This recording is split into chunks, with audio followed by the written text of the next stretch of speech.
Hi, everybody. Good morning. It is Wednesday. Today, Wednesday, the 13th of March, 2024. Intercol games, we're slap dab in the middle of the Intercol games. Day 1 yesterday, day 2 today, and the climax day 3 tomorrow. Periods of clouds with sun with a couple showers around mainly later on in the evening. But generally, it's going to be a very humid day. A maximum of 31 is expected, but it's going to feel like 35 outside there in the middle of times. That's the layout at the National Stadium. The picture on your screen suggests clear, beautiful sunshine, and that's exactly what it is. Some clouds hovering, but that's not going to interfere with us, at least very early this morning. Well, day 1 is in the books. It was a day of intense rivalry. What are we anticipating? More record-breaking performances. What are we hoping to find? Superstars just emerging, and that is what the story says. That's what the picture is looking like when it's painted. Let's give you a quick run-through very quickly. The point standings as we go into the start of day 2 in the girls' division. The St. David's Catholic Secondary School, they are out in front on 62 points. They're closely followed by the Anglican High School in second position on 56 points. St. Joseph's Convent, St. George on 30, knotted up with Boca as well. St. Joseph's Convent, St. George and Boca knotted up on 30 in third position. In the boys, 69.5 points. SAS, GBSS, 68. PBC, 47.5. It is tight. That's how we ended day 1. How are we going to start day 2? With more action. But just before we do that, it would be unfair for us to not take you back just a little bit to relive some of the moments of yesterday. I'm quite sure many of you would love to go back there even in time. Let's take you back and look at what happened yesterday and where we ended just before we start day 2.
So I am here with Stefan Strawn. Stefan Strawn is the winner of the junior discus. He did so with a distance of 37.35 meters. Stefan, you came from the end literally with your last throw, and you took over Amari McNeil of Bishop's College.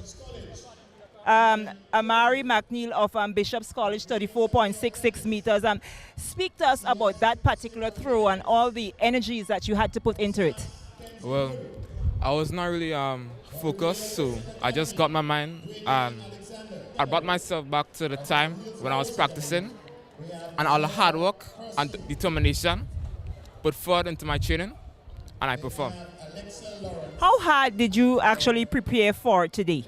Well, counting now, it's been 2 years since I've been training for discus, and I'm glad to say that my work has been, proven, and it's proven with my distance, but I thought I could have gotten more, Any other field events for you over the next 2 days, 3 days?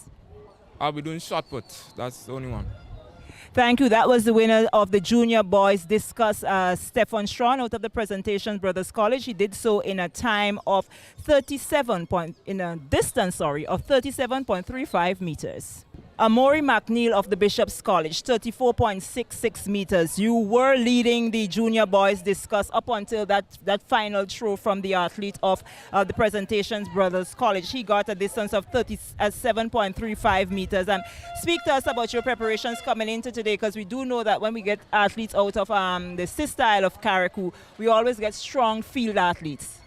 Well, miss, on the countdown of Intercol, I've been training back-to-back to ensure that I got favorable results. Although today was all right, I received a distance of 34. Although I could have done better, but I'm still pleased with the distance I got today. Coming into today's event, what was the distance you threw? 34.66, you said? No, prior to today?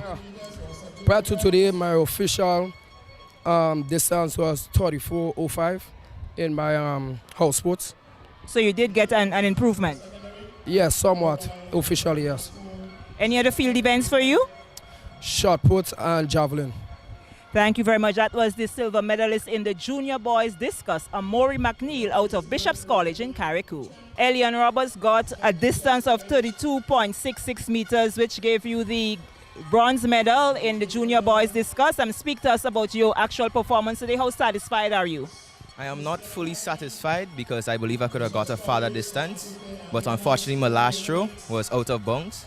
I would like to give thanks to my coach for pushing me to throw that distance, because that's actually my farthest distance ever in all events. I'd like to shout out to my family, especially my sister and my uncle, for pushing me to do greater things, and my dad as well. Any other field events for you? Yes, I have to do shot put on the 3rd day as well. Thank you. So that was the bronze medalist in the junior boys discus throw, Elian Roberts out of the Boca Secondary School. We are more than what they see. Come on, let your light shine through. We are more. We are 40.42 meters in the javelin, a brilliant throw for sub-junior out of the Presentation Boys College. Trey, speak to us about that throw. That was your final throw, and that throw brought you the gold medal. I think that was a great throw. Me personally, that was my personal best today. I really think I threw hard and I trusted in my coach, so that's how I threw far. Is this the furthest distance that you've ever thrown? Yes, it is. All right, well, congratulations to you. What are the field events that you have coming up? I have the shot put and the long jump. So you are a field athlete? And track, so it's kind of a mix. So you have any tracks today? Yeah, I have the 100 today. All right, congrats to you. Thank you.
Well, there you had it. Some of the highlights from yesterday's Intercol Day 1. We're looking forward to Day 2. And I've got Clyde Rondell John with me. My name is Jason Skeet. And quickly, let's take a look back at two of the record-breaking performances we had yesterday, Clyde. Shantae Augustine in the girls' 100-meter senior hurdles. Shantae Augustine posting 14.80 in the finals. She was basically on fire yesterday. Yeah, phenomenal run by Augustine. Definitely, we know she has speed, but speed over the hurdle is something that you take a little while to really understand. But I think she really mastered it. And so looking at her, she could only get better from here. There are some little technicalities that she could work on, but definitely someone to look for in the sprint hurdles. All right, now let's quickly switch over to divisions down. Annalisa Brown. To me, that was the real high point yesterday. Annalisa Brown of the Boca Secondary School in the girls' 800-meter sub-junior. The record stood at 2 minutes, 26.20 seconds. And she came into the heats and smashed it, obliterated it, and shaving 3 seconds off the record and posting something phenomenal. 2 minutes, 23.86. Again, you look at the training that is needed for an event like this, and when you get into the event, you never know really how you would pace it until you start that race and you get a glance of maybe the clock of your first round, and that is what really sets the tone for how you finish. But she went into that event from the start. She ensured that she positioned herself nicely. Her pacing was really, really on point. And I think this is what is responsible for her being able to smash that record. And the funny thing about it is that even though when she got to the finals, it was more or less elementary, because when you look at her times, everybody else around her was, 10, 12 seconds shy of where she finished in the heats. Coming into the finals, it was basically a cruise of 2 laps around. She knew she had the gold medal wrapped up. It was just a matter of finishing. She did finish strongly with a kick with just about maybe 50 meters to go. And what was interesting is that she came in just about a second and a half under the record she just smashed. Had she made that kick with about 80 to 100 meters, heaven knows what would have happened. Well, definitely. I think fatigue also set in.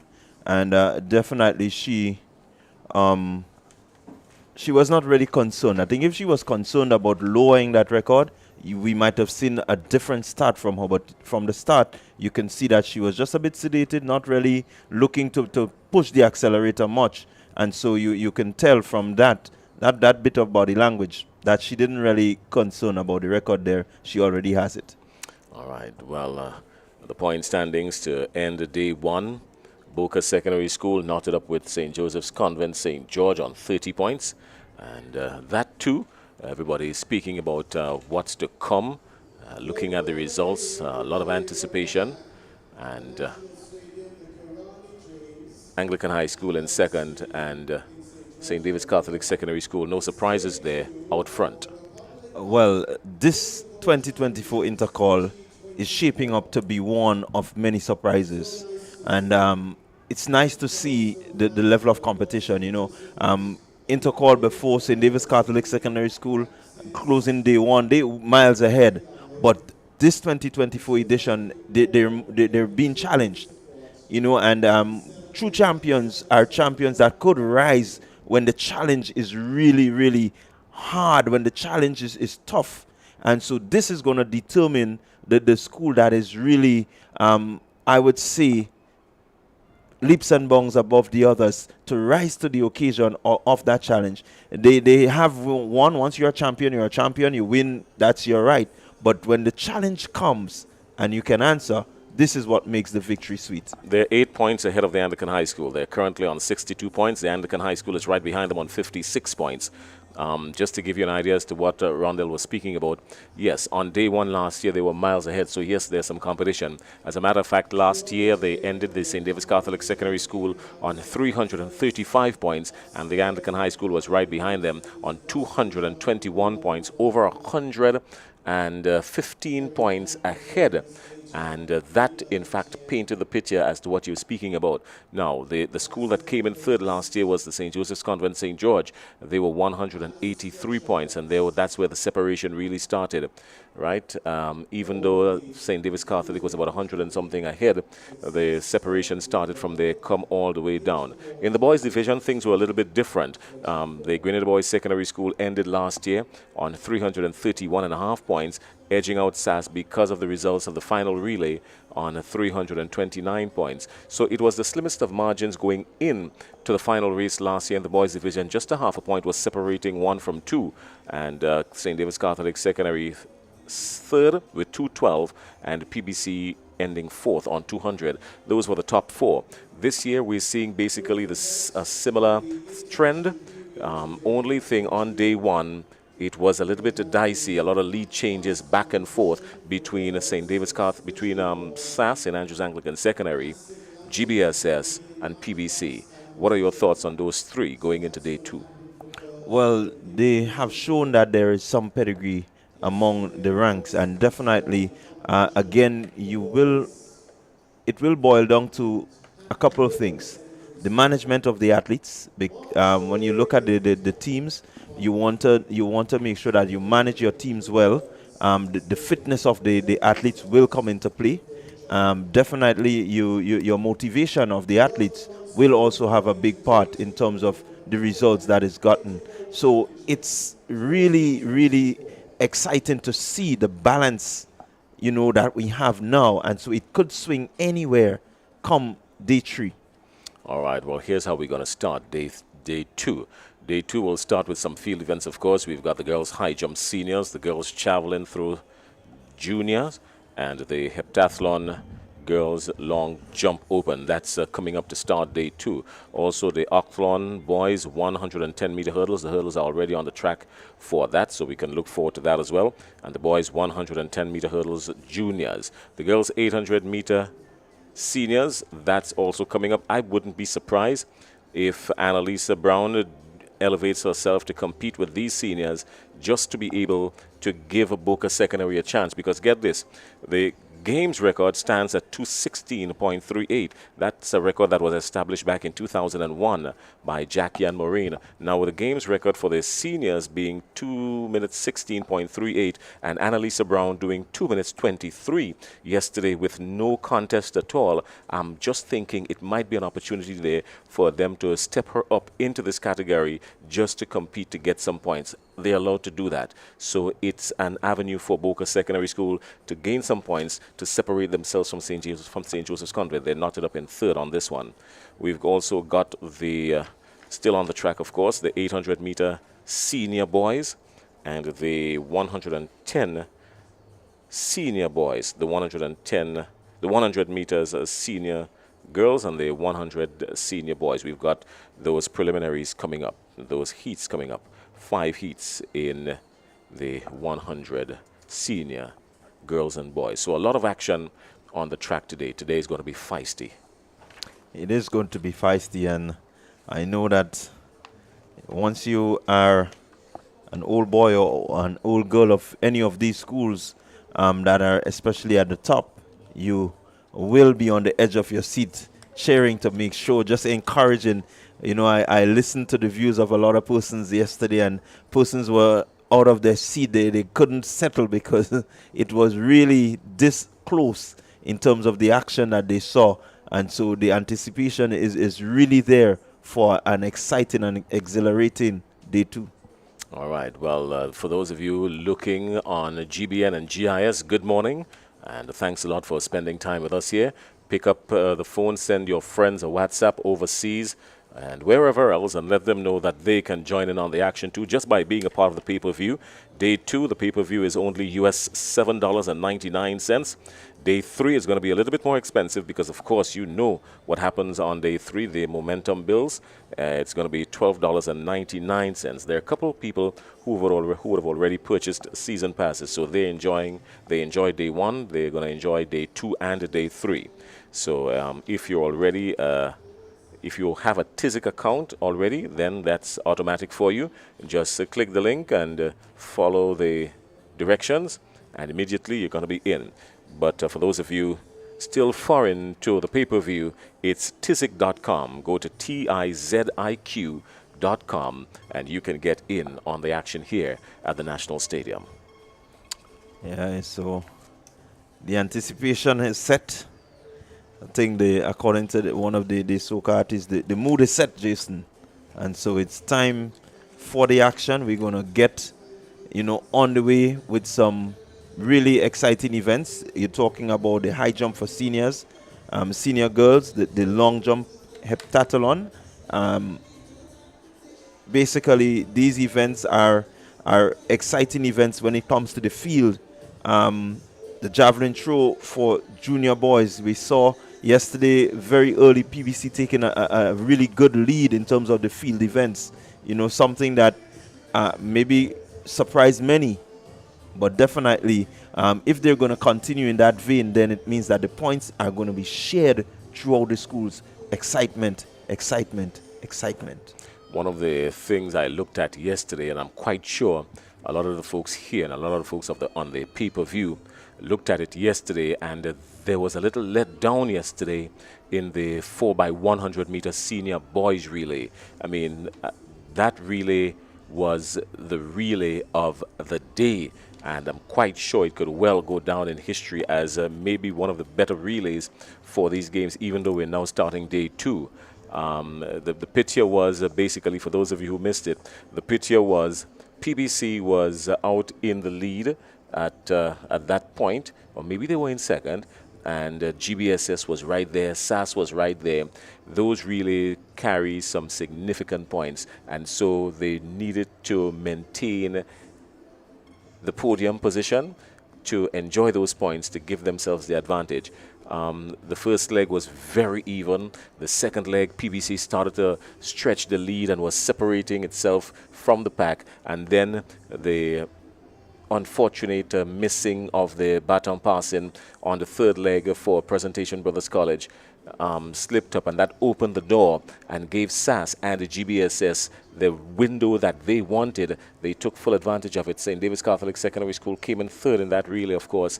So that's where the separation really came at the end of the day. But it was a feisty, a fiery relay, and it's one folks are going to be talking about for a long time. Those senior boys are going to be in action on the track today in the shorter sprints. Look out, that is going to be sticky. While I totally agree with all that you've said, Jason, within that relay, right, senior boys really, the highlight for me, something that I went away with just smiling, is J.W. Fletcher coming fourth in that relay. I was just so happy to see that J.W. Fletcher senior boys, and they really ran well. They did really, really well. To see that they can come in fourth, one of the younger secondary schools, having senior boys. I mean, we know that this school is just about maybe close to 10 years. Yeah. Right? And they now can be ranked among the top 4 in terms of Intercol and really putting a quartet together. That's something for me that is awesome. Right. Well, I tell you this. It is going to require a whole lot of skill, zest, determination, and yes, we are ready to take you to some more of the highlights. Yes, we're going to take another look at some of these highlights, yesterday's highlights, and when we do come back, we'll be coming back to head on down to the tracks.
am here with Stefan Strawn. Stefan Strawn is the winner of the junior discus. He did so with a distance of 37.35 meters. Stefan, you came from the end literally with your last throw, and you took over Amari McNeil of Bishop's College. Amari McNeil of Bishop's College, 34.66 meters. Speak to us about that particular throw and all the energies that you had to put into it. Well, I was not really focused, so I just got my mind and I brought myself back to the time when I was practicing, and all the hard work and determination put forward into my training, and I performed. How hard did you actually prepare for today? Well, counting now, it's been 2 years since I've been training for discus, and I'm glad to say that my work has been, proven, and it's proven with my distance, but I thought I could have gotten more, Any other field events for you over the next 2 days, 3 days? I'll be doing shot put, that's the only one. Thank you. That was the winner of the junior boys discus, Stefan Strawn, out of the Presentation Brothers College. He did so in a time of 37.35 meters. Amori McNeil of the Bishop's College, 34.66 meters. You were leading the junior boys discus up until that final throw from the athlete of the Presentations Brothers College. He got a distance of 37.35 meters. And speak to us about your preparations coming into today, because we do know that when we get athletes out of the CIS style of Carriacou, we always get strong field athletes. Well, miss, on the countdown of Intercol, I've been training back-to-back to ensure that I got favorable results. Although today was all right, I received a distance of 34. Although I could have done better, but I'm still pleased with the distance I got today. Coming into today's event, what was the distance you threw? 34.66, you said? Prior to today? Prior to today, my official distance was 34.05 in my house sports. So you did get an improvement? Yes, somewhat. Officially, yes. Any other field events for you? Shot put and javelin. Thank you very much. That was the silver medalist in the junior boys discus, Amori McNeil out of Bishop's College in Carriacou. Elian Roberts got a distance of 32.66 meters, which gave you the bronze medal in the junior boys discus. Speak to us about your actual performance today. How satisfied are you? I am not fully satisfied because I believe I could have got a farther distance, but unfortunately my last throw was out of bounds. I would like to give thanks to my coach for pushing me to throw that distance, because that's actually my farthest distance ever in all events.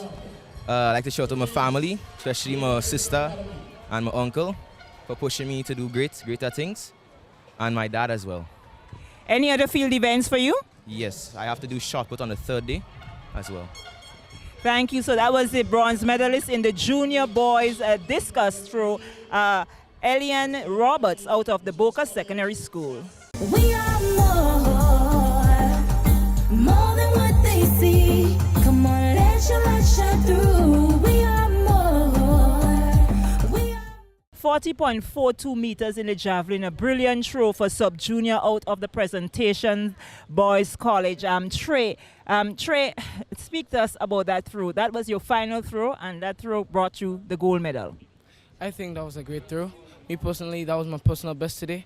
I really think I threw hard and I trusted in my coach, so that's how I threw far. Is this the furthest distance that you've ever thrown? Yes, it is. All right, well, congratulations to you. What are the field events that you have coming up? I have the shot put and the long jump. So you are a field athlete? And track, so it's kind of a mix. So you have any tracks today? Yeah, I have the 100 today. All right, congrats to you. Thank you.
So I am here with Stefan Strawn. Stefan Strawn is the winner of the junior discus. He did so with a distance of 37.35 meters. Stefan, you came from the end literally with your last throw, and you took over Amari McNeil of Bishop's College. Amari McNeil of Bishop's College, 34.66 meters. Speak to us about that particular throw and all the energies that you had to put into it. Well, I was not really focused, so I just got my mind and I brought myself back to the time when I was practicing, and all the hard work and determination put forward into my training, and I performed. How hard did you actually prepare for today? Well, counting now, it's been 2 years since I've been training for discus, and I'm glad to say that my work has been, proven, and it's proven with my distance, but I thought I could have gotten more, Any other field events for you over the next 2 days, 3 days? I'll be doing shot put, that's the only one.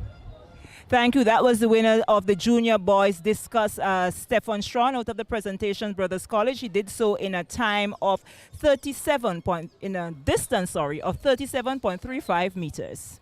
Amori McNeil of the Bishop's College, 34.66 meters. You were leading the junior boys discus up until that final throw from the athlete of the Presentations Brothers College. He got a distance of 37.35 meters. And speak to us about your preparations coming into today, because we do know that when we get athletes out of the CIS style of Carriacou, we always get strong field athletes.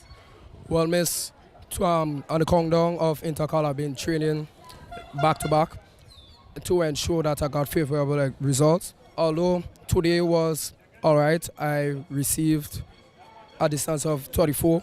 Although I could have done better, but I'm still pleased with the distance I got today. Coming into today's event, what was the distance you threw? 34.66, you said? No, prior to today?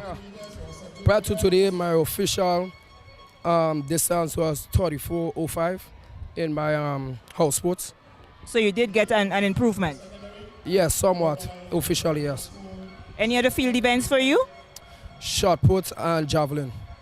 Thank you very much. That was the silver medalist in the junior boys discus, Amori McNeil out of Bishop's College in Carriacou. Elian Roberts got a distance of 32.66 meters, which gave you the bronze medal in the junior boys discus. Speak to us about your actual performance today. How satisfied are you? I am not fully satisfied because I believe I could have got a farther distance, but unfortunately my last throw was out of bounds. I would like to give thanks to my coach for pushing me to throw that distance, because that's actually my farthest distance ever in all events. I'd like to shout out to my family, especially my sister and my uncle, for pushing me to do greater things, and my dad as well. Any other field events for you? Yes, I have to do shot put on the 3rd day as well. Thank you. So that was the bronze medalist in the junior boys discus throw, Elian Roberts out of the Boca Secondary School. We are more than what they see. Come on, let your light shine through. We are more.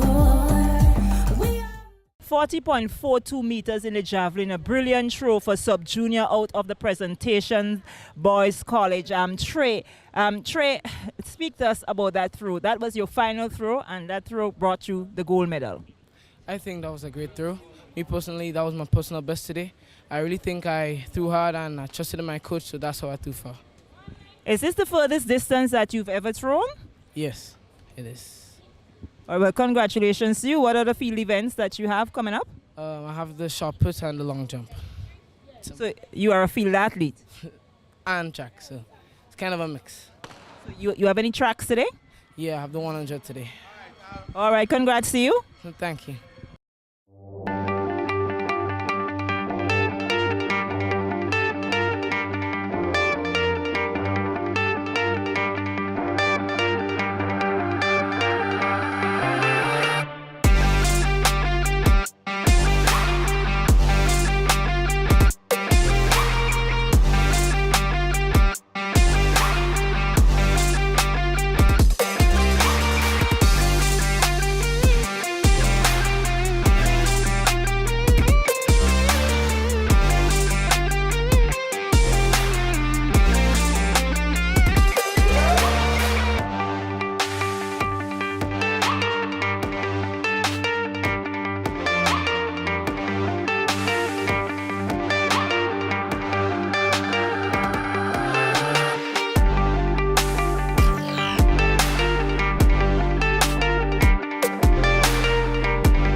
picture on the screen says that we're just about ready.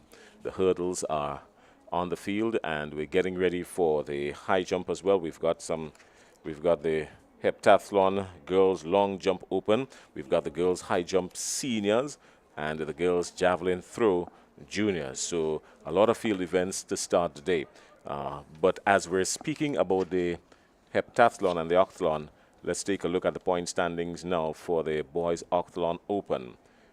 If we run the field for you quickly, the top three: Lennon Williams of the St. Andrew's Anglican Secondary School.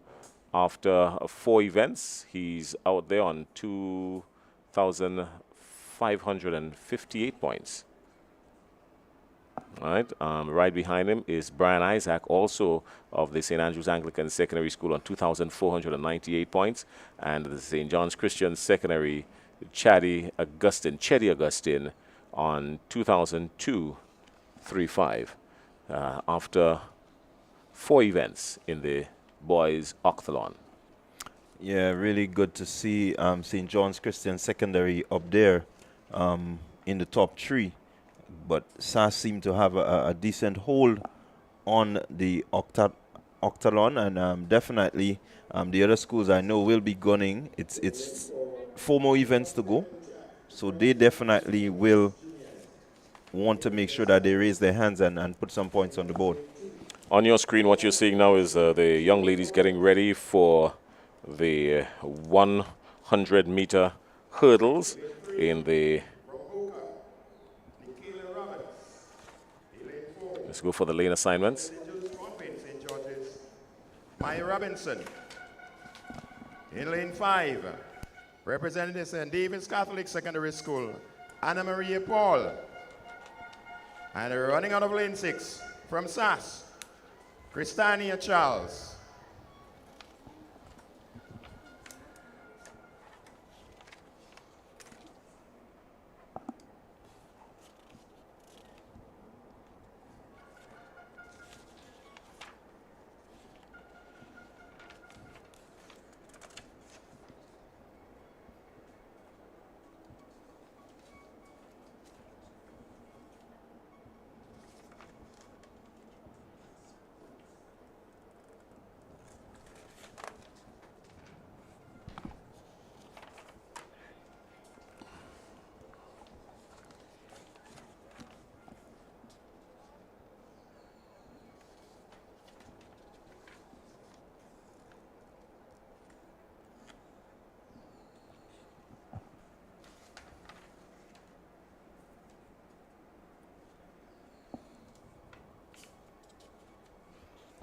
Well, we've just been updated that this is the girls 100-meter hurdles junior.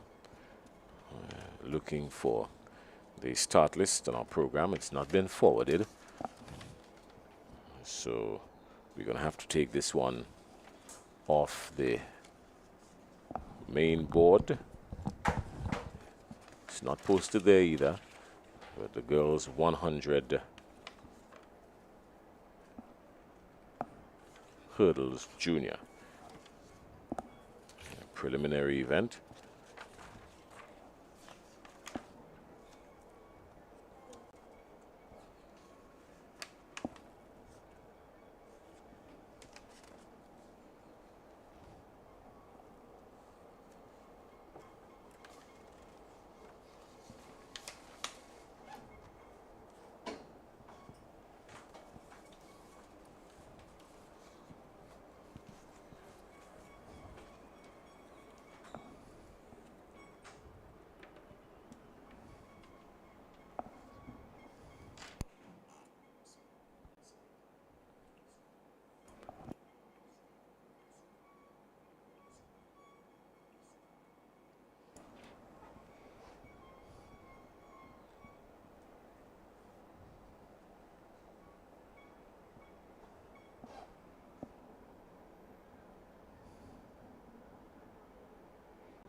There'll be 2 preliminary hits.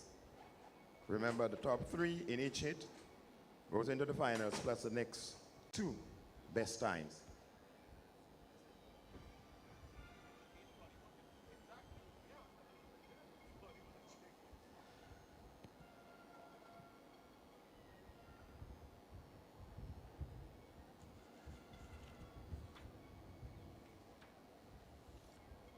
The record in this event is 16.29 seconds, currently held by Aliyah Bartholomew. Established in the year 2017.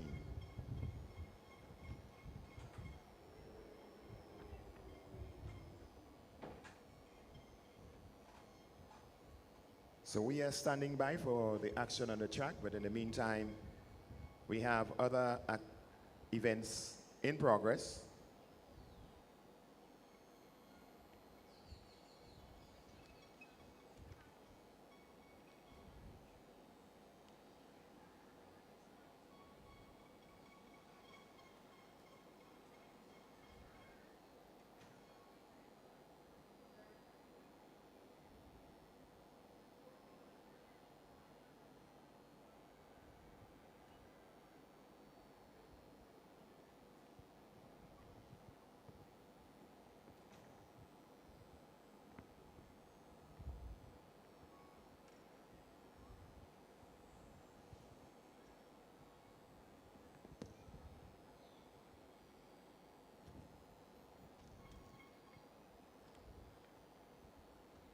In the jumping area, the athletes participating in the girls' high jump for seniors.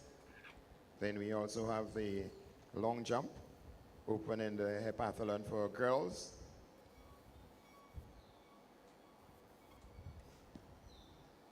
And the javelin throw for girls juniors, event number 34.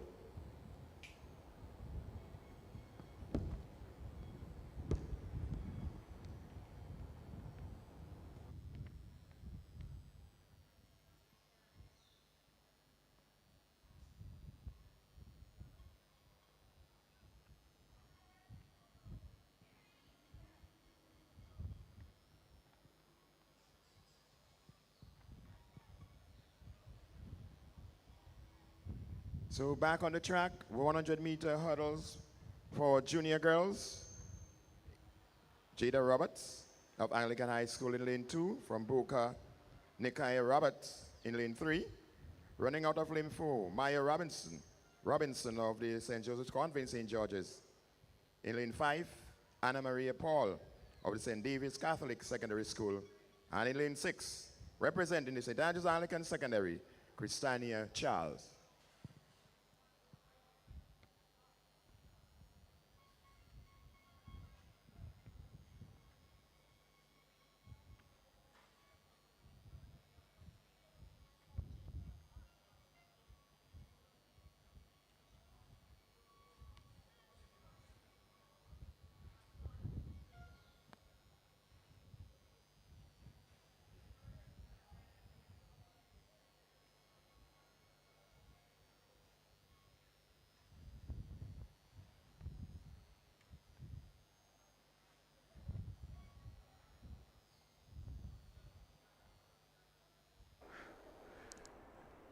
So this is the girls 100-meter hurdles juniors. We're now getting the information being posted on the board. In lane 2, Jada Roberts of the Anglican High School. Nikaya Roberts of Boca Secondary in 3. Maya Robinson of St. Joseph's Convent, St. George in 4. Anna Maria Paul of St. David's Catholic Secondary in 5. And Christiana Charles of SAS in 6.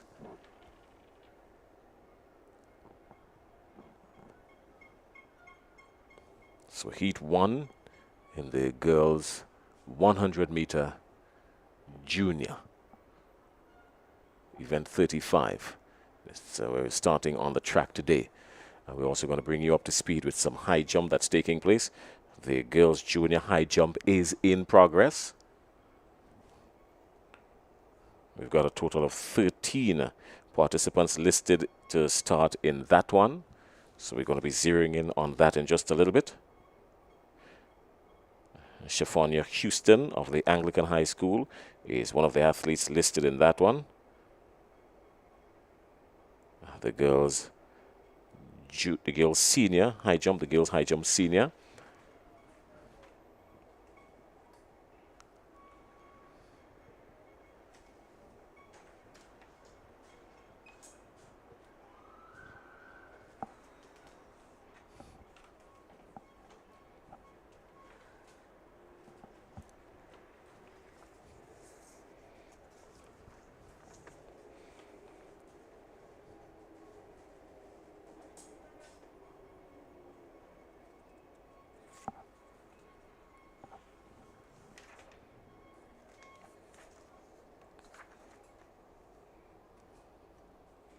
So we've got 2 heats in this one.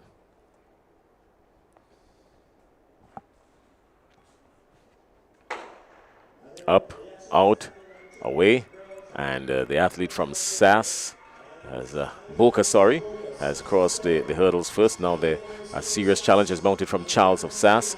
It's Roberts or Charles. Roberts or Charles. Charles is lunging forward now for St. Andrew's Anglican Secondary School. She wins it. Roberts comes in second. And we'll wait to see who crosses the line third. But Heat 1 belonged to Christiana Charles of the St. Andrew's Anglican Secondary School.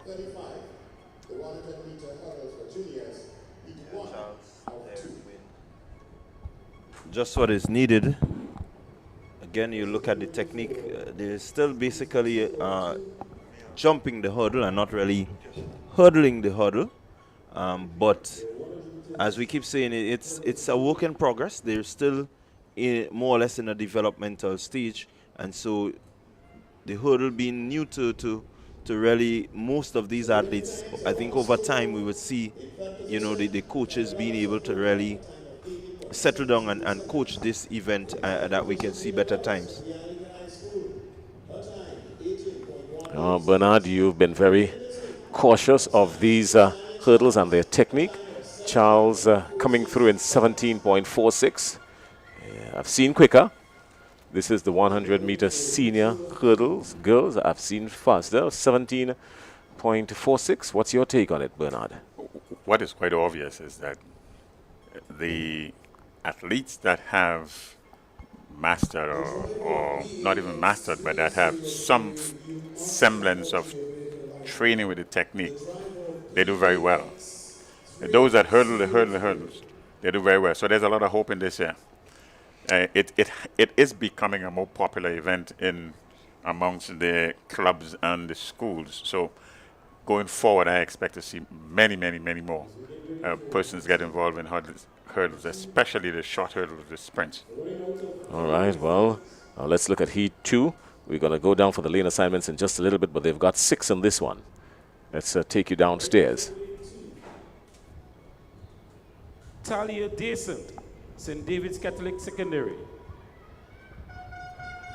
Lane 3, Kashanti Mitchell, Boca. Lane 4, Kit Fletcher, SAS. Lane 5, Litalia Strawn, St. Joseph Convent, St. George. Lane 6, Denaya Modest, Anglican High School. And running out of lane 7, Nia Alexander, Harpale Secondary. The lane assignments for Heat number 2 and the girls' 100-meter junior hurdles. So if what we saw in Heat 1 will go through to form, as Bernard spoke about the training, the 2 athletes that came forward in Heat 1 were the athletes from the Anglican High School and the Boca Secondary School. Now both Anglican High School and Boca Secondary School has athletes in the second heat. Kishanta Mitchell of Boca Secondary School and Denaya Modest of the Anglican High School. They're inside here. Also Kate Fletcher is of SAS and Anglican High School, Denaya Modest of Anglican High School, but SAS is represented by Kate Fletcher and Boca by Kishanti Mitchell. So it's possible they can go 1-2 if your theory to technique and the training holds. Bernard?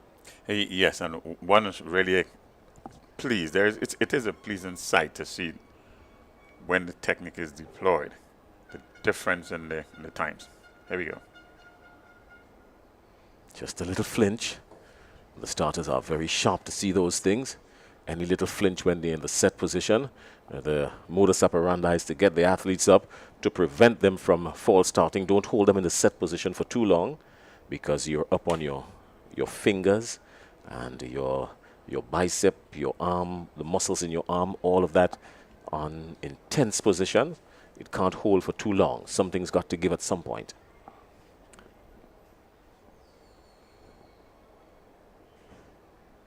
He's going to get them up and out very quickly at this time.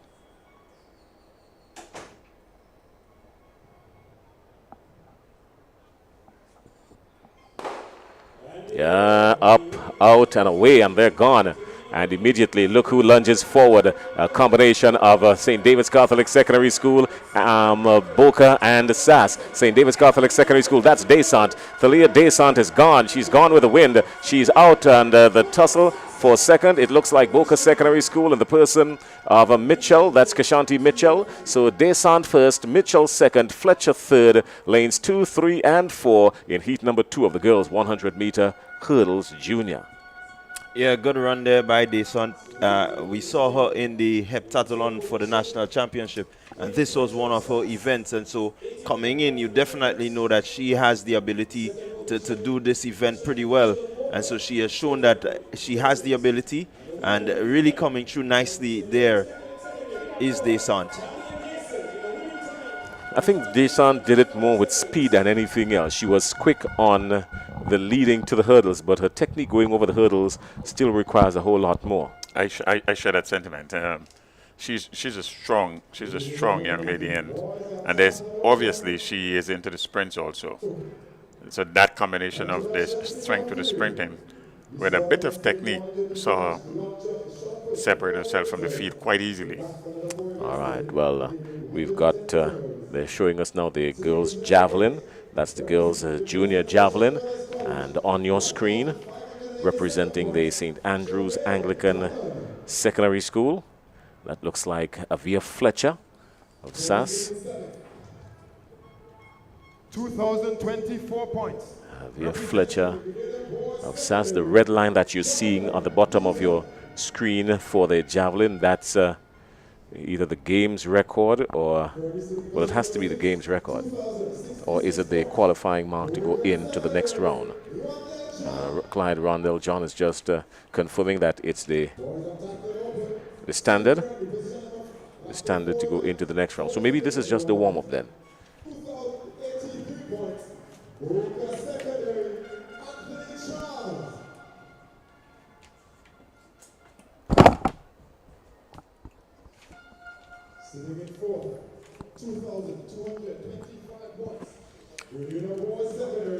Rondell,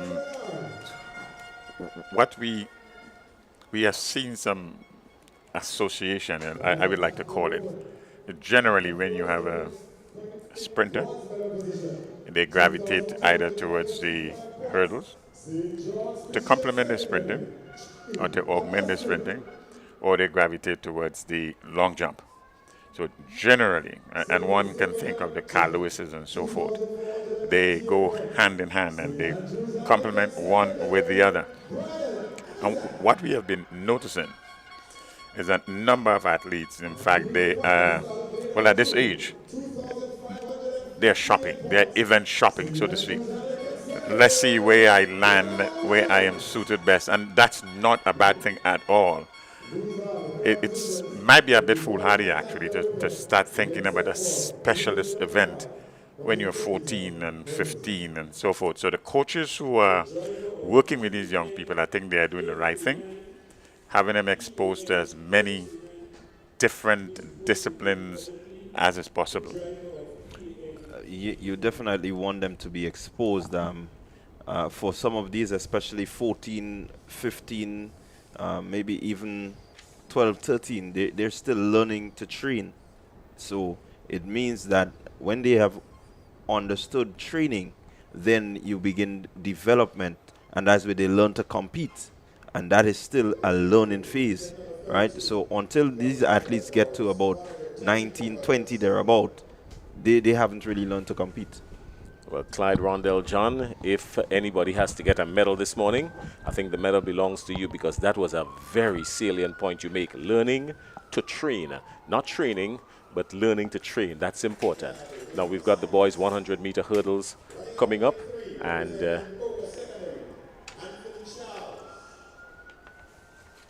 let's take a look. Let's go down for the lane assignments quickly. Secondary, Brian Isaac. Running out of lane 5, representing GBSS, Rondell Bernard, Rondell Saint Bernard. And in lane 6, from the Happy Hill Secondary School, Shane Lett. Shane Lett is not in this one. He's listed as do not start. So only 3 in this one. Charles from Boca Secondary School, Isaac from SAS, and St. Bernard from GBSS. All 3 are pretty decent hurdlers. So this one could very well be a pretty decent heat. And the Octhlon 110 hurdles. So they're going into the 5th event in the Octhlon. And the athlete from SAS in this one, Lennon Williams, he's not listed in this one, but he's out front leading. Brian Isaac, he's running out of lane 4. He's there. He's in 2nd place with 2,498 points. So it might just be a good opportunity here for Isaac. Lennon Williams of the St. Andrews Anglican Secondary School is not in this one, but on the boys octhlon points list, he's listed as being out front with 2,558 points. So I think we would see Lennon in heat 2, batch 2, as we may say. He's in batch 2, right? But definitely these 3 guys in Isaac, Saint Bernard, and Charles, they are pretty close to the top, right? Remember, Williams is leading, but these guys, some 200 points adrift of each other. When you look at St. Bernard, he's on 2,225, and Williams is out front on 2,558. Brian Isaac, who is in this heat, is on 2,498. So running close to your personal best in that event could give you, a good amount of points that can help to push you closer to the top.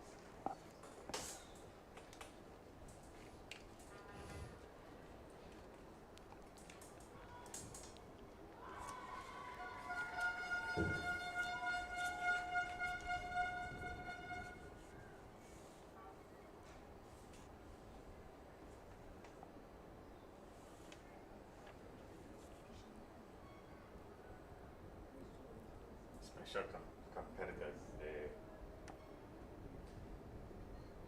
people who participate in these multi-discipline events, strong technique.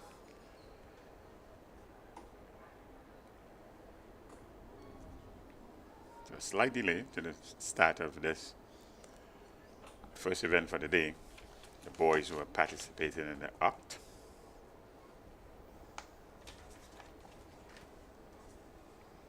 It's 110 meters hurdles. 2 sections.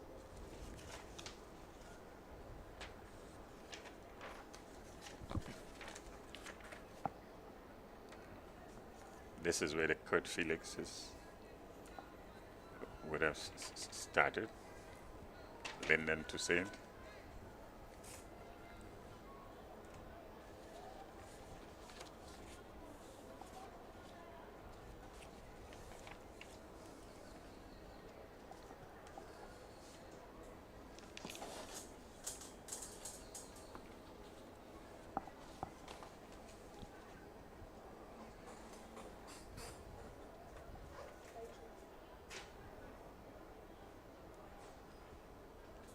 Heat number 1 of 2. Away, up, and Isaac clears the hurdle first, but the challenge comes in now from St. Bernard of GBSS. St. Bernard from GBSS, he's out in front in this one. He's cannon into these hurdles, but he's got some ground speed. He's interfering with just about every hurdle, but his ground speed between the hurdles carries him through, and he comes through to win this one. That's St. Bernard from GBSS, followed by Isaac, and then Anthony Charles. He understood the need for speed. He needed to be quick over the hurdles. He wants to ensure that he gets a fast time coming into this first event of the day, because he's not too far off the lead.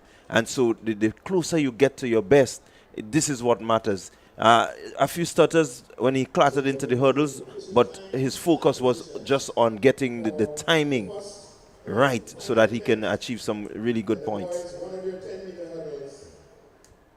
So both St. Bernard and Isaac there, that's GBSS athlete and SAS athlete, they display here some formal level, a degree of technical competence. The young man from Boca was really jumping the hurdles, so he would have some work to do back in the shop. Got to be careful while you're coming down on your heels in this one, because your lower back could be asking you a whole lot of questions a few months from now. Heat number 2 is coming up. Heat 1 is in the books. St. Bernard of GBSS, Isaac of SAS, and then Charles of Boca. Heat number 2 features a deeper field, and we're going to go downstairs for the lane assignments. 6 of them in this one. And St. Bernard, we await the times and the confirmation of the positions. One of the things to look forward to, one of the things that I would have noticed is that every one of these athletes participating in the octholon, they've got a discipline that they're very comfortable in. It's their pet discipline, so to speak. And as I look through this one, we pick it up from time to time as they go through the event and they perform. You can tell that this athlete might be better in this discipline. It's something for the coaches to look at, maybe to say, you know what, I know you're interested in the octholon, but because of your high jumping ability, maybe you should put a lot more of your focus here at this stage, and so that they can, get into the proper regimen that would get them further, and not just sticking to the event that you like, but more so you've got to start getting involved in the event that likes you. Absolutely. In fact, one of the things that's stressed with courses in multi-discipline events, where you are good, you try to ensure you maximize the points that you can get from those events, and try your hardest. Those events that you are not that good, to at least ensure that you continue scoring. Okay, it's all about scoring points. I know that we're into athletics, but sports fans around the world follow sports no matter what. So there are a number of other sporting activities taking place around the region, and we're going to bring you up to speed on that. Of course, a number of sporting activities taking place, and so I think it's only pertinent that we keep you abreast. Don't want you to switch away from the Intercol games, so we're going to try and keep you up to date with just about everything else that's happening right here. Our good friend Leslie Smith, good morning. Good morning to our friends in the diaspora and around the world that are monitoring and enjoying this 2024 Intercol broadcast here in Grenada. This heat features on your screen right in front of you there 1-666. That's Jermaine Donnell of PBC. Jonathan Newton is right next to him of GBSS. Lennon Williams is stretching out the hamstrings there from SAS. And cool breeze, no stress. Rondell John, that's your namesake. Rondell John from Boca Secondary. And as cool as a cucumber, resting on the top of the blocks in lane 2. That's Cherry Augustine of the St. John's Christian Secondary School. No pressure. It doesn't look any cooler than that. He's just waiting for the gun. And then he's going to go. He's been playing around with this little plaster on his right side. At the event yesterday, he was wearing it just under his lip, just by his chin. He's brought it down to his neck today. It might get to his shoulder tomorrow. It might just. But this here is about zest as it is much about speed. A lot of bragging rights involved in this one. I mean, at the end of Intercol games, you have a whole year to talk or be talked about. Yeah, he's definitely repping all over. Happy secondary. Lane 2. Chetty Augustine. St. John's Christian. Rondell John, lane 3, Boca. Lennon Williams, SAS. Running out of lane 5, Jonathan Newton, GBSS. And running out of lane 6, Jamin Donald, PBC. The lane assignments.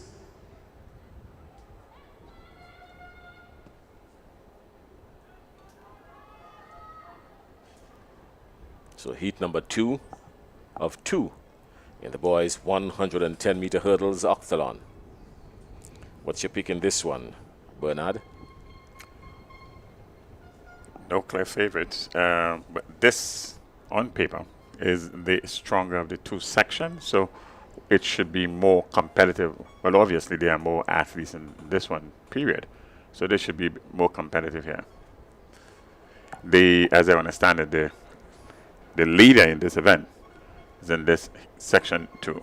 Yeah, that's Lennon Williams of the St. Andrews Anglican Secondary School. There he is, 1755, running out of lane 4, 2,558 points after 1, 2, 3, 4 events. So he's done pretty well thus far. A win in the 100. And we were speaking about associative events earlier. So it's not uncommon to be a good flat sprinter, be a good hurdler. Here we go. Up, out, and somebody is going to be guilty of the ultimate athletic crime already. Yeah, for some reason this one seems to be a faulty start rather than a false start. Okay.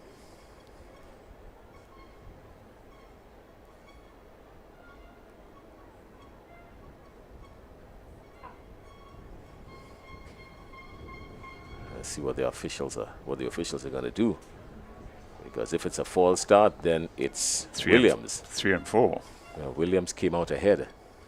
If it's a false start, it's Williams. If it's a faulty start, then everybody's got a saving grace and a Hail Mary. Yeah, he's usually very difficult to have. And then the guy who didn't move at all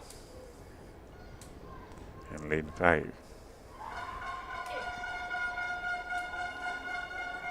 Well, they're talking to the guy who didn't move in lane 5 from GBSS. That's Jonathan Newton. So more likely than not, Bernard, I think your assumption is bang on. It's a faulty start. It's a green card for the field. Yeah, with the use of the technology, the blocks are pretty sensitive. They are sensitive to movement. And so once you're settled, you have to remain as steady as possible when you're in the block.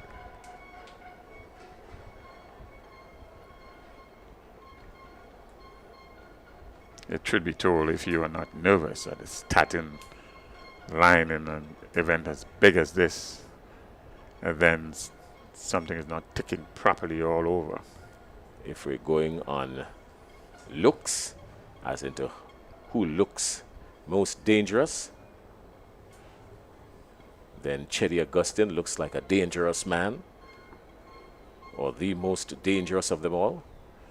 And Lennon Williams might look equally dangerous, but Chetty just got the slight edge on him. And steering down the track with minuscule movement is Jermaine Donald of PBC. So if intimidation is going to play a role, it's going to come from either of those lanes.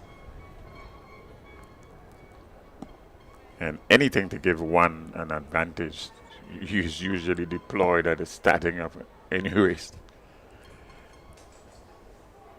We remember the antics, if you want to call them that, of one Mr. Usain Bolt at the starting blocks. Maurice Green with his tongue out, and you can go and list all the antics that in the starting block with one aim, really, intimidation. The athlete that had the best game face was the one who was on the receiving end of the most licks. You know who I'm speaking about here? The best game face in international sprint. The best game face. You've got 10 seconds. I'm quite sure of you as the best game face in the sprints. You're calling some names, and I'm speaking around that era. The best game face. And got the most licks. And got the most licks from Usain Bolt. Your 10 seconds is up. Oh. Clyde Rondell John has suggested Tyson Gay. He would have come in second, I think. Who are you saying, Bernard? Oh, it has to be, what's that young man named? He's not young anymore. Had some episodes of steroids use. If you remember him by that, then I'm not going to comment any further. But I was speaking of Justin Gatlin. I am speaking of Justin Gatlin. He's got the best game face on game day. You don't want to be next to him.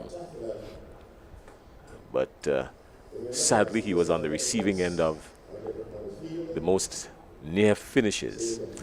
But you have to admire his longevity in the sprints, though. This guy was sprinting at the top of his game in his 30s. He was also not sprinting in his 30s as well.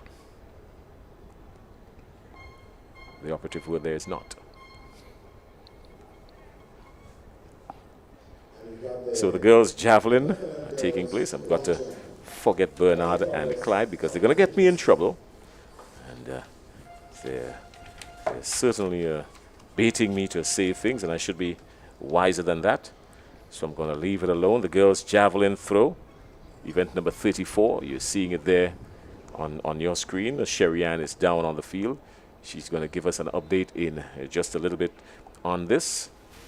And representing the Boca Secondary School, that's Marissa Joseph.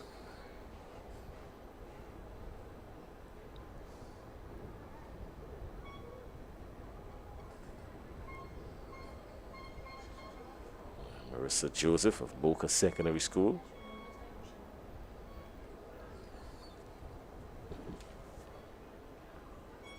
And that's a girls' javelin throw for juniors.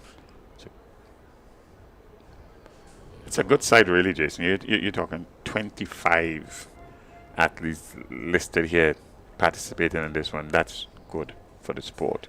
Well, they're going to separate the wheat from the tail in this one in just a little bit because after 3 rounds, they're only going to move to the top 8. So there's going to be a lot of separation in this one.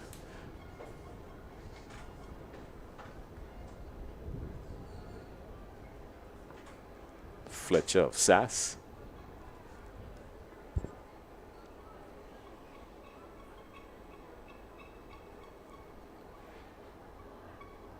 Not sure what's the hold up in the heat number 2 of the boys' octhalon, 110-meter hurdles.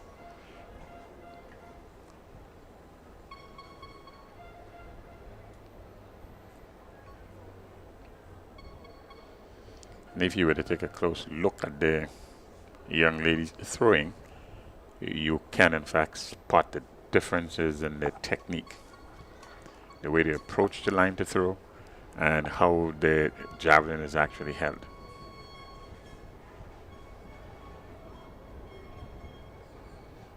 Already just under 1,000 viewers on the pay-per-view. Continue to spread the word and let your friends and family know that they can get in on the action on the pay-per-view.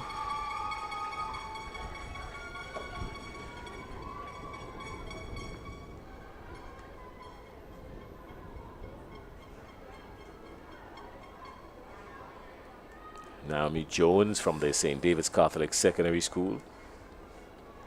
St. David's traditionally known for some good javelin throwers because of the Anderson and Paul Phillip combination within their parish. So they've produced some pretty decent javelin throwers even at the Carifta Games level. The Alexander sisters and from St. Andrew.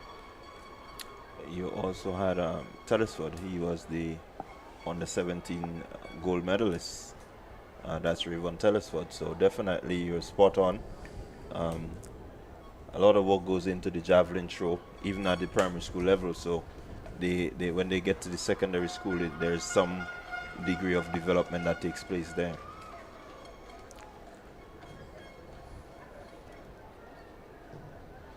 Athlete there from Westerhall Secondary School.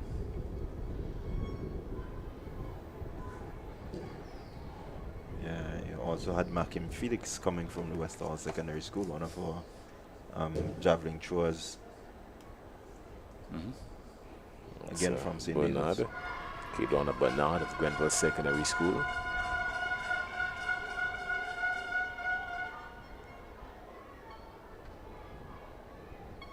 Maybe just a little too much flight. You've got to send it up and forward. Sending the javelin up more than anything else is going to restrict your distance. You've got to get the combination of up and forward.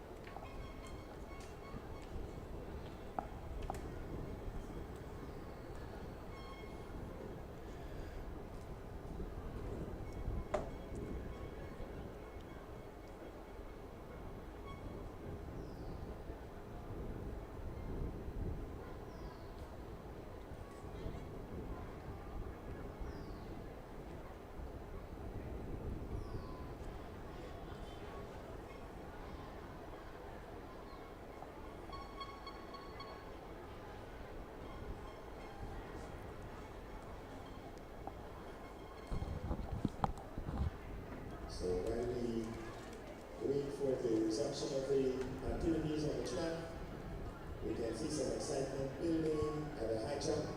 Senior girls. So we're also monitoring the girls' high jump. The girls' high jump senior. I think they're down to the final three. Sherry-Ann, can you fill us in on what's happening down there, the girls' high jump?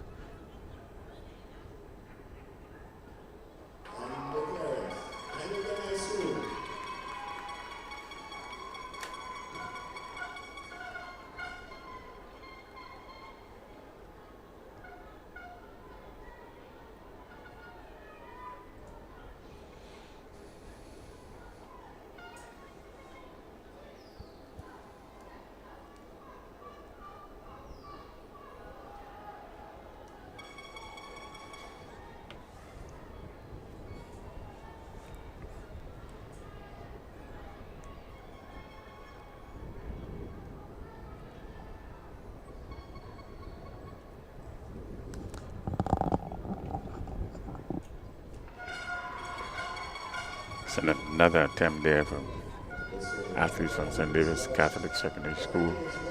High jumps, senior girls. I wanted to give you the information, but I'm not sure if you're all hearing me.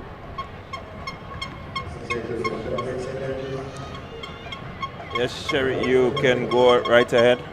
Okay, so we have three athletes left in the senior girls high jump. We have Maureen from St. David's Catholic Secondary School, Neptune from the Anglican High School, and Williams from St. Joseph's Convent, St. Andrew. They are attempting a height of 1.48 meters. So we're going to monitor that because it seems to be wrapping up in very short order. Sherry-Ann, could you just repeat the names and the schools of the athletes that still remain? So we have I got Maureen from the St. David's Catholic Secondary School, Neptune from the Anglican High School, and Williams from the St. Joseph's Convent, St. Andrew. So the athlete who's about to make an attempt now would be the athlete from the St. Joseph's Convent, St. Andrew, that's Williams. And she'll be followed by the athlete from St. David, and then the athlete from the Anglican High School. The new height is 1.48 meters. Thank you very much. Where you have it there from Sherry and Noel down on the field. The 3 athletes remaining in this one, that's the high jump for senior girls. We are down to our medalists, so from among these 3 will come our podium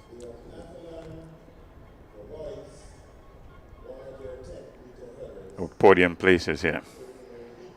St. David's Catholic Secondary School, who continue to do very well at these character games. Neptune from the Anglican High School and Williams from St. Joseph Convent in St. Andrew.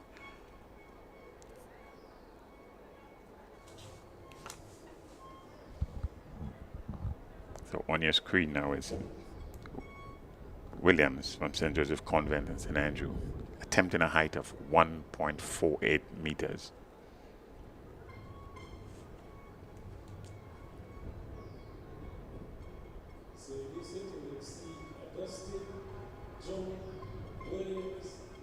And it's not a successful attempt, this one. And remember, the game's record, the girls' high jump for seniors is 1.72 meters. That was set in 2002 by Patricia Cornwall.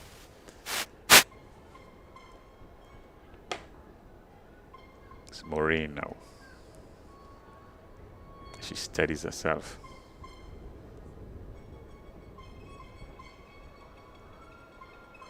Picture of concentration. 1.48 meters is this new height.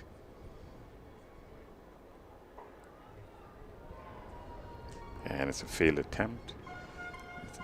So Williams, Maureen, not successful in their attempt at 1.48 meters. Yeah, again, you look at the approach from Maureen, and I think it's a little too front on. She needs to really get that curve in so that the body can actually get alongside the bar in order to get over. When you're trying to go too much from in front of the bar, it means that the length of the body has to ensure that it's cleared, yeah? And so the approach needs to really be looked at in order to really attempt a good high jump. We are back with Williams from Convent St. Andrew.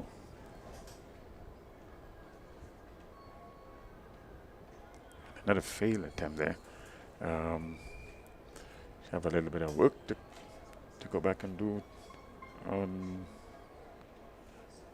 No successful clearance yet at this height of 1.48 meters.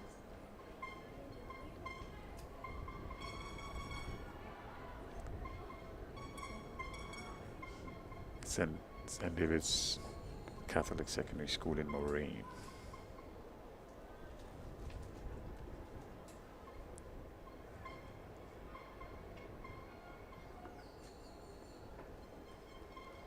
There is another athlete here in Neptune.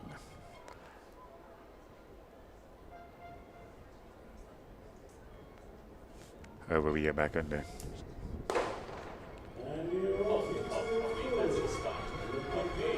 110-meter hurdles in the Athlon boys, and immediately GBSS is coming forward in the person of Jonathan Newton. Newton is out, but here comes Donald. Donald of PBC is going to eclipse him here now. Jermaine Donald powering forward in this one. Jermaine Donald is going to win this one. Newton is going to come in second. Let's see who comes into it. It looks like it comes from lane 2. That's Cherry Augustine. So a good run by Jermaine Donald. He paced it nicely and got out and did exactly what he had to do in the second of the 2 heats in the 110-meter hurdles. Take a look at it. Break it down for us, Bernard. Good running. And what you would see there is it's a good measure run. The athlete from GBSS got out fairly quickly. He was leading for most of the way until he was caught by Donald, and Donald took it to the end. And Again, this is the octave event, so this is about points. So you're running against the clock, really. Good technique, it's fairly good technique from Donald there. And that translated in a win for him there. The decent time, 17.51, fairly decent time. 17.51, not bad. Jermaine Dollars sits in 8th position on the leaderboard with 1,587 points. A clear 1,000 points behind the leader, which is Lennon Williams. And Williams coming in this one. So we were just at the Jermaine Donald coming out on top. We go back to the high jump. Take us. Back to the high jump. Just at the tail end there of a failed attempt by Williamson, St. Joseph Convent, St. Andrews. Seemingly, we will confirm this shortly, but seemingly there is just one athlete remaining in this, and that would be Neptune from Anglican High School.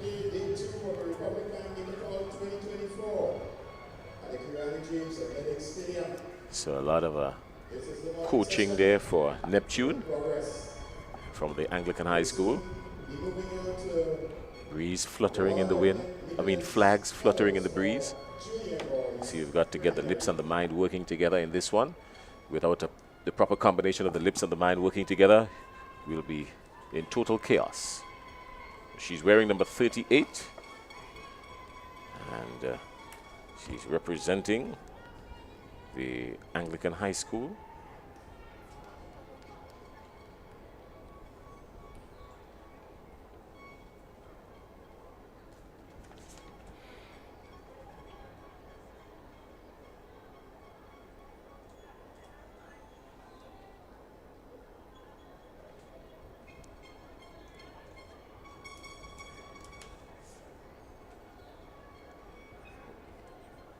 Well, she is the only person to clear 1.48 meters.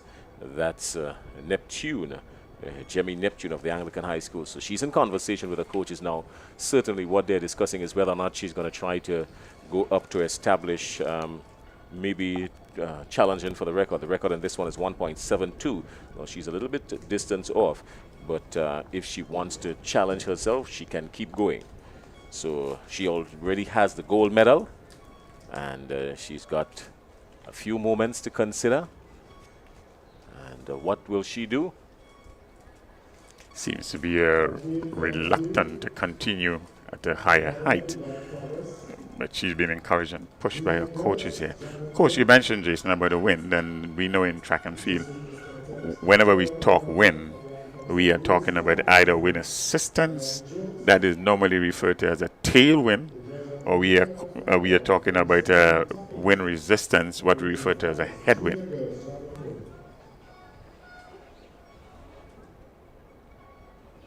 So they have some markers and some gauge. The wind is assisting more than 2.0 meters per second. Well, she's just giving them the indication saying, lift it. Nonchalant, lift it, but she's decided, lift it.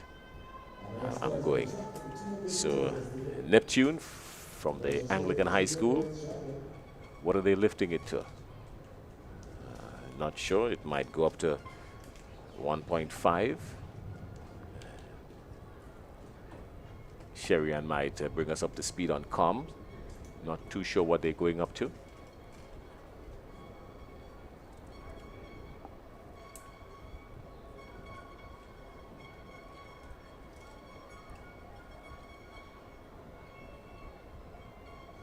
And again, you have to be really pleased with the level of participation in these not so glamorous events. What has she lifted it to? What has she lifted it to? We haven't heard clearly what she's lifted it to.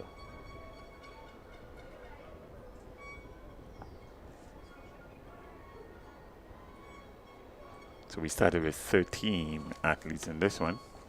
Maybe it is at 1.5. Maybe. We will get the confirmation in just a little bit. But she has asked them to lift it. We can't say what they would have lifted it to as yet. Generally, it's 3 centimeters, so I'm not sure.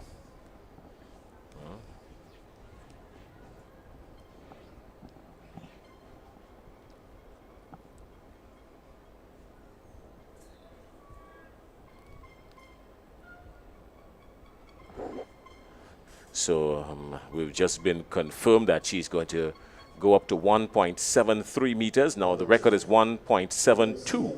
So she's going to challenge the record. She is going to challenge the record.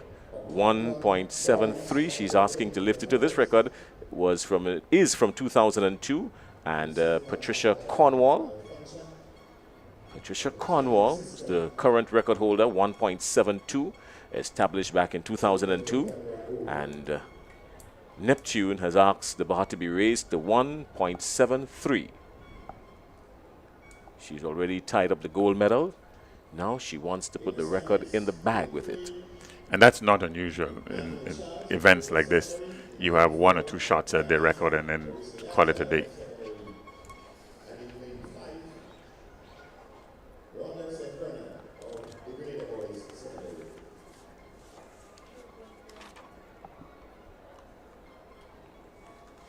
We also have some events taking place on the track.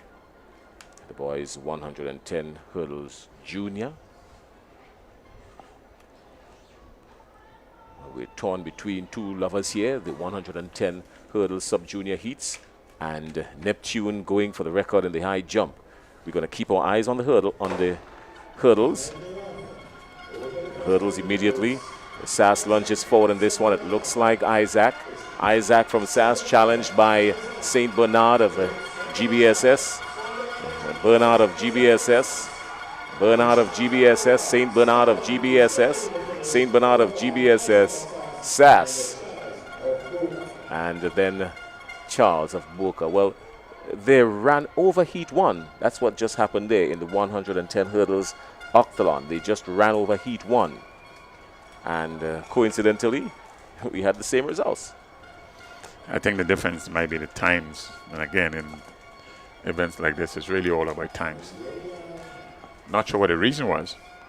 We're going to find that out. Now let's switch you quickly over to the high jump because we've had 2 records already been broken in this one. And now Neptune is challenging 1.73. Jemmy Neptune of Anglican High School is challenging 1.73 for the girls' senior high jump.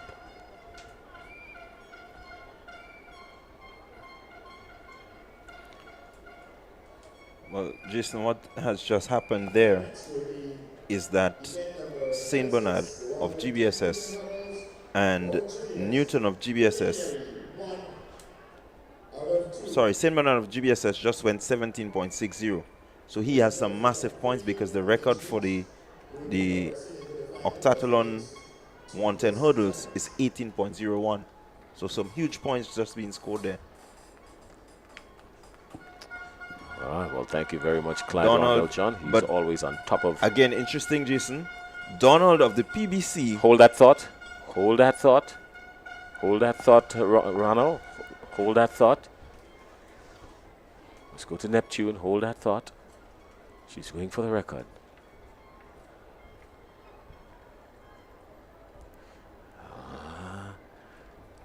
Again, measuring the run-up. Getting it just the way she just wanted to make sure she got it. She's got a clock to work with as well. She don't want time to elapse on her. She's going for the record. She's won the gold medal already. Jemmy Neptune, Anglican High School. Sitting in the silver medal position, we've got the Western Horse Secretary, Jeanette Griffith. And she's decided to call it a day. The height of the bar probably scaring her. Can't come this far and not give it an attempt. Even if you go over, knock it down, but you've got to do something. It's high jump. High jump is so much cerebral. You really have to be there. It's all about technique. It's all about getting the mind and tune with the actual action itself. And if she doesn't want to do it in her head, there's no way she's going to do it physically. As you speak about getting your mind in tune, there's one athlete who has a strange ritual when doing the high jump. He's on the boys' octhalon. That's Donald. He's got a strange way of bringing himself into himself. We're going to see him, obviously, because the high jump is coming up in the boys' octhalon later on this morning. So congratulations to Jemmy Neptune. She picked up the gold medal, and she wanted to challenge for the record, but changed her mind even before she made a first leap over the bar. Congratulations to Anglican High School. Some much-needed points. That's going to make a difference on the points table. Or maybe she's going for it again. The bar is up. Maybe she's contemplating it again. Maybe it was a signal to her coaches. Is she keeping the bar at 1.73? Possibly she is, yes. So she's going to give it a shot. You've got to give it a shot, Neptune.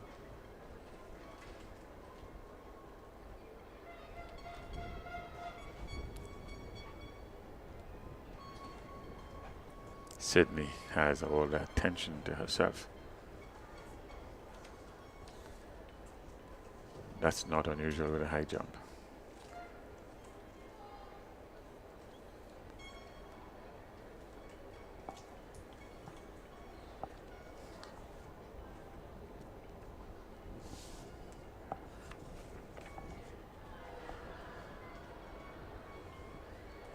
The excitement is building at the start of the 110 hurdles for junior boys.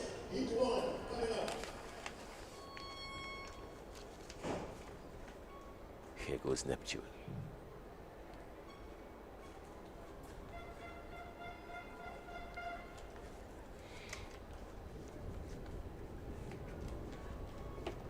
Well, we've switched back to the 110-meter hurdles junior boys. A lot of action. We're doing a lot of switching. We're doing a lot of switching between the boys' hurdles and the high jump. What's the common denominator here? Is bars and leaping.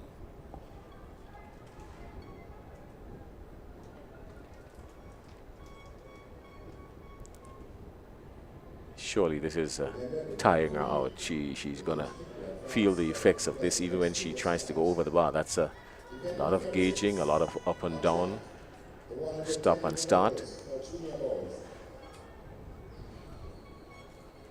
So we just had a disqualification. The junior boys 110 meters hurdles. The athlete in lane 3, Nigel Joseph, from St. John's Christian Secondary School, has been disqualified. So heat 1, the boys 110-meter hurdles, junior.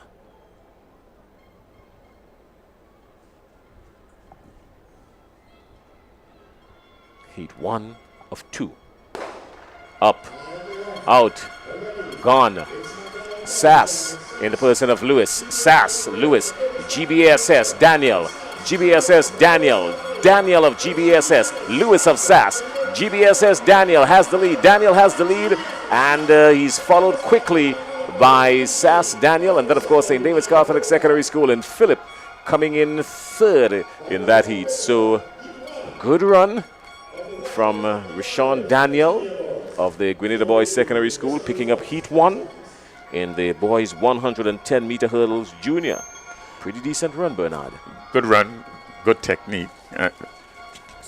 Well, an improvement in the technique there from both the athlete from SAS and the athlete from GBSS, and not too far behind as the athlete from St. David's Catholic Secondary School.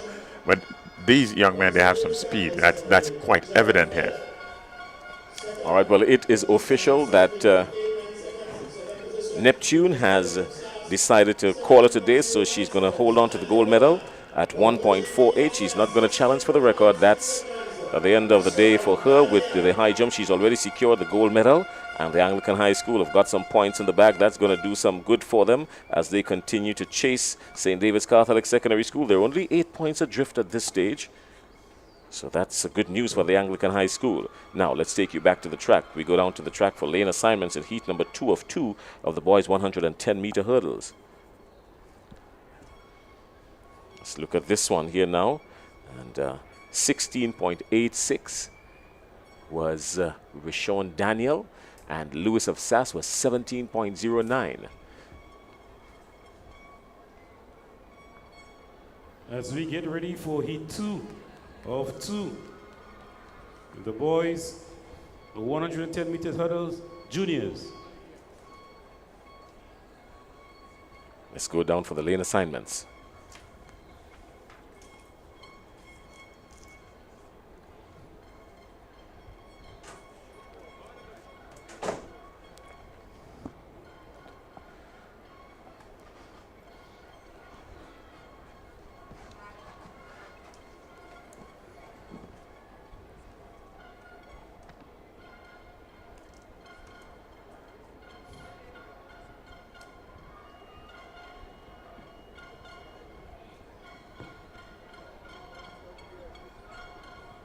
These junior boys have thrilled at these games. The junior boys and the senior boys have done proud at these athletic championships.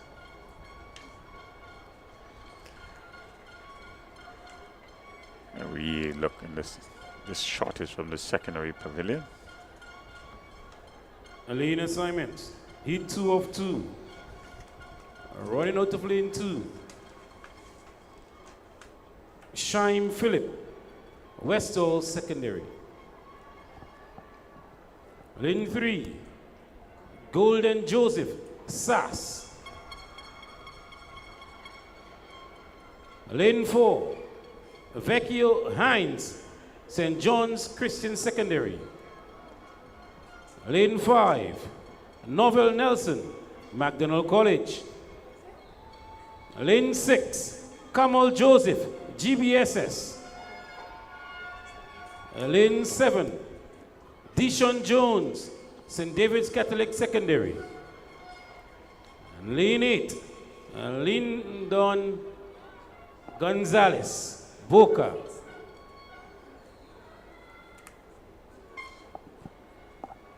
So those are the lane assignments. Philip, Joseph, Hines, Nelson, Joseph, Jones, Gonzalez. Heat number 2 of 2, the boys 100-meter hurdles, junior. Look out for Joseph in this one. Joseph of Sass, he's in lane 2.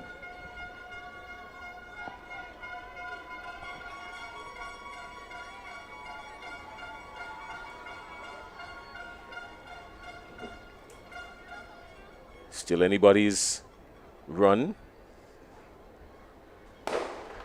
Good clean start, everybody's out except one. We're going to come back to him in just a little bit, but Joseph is out for Sass. He's been challenged strongly by Westerhall Secondary School and Philip.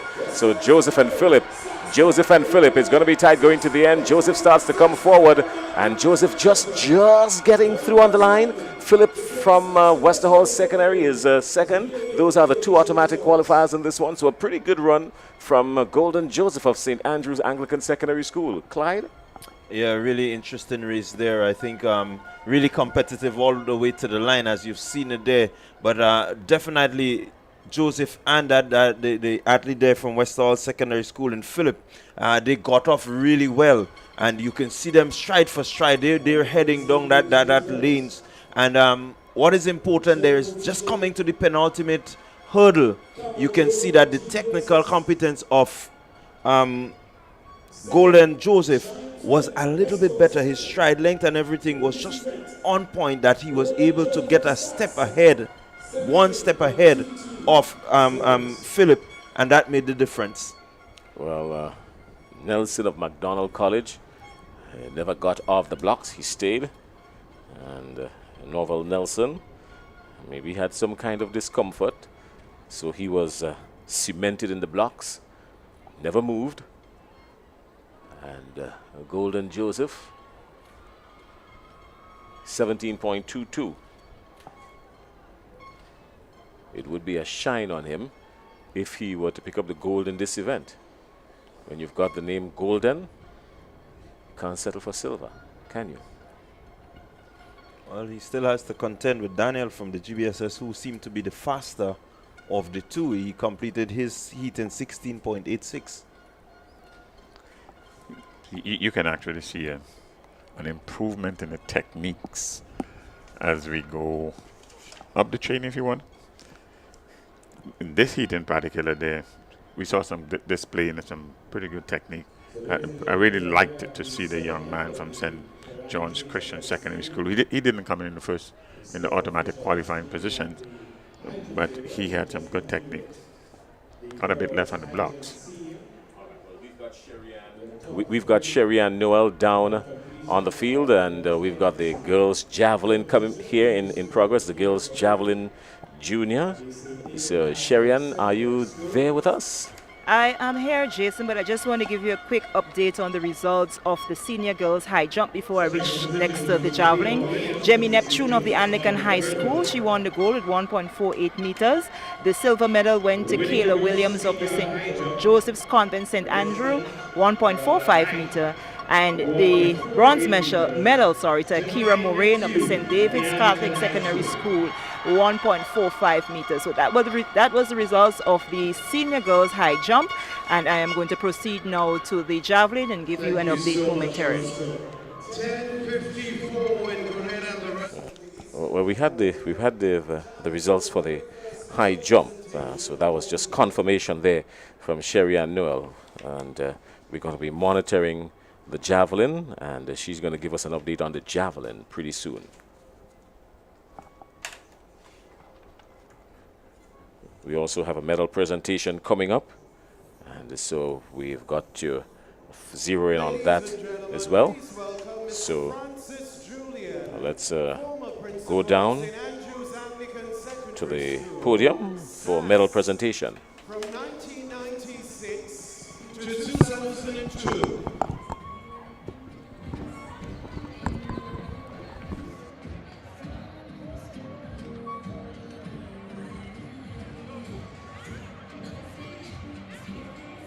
Event 30, boys shot put senior, bronze medalist Sheldon Hosford, SAS, 13.23 meters.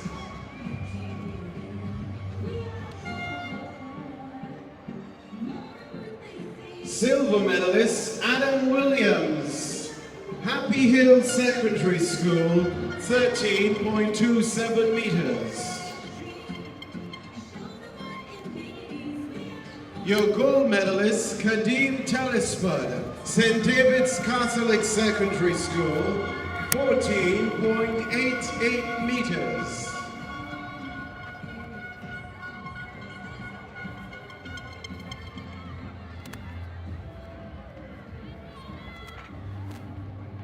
Event 21.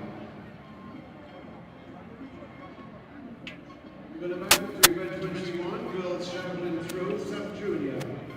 Bronze medalist, Surya Charles, SAS, 26.8.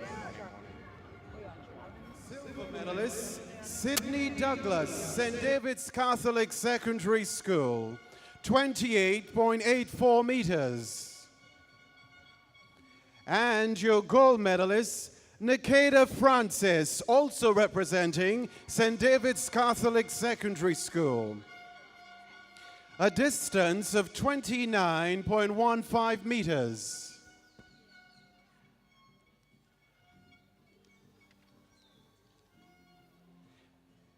Event 14, girls 400 meters, senior.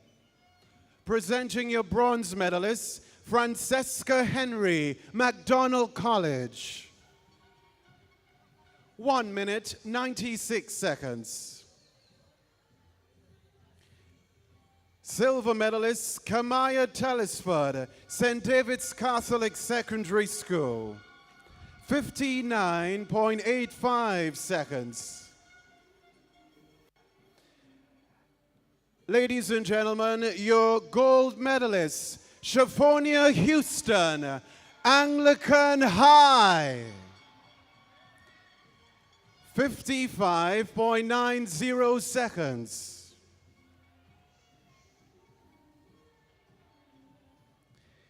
Event 15, boys 400 meters senior. Presenting your bronze medalist, Keelan Moses, St. David's Catholic Secondary School, 50.19 seconds.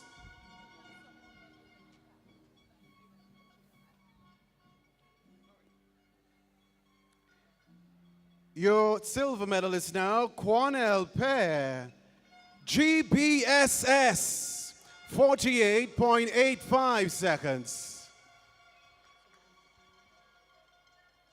And your gold medalist, Josh M. Sylvester, SAS, 48.13 seconds. Thank you very much, Mr. Francis Julian. Former principal, St. Andrews Anglican Secondary School, SAS, 1996 to 2002.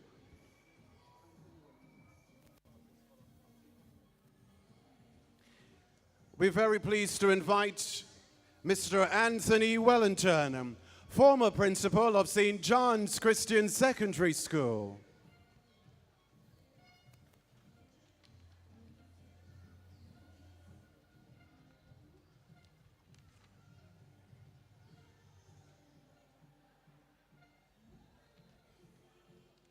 Event 12, girls 200 meters junior. Presenting your bronze medalist, Kayla Christopher, St. David's Catholic Secondary School, 26.78 seconds.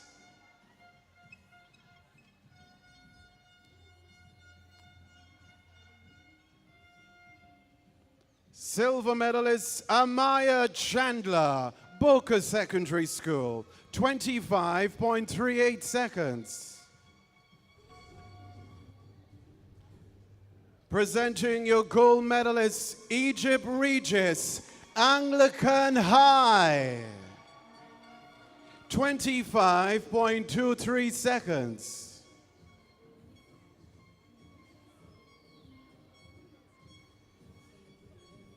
Event 13, boys 200 meters junior. Presenting your bronze medalist, Christophe Calise, SAS, 22.78 seconds.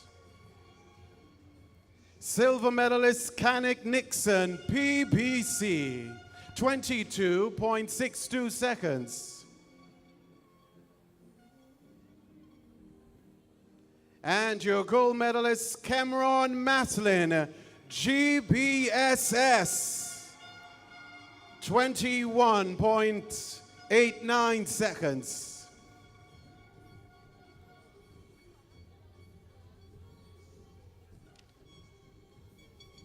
Event 17, girls 400 meters. This is, of course, hurdles for juniors. Presenting now your bronze medalist, Christiana Charles, SAS.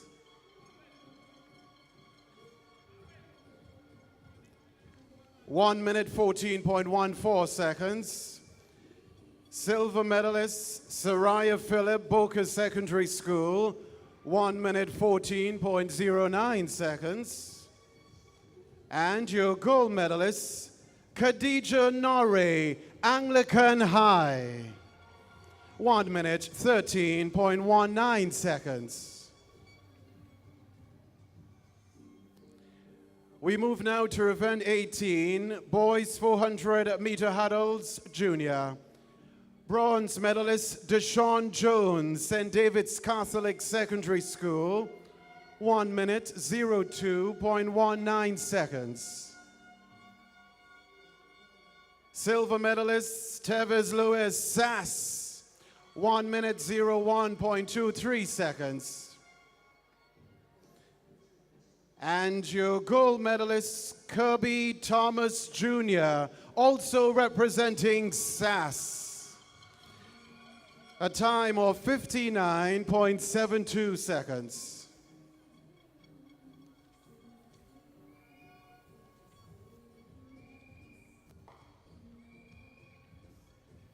Event 19, girls 4x100 meter relay senior.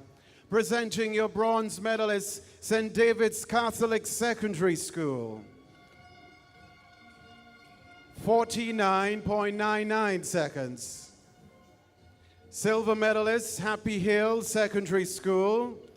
49.98 seconds. And your gold medalist, Anglican High. 48.86 seconds.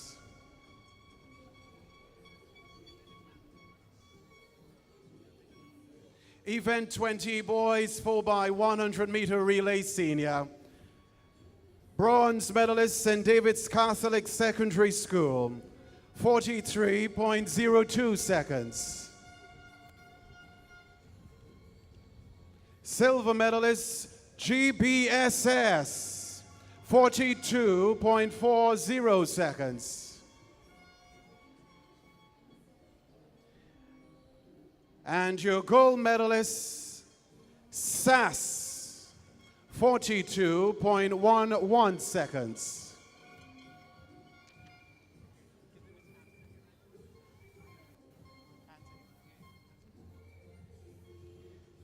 This is the end of this medal presentation. Thank you very much, Mr. Anthony Wellington, former principal, St. John's Christian Secondary School. So we say congratulations to Jerry and Guy, the athlete out of the Hillsborough Secondary School in Carriacou. You threw a distance of 34.48 meters to win the gold medal in the junior javelin throw for girls. Speak to us about your performance today. Well, it was kind of challenging at first. The biggest throw was the first throw I made, and after that my shoulder started to give some problems, you know. What was the distance you threw in Carriacou during your school sports before coming down? 31.31. So how satisfied are you with the big throw, and how hard did you train for today? Very satisfied. Very proud of myself. Well, congratulations. That was the gold medalist Jerry and Guy out of the Hillsborough Secondary School in Carriacou. And we do have the silver medalist here with us. I'm just going to slide across by her quickly. It's Janelle Griffith out of the Wester Hall Secondary School, 28.28. Congratulations. Thank you. How do you feel about your performance? Well, I'm a little disappointed, but at least I tried. So, yeah, I feel good. Is this your best throw yet? No. My best throw was like 48 flat. And like, I don't know what's going on, but I suppose I tried. And you're satisfied that you gave it your best effort? Yes. It's all about the athletes today, so I'm going to slip on down and just give you the athlete who came third as well. We have with us Naomi Jones of the St. David's Catholic Secondary School, 28.10 meters. Yes. Tell us about your performance. It wasn't the best, but at least I tried, and I know I could do better. Yeah. And what you say would have been your best throw? What did you throw coming into day 2 of Intercol? Well, the last time I threw was 32 point something, and today is 28 point something, which I did not did as I expected. But looking forward to do better next time. So what would you say were some of the challenges encountered that you didn't get the javelin to sail to the distance that you wanted it to? The hand movement together with the foot, it wasn't that proper as how I do it in training. Well, that was the bronze medalist Naomi Jones of the St. David's Catholic Secondary School. Just to reiterate, we say congratulations to Jerry and Guy of the Hillsborough Secondary School, 34.48, winning the gold medal, 28.28 meters. Janelle Griffith of the Wester Hall Secondary School winning the silver medal. I now throw you back over to the commentary team. All right. Well, thank you very much, Sherry Ann Noel. Pretty decent there, and good work down on the field, Sherry Ann Noel. And Jerry and Guy of Carriacou, 31.31 to get the gold medal, and pretty decent throw for her. So Carriacou picking up a gold medal in the girls' javelin junior throw. And that really is That's a good sign that Carriacou is in the medal, not just in the medal, but in the gold medal hunt in these 2024 Carifta Games. Well, we're going to see some more students in and around the grounds today because day 2 is the build-up really starts to happen, and we're going to see some more student participation on these grounds. Already, the secondary stands are starting to look a little bit fuller. The concrete bleachers are not. They're the last to fill up. That heat is treacherous over there, especially coming out of those concrete slabs. So when students resort to that, you know they are at a point where they don't care. They just want to support by any means necessary. Those empty stands, the bleachers, that will only hold for day 1 and 2. That's not going to be the image in day 3, I guarantee you. Sun and no sun and wind and drizzle and rain, it will be felt. I'm not a betting man, and even if I were, it wasn't going to be a smart one to take. Totally correct on that one, Bernard. All right, here's what we've got coming up for you. We've got some heats coming up. The girls 100-meter senior, the boys 100-meter senior. We're starting to build some fire. The boys,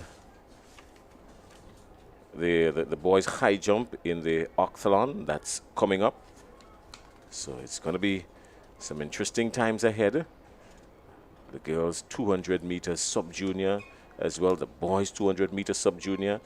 5 heats in each of those events. The 400 meters. So a lot of sprint events today on the field, especially in the first session on day 2. Yes. And also sprint relays also. Well, as we speak, the top finishers in these heats, plus the top 4. We're getting ready for the girls 100-meter senior. Look out for some fire on this one. Let's go down to the lane assignments for heat number 1 of 4. Running out of lane 2 from the St. Joseph's Convent, St. Andrew, Zania Belfon. In lane 3, from the Western Hall Secondary School, Selena Felix. In lane 5, from the St. Andrew's Anglican Secondary, Fiona Bridgman. And in lane 7, representing the Anglican High School, Shaphonia Houston.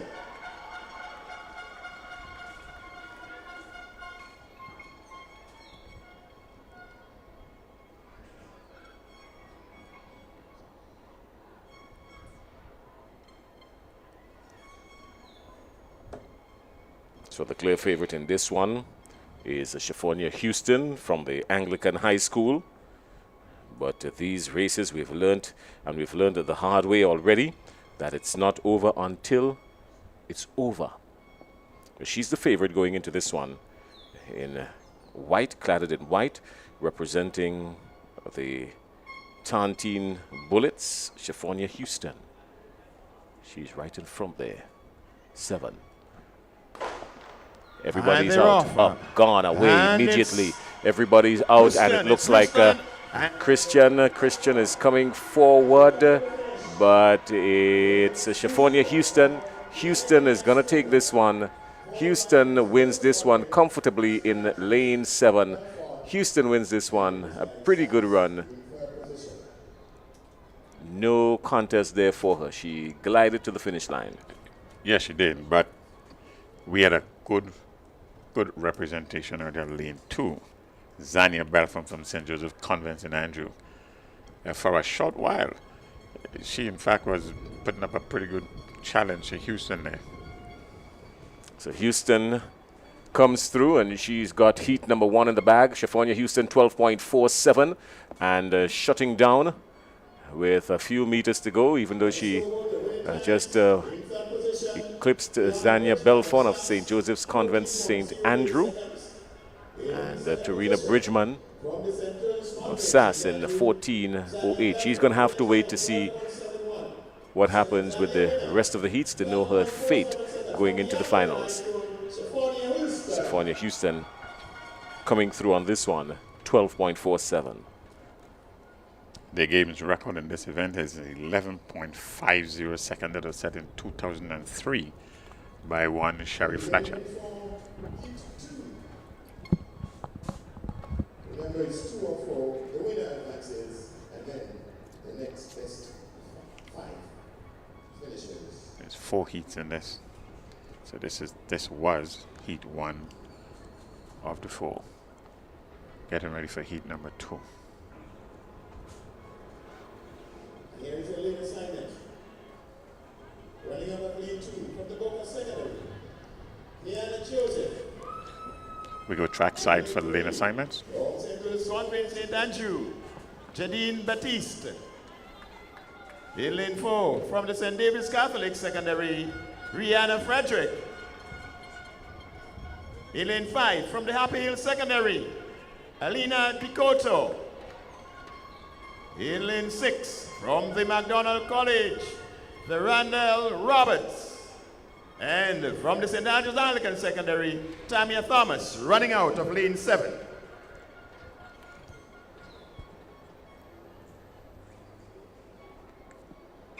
So it's lane 2, Boca St. Joseph Convent St. Andrew. In lane 3, 4, St. David's Catholic Secondary School, Happy Hill. Is in lane 5, 6, McDonald College and SAS. And lane 7 in Thomas.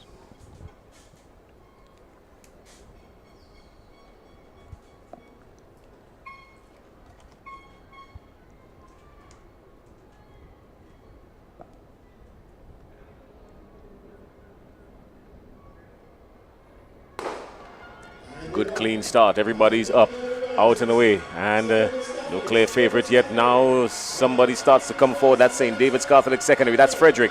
Frederick starts to pull away. Frederick, she's followed by Dikoto, but Frederick pulls away comfortably and comes through to win this one. So Rihanna Frederick of St. David's Catholic Secondary School just catapults her way straight down to the finish line and picks up the win in this heat. Yeah, good run there by Frederick.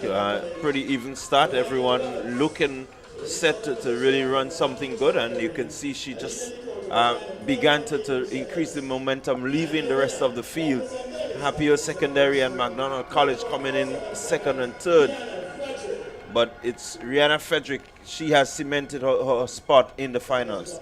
The others will have to wait on time. A pretty decent run from Rihanna Frederick of the St. David's Catholic Secondary School. Heat number 2 is in the books.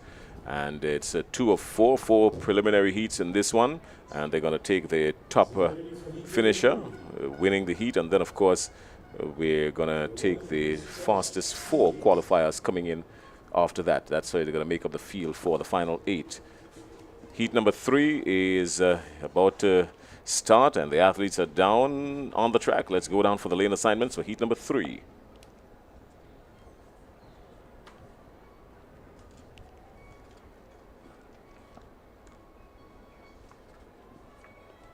Lane assignment. Lane 2, Kamaya Telesford, St. David's Catholic Secondary. Lane 3, Joel Murray, Westall Secondary. Lane 4, Keontae Williams, St. John's Christian Secondary.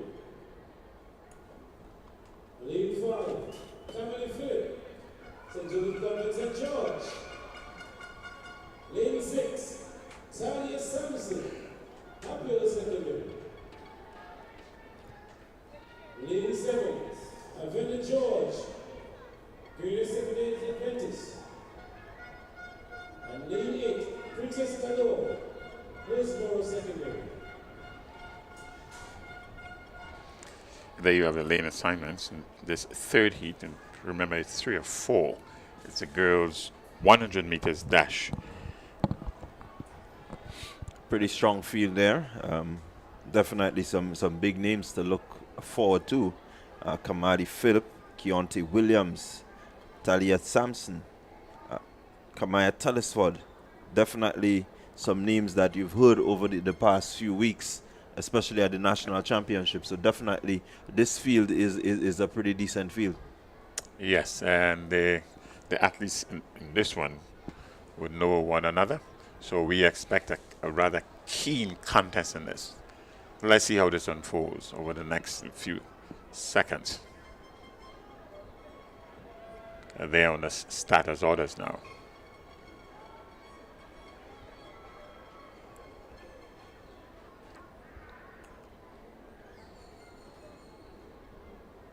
So it's Happy lane 8, 7 is Grenada 7-day Adventist, Hillsborough secondary. Or Happy is secondary, lane 6. And they're off.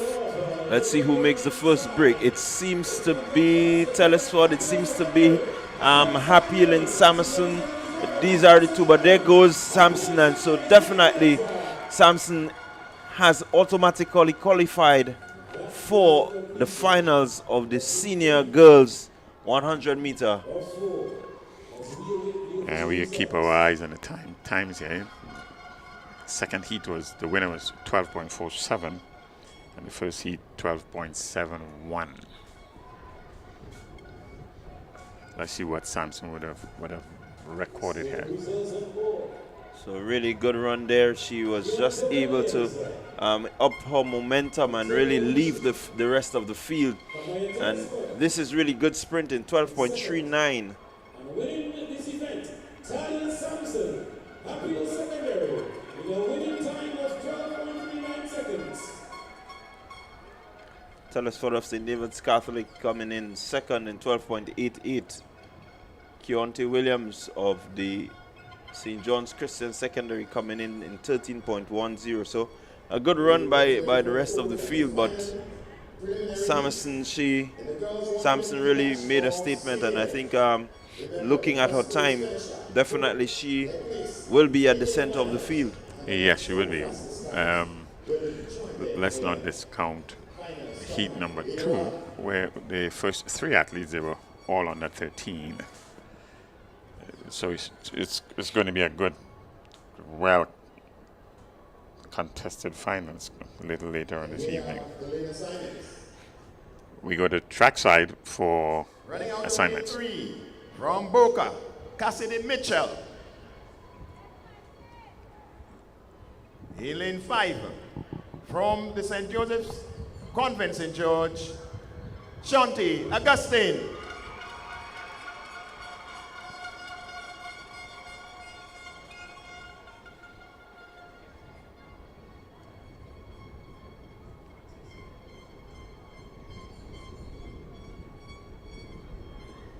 Running out of lane 7 from the McDonald College, Francesca Henry. And in lane 8 from the Grenville Secondary, Rishona Charles. So there you have it. Charles from Grenville Secondary, McDonald College, Henry, she's in lane 7. Lane 6 is Wester Hall Secondary School, McIntyre Augustine from St. Joseph Convent St. George, she's in lane 5. And it's in lane 4. Boca is in lane 3.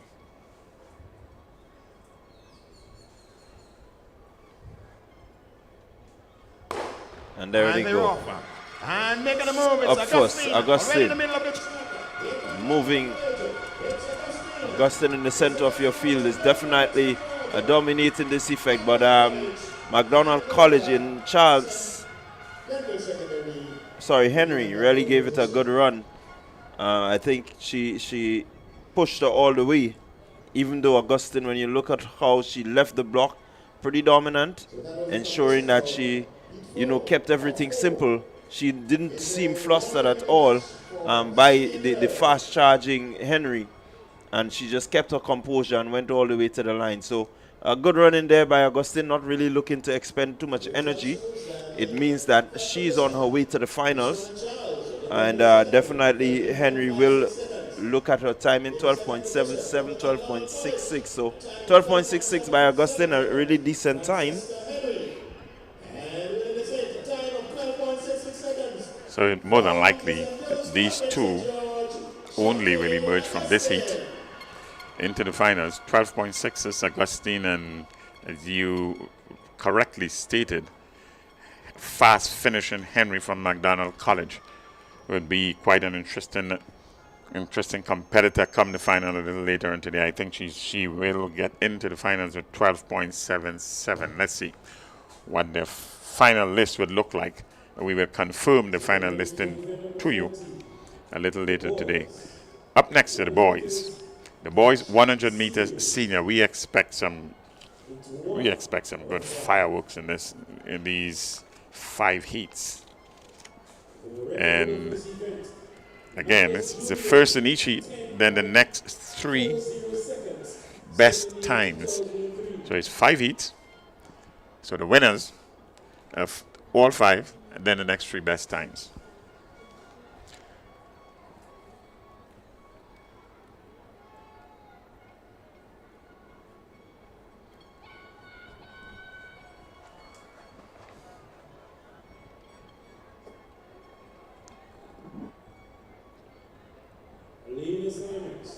Let's go trackside for all lane assignments in this one.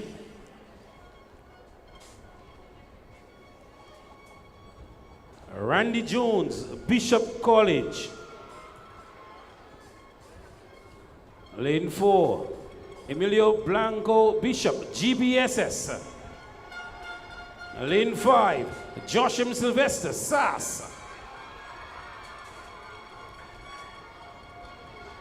Kenzie Matthew, Wesley College, Lane 6. Lane 7, Notion Sylvester, St. Max Secondary. And there you have it there, the lane assignment in lane 7, Sylvester from St. Max Secondary. Wesley College have a representation here. This is good to see. And Kenzie Matthew, he's in lane 6. In lane 5, SAS Sylvester. And the running will be at the middle of the track. In lane 3, 4 and 5. Blanco, he's in lane 4 from the GBSS. 3, 4 and 5. Sylvester is in 5 from SAS, and 3, Randy Jones from Bishop's College. Heat 1, 1 of 5. Top finisher, plus the next 3 based on times.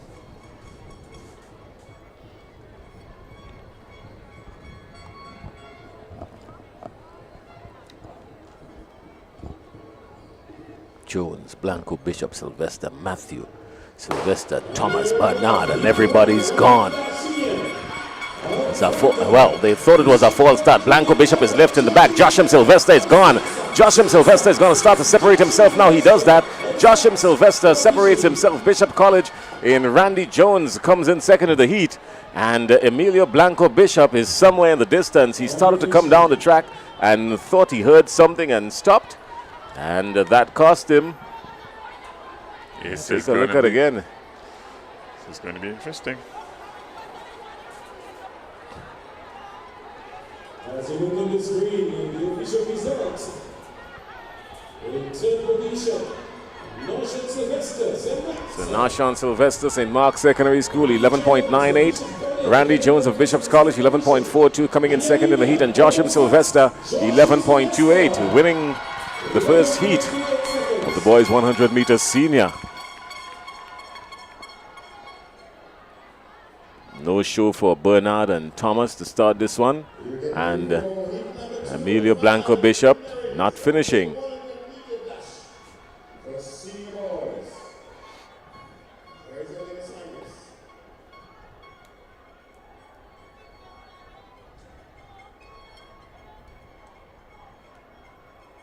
So I'm not sure if they're gonna launch a protest here quickly. GBSS is normally on top of this. So we get ready for heat number 2.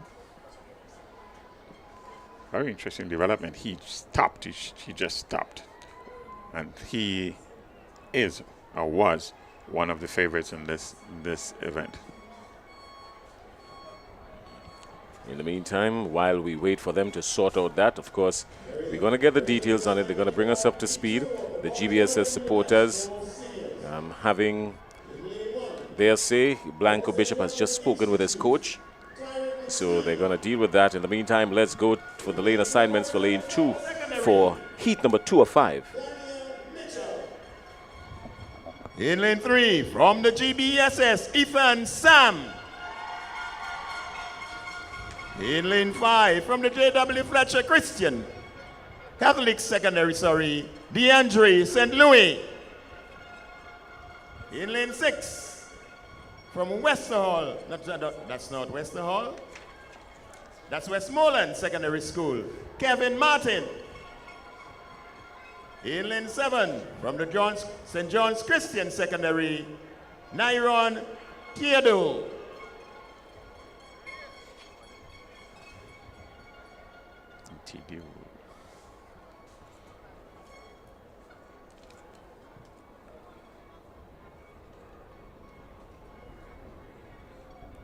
So I'm quite sure he must have meant Niron Theodule and Kevin Martin, and DeAndre St. Louis, Ethan Sam, Jaheim Tika, Daniel Mitchell, and Tyreek McSween.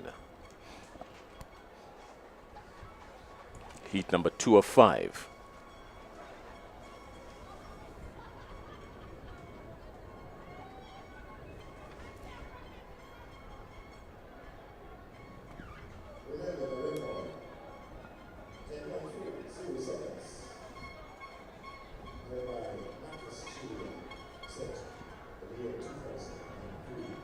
Will be interesting to see how Ethan Sam goes. He doesn't look his best. We saw him at the national champs. We saw him yesterday in a couple of events, and he doesn't really look as the Ethan Sam of old. So definitely coming from injury, it says that he has yet to really get back to his best.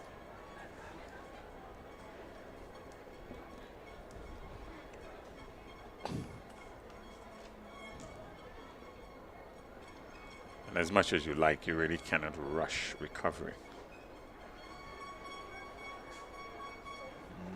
It really makes for an interesting preliminary, because you have some pretty good pedigree in that event.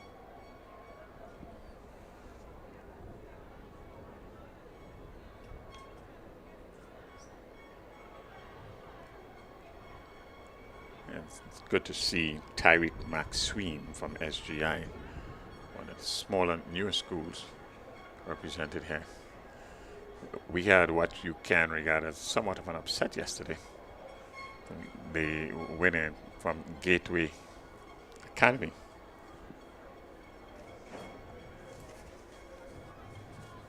Well, I think we may call it an upset, but looking at the national champs, you saw the ability of that young man from the Gateway Academy, and so staying true to form, I think he did what most persons knew he could do. He ran under his club for the national champs, but representing his school and representing really well. Absolutely correct. Again, Gateway pretty new, but you have these guys representing, and so it's a plus for them, you know, to really get themselves in tune with the Intercol games. Most of the athletes from the South have been part of the South City Rising Stars and coached by Lee Coffey, one of the young, talented coaches in Grenada. He has done pretty well, this Lee Coffey, and he's one to look forward to. He knows how to develop these athletes and increase their speed. He's been pretty decent at doing that. So the club South City Rising Stars has seen a lot of young rising stars. Heat number 2 of 2. McSween, Mitchell, Sam, St. Louis, Mathlin, Theodore, Theodule and Tika. Theodule and Tika.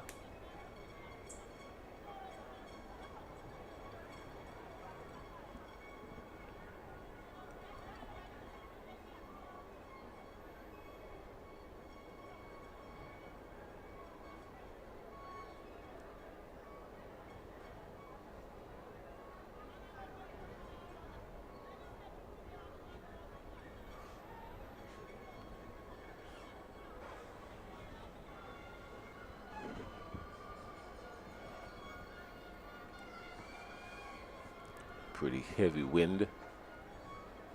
Side there, you can see at the top left-hand corner of your screen, the flags almost parallel to the ground. Up, out, off, away. Sam of GBSS starts to come forward. Sam of GBSS, he shuts down with about 10-15 meters. And he has booked his place as the automatic qualifier, winning the heat. Ethan Sam running out of lane 4 for GBSS. Coming through in this one. Was comfortable from the start. Yeah, he ran a pretty comfortable race. Maxine to his right there, or left rather, is the only person he was concerned about.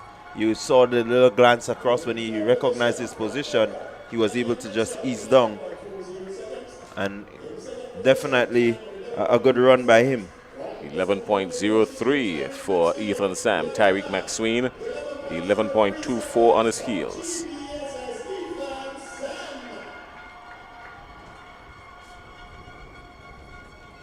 So in the meantime, we're still waiting to see what the final situation will be as it relates to the commotion we saw in heat number 1 regarding Emilio Blanco Bishop.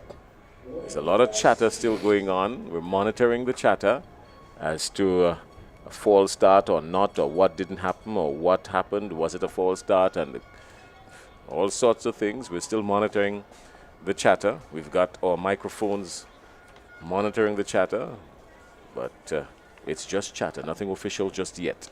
What we can tell you is official is that the 800-meter senior, I think it is. We're going to get it for you right quickly just before we go down to the lane assignments for this one.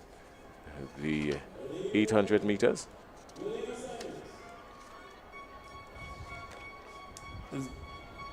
Xavier Bain Alexander Will be a finals. We'll move straight into the finals for the 800 meters senior girls. Aidan Daniel Boca. Lane 3, Nickel Bartholomew, J.W. Fletcher Catholic. Lane 4,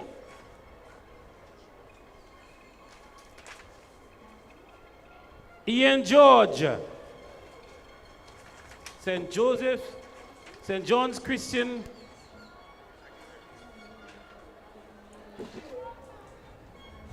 Lane 6. Lane 5, K. Lewis, St. David's Catholic Secondary. Lane 6, Japhet Sylvester, St. Rose Modern Secondary.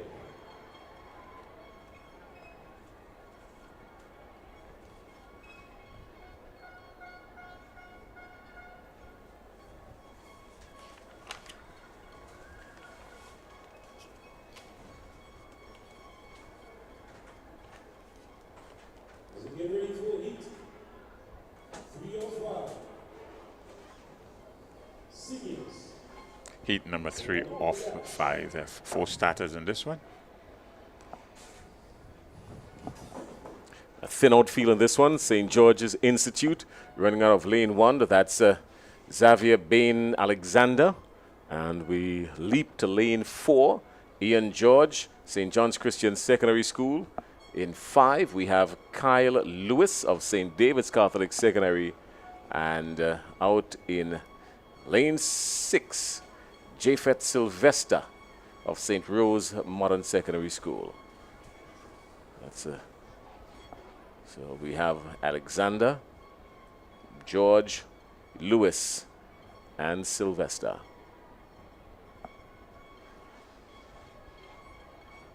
Keep your eyes on lane 4. Ian George, St. John's Christian Secondary. He's a notable name in this one. I'm not saying that he's the favorite, he's just a notable name in this one.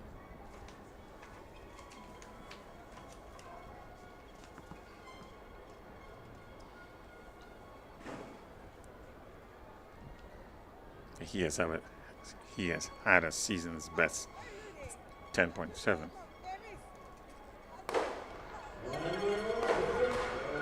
Well, So 2 shots, 3. And it means that somebody is in trouble. Somebody is in trouble.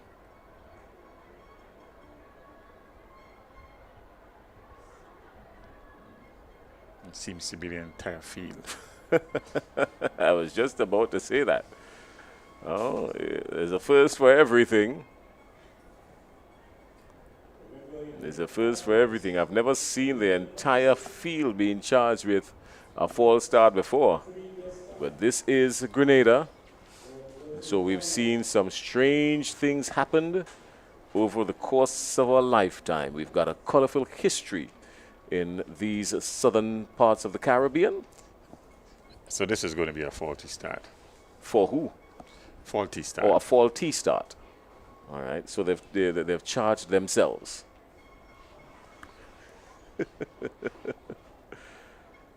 So a faulty start, not a false start.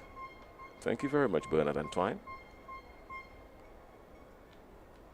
And again, I reiterate the need for the athlete to remain as still as possible just at the point of the gun going off.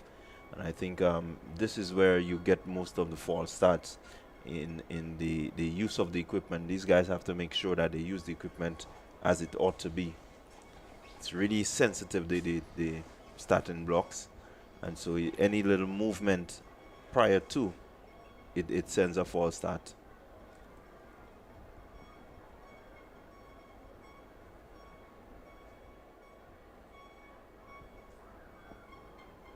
With a season's best of 10.70 from Ian George in St. George Christian Secondary School, he would want to be in the finals.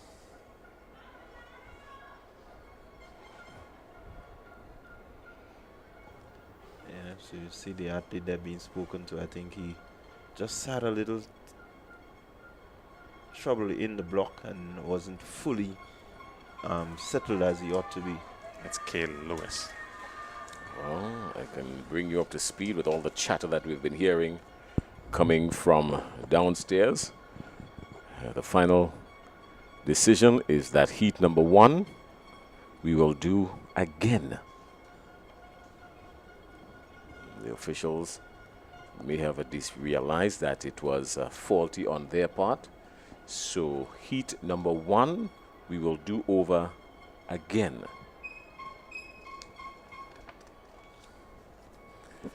That's why you have track judges in these things, and the arbitrators and the people who make these final decisions. So getting ready for heat number 3 of 5. Heat number 1 has to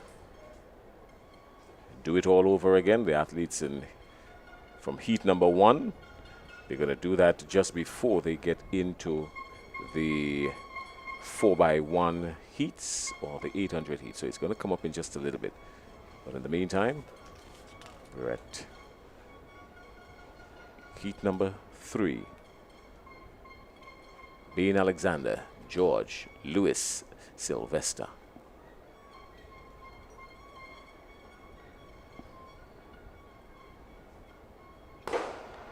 This time it's good, it's clean, it's gone, and here we go. It's coming from the middle of the track. It's Lewis and Sylvester. It's Lewis and Sylvester, but the separation comes, and, well, Sylvester. St. John's Christian Secondary School in George, Ian George, 10.82. And a shutdown. At this point, he realized he was up. Well, did he shut down or did he power his way through? I think he ran all the way through, Ian George. 10.82. St. John's Christian Secondary School in Ian George picking up the win here. He has been running quite well all year. It's a good-looking athlete, Ian George. He came into this one with a qualifying time of 10.70.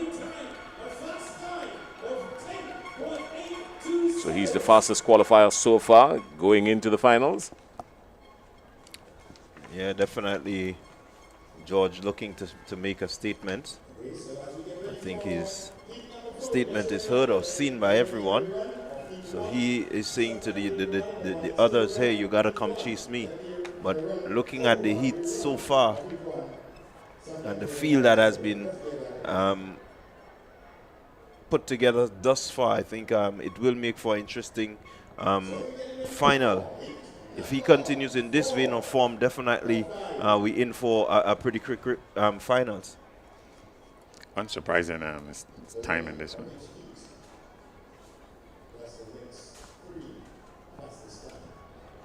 When you say unsurprising time, break that down for me. He is expected to do very well in this event. That's George. He has been running quite well all year.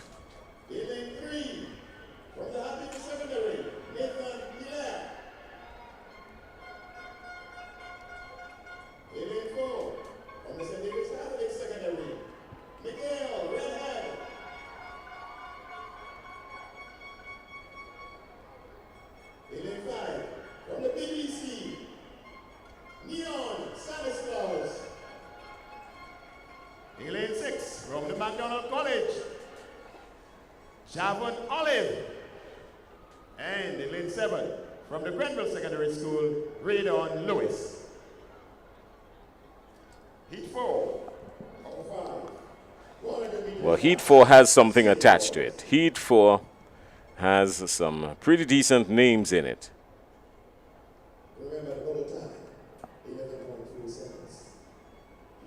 Mikhail Redhead, Nathan Hilaire, Keon Stanislaus. What's interesting for PBC in this heat, these heats, no Canik Nixon listed.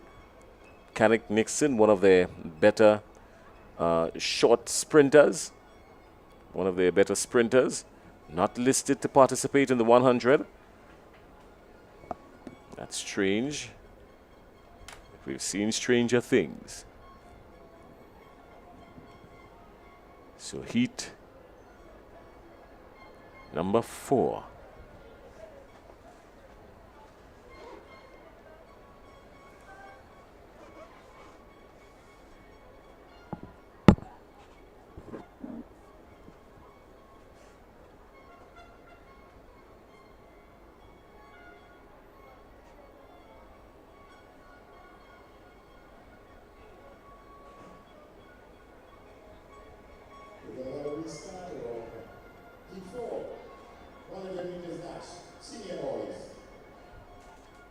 Hillsborough Secondary School, and George should have been in this one. He's opted to stay in the dressing room. He's not coming out.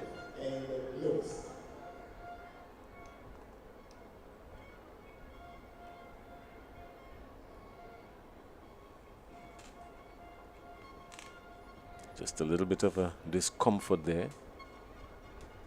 It's the athlete from St. David's Catholic Secondary, Mikhail Redhead.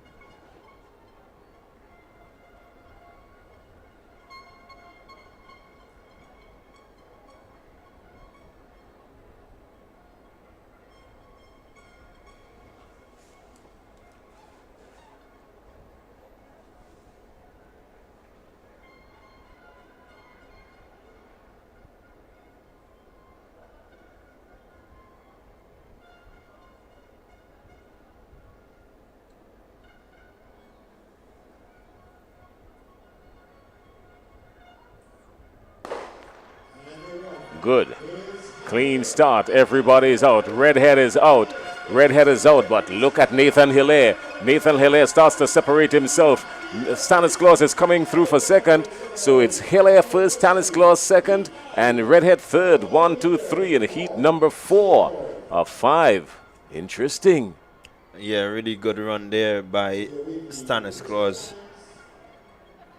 And also, well, Hilaire from the Happy Hill Secondary School. He got off pretty quickly, and really you can see the fluidity in terms of his running. He was pretty smooth, 11.45. Not as fast as the previous heat, but definitely he has done just enough to make sure that he gets himself into the finals.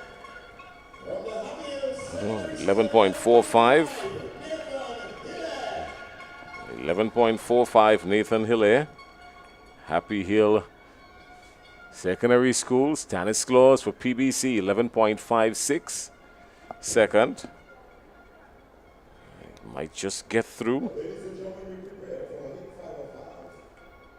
Fairly slow heat this one was.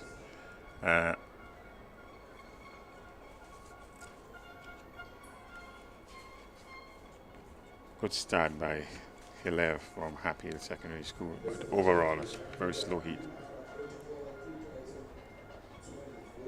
One expected Michael Redhead from St. David's Catholic Secondary School to have a better start than he had. Almost got left at the blocks. Down on the high jump, just in front of us, across there, the boys octhalon. The high jump, the boys octhalon, event number 6, and the boys octhalon, that's about to get started.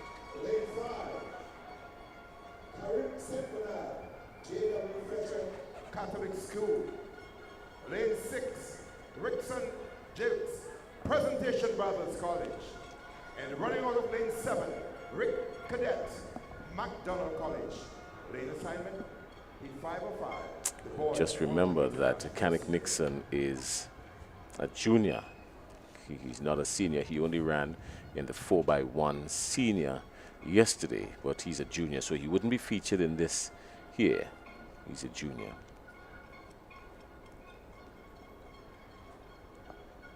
So the field is Humphrey, Ned, St. Bernard, Jilks, and Cadet.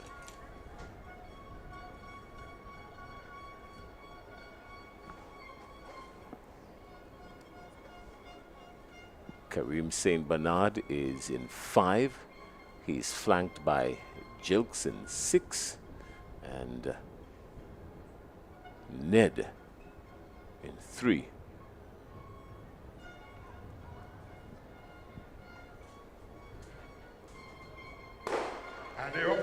Up, out, away.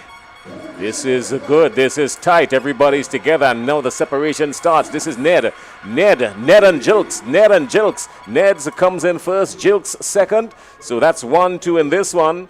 So a good run by Kyle Ned of St. Andrew's Anglican Secondary School, SAS, and Rickson Jilks of PBC pulling second in this one. So 11.06 for Kyle Ned and 11.28 for Rickson Jilks of PBC. Yeah, good run there by Ned. He got off really quickly and showed that he positioned himself well, and you can see him going through his paces. The acceleration came. Now, one of the things that I'm looking at with the start of these races is the guy's ability to really push off the block. You didn't get that really intense push from Ned, but he was able to just accelerate through the paces there and really position himself ahead. Definitely something he will want to look at in terms of getting a good start to the finals. Yeah, faster heat this one was, but relatively slow.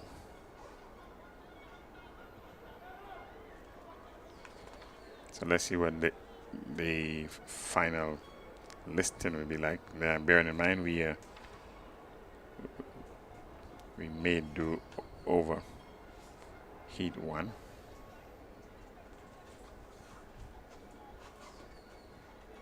So some of this is the high jump in the boys octhalon, event number 6. That's exquisite form there from Jermaine McDonald. Jermaine Donald of PBC. Exquisite form in the high jump. He's a better high jumper than anything else. This Jermaine Donald chap. I think this here is his pet event in the octhalon. And there we would have seen 2 contrasting techniques, scissors and Fobsbury. Oh.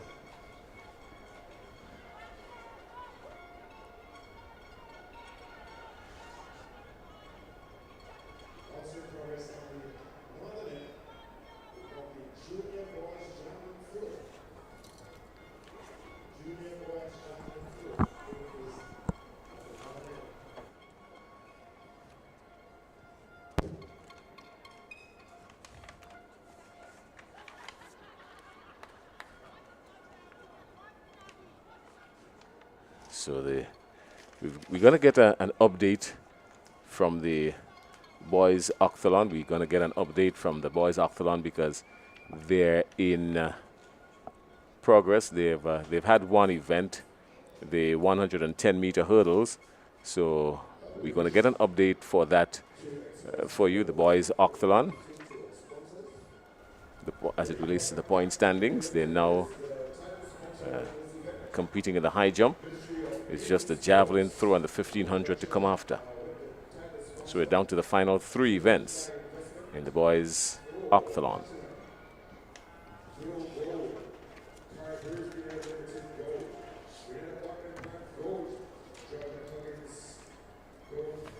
We are moving right along, but we are getting ready. We are getting ready after these 100 meters. We are getting ready for some 200 meters sub-junior, both boys and girls. And then some juniors at 400 meters. So lots of sprinting. Well, we also have heat number 1 of 5 to run over from the boys senior 100. We've got that to run over as well. So that has to happen.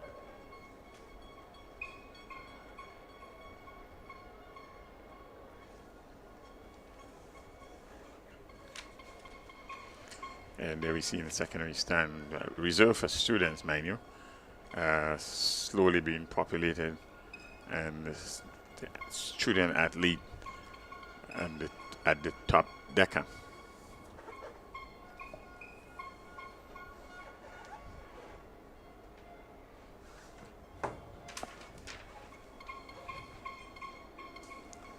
So quickly, after 4 events, we can tell you that 2,558 points, Lennon Williams of the St. Andrews Anglican Secondary School is out in front. Brian Isaac of SAS also, 2,488 in second.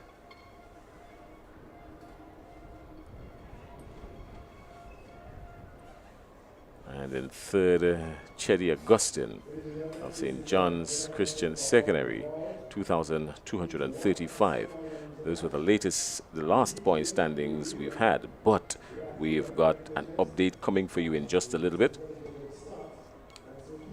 Not quite sure if there's going to be any change in the top 3, but then by the time we complete the high jump, well, Jermaine Donald won the 110-meter hurdles, so that's good news for him. And he's into the high jump, which is his pet event. So he could pull off a win here and move from 8th, up the ladder. Let's see what's going to happen. He's going to put some pressure on the rest of the field.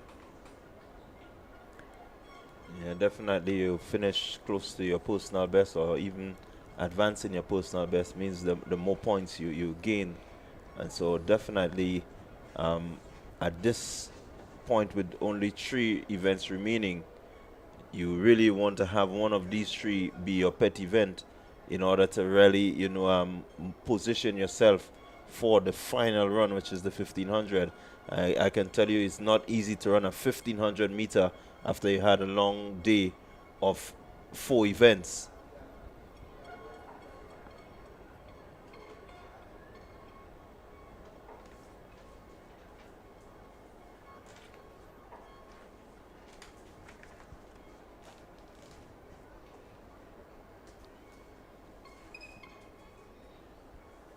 So Brian Isaac has leapt into first place in the Octhalon boys with a narrow margin. He has 2,972 points. And Lennon Williams, his schoolmate, 2,908 points. So just under 60 points ahead is Brian Isaac of SAS and Rondell St. Bernard 2,788.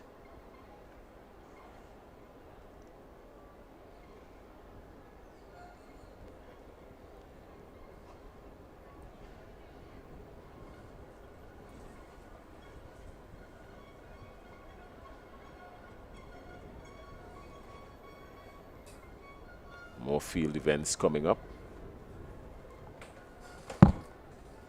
The shot you're seeing on your screen are the competitors in this OCT event. And being together for 2 days, they get to know each other pretty well, Jason. Yeah, we've also got some javelin coming up. It looks like the senior boys javelin, or is it the junior boys javelin? I'll tell you that almost in just a few seconds.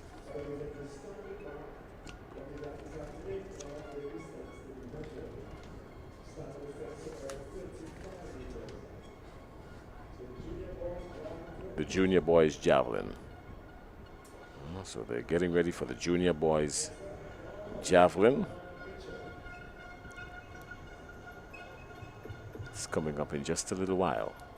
And again, a large field, 29 competitors.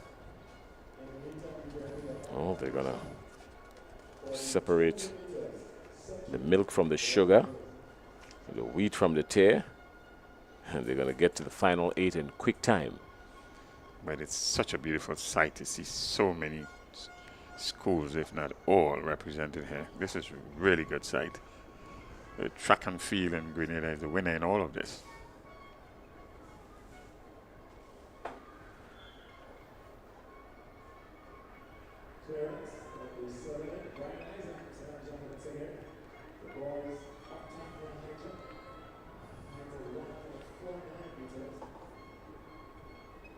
We have Wester Hall Secondary School represented here, PBC Boca, JW Fletcher, St. David's Catholic Secondary, SAS, Westmoreland, GBSS. This really, SGI, Hillsborough Secondary, McDonald College. This is so good for the sport. They have such a wide representation.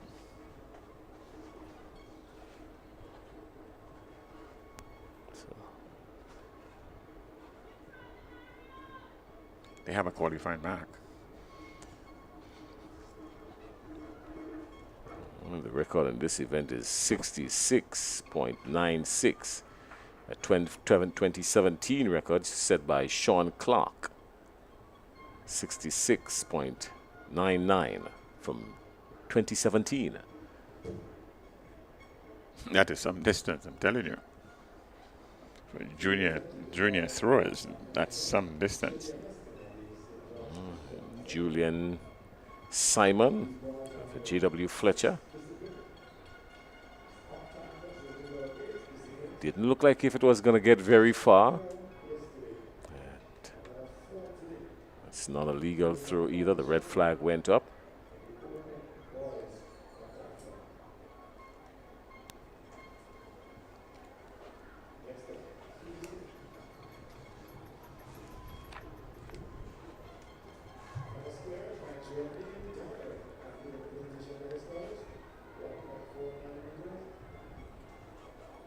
Just for information, the record of the boys octathlon stands at 1.85 meters.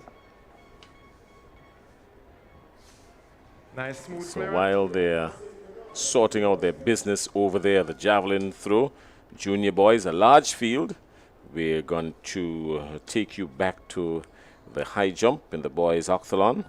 And by the time we get through to some degree with the high jump in the boys octathlon, Sherry-Ann will have an update for us in the boys javelin junior throw.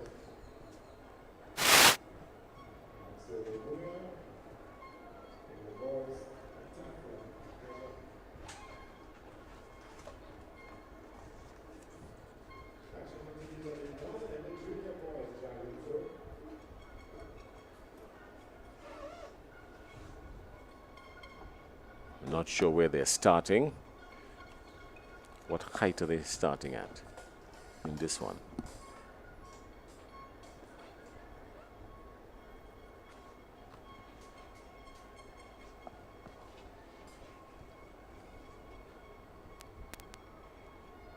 1.52. We're going to start at 1.52.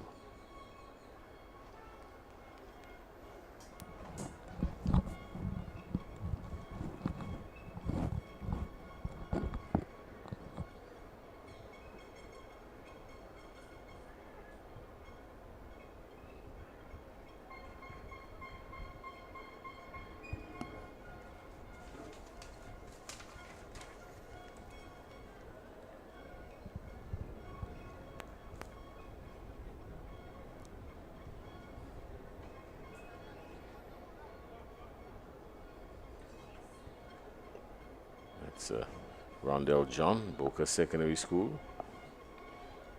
We would like to continue with our appreciation for the sponsors of the event and the sponsors of the school. Good all-round athlete, Rondell John. Secondary school is sponsored by Moasa, so it's Moasa St. Andrews Anglican Secondary. Hillsborough Secondary School, Paddy's Enterprise, so it's Paddy's Enterprise, Hillsborough Secondary School. The presentation projects college. Williams. So it's presentation next credit union. And for McDonald College, classic lighting. So it's classic lighting at McDonald College. Also, Boca Secondary, they're sponsored by Classic Lighting as well, Classic Lighting Caribbean. J.W. Fletcher Catholic Secondary School, they're also sponsored by Classic Lighting Caribbean. Happy Hill Secondary, Classic Lighting. And there seems to be a Classic Lighting and a Classic Lighting Caribbean, which is good. St. John's Christian Secondary, Past Pupils Alumni Association. The Anglican High jump. High School, The boys. Octhalon. That's Donald. Bishop's College, and they are sponsored by the Grenada Trade Center. Westerhall Secondary, Classic Lighting. Not a major challenge for him. This 1.52 meters. So there you have it. The list of sponsors for schools participating in the 2024 St. Bernard.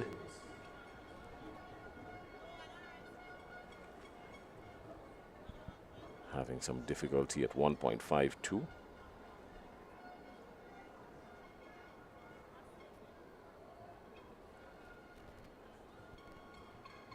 Next up on the jockey body, number 41, sub-junior girls 200 meter dash.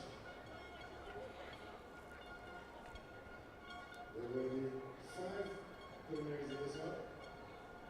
He's going to go again. St. Bernard 1.52.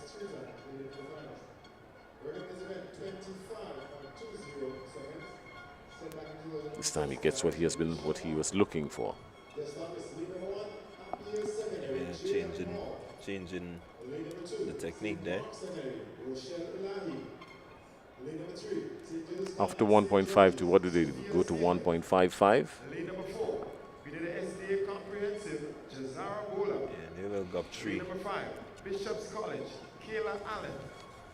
Lane number 6, Westerhall Secondary, Anaya Cumberbatch. And lane number 7, Boca Secondary, Annalisa Brown. The 200 meters sub-junior girls. Heat 1 of 5.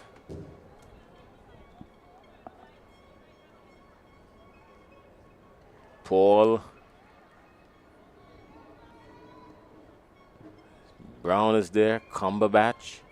Allen. It's a pretty decent field. But you've got to give Annalisa Brown the edge on this one.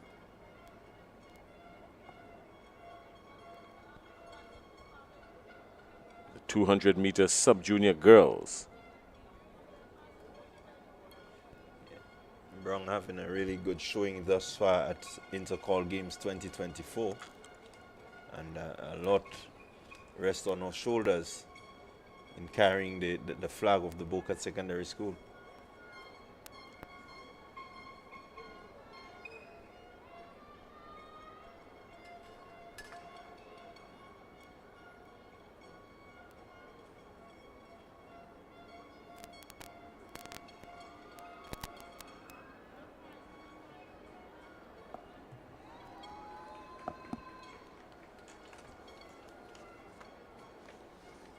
And a lot of these things pushes back the time. And you'll be amazed to know how these little 15 seconds and 20 seconds and 30 seconds, how they add up over the day.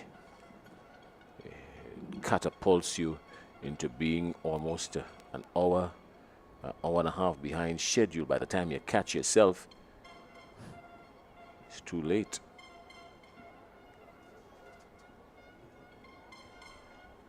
It's an athletic event, so even the officials, they too have got to put a little pep in their step, some wheels on their heels. Have to be moving. Got to be on the move. It's not an ordinary day at the park. I quite agree with you. It's not an ordinary day at the park, and we have to, really be on top of our games, especially in a big event like this. You want to be, as efficient as possible, because having the Carifta Games coming, which is another major meet, and not just a local meet, but it is a regional meet. You want to, make sure that you up on your timing and ensure that everything gets done in accordance to the game's conditions. So definitely the officials there, just have to keep that in mind as fast as they go along during the next few days. Well, you find a way to put it very nicely. I am not that gifted. At times, I would just say they need to move, and move with some urgency. Let's get on with the business. I've been known to not be the most likable person in the room for it at times. But we're getting ready for the start of the girls' 200-meter sub-junior. Annalisa Brown has already had one record to her name in this event. In these games, she smashed the 800-meter sub-junior record yesterday in excess of 3 seconds. And she came down the final 100 meters as if she was running in heels. And this age group, for most of these girls here, or some anyways, it's sub-junior level. This should be their very first Intercol games.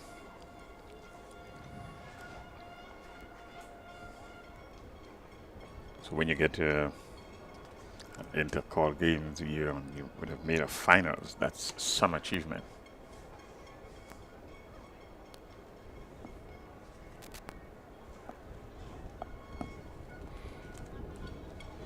All right, so we've got to get the final start list. We've got to get the final start list for some events. Going to bring you up to speed on that just now. We're going to have to get the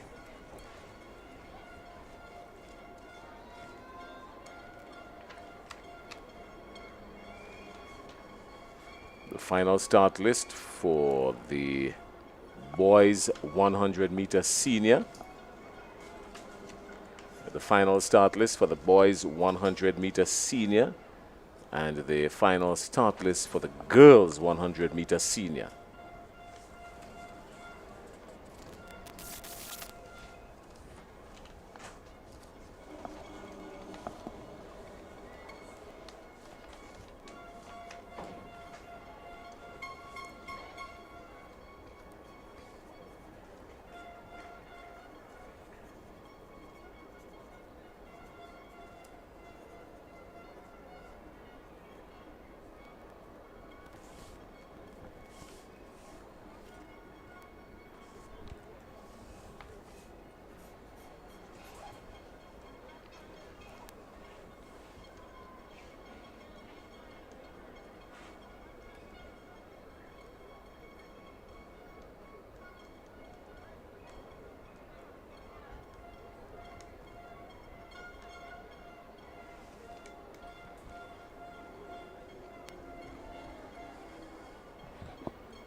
not too sure what the holdup is.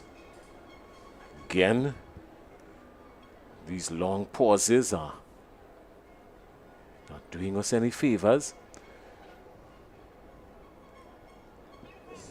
So if they've got some field events going on that are hindering the process in this one, we can segue to Sherry-Ann in just a little bit. Maybe she's gonna break down things for us in the boys' javelin. We've got some javelin taking place across at the curve of the 200 meters. We've got the javelin happening there, so just maybe we can get some info on that.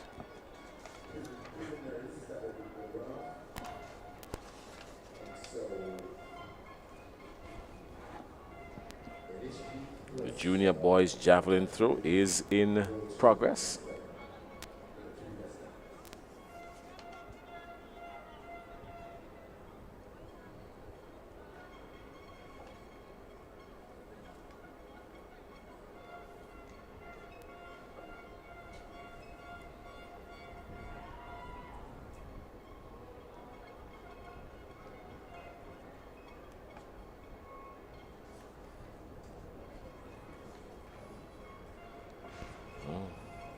They're ready now. The girls 800 meter senior. So is the 200 meters sub junior. Heat 1. Your caption is a little bit off. Up, out, and away.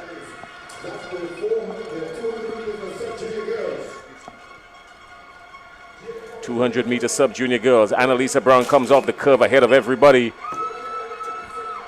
She's going to get a challenge on the inside from St. Mark's Secondary, but no major challenge there, really. Annalisa Brown coming through, and clearly she's in. Yeah, really good run there by Brown. I think clear-cut favorite coming into the event, and she really ran a good few hundred meters to position herself coming off the curve in the first position. Even if she's running on the outer lanes, it looked really easy for her. Just coming through there now, just ensuring that she's well placed. She's shutting down. You can see she's just looking to slow it down there a bit, and she's well in. 25.38 for Annalisa Brown, and a shutdown 25.38. Oh, even with that attitude, she's placed everybody on notice. She's ready for the day's business again. Wow, 25.20 being the record by Janisha Mark. Are you kidding me? 25.38. I mean, what is in store later on definitely could be a record-breaking performance. Oh, I can say what's in store, but as we say in local parlance, you're big and you are sense. Yes, the young lady. Shh.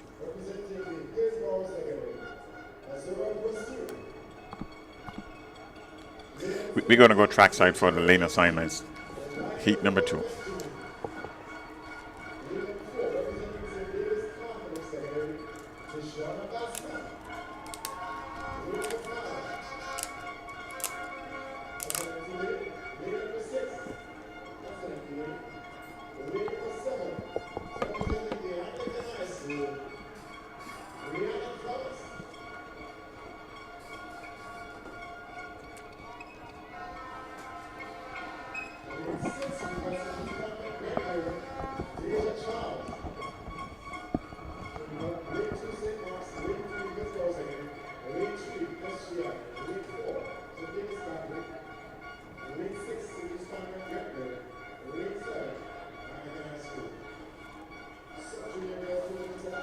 Heat number 2 in the girls 200 meter sub junior.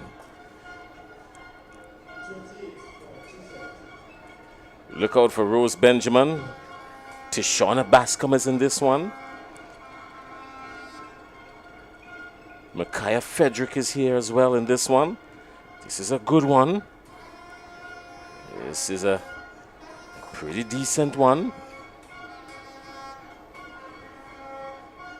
Tishana Bascom came in at 25.90 in this one.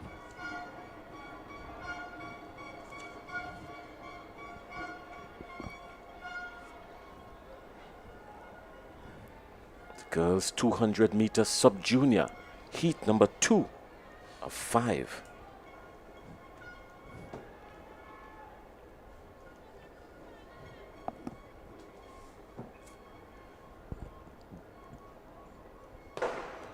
Didn't hold them long at all. The starter didn't hold them long. And they're out and running. And look at lane 4. That's Tishana Bascom. Oh, just as they were getting into it, they were hauled back. But Tishana Bascom was out like a rocket. The NASA space station was placed on notice. Yeah, really good start there. She definitely was looking to be ahead coming off the curve. And I think that recall there just kind of dampened the spirits of the girls. You can see them taking a little time to get back. But really, Bascom, I think she's really set to make a really good mark here in this semi-final, in this preliminary heat. Is heat number 2 of 5. And then lanes number 1. St. Rose Modern Secondary School, Harpeel is in 2. In 3 is SGI, and 4, St. David's Catholic Secondary. 5 is J.W. Fletcher, and St. Andrew's Convent, St. Andrew's. 6, and Anglican High School in 7.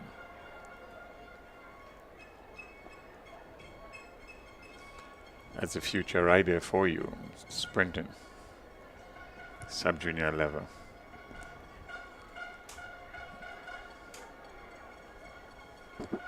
So the field has been cautioned.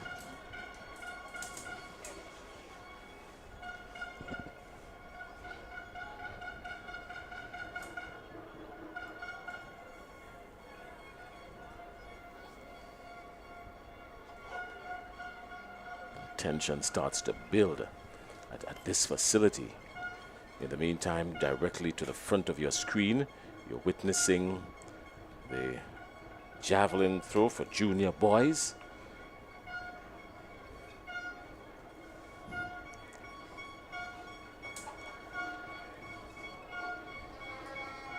Directly after these 200-meter sub-junior girls heat, we're going to have an update for you in the javelin. The junior boys javelin.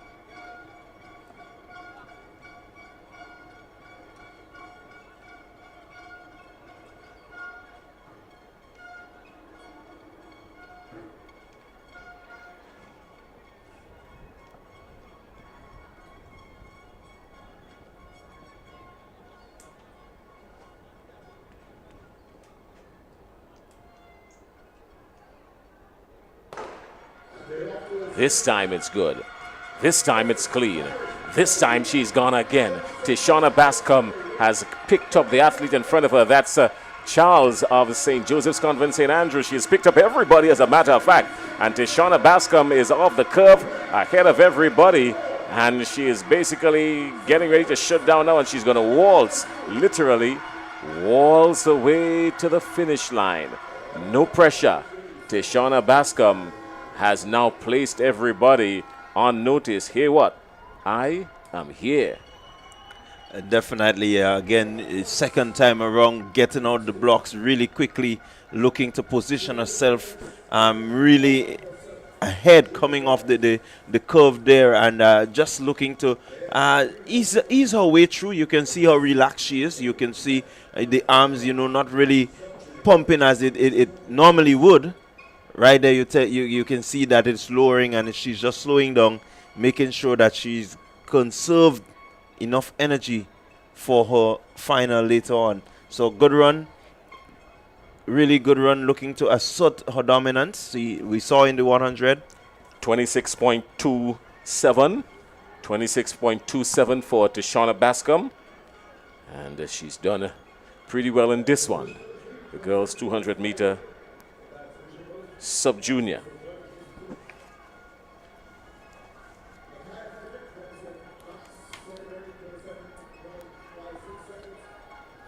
.27.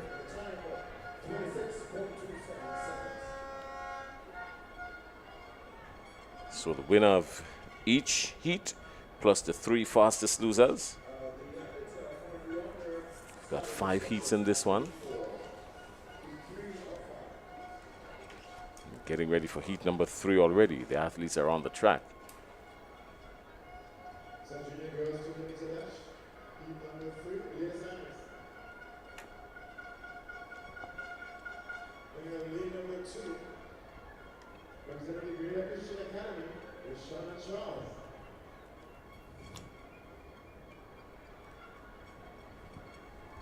That's lead number 1, Grenada Christian Academy, Rishana Charles.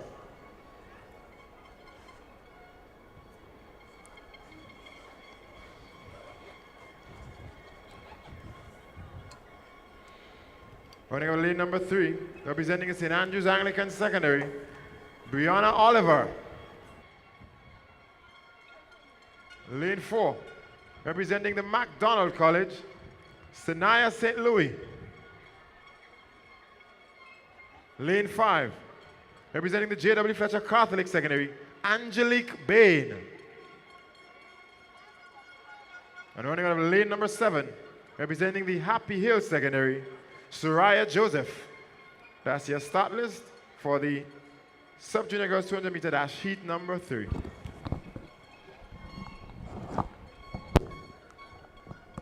So the lane assignments for heat number 3 of 5. Well, who do you recognize in this one, Clyde?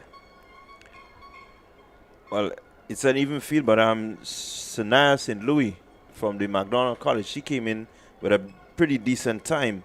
Janaya Welch of the Wester Hall Secondary School, she's the no-show, but she came in with a pretty decent time also. You have Angelique Bain from the JW Catholic coming in with 30. I think that in a 200 is pretty slow, but that's the persons that we have times 4. So definitely St. Louis one to look out for.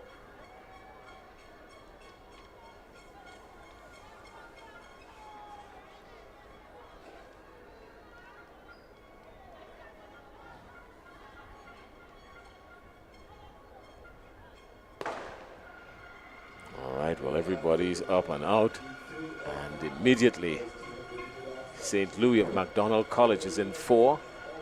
St. Louis of MacDonald College is in 4. St. Louis of MacDonald College comes off the curve. St. Louis of MacDonald College, she's out in front, but here comes the challenge now. The challenge comes from Brianna Oliver. Brianna Oliver starts to lunge forward. Brianna Oliver is in front. Oliver's going to win this one. Oliver came through hard on this one, and she wins the heat.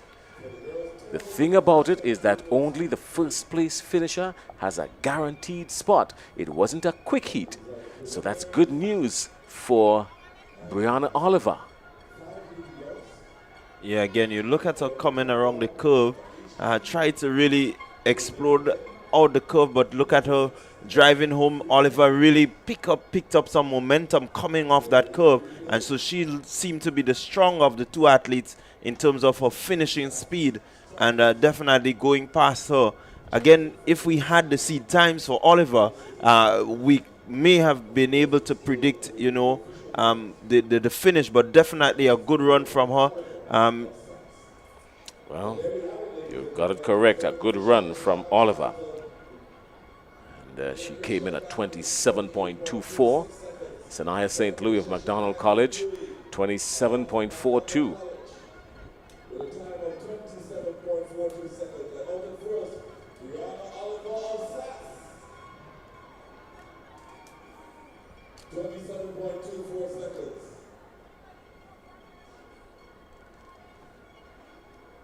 So far, the fastest qualifying time that we've had in this one.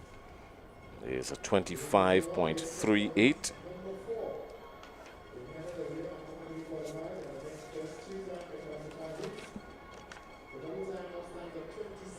.38 Annalisa Brown, fastest qualifier to this point. Let's go downstairs for the lane assignments in heat number 4. 4-2. If you want to make it into this evening's final. 200-meter dash sub-junior girls, lane assignments, heat number 4.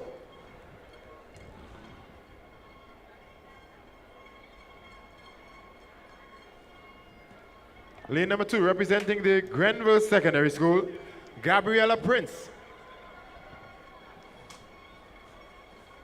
Lane number 3, representing the Bishop's College, Kadisha Frank. Lane number 4, MacDonald College, Sumaya Andrew. Lane number 5, St. David's Catholic Secondary, Michaela Phillip.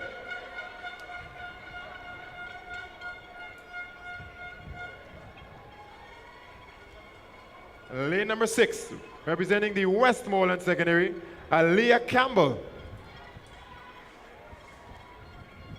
And lane number 7, representing the Grenada Christian Academy, Ciara Augustine. That's your start list for heat number 4 of 5, sub-junior girls 200-meter dash. 27.42 seconds is our bubble time.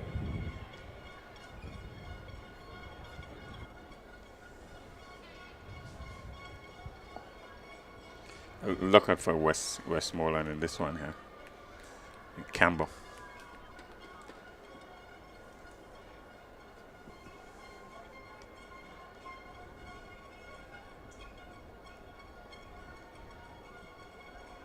Sanaya Andrew of MacDonald College is in 4. She came in with 27.04. 27.04. She's on lane 4. And she was the fastest qualifier in this heat. Generally, the fastest qualifier goes in lane 4. And if you mention Westerhall Secondary, well, it means Westmoreland Secondary. We have Michaela Phillip of St. David's Catholic who did 28.10. So it means that Westmoreland would have done even deeper than 28.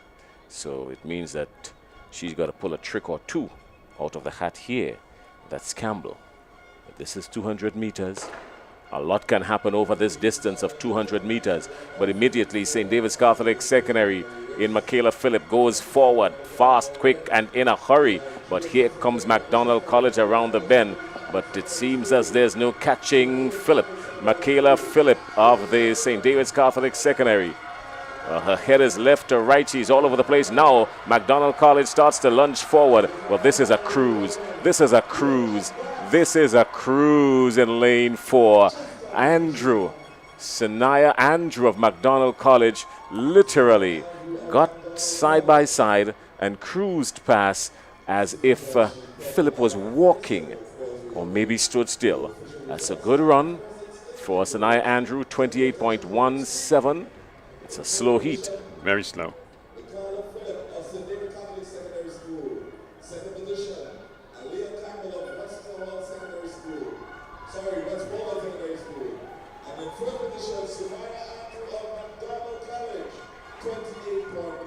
So apart from the winner in this one, you're not going to get anybody coming for this heat into the finals except the winner. Your girl, Aaliyah Campbell, the one you said to look out for Westmoreland Secondary School, she came in second, 28.50. So 28.50 for her, that's not good enough to get her in, I'm quite sure. No.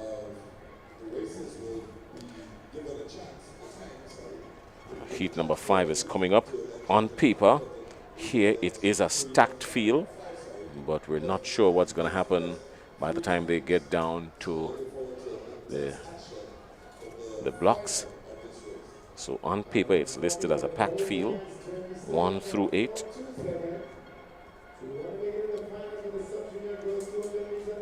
The final heat of the girls' 200-meter sub-junior. So far, the fastest qualifying time that we have is Annalisa Brown, 25.38. Not too far off the game's record. And a bunch of 26 and 27s and 28s after that.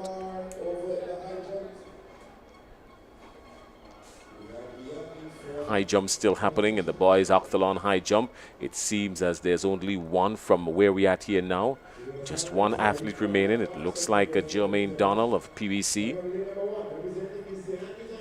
I'm gonna find out what's the height he's attempting. It looks like 1.70.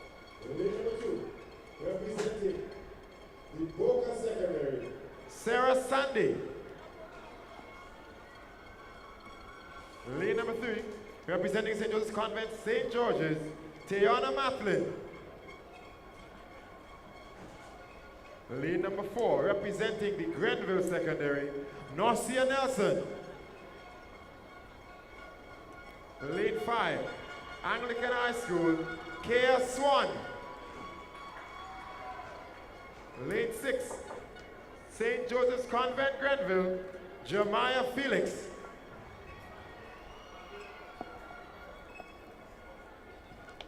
That's the field right there. For the final heat, sub-junior girls 200 meter dash. 7 and 8 not present. 1 through 6. Charles, Sandy, Patrick, Nelson, Swan, Felix. 27.58. Nelson, Marisa Nelson of Grenville Secondary. She's the fastest qualifier coming into this one. See what's going to happen. Nelson is in lane 4, pretty much even Steven still. Pretty much even Steven still, but here comes Boca Secondary School. This looks like Boca Secondary. And Sandy for Boca Secondary. Sandy is ahead. Sandy is still ahead. And she's eclipsed out of lane 4 by Nelson of Grenville Secondary School. So Grenville Secondary School, Nelson picking up the win. And Sandy, Boca Secondary School coming in second in the heat. The timing is what's important in this one. 27.85. The boys javelin junior, our top 8. Caleb Alexander, Prevention Brothers College. Renal Baptiste, Boca. Kid Francis, St. David's Catholic Secondary. Josiah Mitchell, GBSS.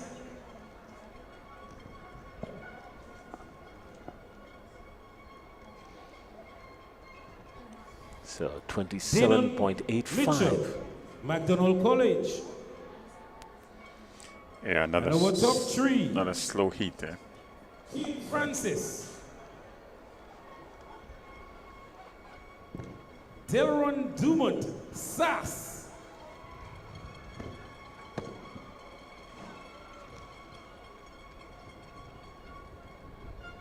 Rhyme Raymond.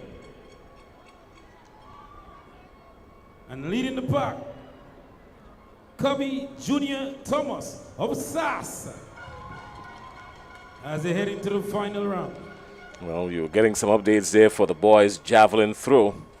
And well, we've come down to the final 8 now. Raheem Raybon of McDonald College is there. Kirby Julian.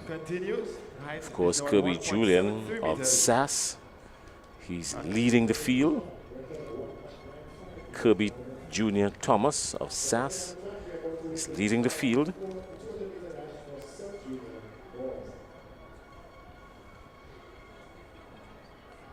The boys sub-junior 200 meter is up as well. So a lot of action with bubbling here at the National Stadium.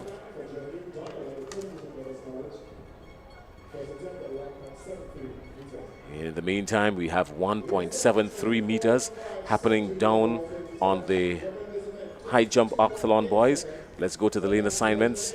quickly for the 200-meter sub-junior boys. Well, we had that already. So heat number 1, the boys 200-meter sub-junior. Thomas, Fleming, Mitchell, George, St. Bernard, Brathwaite, Alexander.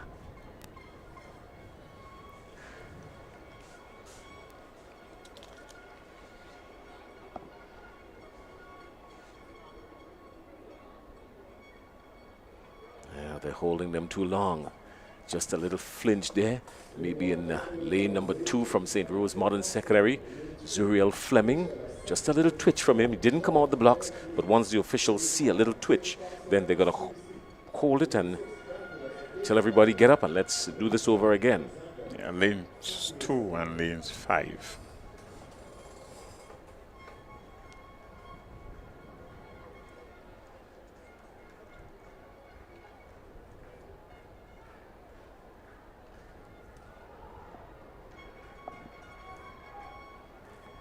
Back in the blocks one more time.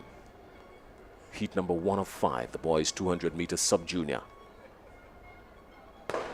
This time, everything is legit. And immediately look at the center of your screen. That's St. Bernard. Trey Sparks, St. Bernard of PBC. And Sass is coming around the bend. That's Mitchell.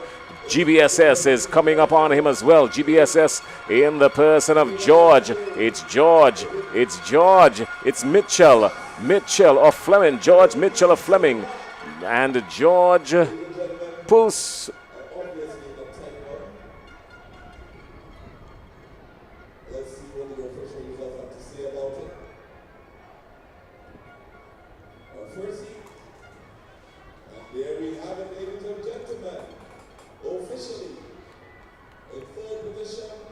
Grenada 7-day Adventist.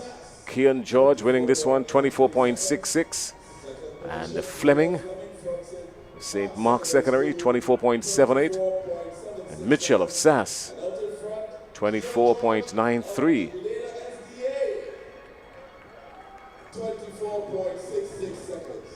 Only the winner is guaranteed a spot in this one. Everybody else will go on times.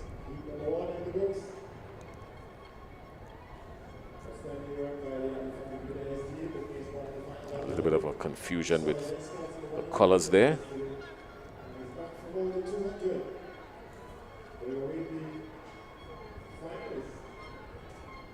So a time of 24.66, not too bad for your opening heat.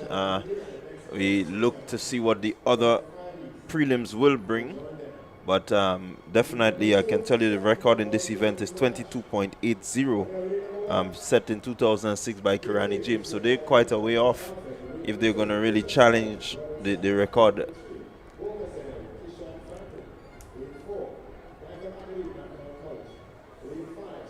Secondary, Keelan Phillip. Lane 6, Hillsborough Secondary, Tiquan Boswin. And lane number 7, Delron Dumont, St. Andrews, Anglican Secondary.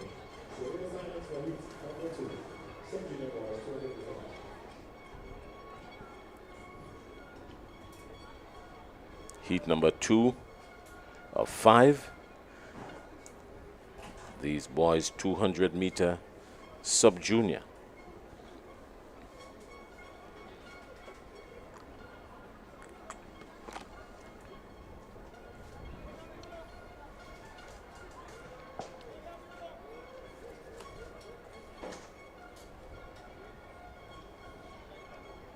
A good representation in this one.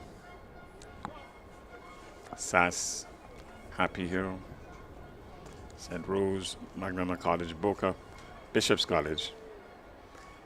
Not Happy Hill, but Hillsborough Secondary, and Bishop's College, and Grenada Christian Academy.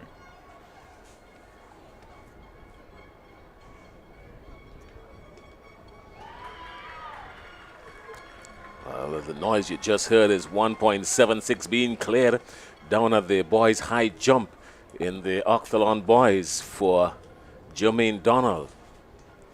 Just cleared 1.76. In the meantime, on the other end of the track, the 200 meters sub-junior heat 2. were held for an eternity in this one. And then they exploded. Look at lane 1. Look at lane 1 in Nathaniel Alfred. Look at lane 1. Nathaniel Alfred is in a different zone. I can't wait to see the time on this one, the qualifying time on this one. Nathaniel Alfred with a little shutdown with some compression gear as well. Nathaniel Alfred. Hello, everyone. And he doesn't even break a sweat. Very impressive. Very, very impressive run there by young Alfred. Look at that. At the top of 150, he was already eclipsing 1, 2, and 3 in front of him. And when they extended the edge of the curve, there was no doubt. Everyone else was fighting for second. And he did that out of lane 1, which is usually the tight lane.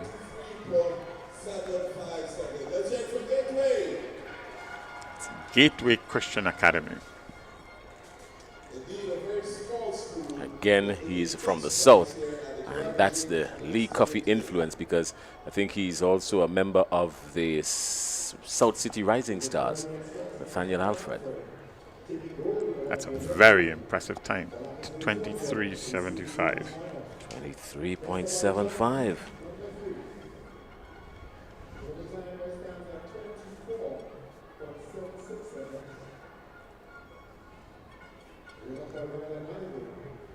And then you've got to run faster. In the meantime, the octholon high jump is still in play. The college, Jonathan Alexander. Lane number 2, representing the Hillsborough Secondary, Kiel Stanislaus. Lane number 3, representing the Bishop's College, Victor McIntosh.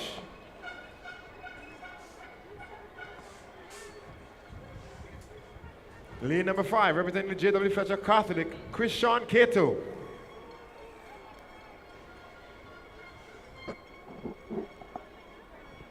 And lane number 6, lane number 7, representing the Grenville Secondary, Shamrock Frederick. Your lane assignments for heat number 3.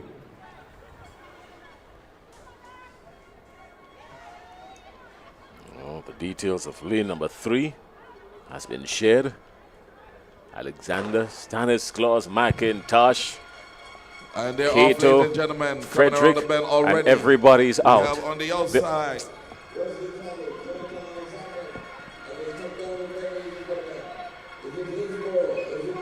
Keep your eyes on lane number 2. That's Stanislaus. Hillsborough Secondary. Stanislaus is pushing hard. He's fighting really hard on this one, but he's going to be just eclipsed by Bishop's College in Victor McIntosh. So a pretty decent run for Victor McIntosh, understanding that you're only guaranteed when you come in first. Yeah, really, really good run there by McIntosh.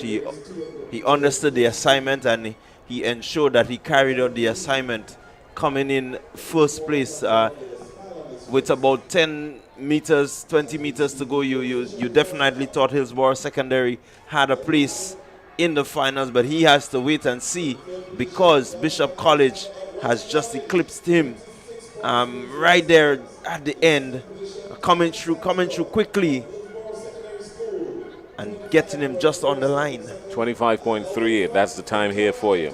25.38.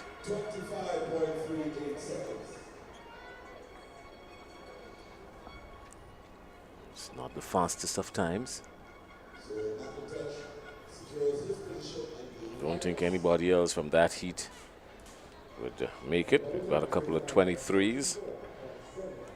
23 early, 23 late. Yeah, the young man from Hillsborough seems to have tweaked something. Well, the lane assignments were getting that, but guess what? Down at the boys' octholon high jump, the new height being attempted is 1.79. Let's take you over there quickly. Well, maybe just after this. Lane number 2, representing the Boca Secondary, Giovanni Green. Lane number 3, representing the St. Mark Secondary, Alvin Franklin. Lane number 4, representing the Grenada Boys Secondary, Javid Noel. Lane number 5, representing the J.W. Fletcher Catholic Secondary, Jeremy Telesford. Lane number 6, representing the Happy Hill Secondary, Rilani Bascom. And lane number 7, representing the St. Rose Modern Secondary, Xylon Jeffrey. That's your start list for heat number 4, sub-junior boys, 200-meter dash.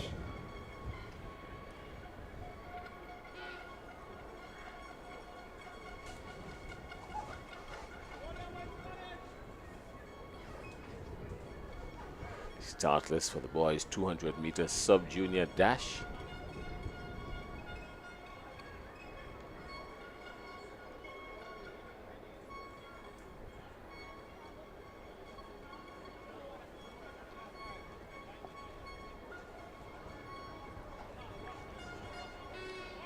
Interesting things happening down over at the high jump in the octholon boys. 1 meter 1.79 meters being attempted now. This is Jermaine Donnell. He's one of 2 athletes remaining in this one.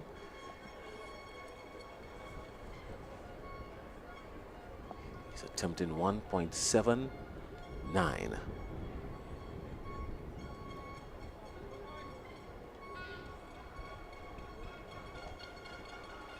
Ah, that's good work. That's brilliant work. That's brilliant work. He's cleared 1.79. Check the form, Bernard. You're going to like this. With some room. Good jump, and the grace and the elegance in which he did this. Technically sound. Back to the 200-meter sub-junior boys. 200-meter sub-junior boys. Heat number 4 or 5. This one has some load in it. There's some firepower in this one.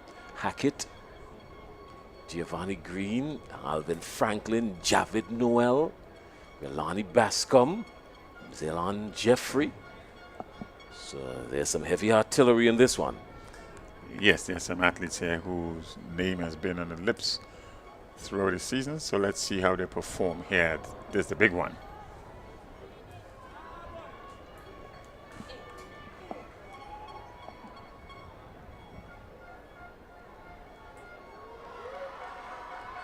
Again, the tension is tangible.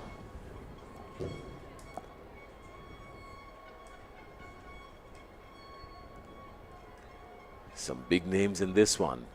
You can understand why it's taking some time. So it's a green card and 200 meter sub-junior boys. He is sick and gets set to go again.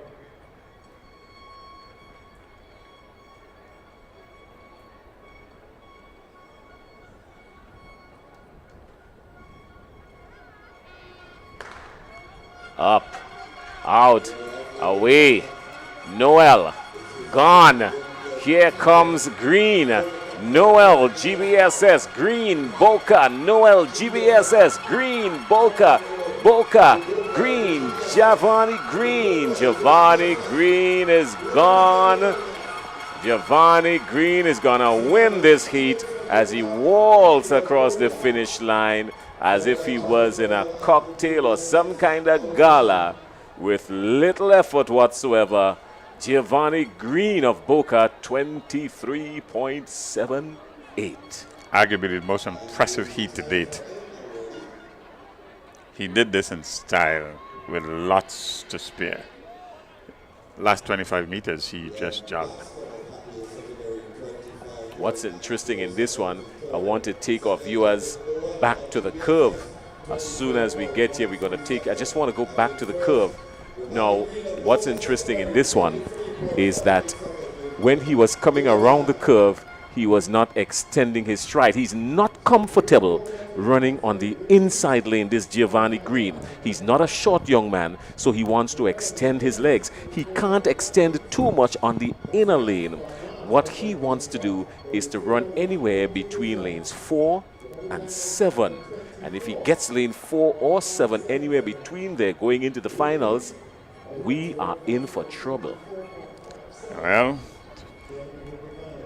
put your theory to the test, Jason. Let's see what happens into the finals. But he looked good. He looked comfortable. Getting ready for heat number 5. But check. Let's take you as soon as we get the lane assignments. I can tell you what's happening down at the high jump in the boys' octhalon.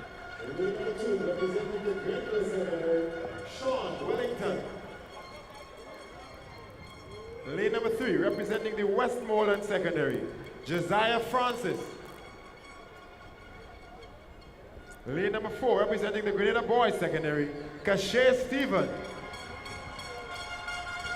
Lane number 5, representing the MacDonald College, Malric Ruben. Lane number 6, representing the Grenada Christian Academy, Devontae Mitchell. Lane number 7, representing the St. George's Institute, Demario Guerra. Let's take you over. And lane number 8, representing the St. Rose Modern Secondary, J. Fawn Mark. That's your start list for the 5th and final heat. 24.57 is the bubble time. 1.82, the height in the boys' octhalon high jump. Let's take you there quickly. This is interesting. So he's having his difficulty at 1.82. That's Donald. He's got another attempt at it. Let's segue back to the top of this one. Keep your eyes on lane 4, GBSS, Cachet Stephen. Keep your eyes on him. Keep your eyes on Ruben as well. And Stephen is extending his stride. He's catching Ruben. Stephen comes off the curve ahead of everybody. Stephen, but look at Philip in lane 1 for PBC. Stephen is gone already. Cachet Stephen, he's extending his lead now. Surely he's going to take this one. Cachet Stephen of GBSS pulls away with this one. Separates himself from the pack. And a pretty decent run for Cachet Stephen. Yeah, Stephen doing really well here. Just looking to ensure that he come off the curve in a really good position. And definitely one to look for in the finals. 24.26. 24.26. Well, it's only the winner is going to come from this heat.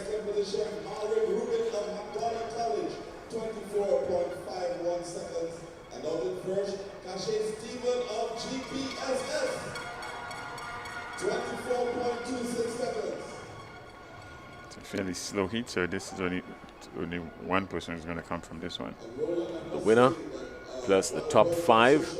We're back at the high jump in the octhalon. 1.82, one man standing. The lone man standing, trying to clear 1.82. It's Jermaine Donald, PBC.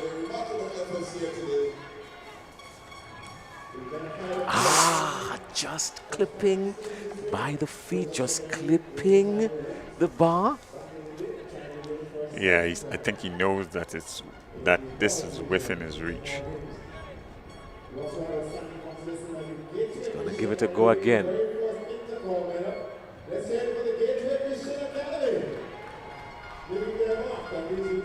Let's look at it. He knew he missed his step on the run-up, but he didn't stop. And he knows this is within his reach. I can feel it. He gave us that sense of, I can do this, from his reaction. And high jump is one of those rhythmic things. When you are on, you want to keep going.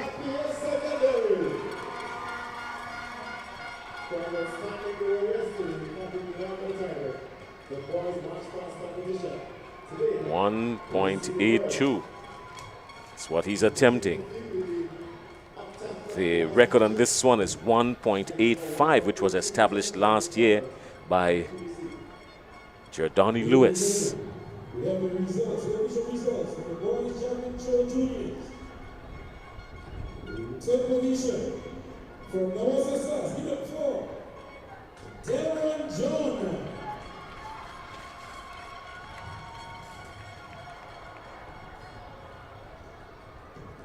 Yeah, he missed his foot in there. And I think he's going to call it a day. Yep, that's what she wrote. He's going to call it a day. So he has won the high jump.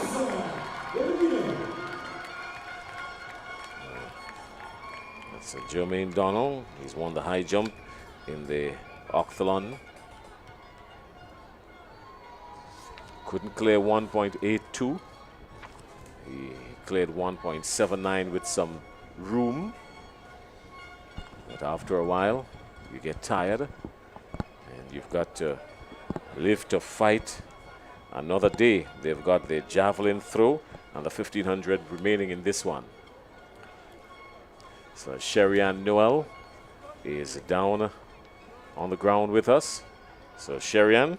Thank you, Jason. With me is the winner of the junior boys javelin. I have Kirby Jr. Thomas from the St. Andrews Anglican Secondary School, a distance of 49.94 meters. Congratulations to you. Is this your best throw yet? Yeah, it's my best throw.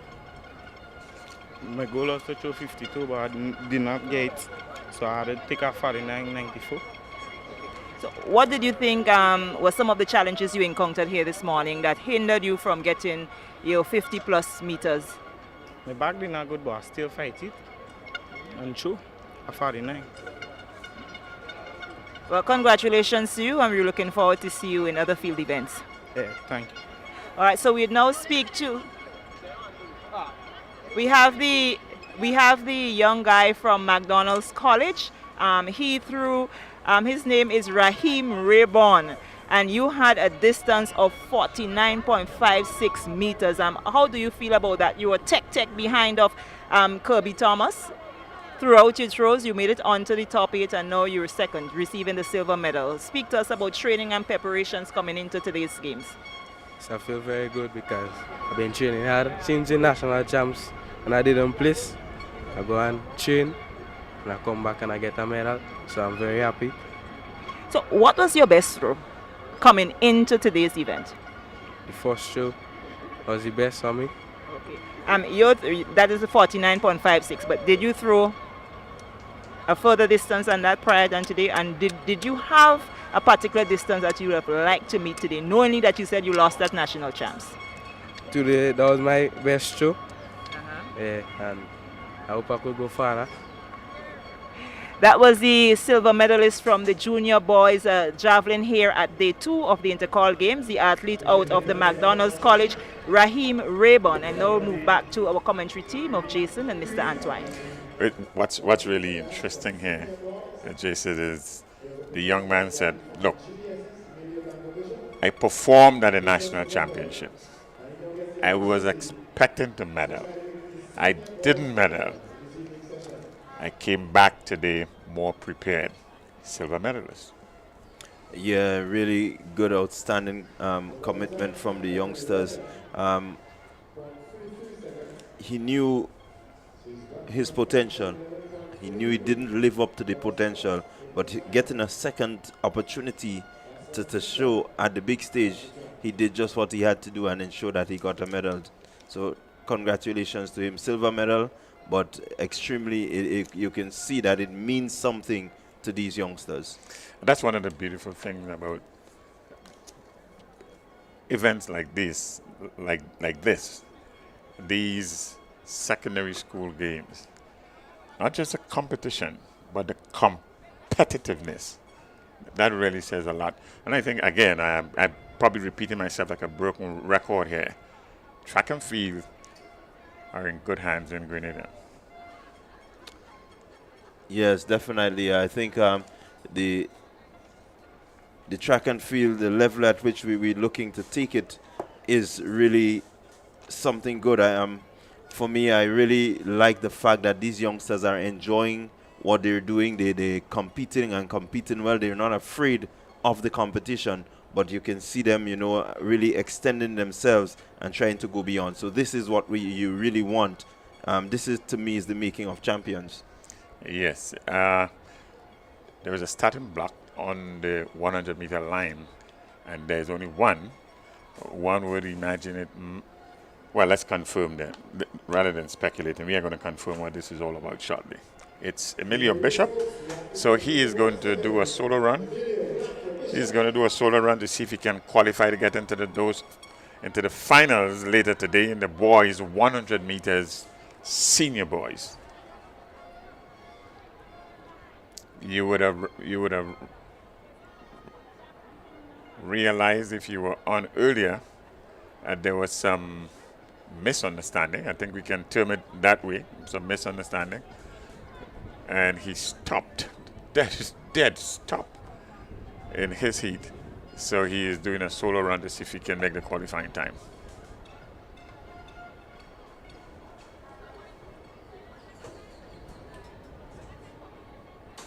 The idea is no one should be disadvantaged, and the adjudicators, the referees, the persons who are responsible for making a decision like this thought it was best to have him run. We saw this earlier.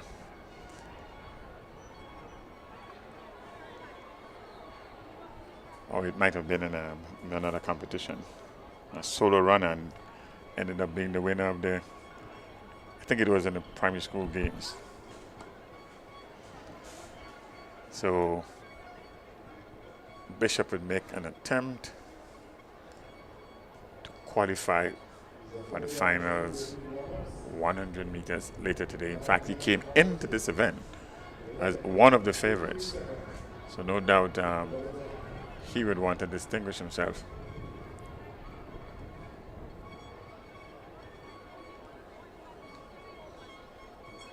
And John, one has to make the comment that the executions of these games, certainly today, it's been rather smooth. It's one event after the other. And you really ought to come. The persons that are working behind the scene, they really ought to be recognized. It's a good job. Well done so far. Yes, I quite agree with you that the officiating and the execution of the games have been lifted. Yesterday you had a good start. Today it's better. So we're hoping that come tomorrow it would be even better. But as you said, kudos to the organizers. Kudos to the technical team working behind the scenes to make sure the effectiveness of the games thus far. And we are going to have a sprinkling of something different in these games in the introduction of a match pass competition. Yesterday we saw the boys, and today it will be the girls' turn. And if from what we have been looking at in those secondary school games there's anything to go by, we are going to be in for a treat. Yeah, I quite agree with you. I think it was a welcome sight yesterday. A lot of the patrons, they were happy, seeing the matches out and the execution of the match pass. I think a lot of the schools lived up, to the expectation of what a match pass should be. And Happy Hill Secondary School coming out on top in the boys the department. They did really well, and so kudos to them. But again, match pass, first time introduced. I think it went well received. Nice touch.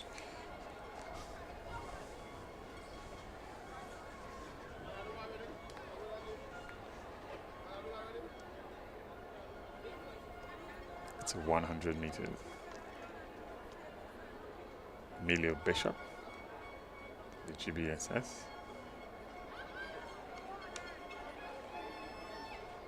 And he's on the starters orders.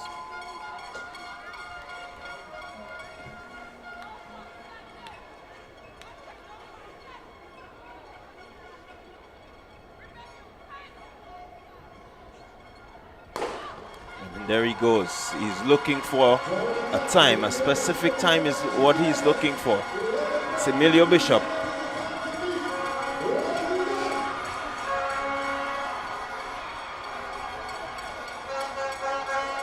running by his lone self, just ensuring that his time gets him into the final.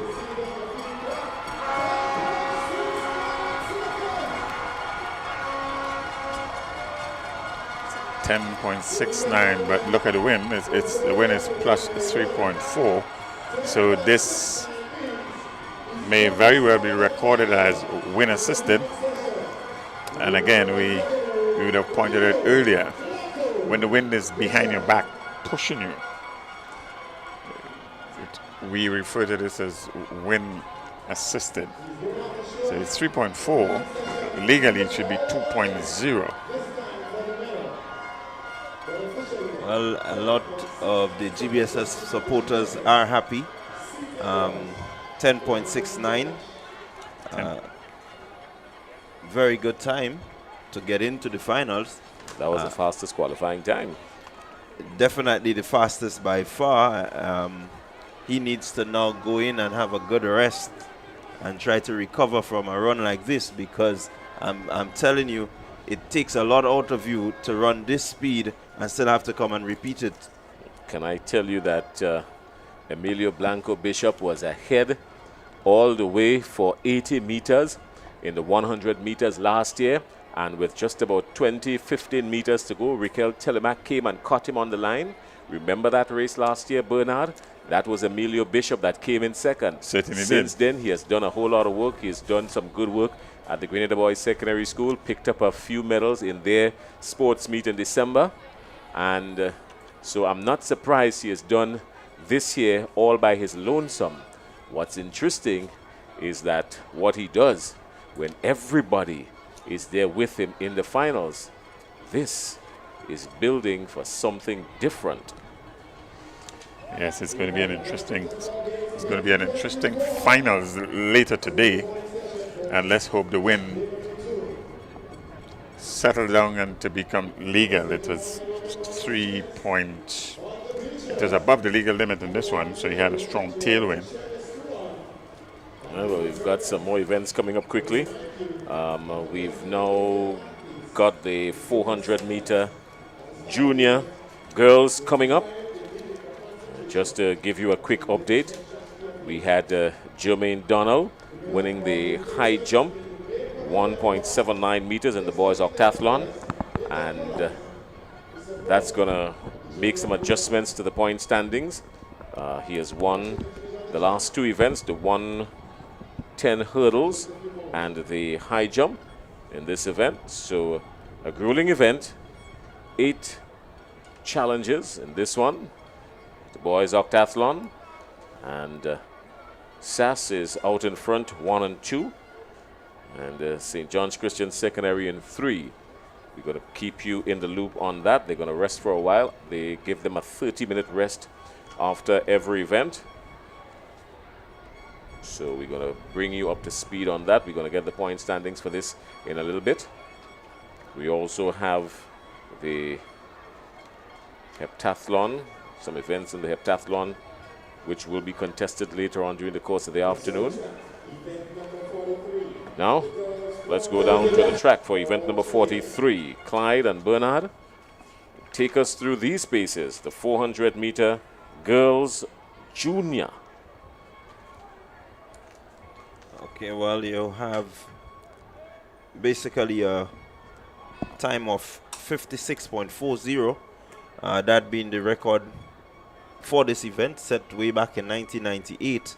And the junior girls, you're definitely looking to see who will rise to prominence. I think anyone breaking this record, we must definitely hail them as a 400 queen. Kishara George, 1998. It's been here for, as I would use the word as Jace would normally use, eons. In lane 2, from the Anglican High School, Emma McIntosh. In lane 3, representing Boca Secondary, Amaya Chandler. In lane 4, from the Grenville Secondary, Talia Nayak. Lane 5, from the St. Mark's Secondary School, Kenisha Barry. In lane 6, from the St. Joseph's Convent, St. George, Kayla McIntyre.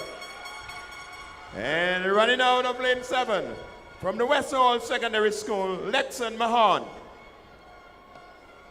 The athletes competing in event number 43, the girls 400-meter dash, juniors, heat 1. And the record in this event, 56.40 seconds. Kishara George, 1998. The one of each heat, that's the next best 4. 1 of 4. So here you have some 4 heats in this preliminary round. First place, and then the next 4 best times. Definitely something to look out for. We have a scratch in lane 3. So it's lanes 1, Regis, and lanes 2, McIntosh Anglican High School, lane 4, Nyack, lane 5, Barry, St. Rose Modern Secondary School, lane 6, St. John's Christian Secondary School, McIntyre, and in lane number 7, Wester Hall Secondary School. The girls, 400 meters, juniors. Record in this event was set in 1998. It will take some running. It's 56.40.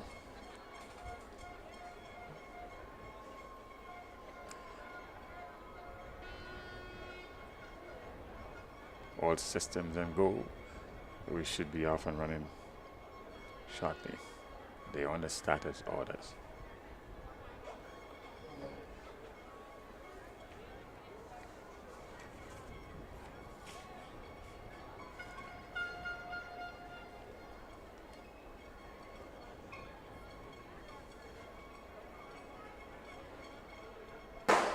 And there they go. It's the 400-meter junior girls.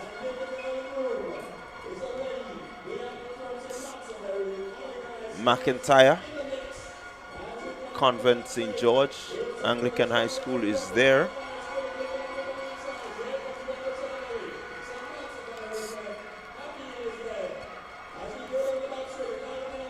Up the back stretch, it's really about positioning. It's about hitting the pieces correctly. And so Anglican High School in Emma McIntosh, she's ahead.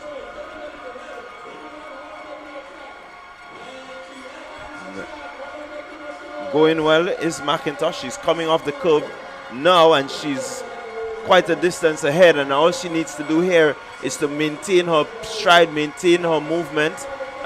Looking pretty easy so far, really relaxed. She's going to cross the line first, followed by the Grenada secondary. That's Talia Nyack and Kayla McIntyre of the St. Joseph Convent, St. Andrew in the third position. Good run by these girls, but all your focus would go to Emma McIntosh. Really looking smooth, looking relaxed as she came off the curb in the lead, and ensured that she just powered her way through, kept it nice and fluid, didn't tie up, didn't really show any signs of being bothered. In these heats, the objective in these heats really is to qualify. So the first place person in Emma McIntosh, she did that, and she did that with some conservation of energy. And Nyack finished second and McIntyre third. They would have to wait and see if they would make it into the finals, because the first from each heat plus the next 4 best times. So there you have it. Good run by McIntosh, 61.74 seconds.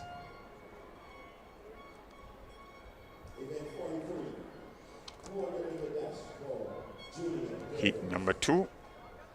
Heat number 2 is up next.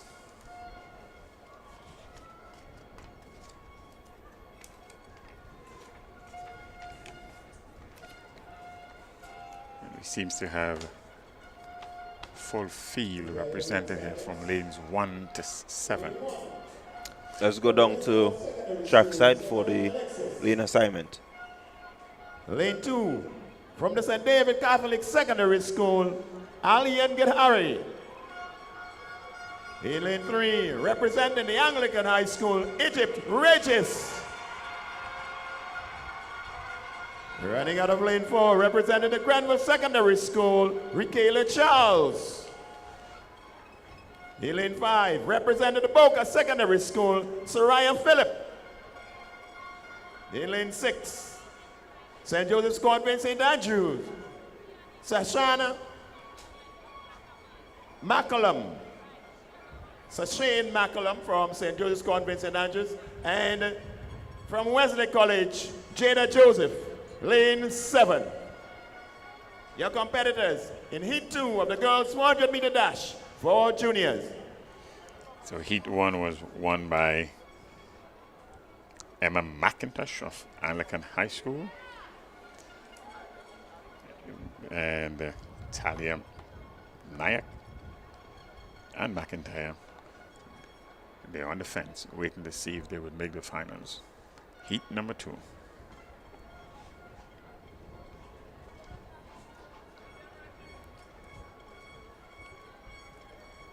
Quite a few big names in this field, so definitely we need to keep a close eye on the field. Number of days the athletes, we've seen them feature within the last few months, I would put it, at the different sports meet. Even at the national champs, you got a glimpse of a few of them, and so it means that they will look to put out their best effort, because only one can go through. And you're talking in lane number 2, Gid Harry, number 3, Regis, number 4, Charles, and then Philip in number 5. Let's see how this unfolds.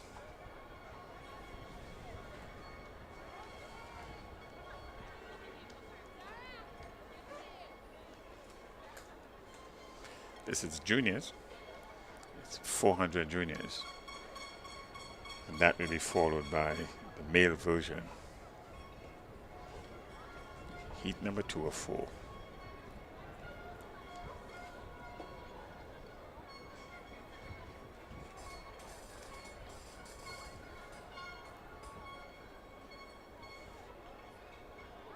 Alexis, lane 1, representing Wester Hall. Kid Harry in lane 2, representing St. David's Catholic Secondary School. Regis in lane 3, representing Anglican High School. Grenville Secondary School is in lane 4, represented by Charles. Boca, represented by Philip in lane 5. McCollum, lane 6. St. Joseph Convent in Andrews. And in lane 7, Jada Joseph, representing Wesley College. Just a reminder for the supporters in the bleachers, the athletes need to hear the instructions, so you need to be quiet just at the start of the race. So put in your lesson down on the hands before the race starts.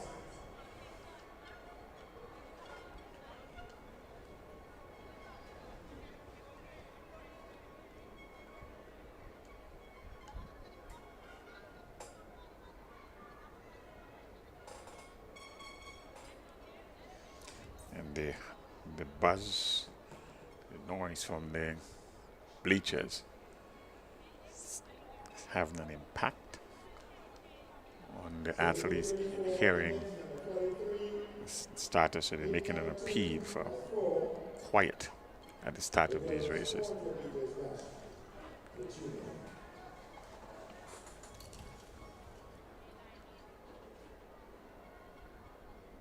So it's Alexis, Gary, Regis, Charles, Philip, McCollum, and Joseph.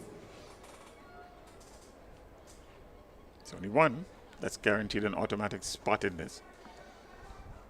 And as John said earlier, there's some big names here. Well, names we have gotten accustomed to right throughout this season, the various sporting activities that would have taken place, track and field that is, from the individual school sports to the national championships.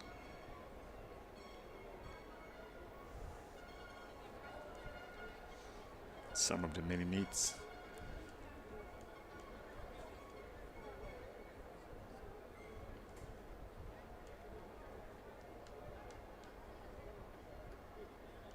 All part of the preparation for this, the big one, among secondary school students. The Intercol secondary school games.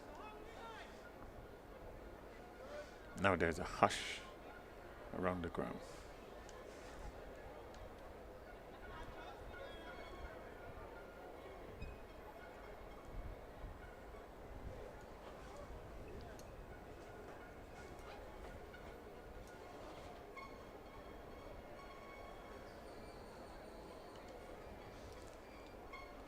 It really doesn't do any favors to the athlete to be held in a waiting position for any length of time.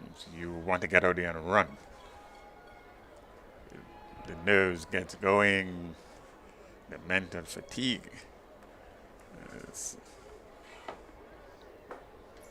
But at the same time, the starters want to ensure fairness to everybody. So they make sure everything is right before they put all systems and go. Yeah, the use of the technology can prove to be a bit challenging sometimes, but you have to, the sensitivity of the equipment, you want to make sure that everything is, in order before you get a start. And I think this is the challenge that a lot of times the starters, they will have the fact that it has to be precise, because the technology is so precise that it brings you down to even a little shake in the block. And so we want to make sure, that all the athletes and everything is okay official wise, so that you don't have to redo the races or anything like that. So it does take a bit of patience. One would hope that, the efficiency will come. I think it will come over time and over, persons being able to really understand the operation.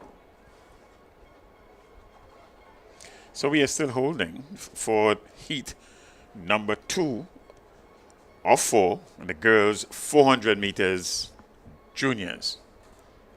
You're not missing any live action just yet, because we are in this holding pattern for this heat to be run off. In heat number 1, we saw Emma McIntosh of the Anglican High School winning that first heat. All systems seems to be in go. And so we are about to witness the start of heat number 2, 400 meters girls, juniors.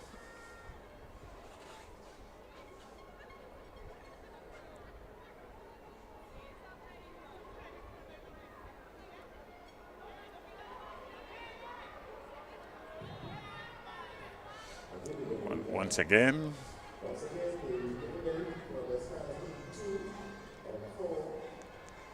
now the officials are going to confer.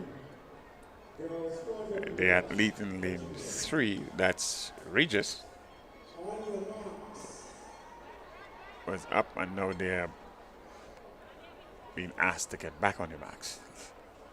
Let's take this in.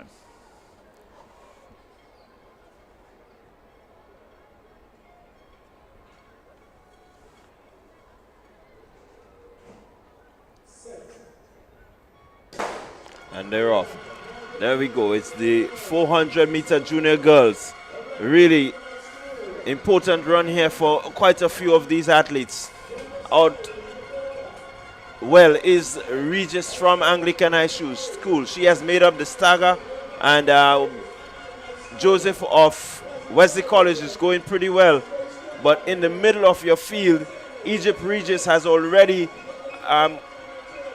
placed herself in the ascendancy and will look to really bring the curtains down on this 400 heat. She's looking good way out front on her own. GSS is making a run for it. Regis is just looking at her positioning as she comes into the straight. Looking pretty comfortable is Regis. She is definitely going to win this heat. Shutting down just before. GSS in second. St. David's Catholic Secondary in third. But Regis doing what is needed. She ensured that she got herself ahead. And you can see her just looking to shut it down just to make sure that she conserves that energy for later. Yes, I agree. She understood what she had to do in this one. Got it early, got it fast, established the number one position. That's the only automatic qualifying position. And once she recognized that she was going to win this heat, the objective then was just to finish. Yeah, whilst conserving some energies.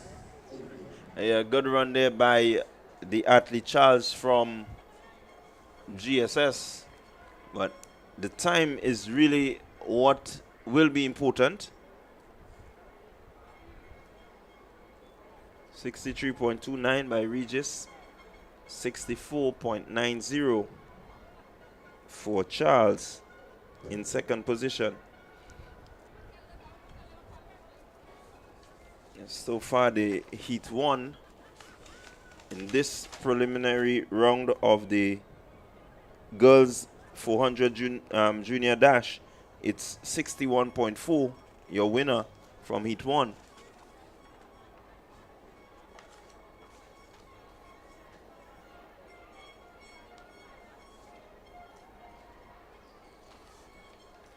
So we're going quickly into heat 3 or 4.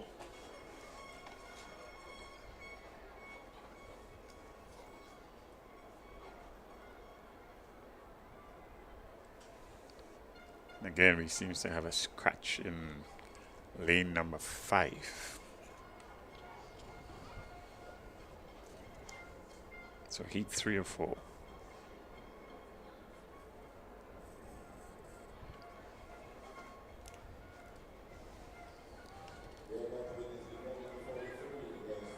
So we go to the stadium announcer for the lane assignment. Lane assignments. Lane 1, Kadira Stewart, St. Mark's Secondary School. Lane 2, Khalil Lewis, Hillsborough Secondary School. Lane 3, Shabina Lewis, Grenada Christian Academy. Lane 4, Kayla Olive, McDonald College. Lane 6, Kate Fletcher, SAS. Lane 7, Naya Joseph, St. John Christian Secondary School. And lane 8, Samara Noel of St. Joseph Convent, Grenville. That's your lineup for event number 43, the girls 400 meter dash juniors.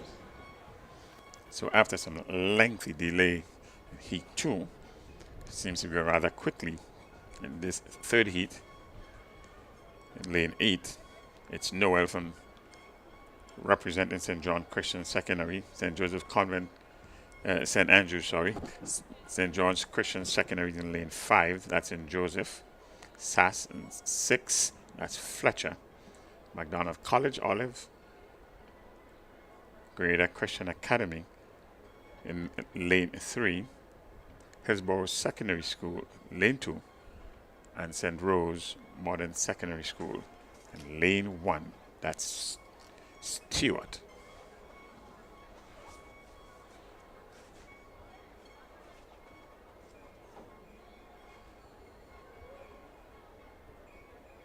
On your marks.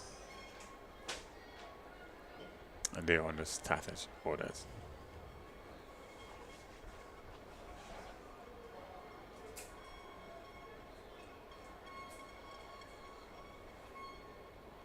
Please stand.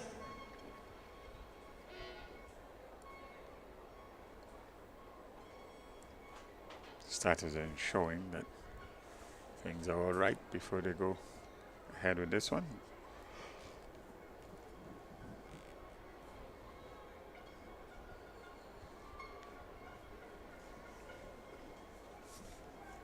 Minor concerns. That's being ironed out.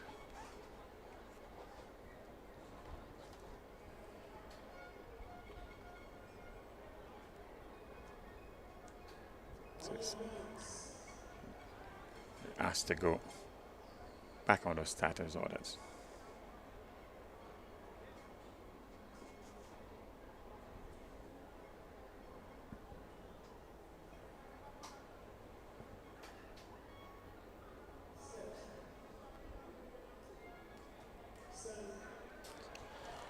So again, we have another delayed start.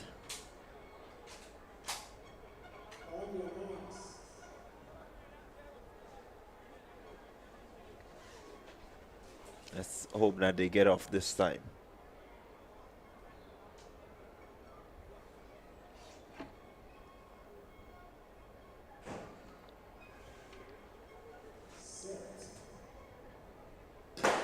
And that's it, they're off. It's the 400-meter junior girls.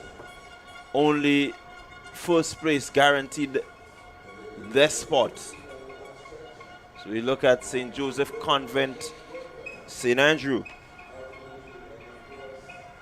As the athlete there, Noel, as she leads the pack. St. John's Christian Secondary, Nia Joseph, she's also there. In the middle of your field, you can see Kayla Oliver of McDonald College making a decent move. Along with her is Shabina Lewis of the Grenada Christian Academy. But out front still, coming out in lane 8, out front is Samara Noel.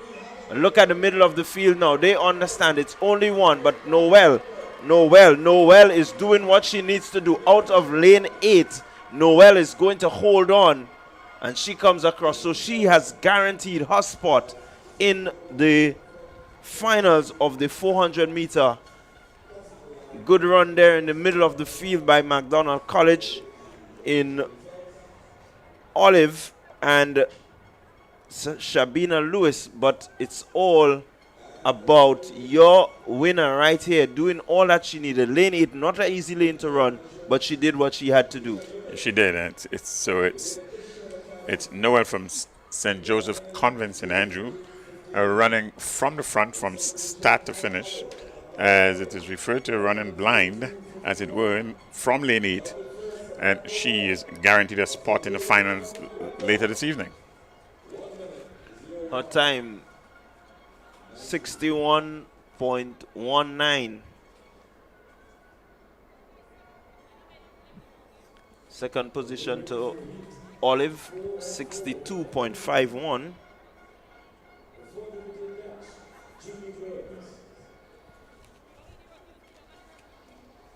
And quickly we are into heat number 4 of 4.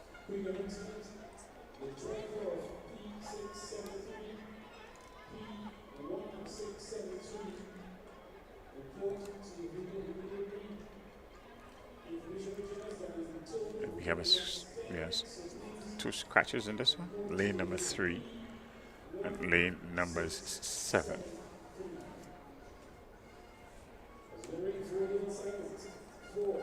So we go down trackside for the lane assignment for heat 4 of 4.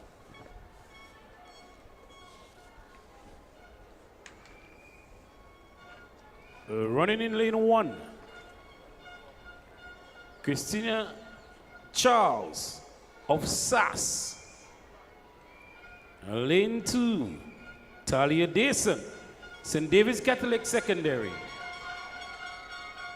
Lane 4, Anissa Harford, St. John's Christian Secondary. Lane 5, Ala Alexander, J.W. Fletcher Catholic.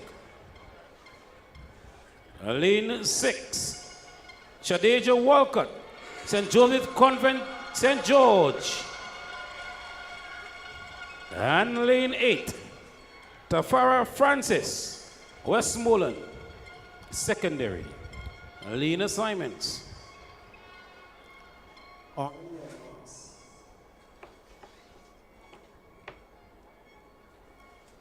The 6 athletes are facing the starters in this one, and they are on the starters orders.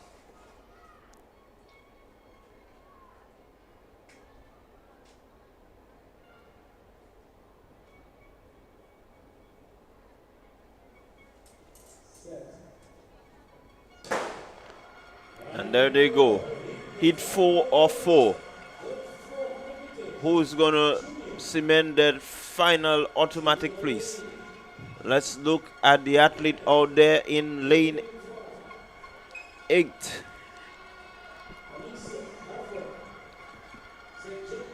Lane 8, it's Francis of the Westmoreland Secondary.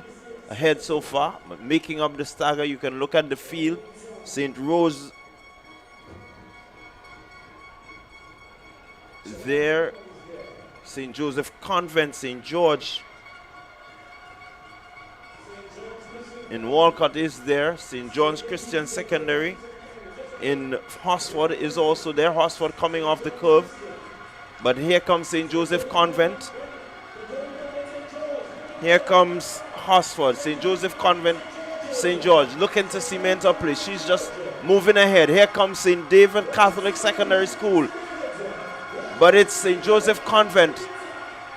Your athlete there in lane 6. Shade Walcott, St. Joseph Convent, cementing her position there in the finals of the 400-meter junior girls. Yes, Walcott from St. Joseph Convent, St. George, ensuring that the last automatic qualifier go to her, and we get her time shortly. She came in here with a best time of 64.63.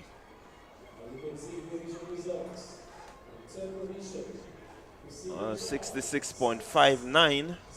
66.59. I think that guarantees her a spot, and so far this heat has shown to be the slowest of the lot.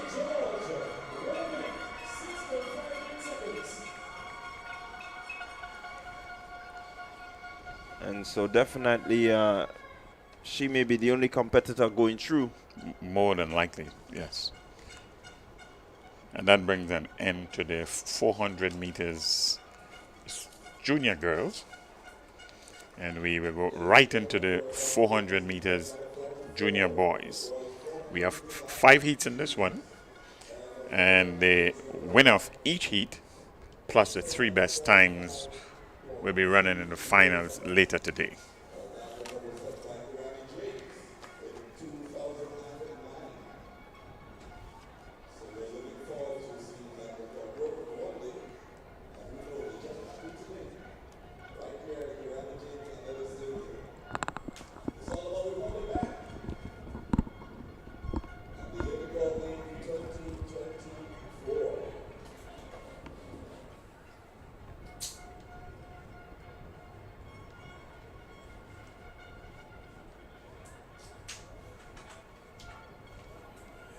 So we're going through the pieces quite quickly. The boys are on the track.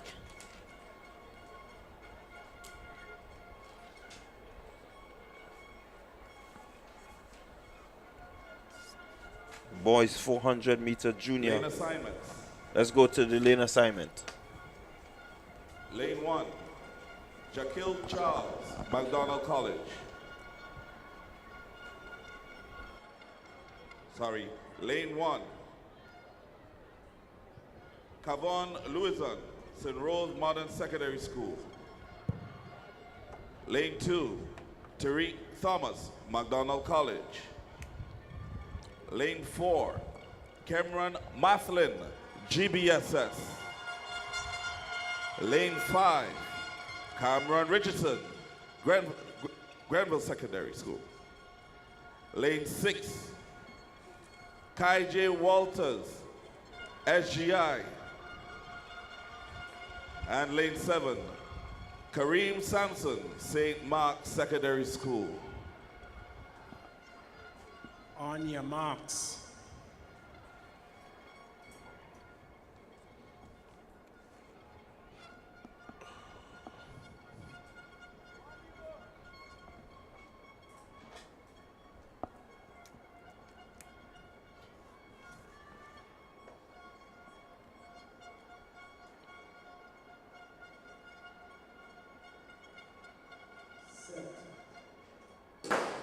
And they're off, the boys 400-meter juniors. And right away, Matlin in the middle of the field has gotten away. St. Mark's Secondary is doing pretty well. And that is Sampson of St. Mark's Secondary, but in the middle of the field, Matlin is out. Matlin is gone. He's moving, he's motoring. Really has set himself far above the others, and we look at him coming into the turn. There he is, just looking to break it down a bit. He's not really pushing, just looking to maintain that form, as he shuts it down even further, crosses the line. He looks really set for something good. Matlin, the way he commanded this field, it says that, hey, I'm not gonna work too hard here. I have a finals later. Beautiful control run. He came into these meet with season's best of 49.98. Matlin did.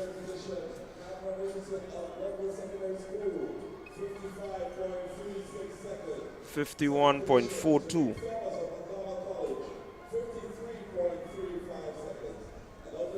And McDonald College, Tariq Thomas, 53.35.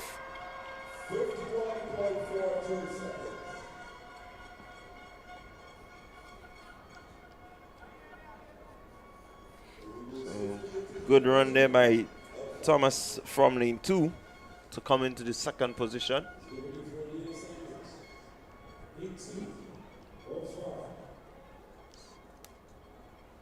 Go down track side, let's take in the lane assignment. Zaquil Charles, McDonald College.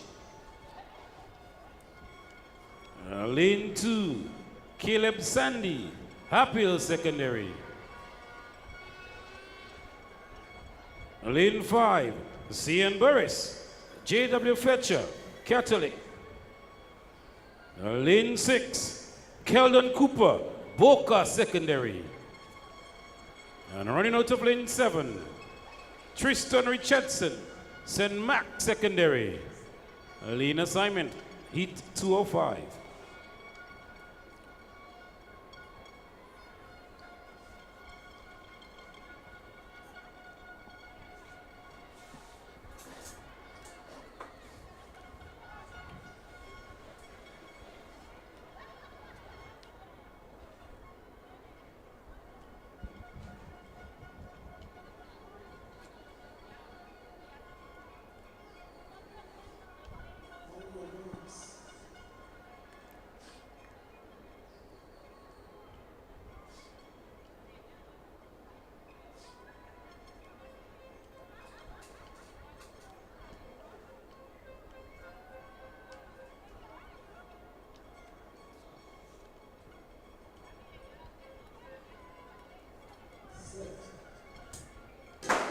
And there they go. It's the heat 2 of the 400-meter junior boys.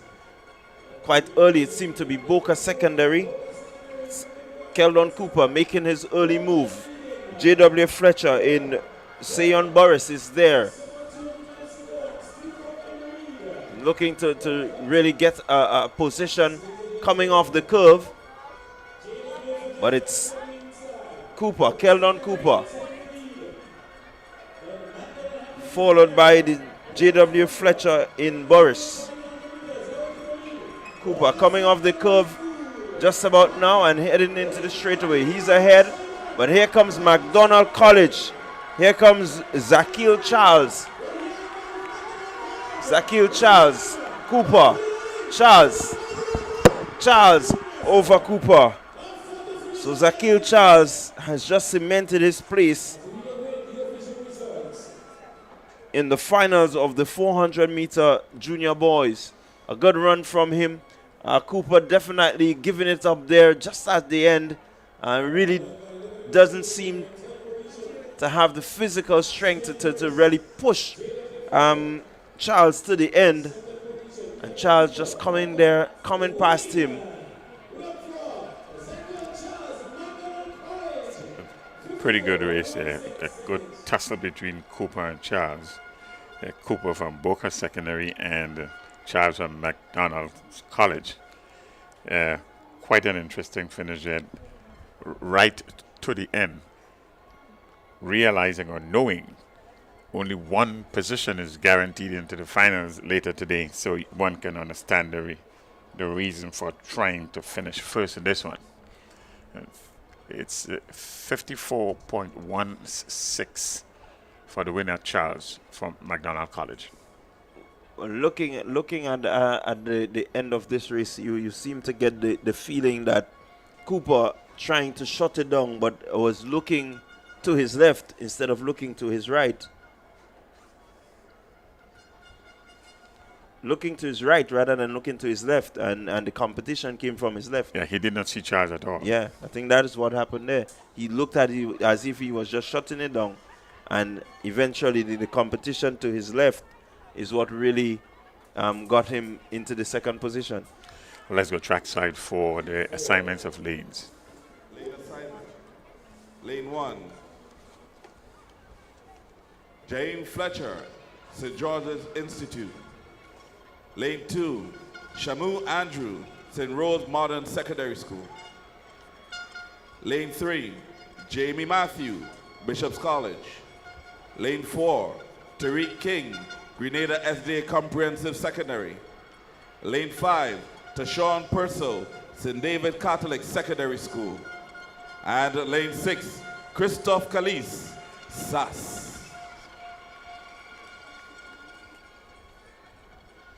So there is no lane 7 occupied in this one. All the other 6 lanes are occupied. SGI in lane 1. St. Rose in lane 2. Bishop's College in 3. Grenada 7-day Adventist in 4. St. David's 5. And 6 is SAS.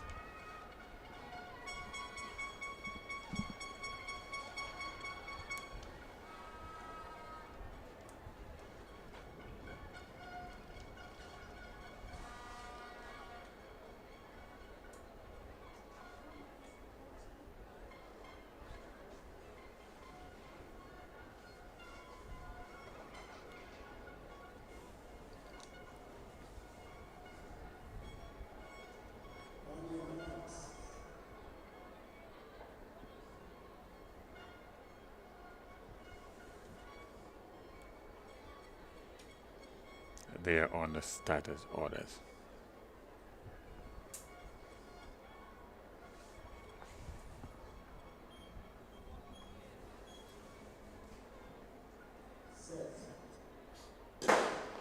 And there they go, 400-meter junior boys. Hit 3 of 5. Pretty early, it seems to be Caliste of SAS, looking good. There goes King of the Grenada 7-day comprehensive, but it's Caliste, St. Rose is there. It's nicely bunched together. Let's see, it's all about positioning. Who comes off the curve? It is St. Rose Modern Secondary. It is Shamu Andrew. hitting the curve and really looking to power himself home. Automatically first, only one. Only one. Here comes Shamu Andrew, and he's crossing the line now and has taken the automatic spot. Tashawn Purcell, St. David's Catholic Secondary School, coming in second position. But I can tell you the automatic qualifier here, Shamu Andrew, St. Rose Modern Secondary. And we have not been calling out St. Rose very often just yet. This could be the start of a good thing. It's a good, clean, calculated run from the young man Andrew from St. Rose Modern Secondary, taking the first position in this heat number 3 and the automatic qualification for the finals later on today. Yeah, I liked his approach to running. His time 52.42. 52.42. So good run by him. Tariq King of the Grenada 7-day comprehensive. He ran a pretty decent race also. So did Purcell of St. David's Catholic. But Shamu Andrew, really, his form looked really good. Just need to strengthen that a bit. Get the elbows and the knees pumping a little bit more. And I think we can have a pretty decent 400 athlete right there. Yes, one got the impression that right off the curve, as he get into the straight area, the last 100 meters, he recognized that he was some way ahead and had a controlled run for that last 100 meters into the end. So we go to trackside. Kimol Murray, Grenada Christian Academy. Lane 4, Darrell Daniel, Grenville Secondary School. Lane 5, Brian Griffith, J.W. Fletcher Catholic School. Lane 6, Kirani Rollins, Hillsborough Secondary School. And lane 7, Jaron Phillip, St. David's Catholic. Lane assignments for heat 4.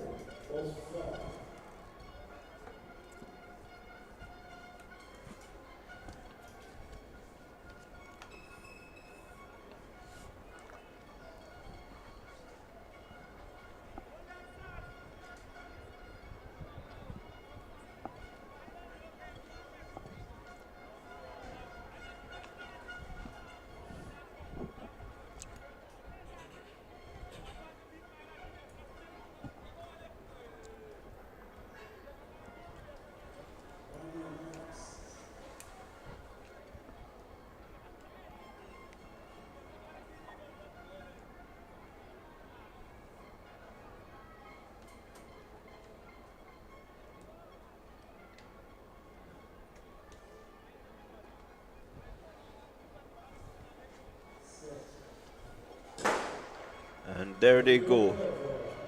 Heat 4 or 5. Boys. Junior. Boys. And it is in early up. It is J.W. Fletcher. It is J.W. Fletcher. That's Brian Griffith looking to position himself coming off the curb. But here is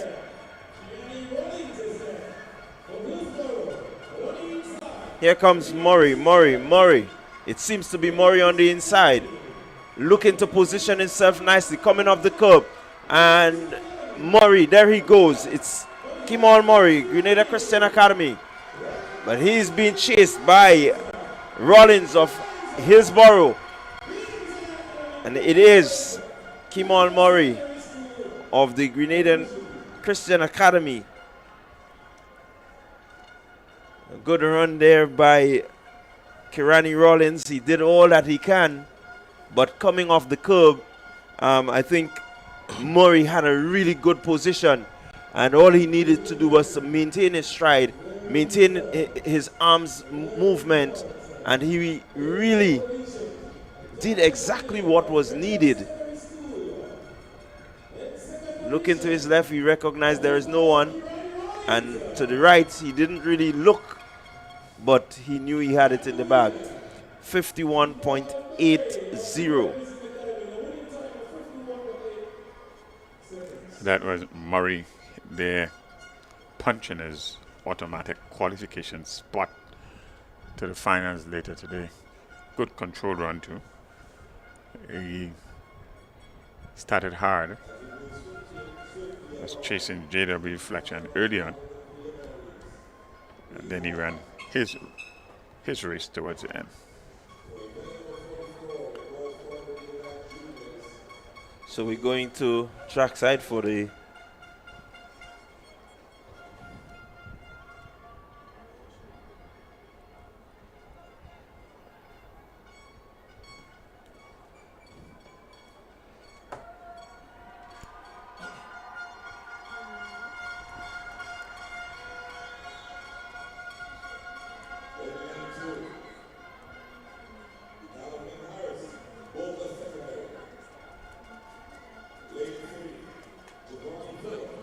Westmoreland Secondary School.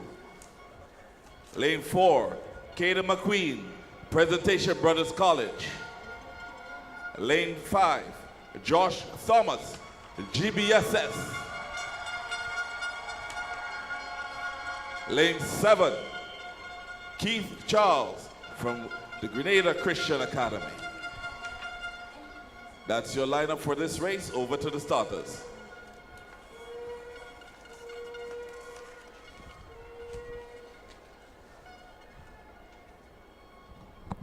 So it's heat 5 of 5.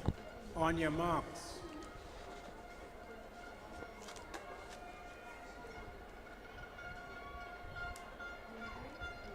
The top in each heat, and then the next 3 best times.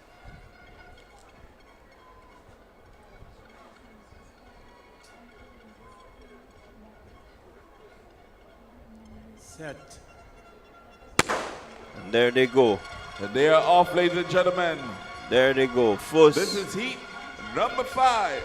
First to make his move seems to be out of the backstretch. The Grenada Boys Secondary School. That looks like Josh Thomas. It is Josh Thomas out there looking to assert himself. Grenada Christian Academy in Keith Charles not doing badly at all. Looking to put some pressure on Thomas, but Thomas, I think, has made up the ground already. And so he's looking to position himself off the curb. And here comes the Presentation Brothers College, Caden McQueen. But look at Thomas. Thomas is looking comfortable. His arms really working well. McQueen really trying well.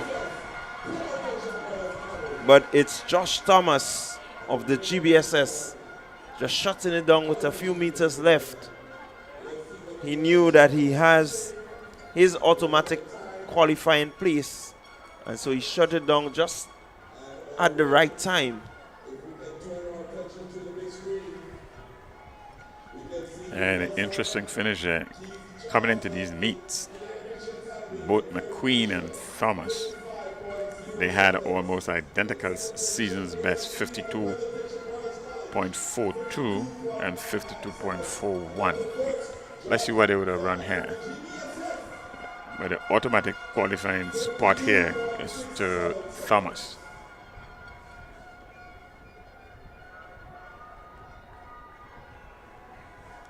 .67 there for Thomas and 52.99 for McQueen.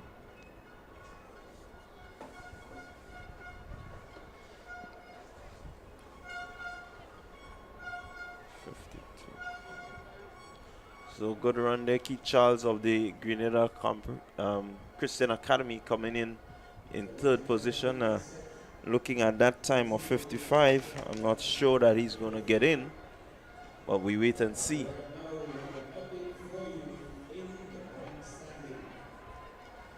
The heat number 1 remains the fastest heat of the lot.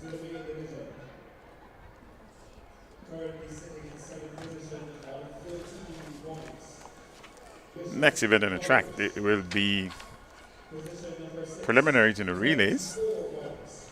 4x100.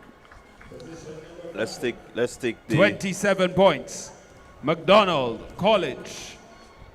Position number 4, 37 points. St. David Catholic Secondary. And your top 3 schools in the boys division. Position number 3, 48.5 points. Presentation Brothers College. Position number 2, 69 points. Grenada Boys Secondary School. And ladies and gentlemen, leading the field in the male division, 79.5 points, St. Andrews Anglican Secondary.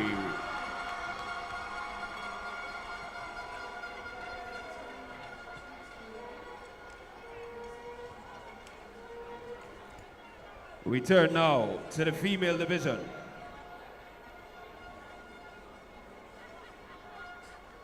Tied on 12 points, sitting in 9th position, Happy Hill Secondary School and the Bishop's College.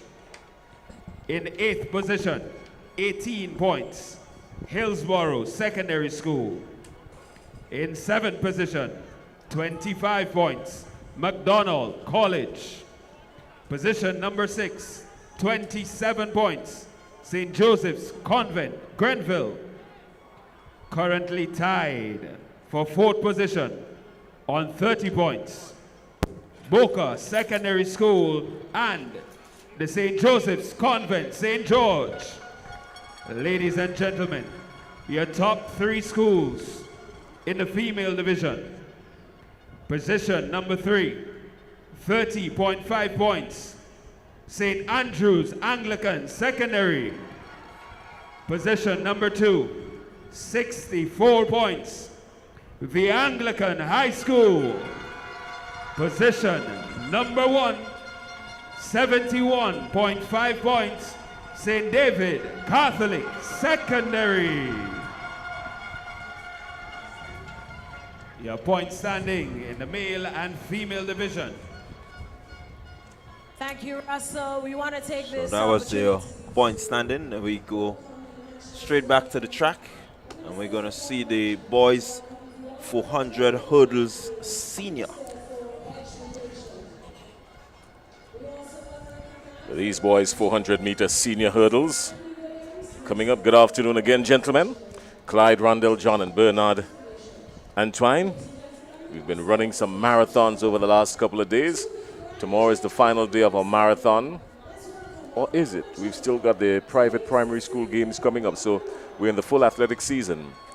We've got to say good afternoon and thanks a lot to the principals, students, and staff of the Boca Secondary School for allowing us the use of the students to assist us in commentary.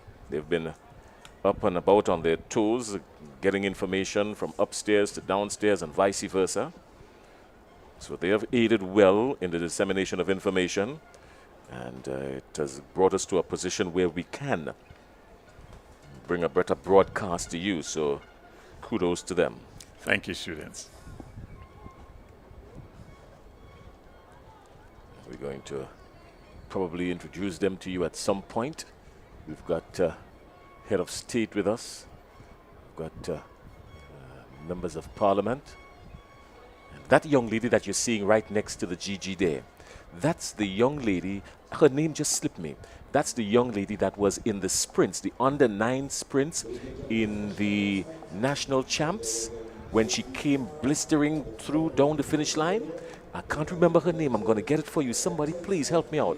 But that's the young lady there. Amaya is her name? Oh, you couldn't forget that young lady. She was running with a smile too. Man, she was awesome. That's the young lady right there. Let's go right in on her for me. Give her she needs to get her 30 seconds of superiority. She's sitting next to the the Governor General, and with the kind of smile and poise that she had while running, she might very well be occupying that seat one day. She surely has the potential, especially when you look at her demeanor. It's a brilliant young lady. I had the opportunity to shake her hand, and I may get an autograph before the end of the day as well.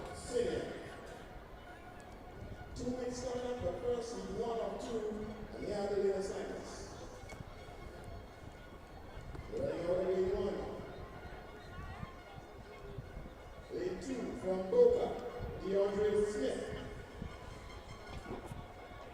Lane 4, from the GBSS, Shamek Gibbs. Lane 5, St. Louis Catholic Secretary, Akira James.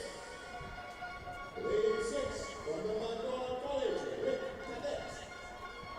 And in lane 7, from the St. Andrews Anglican Secretary, Jadoni Lewis. The competitors for event number 26, heat 1, boys 400-meter hurdles for seniors. Can I tell you a secret? Can I share a secret with you here, gentlemen? This heat number 1 of 2, strap yourselves in.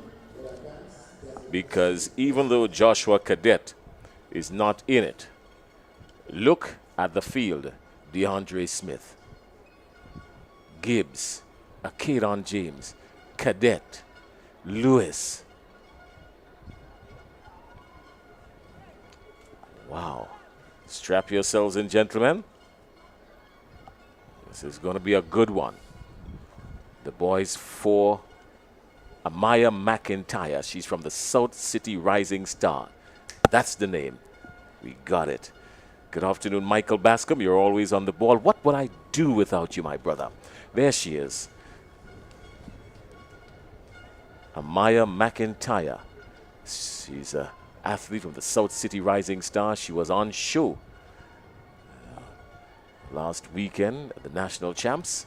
She's seated right next to the Governor General, Dame Cecile La Grenade. She's in the company of royalty.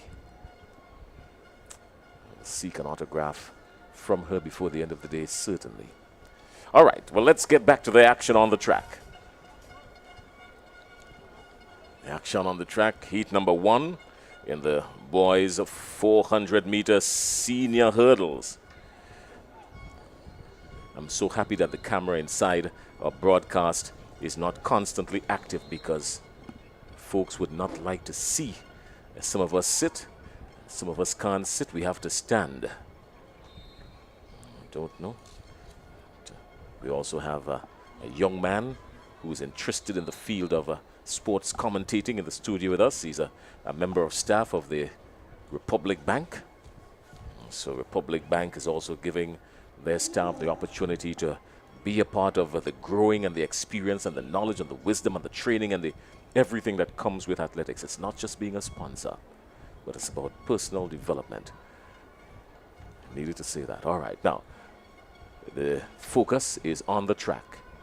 Smith, Gibbs, Akadon James, Rick Cadet, Lewis.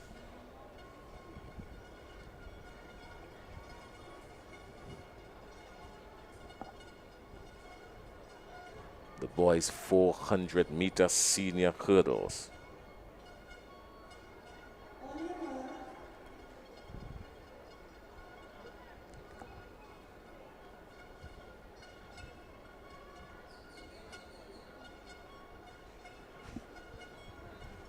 No Charles for PBC in this one. No Joshua Cadet for Grenville Secondary in this one.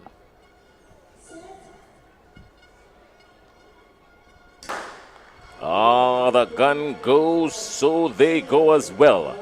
The 400-meter hurdles. GBSS clears the hurdle first. That's Gibbs. Gibbs is out. So too is Lewis. Jadoni Lewis for SAS. Boca Secondary making a good run. He's infringing on lanes, but that's not an issue here because there's no one in lane 1. That's DeAndre Smith. Smith of Boca is on the inside lane in 2. He's coming forward now. Surely he has a slight edge, a hairline advantage as he comes off the curve. That's Smith from Boca Secondary, and he goes down. Oh, unfortunately, he goes down. Race continues. Who have we got here now? This looks like a cadet. No, it's running out of lane 5. Lane 5, that's a Kadon James of St. David's Catholic Secondary School. A Kadon James of St. David's Catholic Secondary School picks up the win in this heat. And the athlete from SAS, that's Jadani Lewis, coming in second. So it was a pretty decent run. Unfortunately, DeAndre Smith, he was in the lead coming off the curb, but went down with just 2 more hurdles to clear and was never able to get up. Even there, Smith was in front. I mean, even there, Smith was in front. And that's when he went down as he came off the curve. And that opened up the door for Kadon James. Kadon James came forward and just eclipsed Jadani Lewis to win the heat. But they both will go through. Only 2 heats, so the first 2 and then the 4 fastest losers. Yeah, good run there from James. Jadani Lewis doing pretty well. It's unfortunate that your athlete there, DeAndre Smith, seemed to have fell. The legs just couldn't get over that last, that third hurdle there before the last. And so unfortunate for him, but he was well set, as you mentioned. Really would have loved to see the competition with him coming off the curb. But kudos to Kadon James. He kept his composure. His technique brought him through. Yeah, of course, because that's one of the uniqueness of an event like this. Well, all the hurdle events, they are not called hurdles for nothing. It's really there so that you execute good technique, getting yourself over all of these hurdles.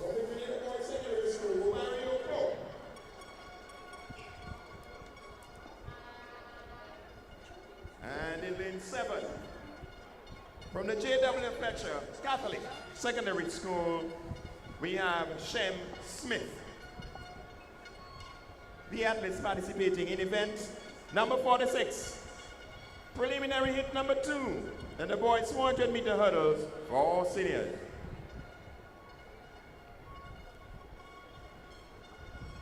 So there you had it. My apologies. In lane 8, from SAS, Kyle Ned.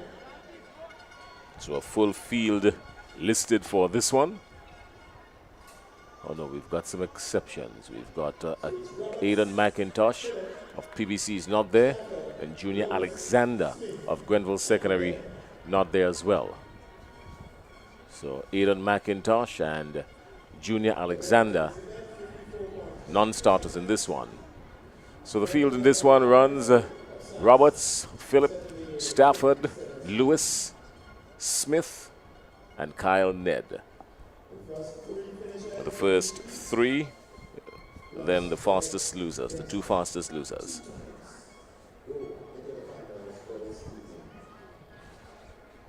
The legs get heavy when you get to about 80 meters to go and 2 or 3 hurdles to clear anywhere within that vicinity. The legs get extremely heavy. It's like you're carrying around lead. So the speed, stamina, and strength. The 400 is difficult as it is, and then some brilliant mind decided to put hurdles with it.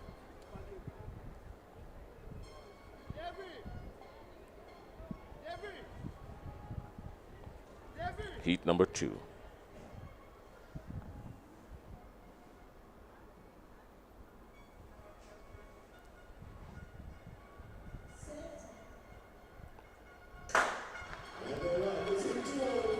Good clean start. Everybody's up in this one.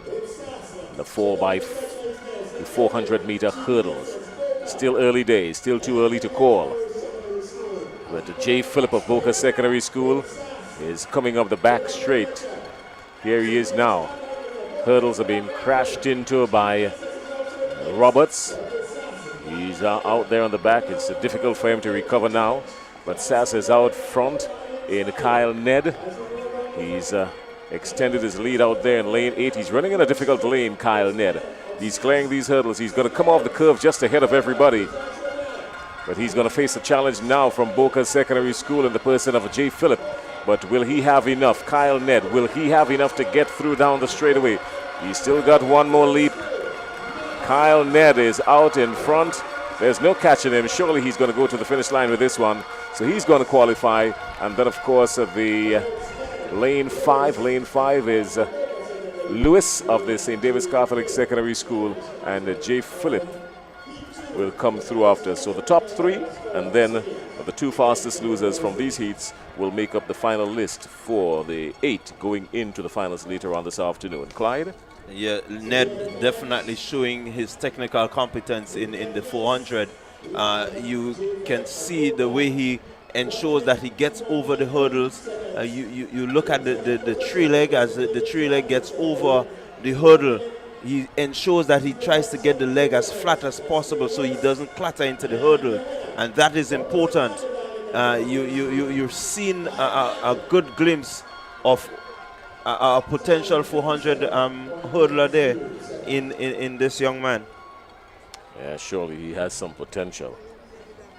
Kyle Ned just needs to work on his strength a little bit.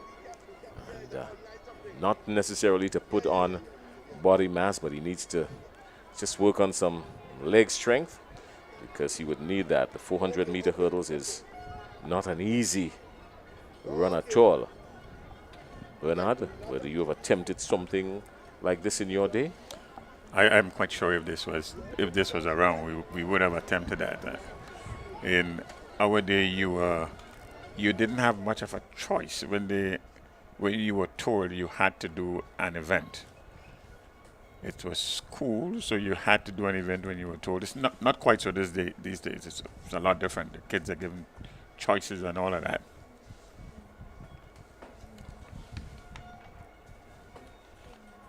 Oh, what an unfortunate era you went to school in, Bernard. My heart goes out to you. And that part of it, this is the inter-secondary school game, so where I went to school, that would not be showcased here at all. The winner here is the track and field.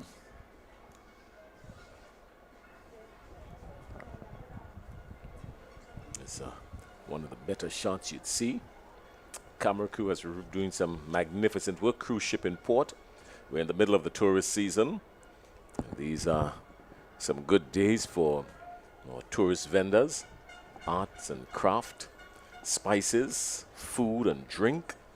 And these visitors to our shore get the opportunity to sample Grenada in just about every way. Visiting local sites, tasting, sampling local food and drink.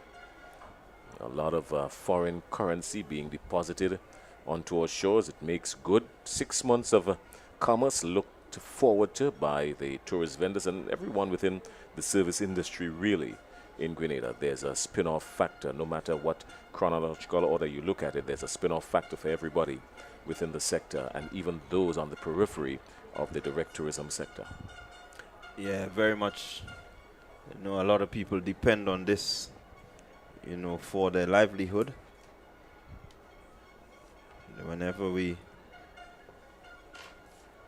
get the opportunity to welcome visitors, the Grenadian public, they're really excited about this.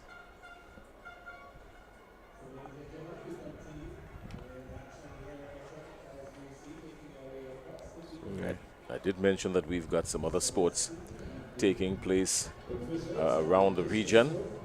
I know that the CWI 4-day championship resumed today. We're talking cricket, and the Windward Islands unbeaten in the tournament so far. Today they started their 4-day campaign against the Trinidad and Tobago Red Force.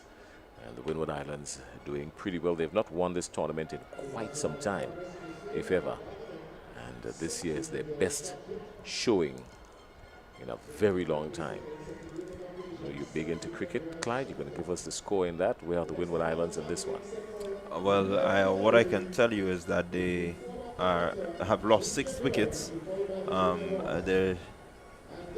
They are just about 150 for about 6. So they 150 for 6. The Windward Islands are 150 for 6 against Trinidad and Tobago Red Force at the Queen's Park Oval in Port of Spain. That's your update right there. So you don't have to travel anywhere to get the update. We can bring it to you, and then we segue back to the track. The shot suggests it's time to get the stick around 400 meters. And you've got to get it around 400-meter junior. Let's start off with the girls. Let's go trackside. In lane 2, SAS. Lane 3, Happy Hill Secondary. Lane 4, St. Joseph's Convent, St. George. Lane 5, St. David's Catholic Secondary. Lane 6, St. Max Secondary School. Lane 7, the MacDonald College.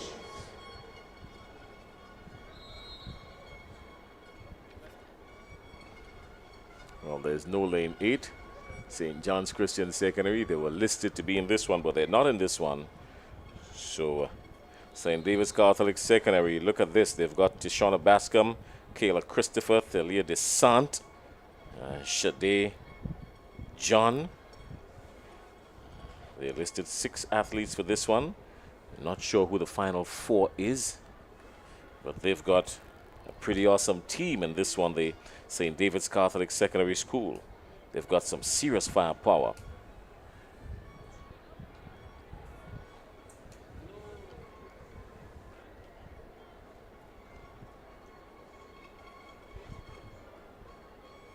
You look at St. Joseph's Convent, St. George as well.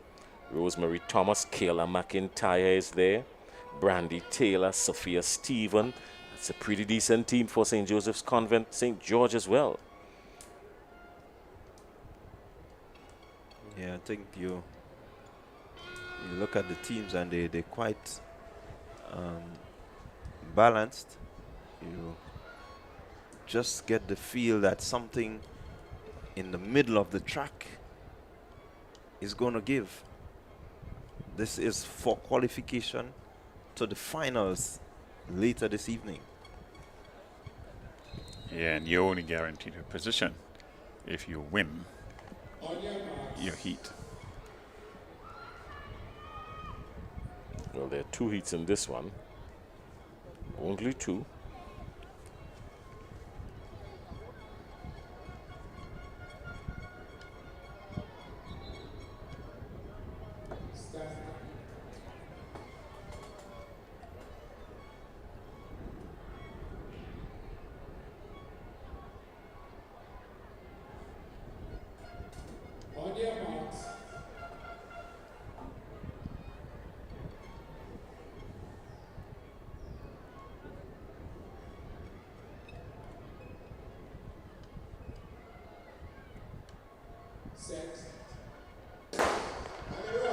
Up, out, away, the 4x100 meter junior girls. Still even to call. Still even to call. Keep your eyes on St. Joseph's Convent in lane 4. They've made up a good stagger. But here comes St. David's Catholic Secondary School. Well, they're gone. The baton passing is what's going to make the difference. It's St. David's Catholic Secondary and St. Joseph's Convent. They're 1 and 2 on this one. Somebody's going to have to come forward and do something spectacular to separate these two from the top 2 positions here. Is it going to happen? I doubt. Look at that. 1 and 2, St. David's Catholic Secondary and St. Joseph's Convent. 1 and 2 in this one. Qualifying, look at the distance. The drone shot tells the difference. Lane 5 and lane 4 in this one. Lane 5, St. David's Catholic Secondary School. Lane 4, St. Joseph's Convent, St. George. They are the 2 automatic qualifiers, certainly, and a good run for those 2. We looked at it on paper, and those were the 2 with the big names in this one. Clyde? Yeah, really good, outstanding run there from the girls of the St. David's Catholic. You look at that first handover, it was smooth, it was directly into the hands. And I mean, this is what you want from your relay teams. You know, the transition of the baton is and has to be pretty flawless. This here, pretty easy again, just resting it into the hands. And you know, once she gets that baton, and that is the athlete there, Bascom. Once Bascom has it, you expect some speed. Convent doing really well in terms of their batter passing also. You had a number of the teams looking good, but the efficiency of St. David's Sec is what really stood out here. By the time they got to the top of the third handover right here, this was the first handover actually. First handover, it was very clean, pretty decent. Yeah, McDonald College just struggling.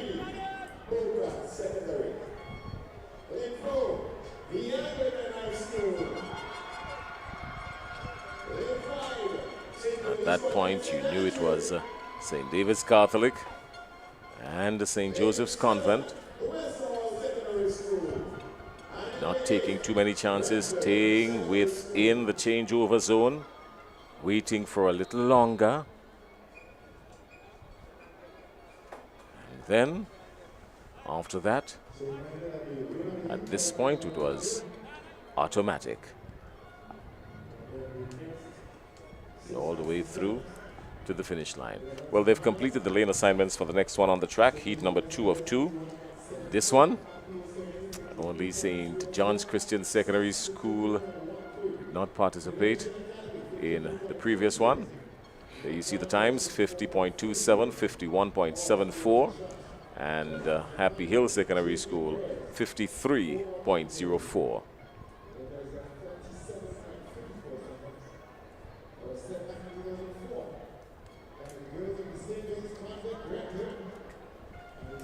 They've completed the lane assignments on this one, but we can run it through for you very quickly. On your screen, from top to bottom. Lane 2, J.W. Fletcher, Boca's in 3, Anglican High School is in 4, Convent St. Andrews in 5, St. Rose's in 6, Wester Hall is in 7, Grenville Secondary is in 8. But look at this team from the Anglican High School. Egypt Regis, Emma McIntosh, Lauren McIntosh, Jada Roberts. They've got to choose 4, and they've listed 5 good athletes. This is the Anglican High School. Samara Noel, Crystal Lindsay, Rashona Coutain. Some big names for Convent St. Andrew in this one as well. Look at the top. It's Hillsborough Secondary, you're thinking? Hillsborough Secondary. Bernard is saying they've got some good ones in this as well. Not too familiar with many of them. But they're running out of lane 1. Boca Secondary School, Amaya Chandler, Annalisa Brown, and Nikaya Roberts, and Kishanti Mitchell. So Boca Secondary School, they've got some firepower in this one. So this is going to be tight.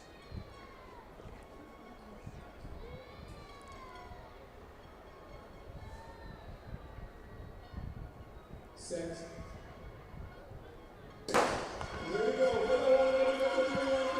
4 by 100 meter junior girls. Anglican High School is out. Boca Secondary is coming. Anglican High School is gone. This is rocket speed. This is Ferrari speed going down the back straight. Anglican High School, Boca Secondary, that's where it's going to come from. But look on the outside lane. This looks like Grenville Secondary in lane 8. Yeah, she's already fallen too far behind. Boca Secondary and High School. Boca Secondary and High School. This final straightaway. Boca secondary is coming. High school, she's got to be careful. The chase is on. Boca realizes can't catch her. And Anglican High School stretches forward. So Anglican High School picking up the automatic qualifying ahead of Boca secondary on this one. The girls 4x100 meter junior. What's interesting in this one is that Annalisa Brown, who's a sub-junior, has been listed to run here, and she has got some speed attached to her legs. Yeah, again, you look at the Boca Secondary School, you look at the Anglican High School, you look at the St. Joseph Convent, St. Andrew. These were the three in the middle lanes, and they definitely lived up to the expectation. Anglican High School, batter passing could have been a little more seamless. You had a kind of delay in terms of their passing, especially on the first leg. But outside of that, I think they had the speed to make up the difference. Against St. David's Secondary, they will have to really be on point. But so far, they're looking good. By this time here, Anglican High School started to stretch their lead. The handover was clearly between High School and Boca. But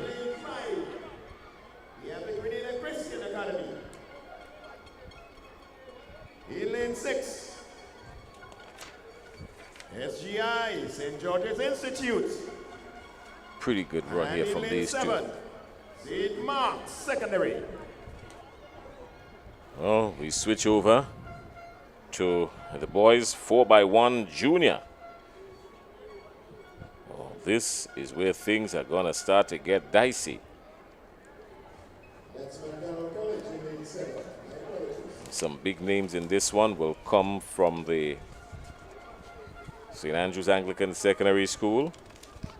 Sincere, Christophe Caliste, Kazim Dubiset. Those are some big juniors. Their names have been calling over the last week or so from the national champs.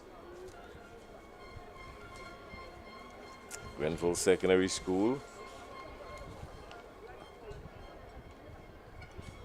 St. George's Institute. And, so a lot is expected in this category. It's the first of 3 heats for the boys 4x1 junior.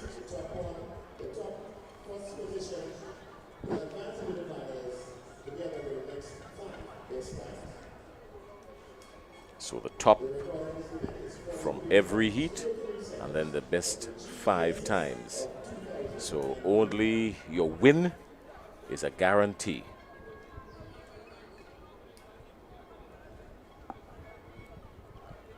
Pretty strong field here.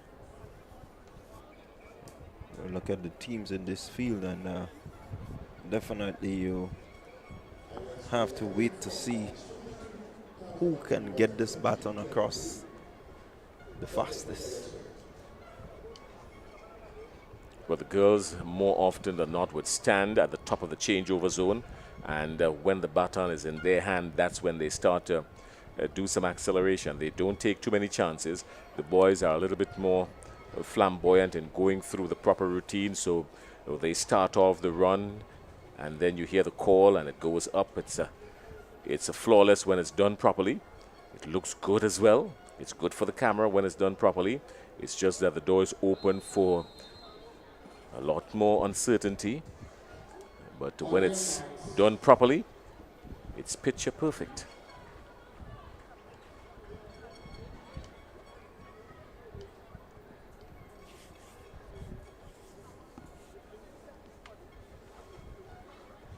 It's just after 2 o'clock in Grenada. 23 minutes before 3 o'clock. And here we go. Immediately look at that. Look at what is happening outside there. Bernard, this is going to be different. This is going to be different. McDonald College in lane 7. McDonald College in lane 7, and here comes Sass. Here comes Sass running out of lane 2. Sass has the lead on this one. There's no catching Sass. Not here, not now, no way. Not in this heat. And he is pumping, going all the way for this one. The junior boys, surely, there's absolutely no question. Sass was on it from jump. Yeah, they really broke it down nicely there, St. Andrews Anglican Secondary. They did just what they had to do. The other teams were really struggling against them. I think from the time the second leg athlete got that baton, that is where the separation came. You can see it from that point. They meant business. Yeah, you do get the impression there's some form of a seed in these heats. There's nice representation from the Grenada Christian Academy.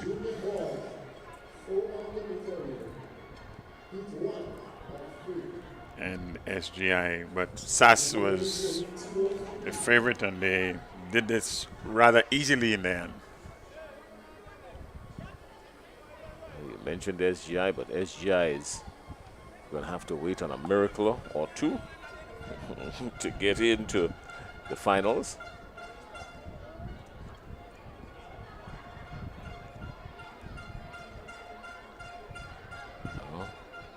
It was a different level of acceleration on the final handover from SAS.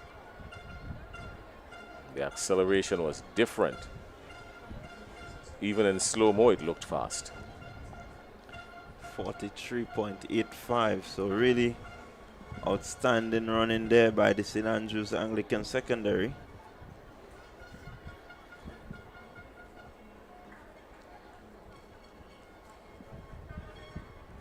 So SAST has bagged heat 1.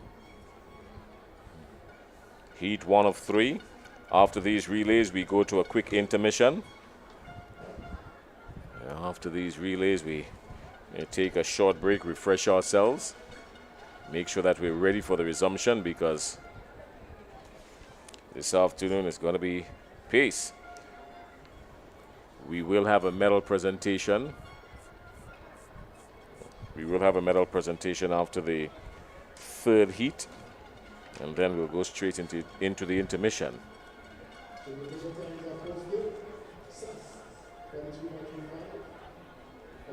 Let's look at heat number 2. Boca is in this one. GBSS is in this one. St. Rose Modern Secondary is in this one. Look at the lineup for the GBSS.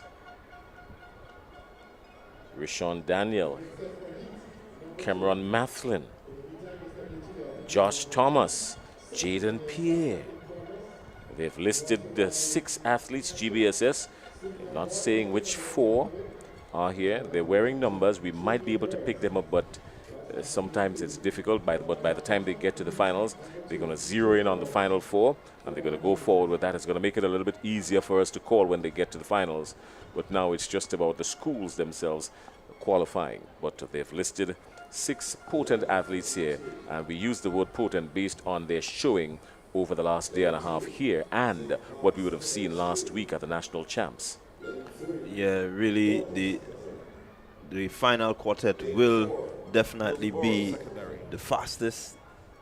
All for now is just about qualifying. GBSS. Lane 6, St. Rose Modern Secondary School. Lane 7, the Grenada SDA Comprehensive.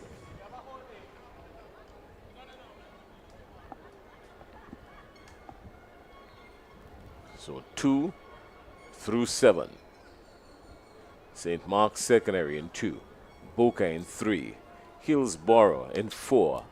GBSS in 5. St. Rose Modern Secondary in 6. And Grenada Seventh-day Adventist in 7.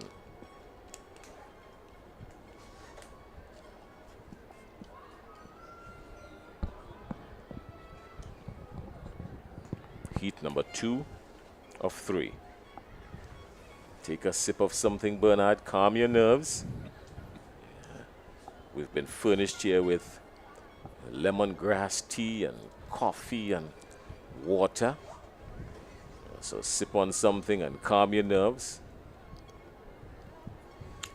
Relays are always exciting. There are no guarantees in relays. Absolutely no guarantees in relays.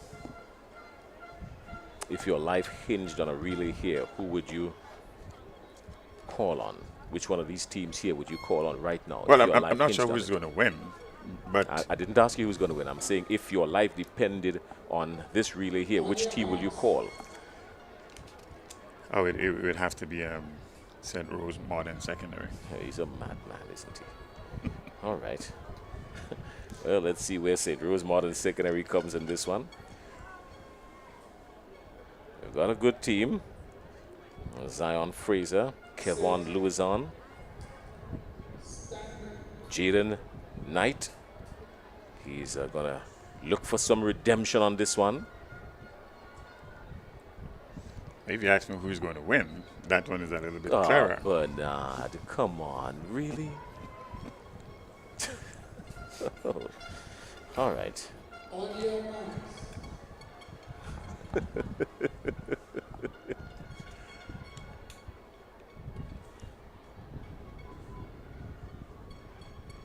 So you're going to call on St. Rose for your life, but you're not going to bet on them to win.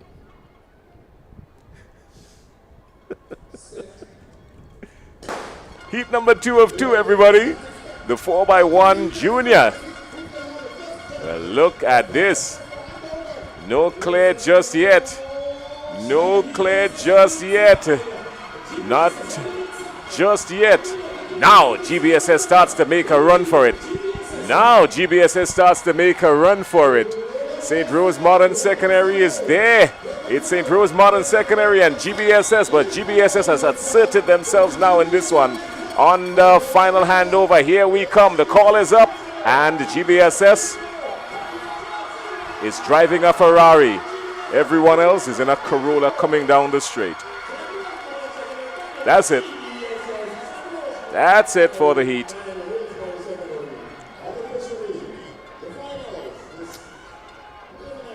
The final leg, Jason. Before we even get there, Bernard, where's your life now? Oh, well, I thought this was a good race. You can never predict anything with a relay. Relay is that unpredictable. I want to support Bernard there. I think the final leg of this relay, the athlete there is who made the difference for the GBSS. When you look at the proximity of these athletes, it could have gone anywhere, but the anchor leg. The anchor leg. Let me tell you something. Jason, the anchor leg is the fastest in the field. You missed it all. You missed it all. There you go. You missed it all. Let me tell you something. You missed it all. Here's what. The final leg, it was a given by that time. GBSS started to assert themselves on the second leg, coming down the back straight. That's where it started to open up for them. You've got to pay attention to it. Look at this. Look at this. This is the first handover. This is where it started. The second leg. Look at the speed coming off. He's caught one. He's caught two. He's separated himself from the one in the back. By the time it got to this handover, it was daylight. That's where it started for the Grenada Boys Secondary School. Everything else after leg 2 was automatic as getting the batter around. Come on, guys. I think it's going to be interesting because it's quite probably that both St. Rose and Hillsborough Secondary is going to be into this finals later today. While there was some efficiency there, I still say that the first leg of the batter passing for the St. Rose Modern Secondary was on point, and I think they put a lot of pressure on the GBSS. They could have responded. They responded. That's what they did, and so they have gotten through. But finals, man, is going to be a cracker. But what is quite clear, there are some good junior male athletes around. This is quite clear. All right, well, we're getting ready to go to heat number 3 of 3. We're getting ready for heat number 3 of 3. Listed in this one on paper. We're not sure if that's going to hold true to form just yet, but listed, we've got J.W. Fletcher Catholic, PBC, Happy Hill, St. David's Catholic Secondary, Grenville Sec, and St. John's Christian Sec. These are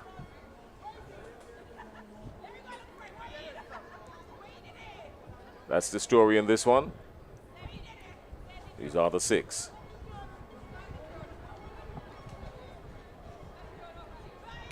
The chatter is real down on the ground. Right after this one, we will have the medal presentation. There's a medal presentation coming up. And we go straight into the intermission. And we've got the second half to come. The second half of day number 2 is coming up. The second half of day number 2 is coming up. So we've got that for you right after the intermission. Let's go for the lane assignments. Post the yellow flag, and it's now white. We're good to go. On your marks.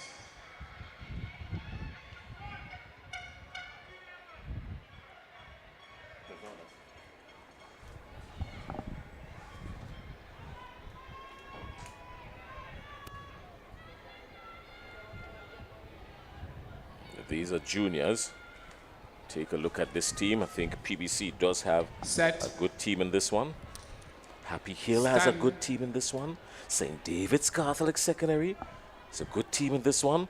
This one has some pressure attached to it. Look at J.W. Fletcher Catholic.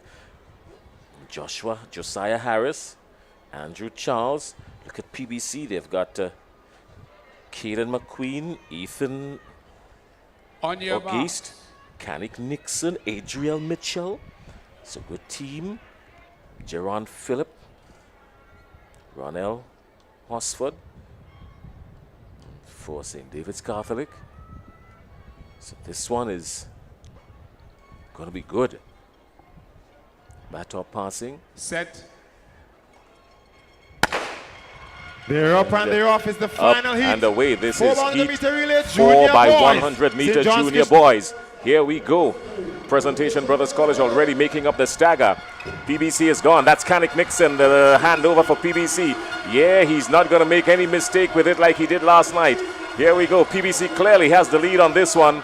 Yeah, the call is up. Good, clean batter passing. PBC has the edge. St. David's Catholic Secondary is coming. Look at what's happening behind him. Presentation Brothers College is going, but St. David's is coming. And PBC is gone. It's automatic here now. Presentation Brothers College. Legs lifting, pumping down the track. This one is automatic. But we've got something special coming this afternoon. If your paws are not raising, then you're looking at a totally different game.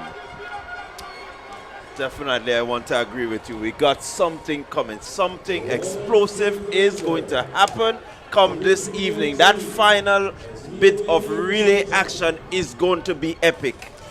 Let's take you back to this one. Presentation Brothers College making no mistake very early in this one. This was the first handover. Immediately they started to catch, and by the time Canik Nixon got it, Canik Nixon exploded on the second leg, and all the separation started right there. The real separation started there. By the time it got to the third leg, Presentation Brothers College was a daylight and a half ahead. Everything else was automatic going down to the finish. Good presentation, good show. It's these finals will be something to behold. Again, it's hosting Carifta. These are the junior athletes that Grenada's 4 by 100 relay team will be selected from. That's a good showing. 44.50. 44.50. What's coming up at the intermission as well is the female march pass. That's going to be huge. We're going to call that. But 44.50. The second fastest qualifier in these 3 heats. The SAS did 43.85 in the first heat. So here we've got something boiling and ready to bubble over. All right, we've got the medal presentation coming up, everybody. We're going to take that. And of course, right after that, we are going to take a quick break. We've got the March Pass coming up. Yesterday, we had the boys March Pass. I think Happy Hill won that, the sponsor's choice. And then we've got the girls coming up this afternoon. That's going to be a show. You've got a March Pass with girls. You've got high school and convent and SAS. Well, that's going to be zestful. The March Pass is tea time, is it? When is the March Pass today? Intermission, during the intermission, just after the intermission, just we go out of the intermission. March Pass is a big thing for lots of our secondary school patrons. Yeah. All right. Well, we've got a medal presentation coming up, so let's take you down there quickly, and then right after that, we refresh ourselves. So just before we head on down, just let me remind everybody, when we come back later on this afternoon, we've got March Pass, and we've got a whole lot of finals. We've got folks from Republic Bank joining us. We're going to be chatting with them as well. So a packed second session of day 2 is coming right up. Let's go downstairs.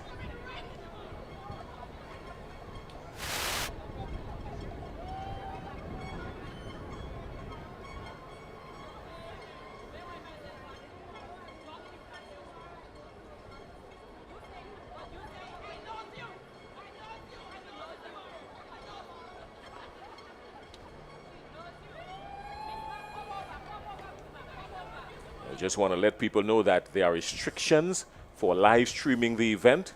If you're live streaming the event, you will be identified, and you can be blocked by your social media platform. It is a pay-per-view event, so you've got to act responsibly.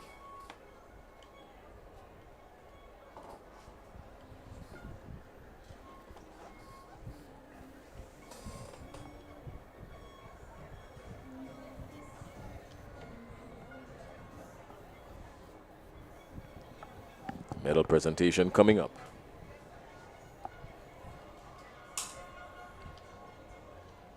Welcome again to the Republic Bank Intercol Championships 2024. So nice to have all of you joining us today. The competition is ripe.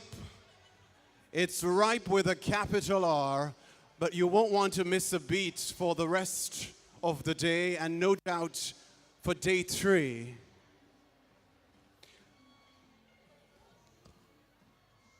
Ladies and gentlemen, please welcome Her Excellency Dame Cécile La Grenade, Governor General of Grenada.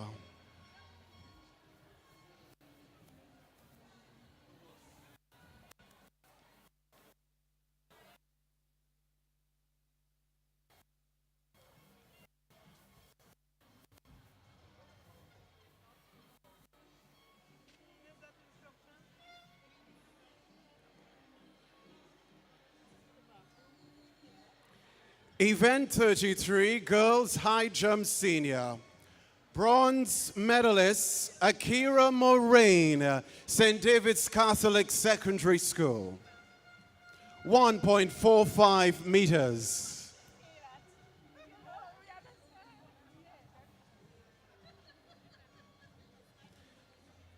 Silver medalist Kayla Williams, St. Joseph's Convent, Grenville. 1.45 meters. And your gold medalist, Gemini Neptune, Anglican High. 1.48 meters.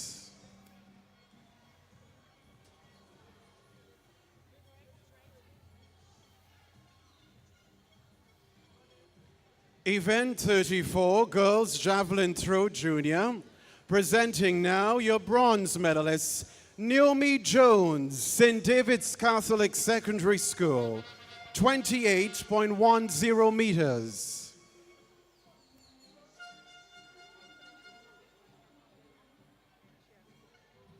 Silver medalist, Janelle Griffith, Westerhall Secondary School, 28.28 meters.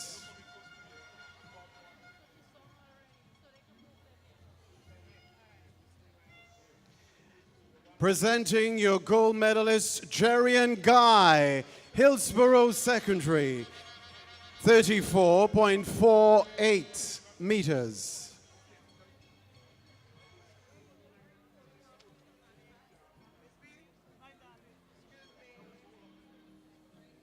Event 52, Boys Javelin Throw Junior. Bronze medalist, Delron John, SAS, 48.22 meters. Silver medalist, Raheem Rayburn, McDonald College, 49.56 meters.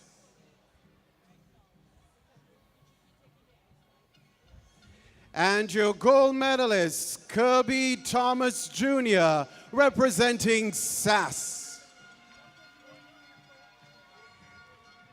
49.94 meters. This is the end of this medal presentation. Thank you very much. Her Excellency Dame Cécile La Grenade, Governor General of Grenada.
Royal Grenada Police Force Band.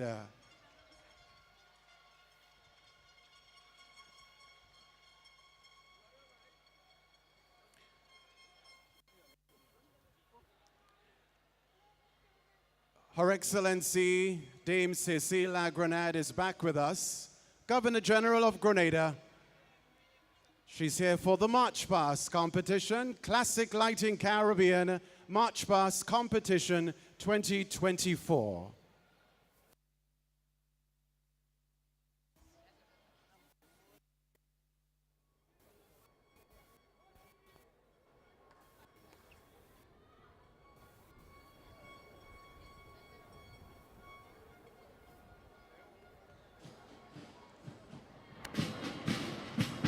Next to the Governor General is a representative of Classic Lighting Caribbean,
presenting Hillsborough Secondary School.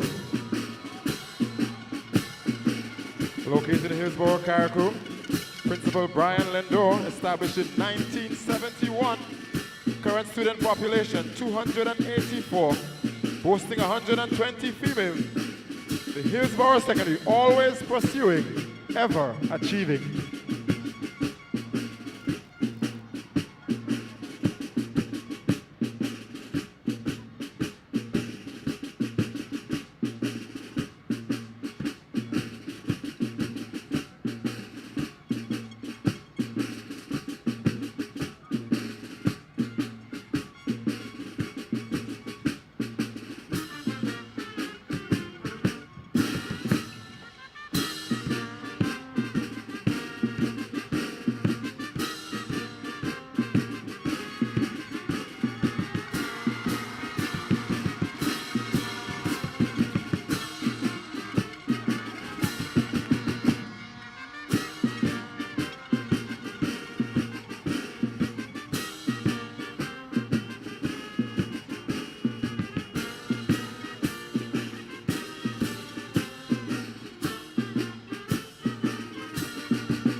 You're looking at Hillsborough Secondary School.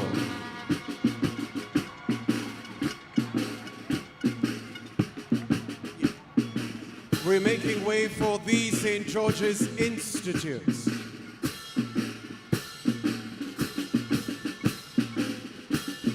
located at Tempe in St. George, Principal Samantha Antoine Purcell. Established in 2020, current student population 186, 101 females. SGI, passionate, empowered, purposeful.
Presenting the Anglican High School.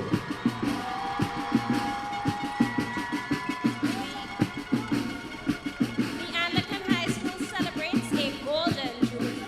As the sun bathes the stadium in a golden hue, anticipation fills the air as the Anglican High School, draped in regal gold, navy, and white, takes center stage.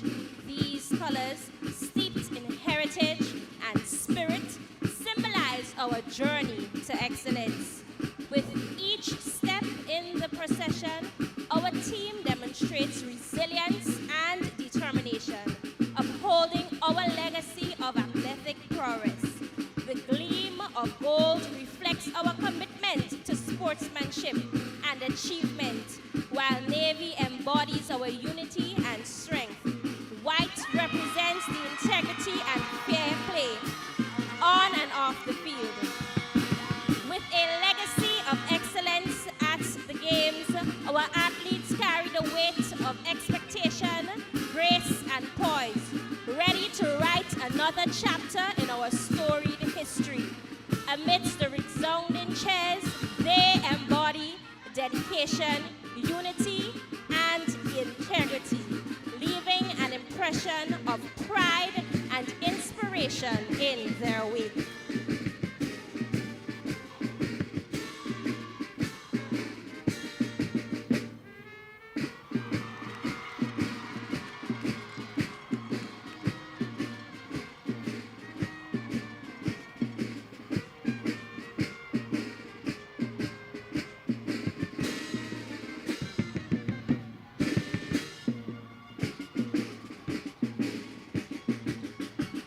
Joining us is Boca Secondary School.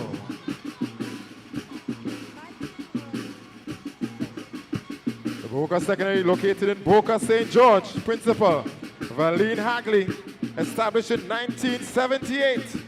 Current student population 480, 230 females. With academic and physical skills, we unite and build the Boca Secondary.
Ladies and gentlemen, please welcome St. Joseph's Convent, Grenville.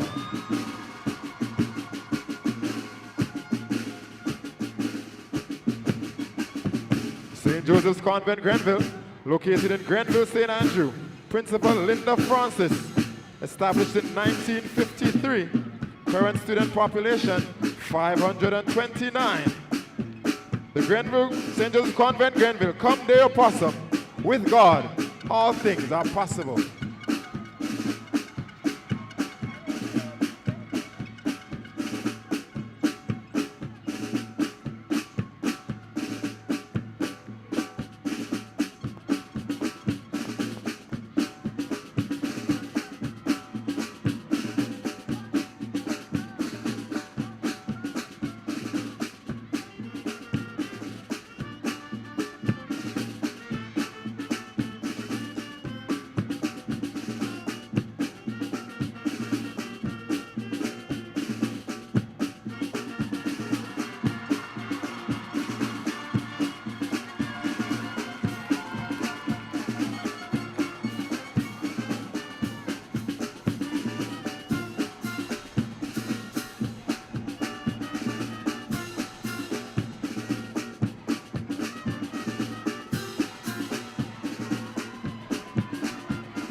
Here now, St. David's Catholic Secondary School.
Ladies and gentlemen, here comes Westerhall Secondary School.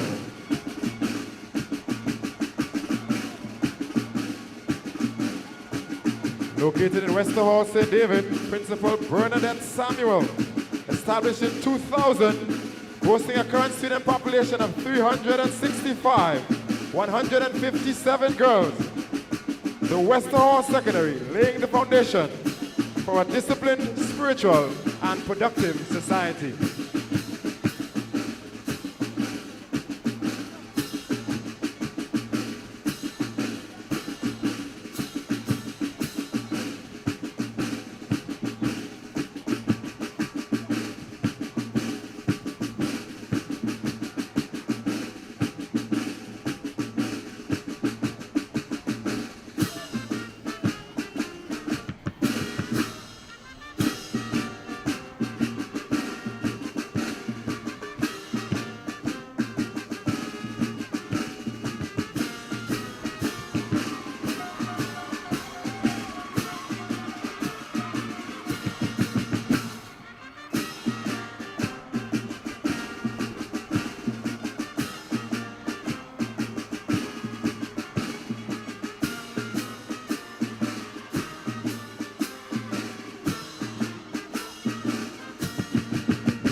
Joining us, the St. Andrew's Anglican Secondary School.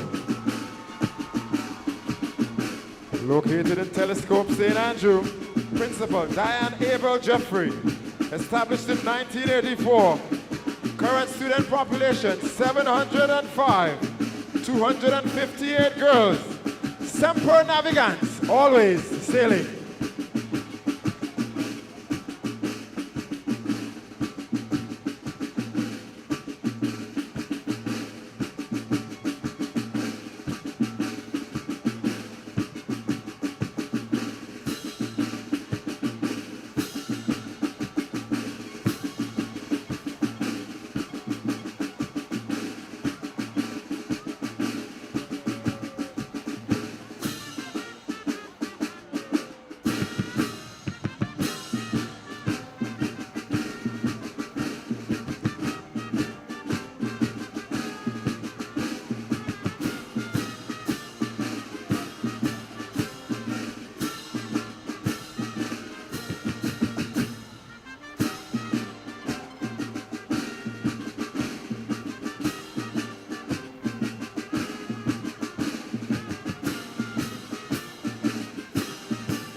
Presenting Happy Hill Secondary School. Located in Happy Hill, St. George. Principal, Narissa Celestine James. Established in 1980. A current student population 416. 185 girls. The Happy Hill Secondary, building a tradition of excellence. Ladies and gentlemen, we present to you the Happy Hill Secondary Planetary Sailors, sailing to new horizons, sailing to new beginnings, sailing up and up and up.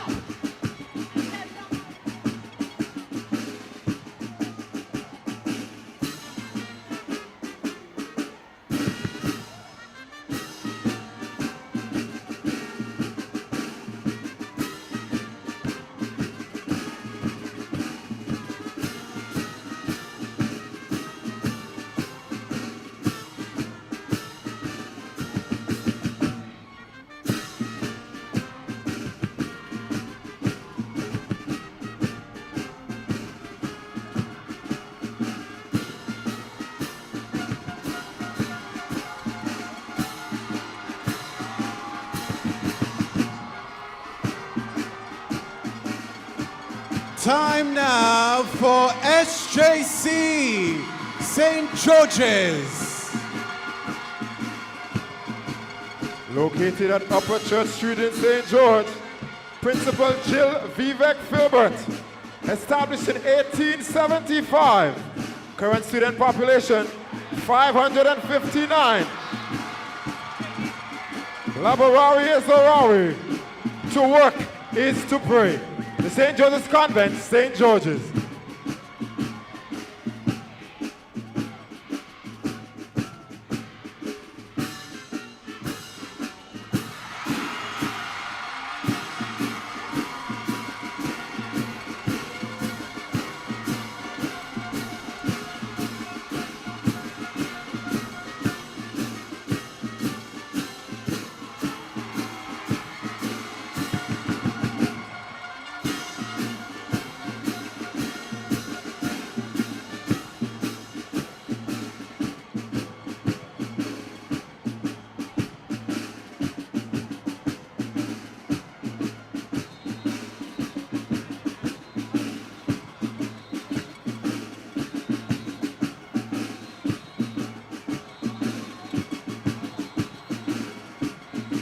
Presenting MacDonald College.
We make way now for J.W. Fletcher Catholic Secondary School. Located in Tantine, St. George, Principal Laurel Bartholomew. Established in 2012. Current student population 284, 145 females. Knowledge without God is useless. Every child matters. The J.W. Fletcher presents a concept that embodies the school mantra, aviation. It is a way of life that extends beyond academics to encompass a unique culture and school experience. This airline designed or designated to instill values of teamwork, precision, dedication in students, mirroring the principles that governs the aviation and airline industries. Just as a well-coordinated flight requires seamless collaboration among its crew, J.W. Fletcher emphasizes the pivotal role of teamwork in achieving success, both in academics and the broader context of school life. Students are encouraged to work together, understanding the collective efforts to contribute to overall success of the flight they embark on during their time at this institution. The school takes pride in flying with prestige, honor, and delivering world-class customer service and meticulous attention to detail. The commitment not only extends to academics, but also ingrained in the school's culture, just as the airline prioritizes safety and satisfaction. But also, J.W. Fletcher prioritizes the students, considering them as the first and most important client. Ladies and gentlemen, National Stadium, give it up for Classic Lightning, J.W. Fletcher, Catholic Secondary School.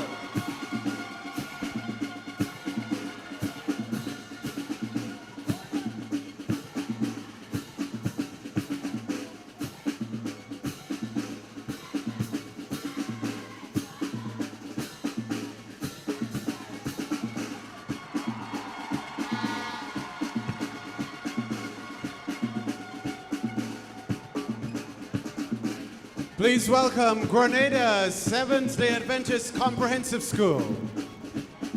Located in Mount Rose, St. Patrick, Principal Kim Lim Dekoto. Established in 1958. Current student population 304. The Grenada SDA Comprehensive. We learn not for school, but for life.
Next in line, Wesley College.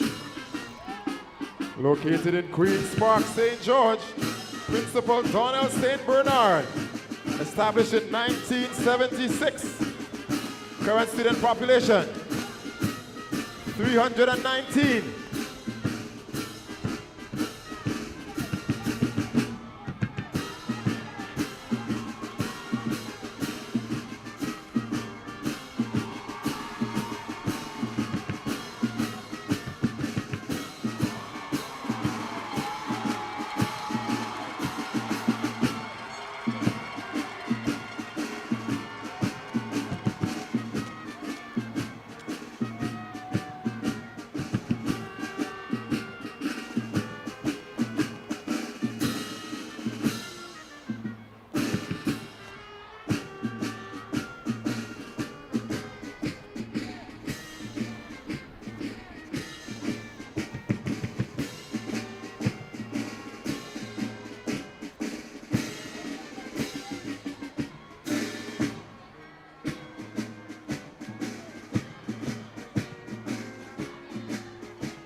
Please welcome St. Rose Modern Secondary School.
Joining us, St. Mark's Secondary School.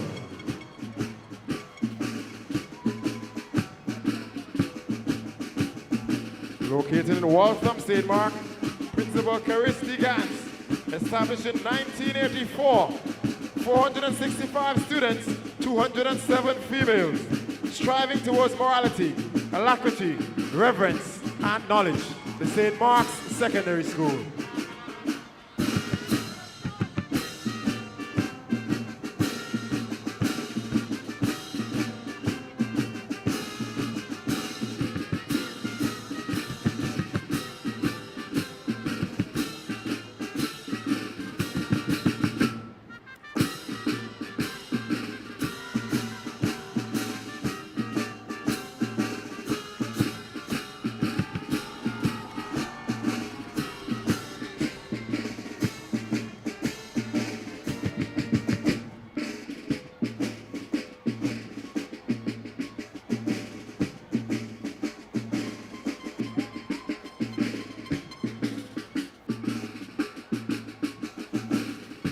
The final school in competition, St. John's Christian Secondary.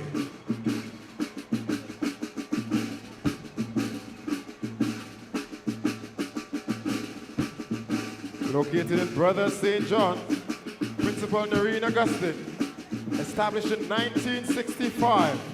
Current population 215 students, 85 females. St. John's Christian Secondary School. Thy word is a lamp unto my feet and a light unto my path.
We thank Her Excellency Dame Cecile Grenada, Governor General of Grenada. She was accompanied by a representative of Classic Lighting Caribbean, Mr. Wade Phillip.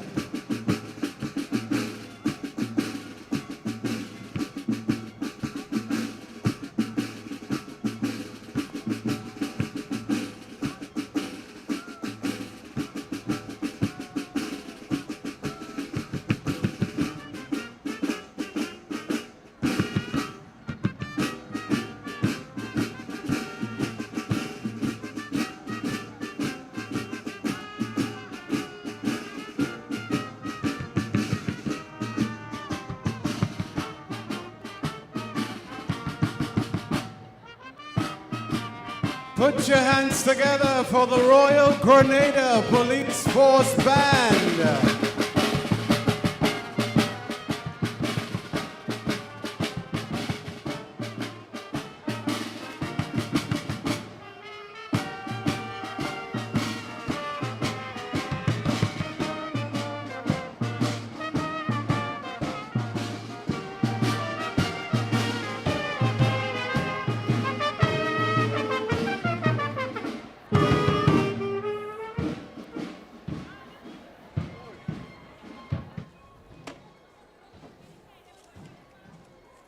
Thank you so much. Thanks to the judges for the march bars. Miss Phoebe Brown, dance choreographer, musician, and former drum corps majorette. Dr. Roger Williams, and former Deputy Commissioner of Police, Michael Francois. Thank you all.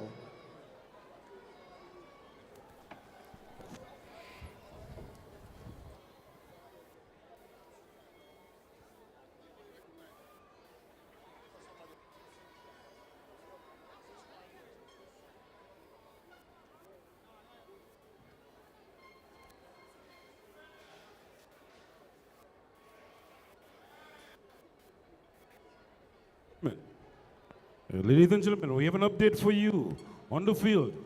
Event number 50, the shot put sub-junior girls. Our top three. In third position,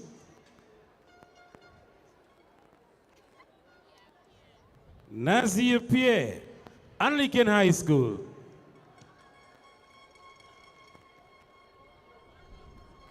Second position, Naomi Philip, St. Joseph's Convent, St. George.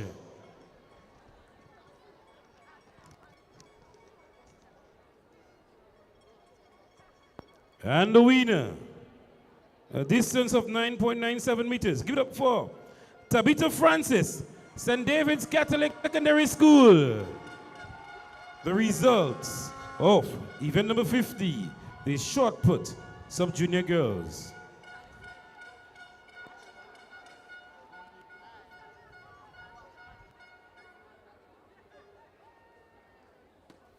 This is a call for Roland and Twine. Please report to the ceremonies room. Roland and Twine.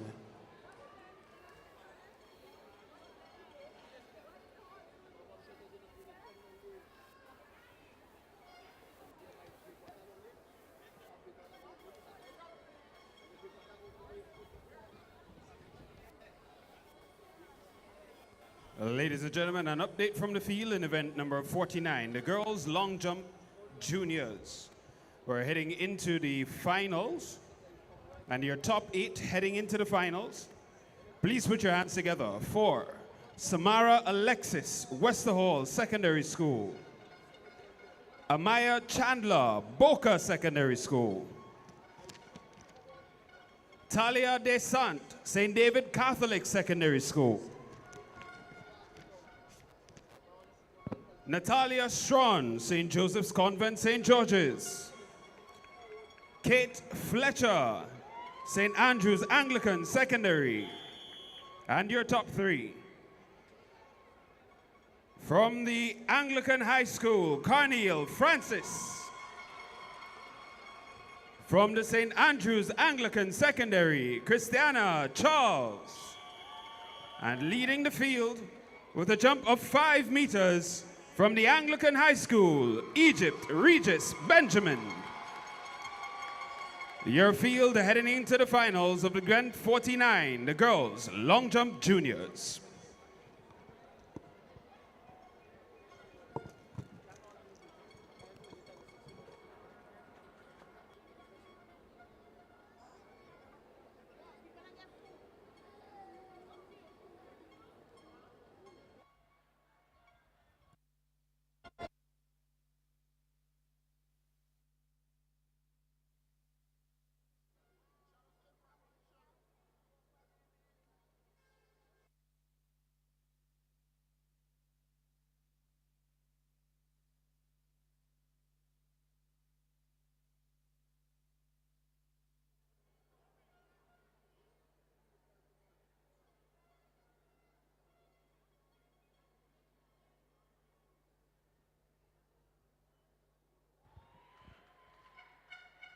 We get set for the resumption of actions on the track for the afternoon session here on day 2 of the 2024 Republic Back Intercol Championships. The action will start with the event number 53, the girls 1500 meter run sub juniors, which will be followed by the boys equivalent, and the girls and boys 110 and 100 and 110 meters hurdles respectively in the juniors category. But first up, the girls 1500 meter run sub junior.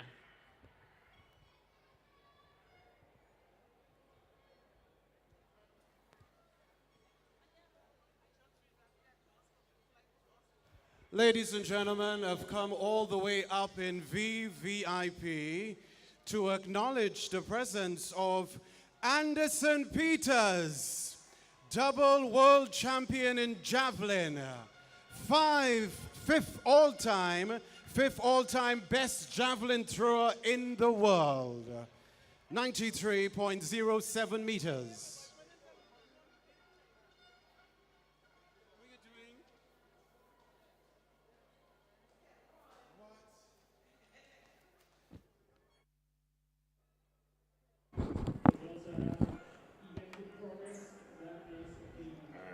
So we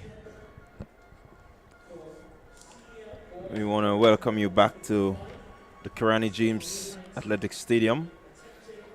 We've just come from our intermission, had a short break, and now we're back with you for action on day 2 of the Intercol Games 2024. We do have an action-packed afternoon session for you, and we're going to bring you all the action as it comes to us, all courtesy TNR Communications. Mr. Bernard Antoine is with me, and we're going to be here. We're going to be joined by Jason Skeet in a while. But you know that we're here, and we are happy to bring you the resumption. And saying that, we're going to go straight trackside. And it is the start of the 1500 meter sub-junior girls. 1500 meter sub-junior girls. 28 athletes have been recorded to start this. And they are chasing a record that was established last year, 2023, of 5 minutes. 7.62 seconds. Annalisa Brown. So you're witnessing the 1500 meters sub-junior girls. And there you go, Annalisa Brown. That's who is on your screen as the leader right now of the girls 1500 meter sub-junior. And she has decided to lead the pack, and already out there creating a bit of a distance between herself and the closest competitors. That's St. Andrew's Anglican Secondary and St. Joseph Convent St. George. So out front, Boca Secondary, Annalisa Brown.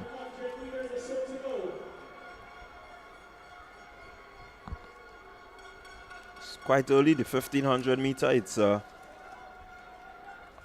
a race where you have to pace yourself. You have to be able to endure 3.5 laps of the track.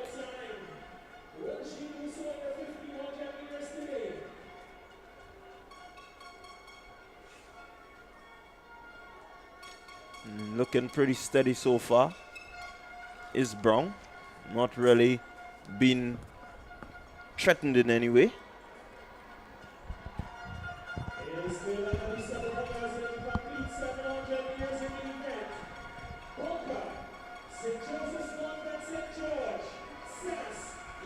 So there you had it.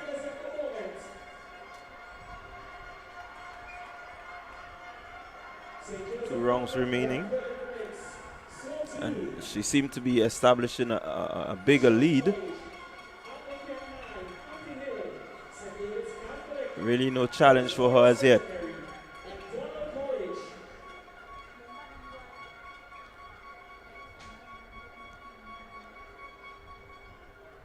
What will be really awesome to see is the time that she will establish in this event. She's very comfortable, looks as if this is where she belongs. We've seen her in the sprints, but this seemed to be her type of event where she can just relax, pace herself. She has the stamina, she seemed to have the strength and the know-how to run events like these. Yes, generally at that age, they do event shopping. And she will find a niche shortly, I would imagine. She's now running sub-junior, so she has some ways to go. She's pretty young. But she is comfortable in the sprints as she is in the middle distances here. So it's 5 minutes 07.62 seconds. That's the record that she set last year, right here at the Intercol Games. And that's the final lap. So that's the bell lap. And with over 80, 85, almost 90 meters, I don't think anyone is going to catch her. She's basically running against the clock. Bishop's College has moved up into second. St. Joseph Convent in third. St. Andrew's Anglican Secondary fourth. St. Joseph Convent, St. Andrew is there, but your leader way ahead is Annalisa Brown. Yeah, easily over 200 meters ahead of the second place athlete there.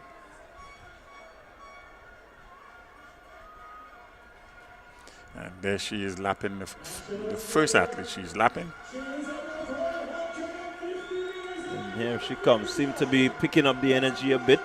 You can see the arms moving a little bit faster, the legs turning over quite quickly. There she goes. She's looking to get home. She has the energy. Look at the legs go. She is really something awesome to look at.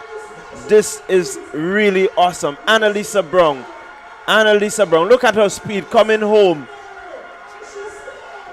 Has all that energy after completing 3.5 laps. Annalisa Brown has done it again. The 1500 sub-junior girls. She is dominant. So we look for the second place, and it's Carriacou Bishop's College coming in second position. Bishop College in second position. Convent St. George. She's there. Good run by these two athletes. Nawasa Sass and Happy Hill Anglican High School. Really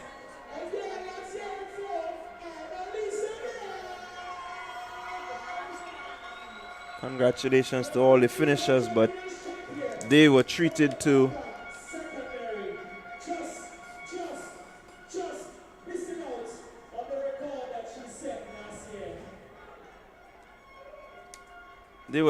some exceptional 1500 meter running by Annalisa Brown. Really outclassed her field.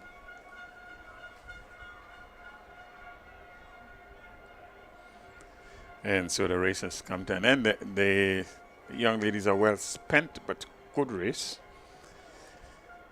Annalisa Brown showed her class in this one. Quite comfortably she was winning this.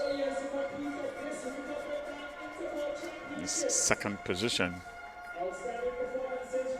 from Bishop's College, Montisha St. Bernard. And then in third position, Hania Tavernier.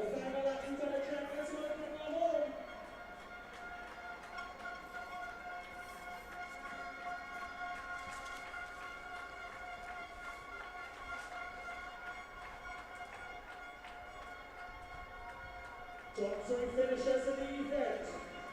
From St. Joseph's Convent, St. George, Ariana James. In second position, from the Bishop's College, Montisha St. Bernard. And our champion in the 1500 meters junior. So it's Ariana James from St. Joseph's Convent, St. George in third position. In second position, this is Bishop's College's St. Bernard. And your champion in the girls sub-junior 1500 meters, Brown.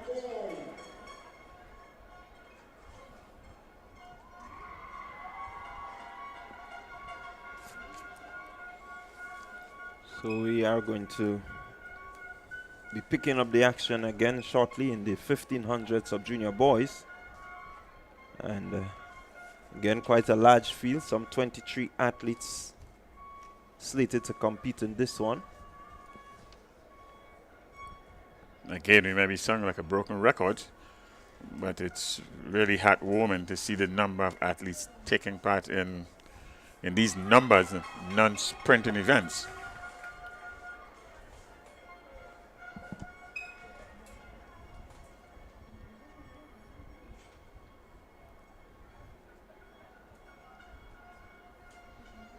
The record in this event was set in 2016, 4 minutes 32.28 seconds by Kevin Roberts. Let's see if anybody's going to challenge this time around, this 2024 edition of the Inter-Secondary Schools game, Intercol 24.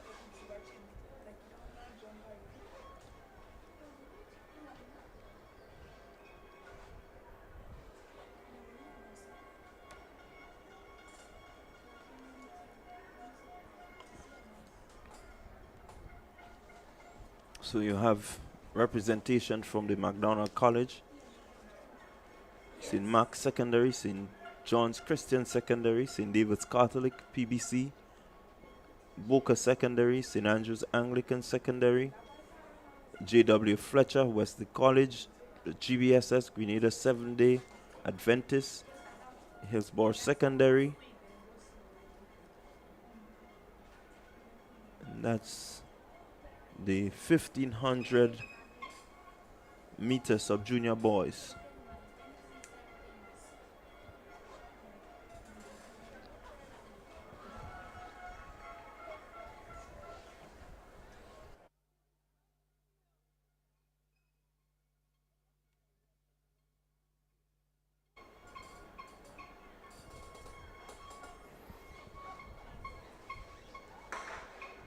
And they're off. 1500 meter sub-junior boys. Quite early, GBSS.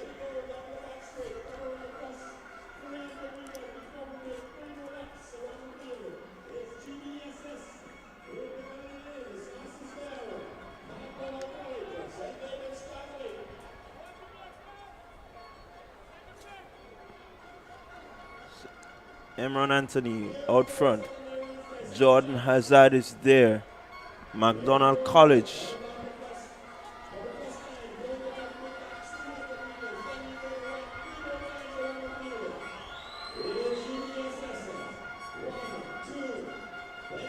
Rogel Cummins is there.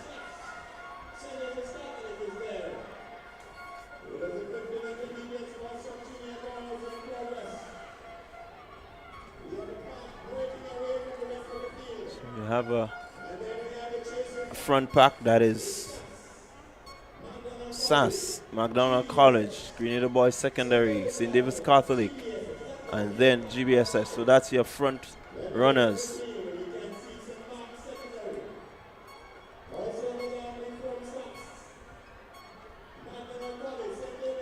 Some good tactical running in this longer distance race. So it's Kidon Hille of SAS. He's in front.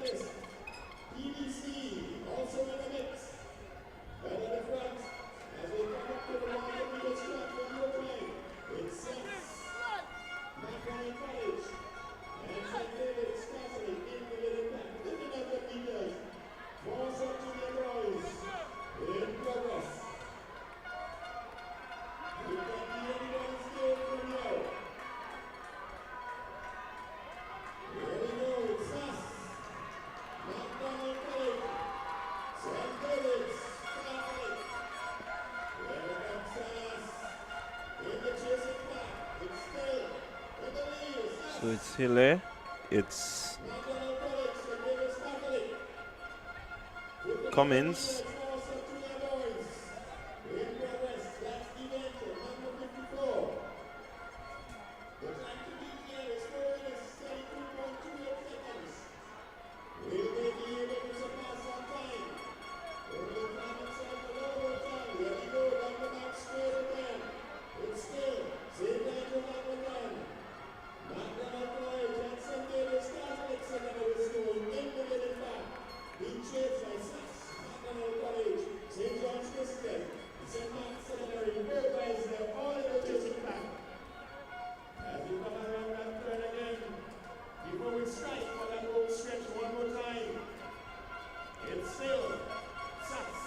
so your top three. And there they go. Hille, SAS, Cummins, McDonald College, Mitchell, St. David's Catholic Secondary. That's your top three. Nicely bunched together. Mitchell ahead at this point. This is the bell lap, final lap. Final lap, and they're looking to extend their lead.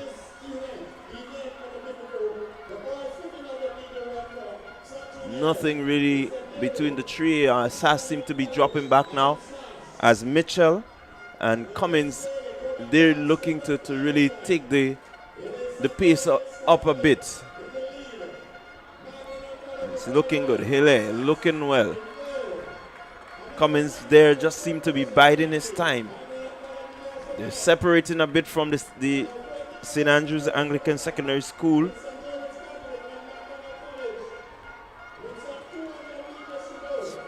It's Mitchell, it's Cummins. Mitchell and Cummins, they come around just about 150. Here comes Cummins, looking to turn it on. Hille is not giving up. Cummins is moving, Cummins is moving. Cummins seems to have turned it up a notch. And he's gone, he's going. Definitely a very tactical race there by Cummins of McDonald College. And he sprints home convincingly. That's a convincing win. He did all that he needed to do. Really well executed race there by Cummins of the McDonald College. Second is Mitchell of the St. David's Catholic Secondary School.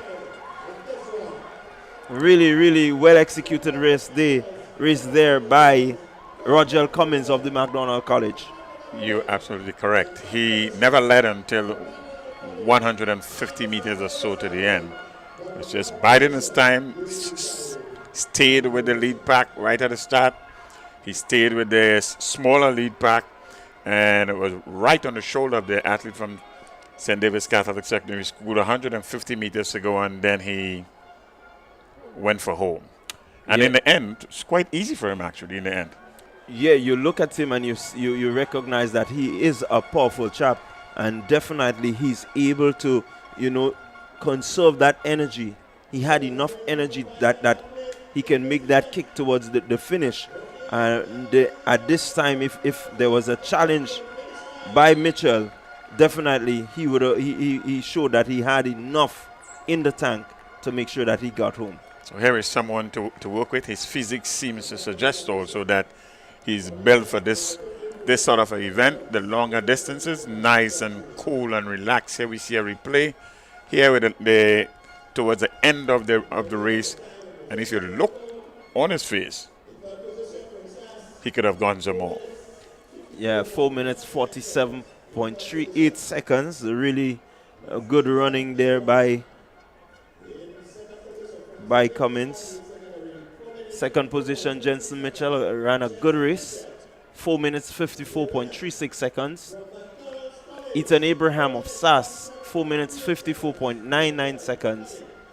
And Isaiah McLeod of McDonald College coming in the fourth position, 4 minutes 55 seconds.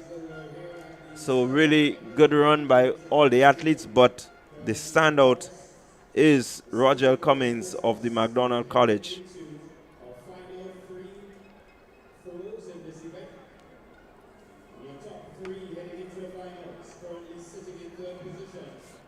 Representing the St. Andrews Anglican Secondary, Rihanna Alexander. Currently sitting in position number 2. Representing the St. Joseph's Convent, Grenville, Shanae Thomas. And ladies and gentlemen, leading the field, heading into the finals of the senior girls discus throw with a throw of 28.59 meters from the St. David Catholic Secondary, Akeda McSween.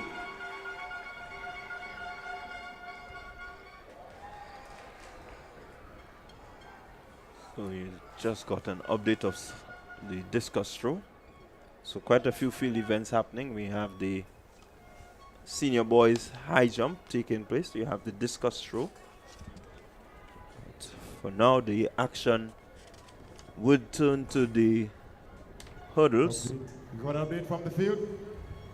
Junior girls long jump. We're into the finals, and we got the final athlete sitting in the gold medal position trying for secure that spot on the runway. Anglican High School, Egypt Regis Benjamin, about to make a final jump.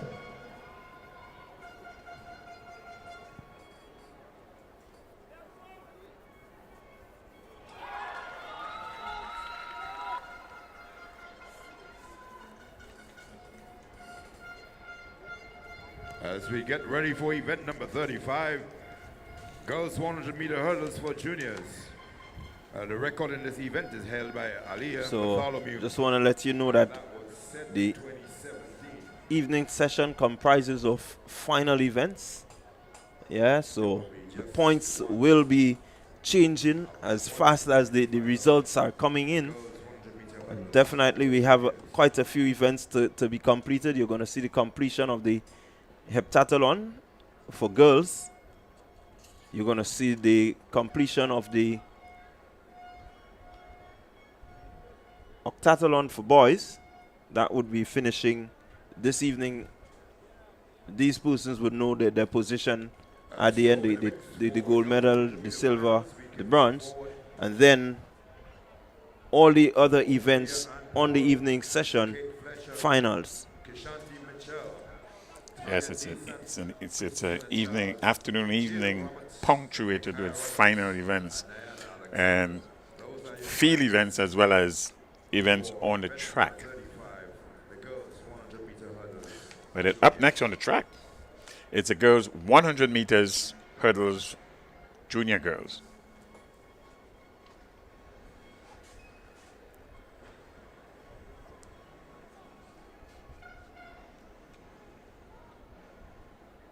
You have a shot on screen there. The long jump for junior girls that was happening at the same time. Today is a significant day in Grenada's history. March 13th, 1979 was the Grenada's Revolution, a period in Grenada's time that marked a significant change in the landscape, in the culture and habits of the Grenadian people. So we're going to take you over to the boys high jump. 45 years since the revolution of 1979. And we are referring to high jump for senior boys. Some 25 persons are listed here.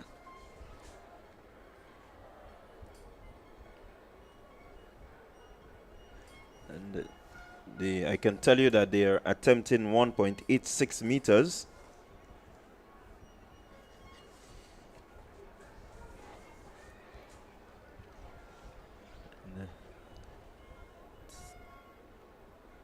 Athlete there from Presentation Brothers College.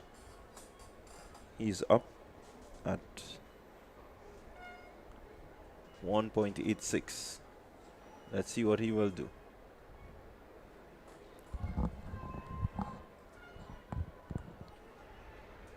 In the feet, we've come to the conclusion of the junior girls. Almost is there, And as they get set to make the but round, just to let you know what just the needs to girls get look the like. legs out of the way. Try to keep them up a bit more, but I can tell you the record for the boys high jump seniors is 2.05 meters by Kenny Horsford, and that was set in 2018. So they're quite a way away from that record. But we'll keep you updated as fast as the field slims down. We're going to be getting back to the tracks. We're going to be bringing you the girls 100-meter hurdles. Let's go to the track side. St. Andrew's Anglican Secondary, Kate Fletcher, representing Boca. Kishanti Mitchell running out of lane 3. Representing the St. David's Catholic Secondary, in lane 4, Talia Desant. In lane 5, representing the St. Andrew's Anglican Secondary, Christiana Charles. In lane 8, Jadia Roberts, representing the Anglican High School. Running out of lane 7, Nikaya Roberts, representing Boca. And out of lane 8, from the Hillsborough Secondary, Diana Alexander. Your assignment, lane assignment, event number 35, the girls 100-meter hurdles for junior. The girls 100 meters hurdles for juniors. We have a complete field here. All 8 lanes are occupied. And in the center of the track is the athletes coming in with the best times from the heats this morning. And that's Desant from St. David's Catholic Secondary School with 17.25 seconds. And then from out of SAS, Christiana Charles, 17.46. They were the top qualifiers from this morning's event. Girls, 100 meters, hurdles, juniors. So this is the finals of the hurdles event. Who will be the hurdles queen? Let's put it that way. And they are joking at the starting block. This is not a bad sign. Good way to calm the nerves.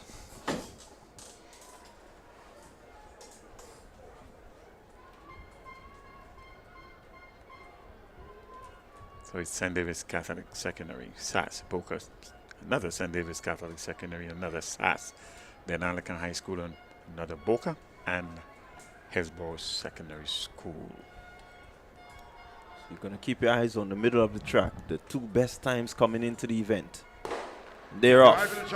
And let's see how they go. It's Boca, St. David's Catholic. SAS is there. It's really close to call. Desant seem to be pushing forward. Here comes Desant. Here comes SAS. It's Desant. It is Desant. She is going to take it. Talia Desant of the St. David's Catholic Secondary School. She has just won herself the gold medal in the 100-meter hurdles for girls, junior girls. Christiana Charles ran a really good race, pushing her all the way to the line, but she was just too good on this occasion for the rest of the field. Kashanti Mitchell did really well from the Boca Secondary School, but Talia Descent executed well. So it's goal for Talia Descent. She came in with the best time of 17.25 seconds. Let's see what she did in the final. She has 17.10. So she upped her game in winning this event. And in second position, Christiana Charles from SAS is 17.29. Mitchell, she was third from Boca in 17.66. Yeah, really good run, good outstanding run from the athletes. Jada Roberts of the Anglican High School running some 17.87, so she was under 18 seconds. So definitely a few of the girls doing better in the finals than they did in the prelims. And that's what you want, really. Up next is the boys 110 meters hurdles junior. So it's a little bit longer distance, a bit higher hurdles. So 110 meters hurdles for junior boys. We are going to go trackside shortly to get the lane assignments. But what we can tell you is the athlete from GBSS, he came in with the best time of 16.86 seconds. That Richard Daniel.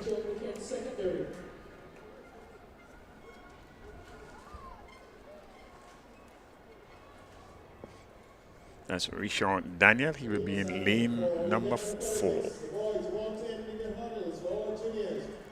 So we'll go trackside for the lane assignments. In lane 3 from the St. Andrews Anglican Secondary School, Kivez Lewis. Running out of lane 4 from GBSS, Richard Daniel. In lane 5 from the St. Andrews Anglican Secondary, Golden Joseph. Running out of lane 6 from the West Hall Secondary, Shaim Philip. In lane 7 from GBSS, Kamal Joseph. And running out of lane 8 from the St. David's Catholic Secondary, Deshaun Jones. So that's your field for the 110 meter hurdles junior boys.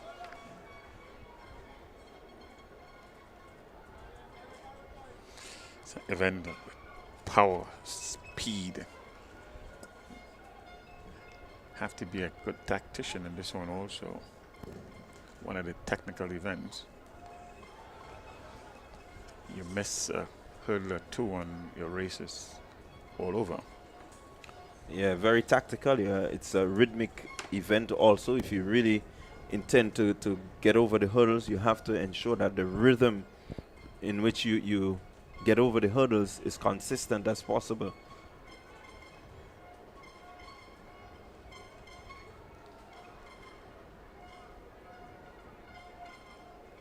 The record for this event is 15.10 seconds. And that was by Corey Joseph. So we've seen 16.86. Can we see anything different from Rashawn Daniel? He goes in as the favorite based on the qualifying times that came from the heats.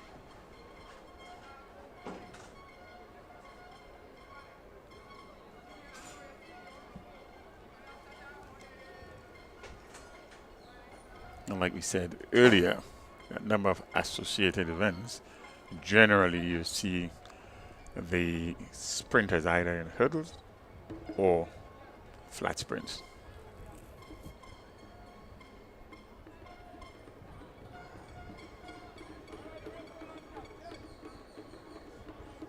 So in the middle of the track, you should see where a lot of the action take place.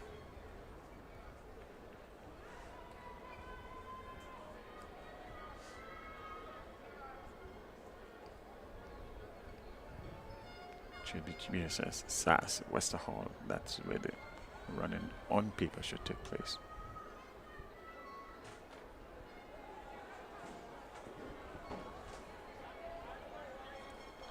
So we just had a That race restarted in a while. restart. Not a false start, just a restart. 110-meter hurdles for juniors. It's Philip, Lewis, Daniel, Joseph, Shine Philip, Joseph, and Jones.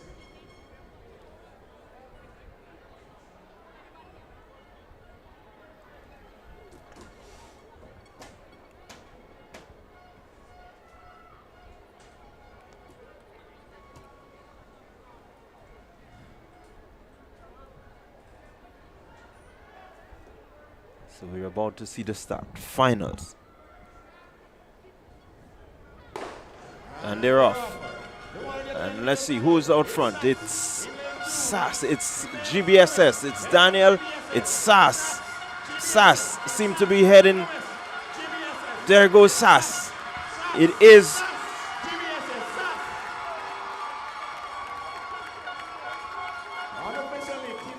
Tevez Lewis of SAS. Unofficially, but definitely he did some really good work, did Tevez Lewis, to ensure that he becomes the junior boys hurdles champion. There he goes. Look at him as he goes through the hurdles, speed, technique. Quite a bit of work to be done, but he did what was necessary to be crowned the hurdles champion in the junior boys division. John, I'll tell you, Tevez is a good-looking, all-round athlete. Let's hope he finds his niche, but that was a good run. And his time 16 seconds. Tevez Lewis, Rishon Daniel came in with a pretty decent time of 16:86. He has lowered that time, has done pretty well, but definitely Tevez Lewis has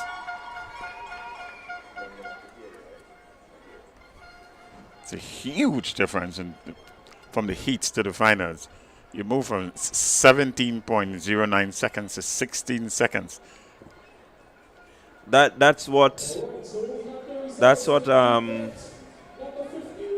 the finals does to you, Bernard. Oh, that's a good-looking athlete right there. I am certain if he sticks with it, we are going to hear much, much more from this young man, Tevez Lewis.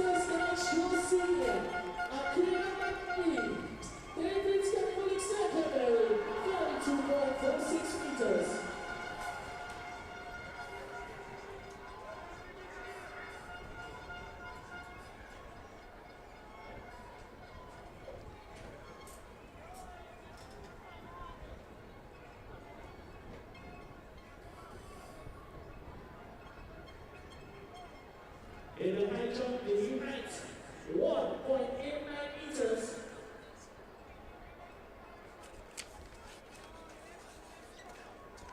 Successful girls by Bella McKenzie, presentation of the college. Also competition. Okay, so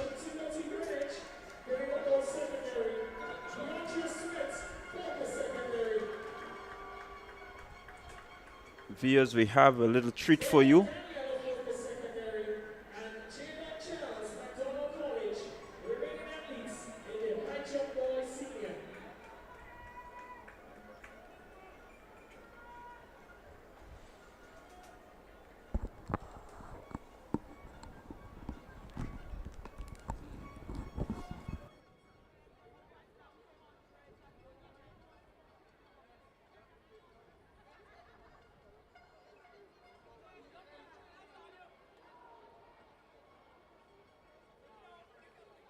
So, non-successful first attempt by the underestimate, 1.89 meters in the boys senior high jump.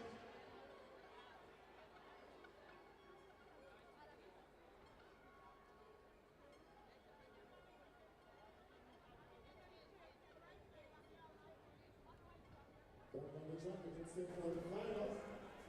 The final of the Golden Village Seniors is the evening session in coming back into Intercol Games 2024. Which means all these events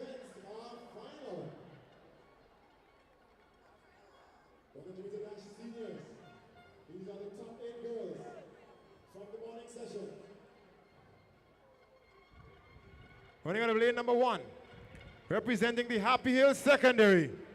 Medalist of last year's division, Elena DeCoto. Lane number 2, representing the St. Joseph's Convent, Granville, Zania Belfont. Lane number 3, representing the GTC Anglican High School, Carifta medalist, is not going to be in this one. If you look on the big screen, you will see she's not going to be starting in this one. Lane number 4. Lane number 4. Last year's gold medalist in the junior girls division. Representing the Classic Lighting Happy Hill Secondary, Talia Sampson. Lane number 5. Lane 5. Representing the Wagati St. David's Catholic Secondary, Rihanna Frederick. Lane number 6. Representing the Classic Lighting MacDonald College, Francesca Henry. That's actually lane number 7, if you look closely. We're not going to see Shantae Augustine of the St. Joseph Convent St. George in this final either. Lane number 8, representing the Wagati St. David's Catholic Secondary, Kamaya Telesford. That's your start list. 6 of them lined up, ready to go in the senior girls 100-meter dash finals. So we're about to see the senior girls 100-meter finals. Quite noticeably, some big names not starting. That of Shafona Houston and Shantae Augustine. So these are the 2 athletes that are out. Augustine, she came in at a time of 12.66 and Houston 12.47. So that tells you that we're missing a bit of quality there. But all the other girls, they came in 12.82. That's Dakota 12.71, Belfont. Happy Hill Secondary, Samson 12.39, Frederick 12.47, St. David's Catholic, MacDonald College, Henry 12.77, and Kamaya Telesford, St. David's Catholic 12.88. So definitely a good field. The door is wide open on this one, Clyde. Wide open door on this one. The girls' 100-meter senior finals. Bernard has stepped away for a minute to refresh himself and have been hurdled into this chair.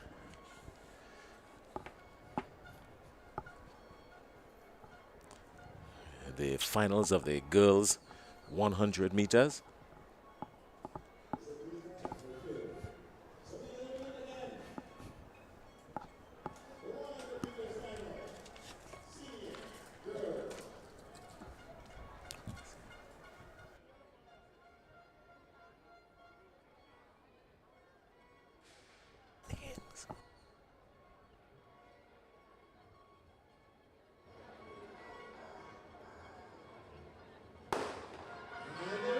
That's it, they're off. The finals of the 100-meter girls. Here we go down the track. The door is wide open. 1, 2, 3, 4. This looks like Happy Hill Secondary. Happy Hill Secondary in the person of Thalia Sampson. Thalia Sampson, Happy Hill Secondary, powers to the finals with a smile on her face. Surely she's loving this. She got the open opportunity, the window. No Houston, no Augustine. And boy, she made full use of this one. It's a good run. Yeah, really good run by Sampson there from the Happy Hill Secondary School. Got out of the blocks pretty well. Frederick there on her right, just giving her a bit of competition. But she has the expertise. She knows what it is to be a champion. She was last year's champion in the sub-junior. And there she goes, powering her way through. It was a good one. Yeah, she took full advantage of it, Clyde Rondell John. And as we're here looking at the 100-meter senior girls finals, we've got a prospect for these 100-meter finals with us, Amaya McIntosh. I don't know many of you would remember Amaya, but she was the superstar in the national champs a few days ago. Amaya, she's with us. She has joined us. We're in the process of, we're in the presence of royalty here with Amir Sampson of the South City Rising Stars. Hi, Amir. Good afternoon. Good afternoon. And how are you? I'm very good. All right. You're a brave young lady, aren't you? Yes. All right. Well, Amir, it's good to have you. And you're enjoying Intercol? Yes. What is your favorite aspect of Intercol? What are you liking the most?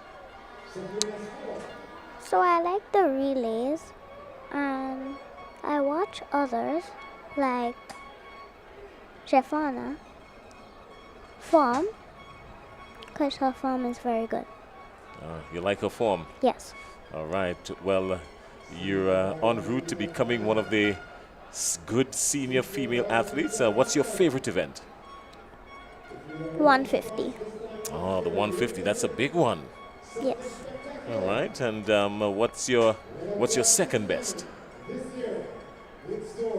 80. The 80 meters. Yeah, you did pretty well in that at the national champs. Yes. Right. And what's next on the cards for you? You've got any more sporting activities coming up? No. Nothing more coming up? No. All right. What school do you attend? Gateway. The Gateway Christian Academy? Yes. So you're not running in a private primary school? Is that a private primary school, Gateway? Yes. So you're supposed to be running at the private primary school games? Yes. All right. So we're going to see you next weekend on the tracks? Yes. All right. Are you excited about that? Yes. All right. What records are you looking for? I'm looking for a 12.3. Oh, you're going at 12.3. Yes. Oh, that's going to be big for you. Yes. All right. Well, Amir McIntyre, I know I have to take you away from your busy schedule. You've been accompanied by the Governor General, so I wouldn't keep you any longer, but I just want to say thanks for joining us and congratulations. Keep running, keep doing your best, and we wish you all the best. Yes, thank you. All right. Anything you'd like to say quickly before you leave? You want to say hi to anybody?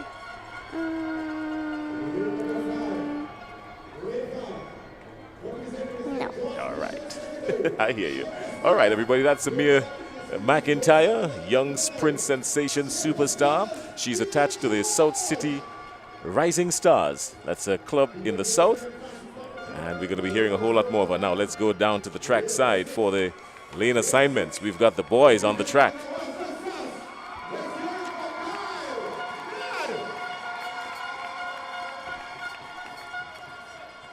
Running out of lane number 7. Lane number 7. Representing the Presentation Brothers College. Lane 7.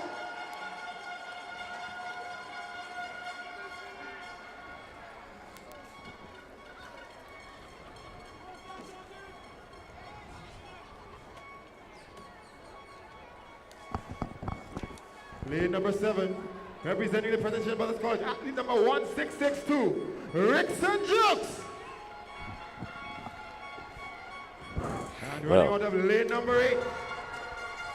Lane number 8. We see a clearance of 1.92 of the senior boys high jump. But we back on the track for lane number 8. Representing the Classic Lighting Happy Hill Secondary, Nathan Hillel. That's your start list for the senior boys 100-meter final.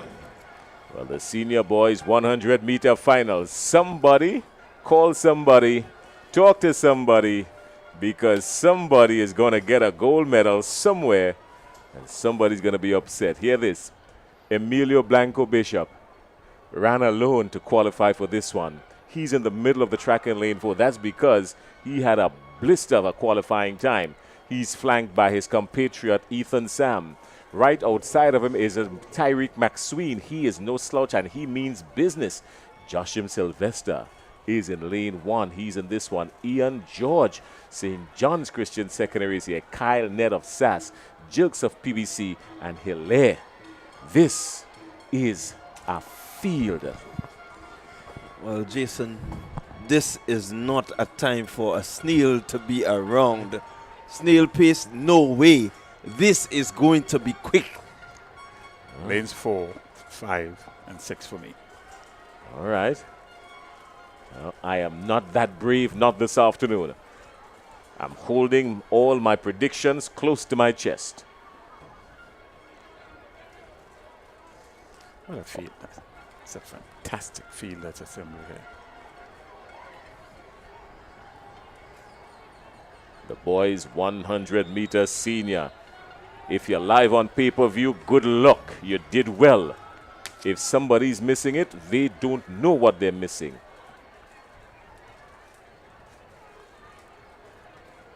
Let's go. You got to hold your seats. Good clean start. Everybody's out. Everybody's up going. The 100-meter boys finals. Emilio Blanco Bishop has started to lunge forward. Bishop from GBSS. Emilio Blanco Bishop. Bishop from GBSS followed by Ethan Sam. Emilio Blanco Bishop. This is revenge at the highest order. Emilio Blanco Bishop. The 100-meter title that eluded him last year. Here he is. He has gotten it. This title eluded him last year. He was on his way to the finals last year. He was on his way to the finish line. Raquel Telemac came from out of nowhere, caught him with just about 15 meters to go. He waited a whole year for this. 12 months later, look at him powering down the track in lane 4. Emilio Blanco Bishop with a white headband. He's coming forward, making no mistake. Realize he's got the gold medal, and the celebration went from the minute time he hit the line. Really, really, really awesome run by Bishop. You have to 10.48. This is epic. This is what Intercol game does for the fans of athletics. 10.48 seconds. Emilio Bishop. What a run. What a finals. What a senior boys finals. You couldn't ask for better. 10.59, 10.74, 10.82, 10.85, 10.86. What do you want better than this? Intercall Games 2024. Epic. Absolutely. Epic. This is a finals. This is a finals. Slightly tailwind in here, so we are a bit over the 2.0 meters per second mark, so it will be recorded as win assisted. That celebration says a lot. I'll tell you where that celebration came from. That celebration came from the heart. I'll tell you why. He was almost out of it. He had to make a protest through his coach to qualify to get to the finals. The reason he got here is because he ended up having to run against the clock by himself to qualify. Because he was running against the clock, he took nothing for chance. Ran against the clock and came in with the best qualifying time. Found himself in lane 4 in the middle of everybody, and that was all he needed. Redemption has sung the song in favor, the key of Emilio Blanco Bishop. He ran by himself, and he ran 10.6 by himself. That's no easy feat. I'm quite sure Sherry Ann Noel is going to find him. I'm quite sure somebody's going to find him. And as soon as they find him, we've got to go down to him. This young man has a story. This young man has a story. Surely. We haven't seen a 10.4 in quite a while. The odds were against him. He knew it. This young man waited 12 months for this moment. He waited. By this time, got to the GBSS Sports in December, annihilated everybody. He was up against it, even coming into today, even coming into the finals, and did he deliver? And look across the entire field. Everyone save one person. It's under 11 seconds. Two. Under 11 seconds. Let's go down to the presentation ceremony. This deserves coming up for a fresh air. Montetia St. Bernard, Bishop's College, 5 minutes 37.73 seconds. Your gold medalist, Annalisa Brown, Boca Secondary, 5 minutes 08.34 seconds.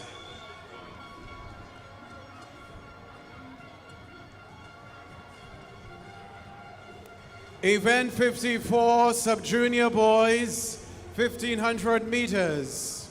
Presenting your bronze medalists, Ethan Abram, SAS, 4 minutes 54.99 seconds. Silver medalist Jensen Mitchell, St. David's Catholic Secondary, 4 minutes 54.36 seconds. And your gold medalist, Rogel Cummins, McDonald College, 4 minutes 47.38 seconds.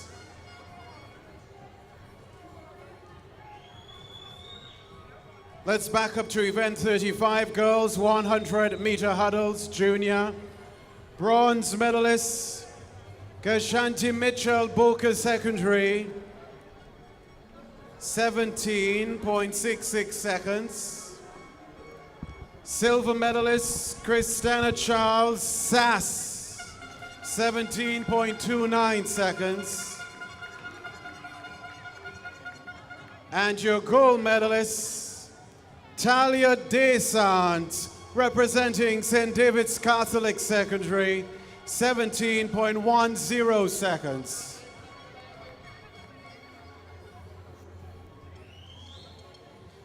Event 36, Junior Boys 110-meter hurdles. Presenting your bronze medalists, Golden Joseph, SAS, 16.69 seconds. Silver medalist, Rishon Daniel, GBSS, 16.52 seconds. And your gold medalist, Tevez Lewis, representing SAS, 16 seconds flat.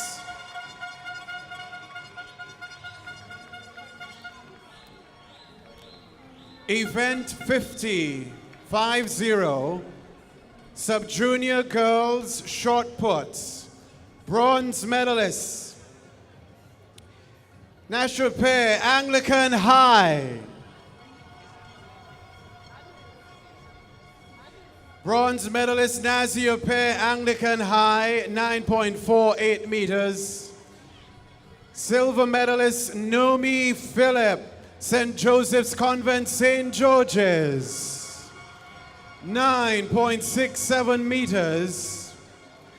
And your gold medalist Tabitha Francis, St. David's Catholic Secondary, 9.97 meters.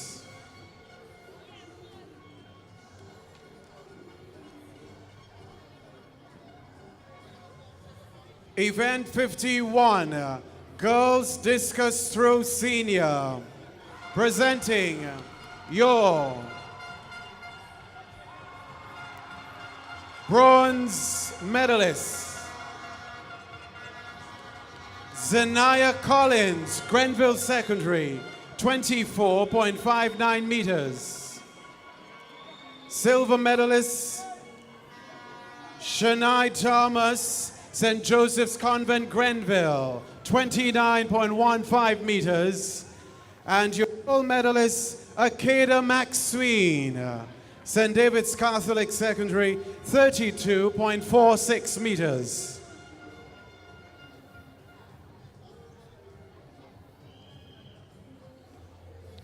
This is the end of this medal presentation. Thank you very much. Honorable David Andrew, Minister for Education.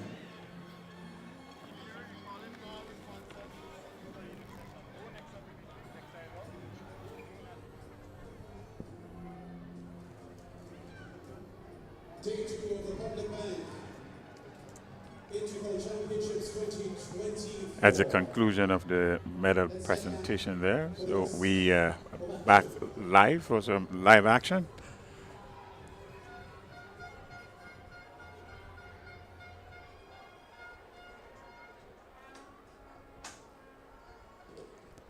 next on the tracks will be the girls 400 meters juniors.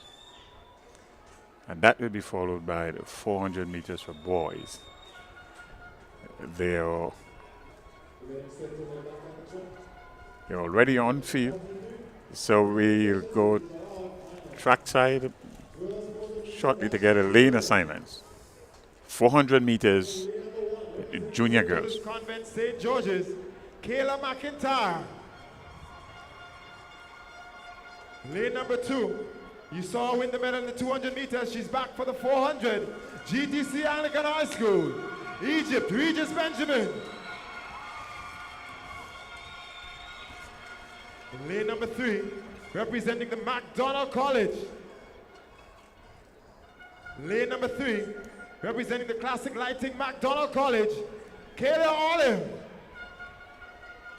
Lane number 4, representing the St. Joseph's Convent Granville, Samara Noel. Lane number 5, representing the GTC Anglican High School, Emma McIntosh.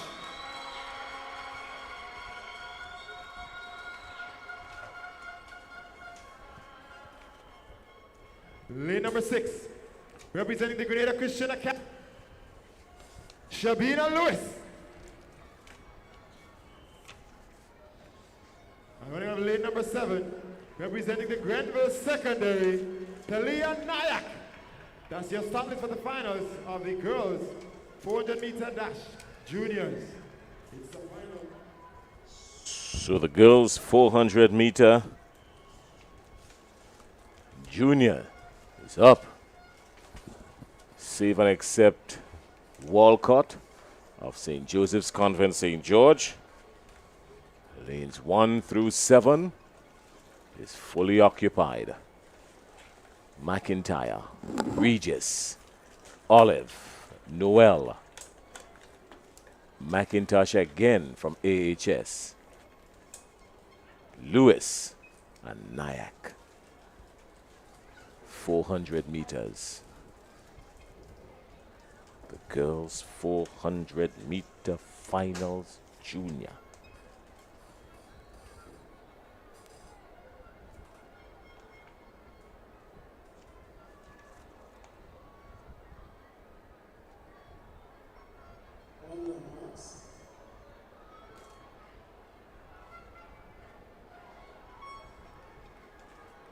Samara Noel of Convent St. Andrew with the fastest qualifying time. 61.19.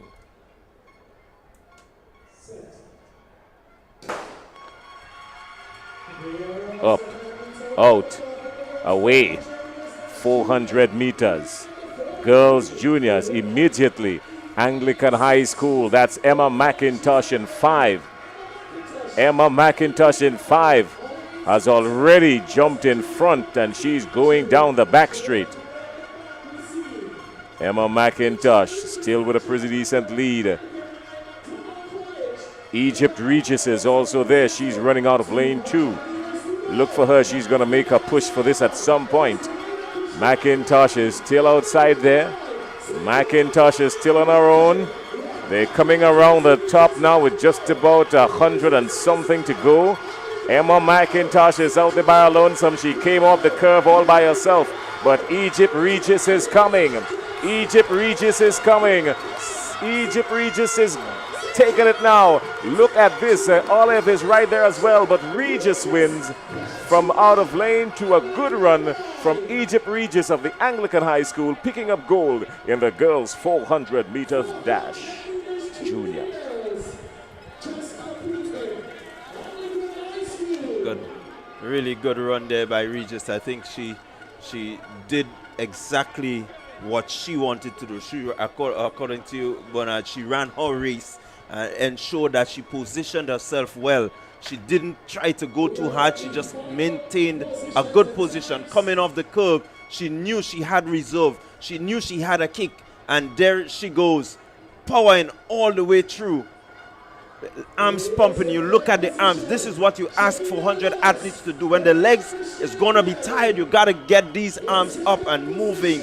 And she did that. St. Joseph Convent, St. Andrews doing just the same, but Regis just had that power that it was able to propel her towards the finish. And if you look at the expression on her face, you can see the determination. She's having a good intercall. Regis is. Very good intercall.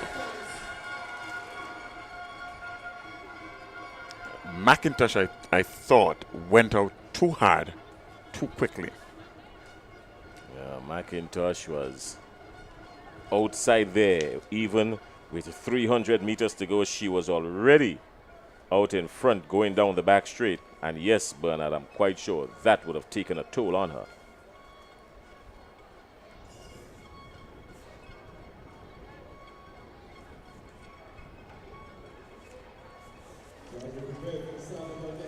Up next is the 400 meters for junior boys. Well, there's some firepower attached to this one.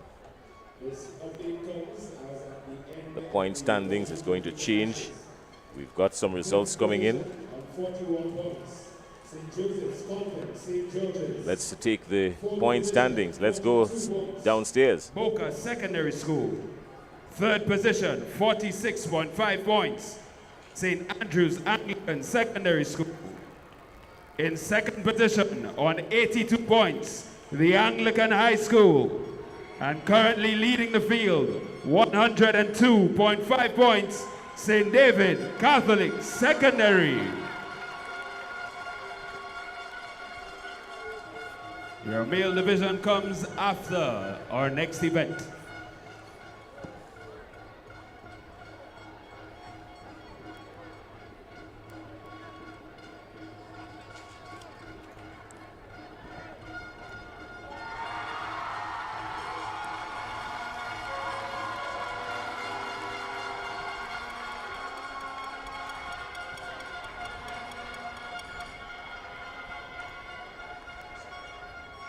We just witnessed a clearance in the senior boys high jump, 1.98 meters.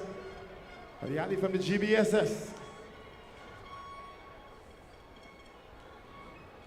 Remember, the record stands at 2.05 meters on each rod.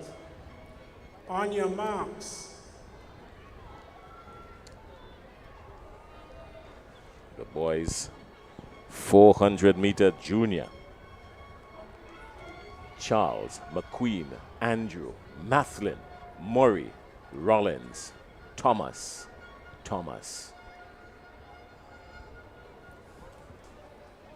Set. Out, away. He didn't hold them very long at all. This starter means business. It's still early days. It's still early days. It's the 400-meter junior boys. It's still early days, but look at the GBSS running out of lane 4. That's Mathlin. That's Cameron Mathlin running out of lane 4 for the GBSS. This is going to be tight. He comes around with just about 200 meters to go, and Mathlin looks a full body of strength. He's already in the lead. He comes around just to the top now with just about 100 meters to go. He looks over his shoulder, nothing there. Mathlin still has time. He still has a whole lot of space. Cameron Mathlin for the Grenada Boys Secondary School. Now here comes the challenge. The challenge is coming from Murray. The challenge is coming from Murray. Will Murray catch him? No, he doesn't. And Cameron Mathlin of the Grenada Boys Secondary School powers through to the gold medal. Murray picks up a close second. This is what we came here to see. Yeah, definitely outstanding run there by Mathlin. He positioned himself well, he paced himself well, he did all that he needed to do to ensure that 100 meters to go, he's ahead of the race. You can see him checking his position, you can see him ensuring that there is no pressure placed on him. But there came Murray, a burst of speed, but unfortunately he just couldn't catch Mathlin. Mathlin had something extra in the tank. Bernard, talk to us. That young man, after his antics in the heats, he was a different athlete throughout the rest of this meet. He's a good-looking athlete, this Mathlin. All right, Cameron Mathlin, 50.36. And Kimmel Murray, 50.90. Josh Thomas, GBSS, 51.18. GBSS going 1 and 3 in this one. Surely that's going to assist them in the point standings. They need a whole lot of points to catch SAS. So that's a good showing for them, the GBSS. Now, he ran 400 meters to perfection, and I'll tell you why it's important I say that. When you look at how he measured his race, he never looked hurried. He never looked flustered. Even though he came out in front, he never even looked jaded. That told us that he used everything he had, but he used it to perfection. And even when he got to the top of the straightaway with just about 80 meters to go, he still had something left in the tank to ward off anybody else who was coming at him. He checked his position at the top of the curve, realized what was around him, and he kept his composure and went straight to the finish line. That is not just good running, but that's good coaching. Somebody spoke to him properly. Yes. You could actually see him thinking about 60 meters to go. Should I speed up? Should I slow down? So he took a peek over his left shoulder. Didn't see anybody there. Of course, the challenge was coming over his right shoulder. And then when he realized that the challenge was there, he accelerated. Yeah, really outstanding, you know. In events like this, once you're sprinting, one of the things that you do not want to do is to get flustered, where the nerves begin to tie up, and what your mind is saying, the body is not responding to it. But he was in good control. He was just relaxed, pumping the arms nicely, everything in sync, ensuring that he remained calm and went home. Really, really outstanding running by Mathlin. We've got that some athlete who came in second, that was a good race. He came from nowhere, you know.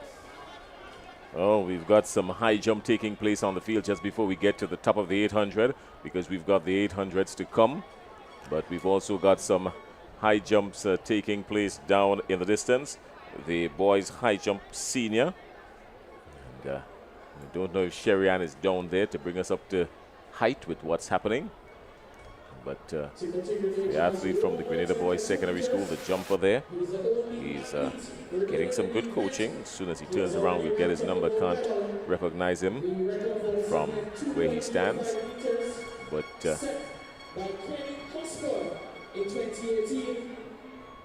Kenny Hosford 2.05, established in 2018, is a little bit under threat. He's at an even 2 meters right now. He's at an even 2 meters right now. So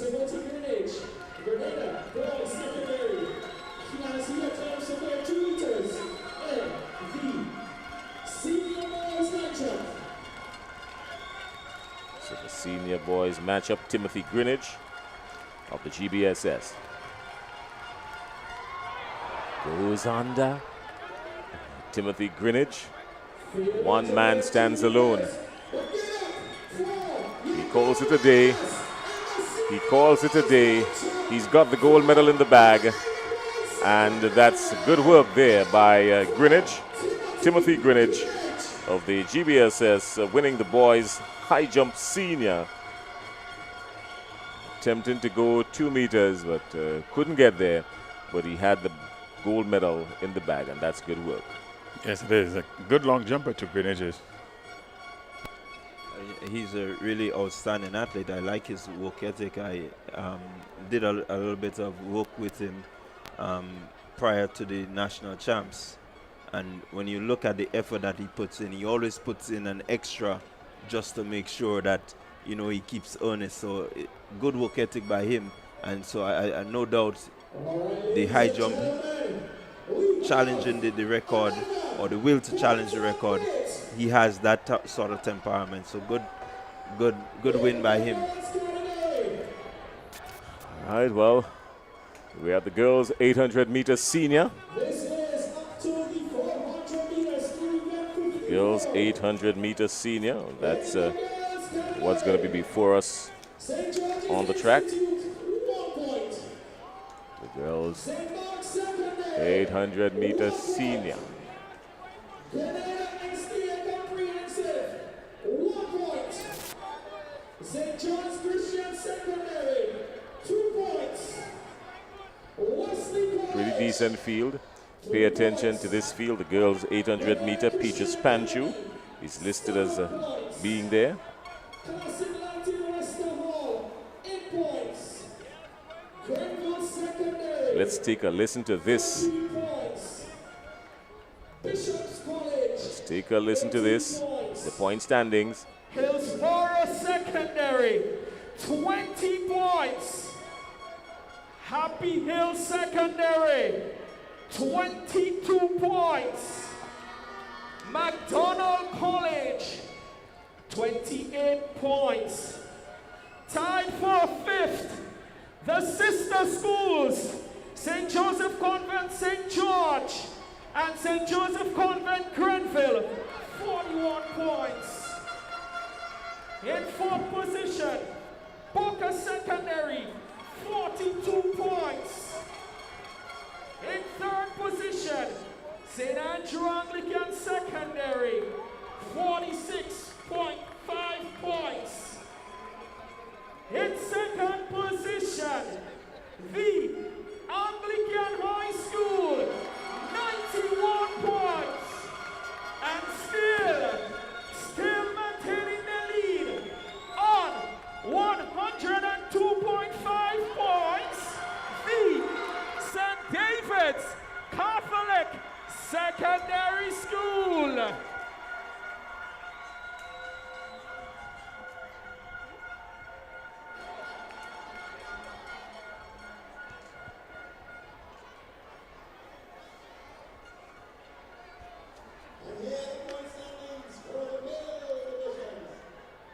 Wesley College, Grenville Secondary, and St. George's Institute on 1 point. St. Mark's Secondary, 2 points. J.W. Fletcher Catholic School, 4 points. Grenada SDA on 5 points. St. John's Christian Secondary, 5 points. St. Rose Modern Secondary, 6 points. Western Hall Secondary, 6.5 points. Grenada Christian Academy, 7 points. Hillsborough Secondary, 7.5 points. This is GCA, 9 points. Happy Hill Secondary, 9 points. Bishop's College, 13 points. Now we go to the top 6 schools. Boca Secondary, 24 points. McDonald College, 38 points. St. David's Catholic Secondary, 45 points. The top 3. In 3rd position, on 51.5 points, BBC. In 2nd position, on 96.5 points, the St. Andrew's Anglican Secondary. And on 0.5 points ahead, on 97 points, GBSS.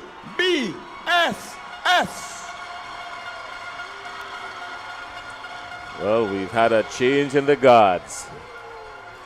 Yeah, we've had a takeover on a day, March 13th, a day that has been famous for the word takeover. Revolutionary status, meaning something new. On a day like today, look at when this changeover, this takeover, this changing of the guard, the revolution in the points will come. At 5 minutes after 5 o'clock, it has been announced that GBSS is just 0.5 points ahead of SAS. They've just taken them over. Yeah, really, the afternoon session or evening session at Intercol Games is always the session that brings the drama. It is the session that would cause you to just be grimacing, because every event means a change, a possible change in the point standing. Yes, but rather interestingly, St. David's Catholic Secondary School is still within touching distance. So, SAS. So I'm going way down the line there. Anything goes. 1 day to go. 1 day to go.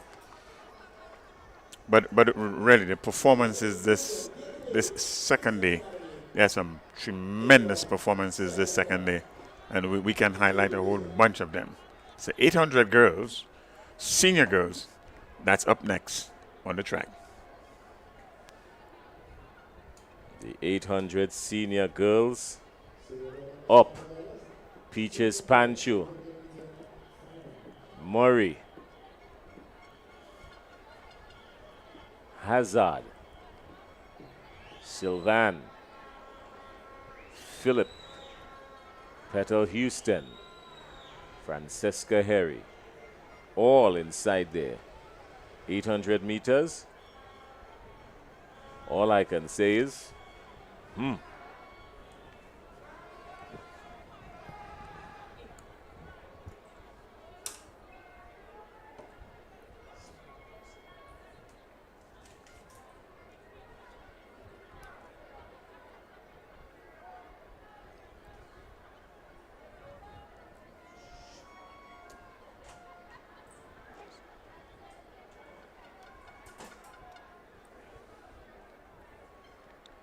The finals, 800 meters girls. Senior girls. We have 26 athletes listed here, participated in these finals here.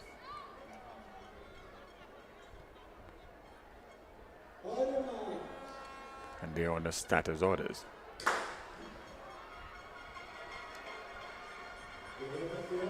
So they're off. It's the 800 meter, 2 laps around the track. Out front with an early lead, Shafona Houston. She will be followed by the athlete there from the Boca Secondary.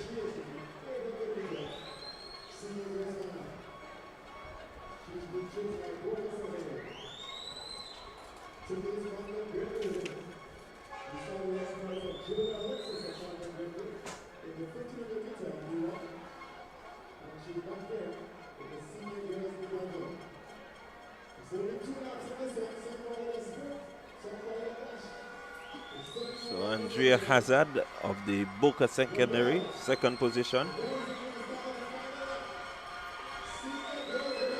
But it's Houston. Houston in the lead, going through the bell lap.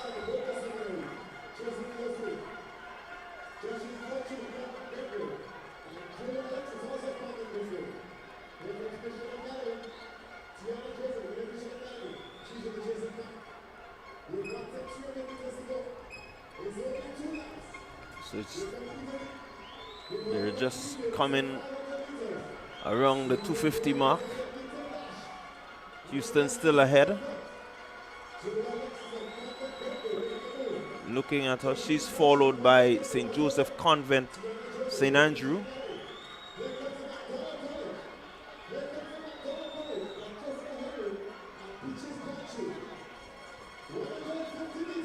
Alexis is there.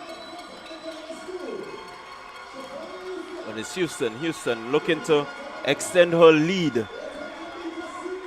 She's extending her lead. Here comes St. Joseph Convent, St. Andrew. Second, third. But Peaches Panchu making a move. It's Houston. Houston ahead.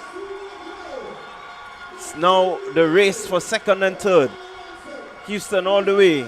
Crosses the line now.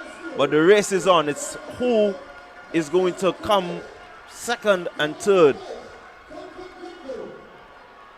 And it seems to be McDonald College. It might just be McDonald College second and third. Yeah, really good run by these athletes here. Houston set the pace and remained ahead all the way through. Grenada's secondary might have been overtaken just on the line. Let's see what the official results are. But there's no questioning a doubt of the winner in this one. Yeah, definitely, no doubt. Houston really running a good race. No one really there to challenge her. And so she really set the pace and ensured that she kept the pace all the way through. Running a really good race there, Houston.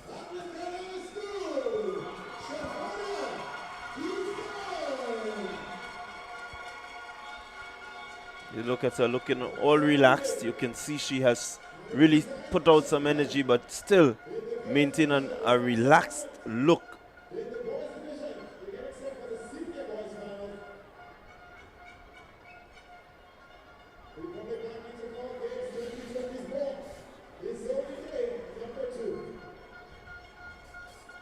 So she completed that event in a time of 2 minutes.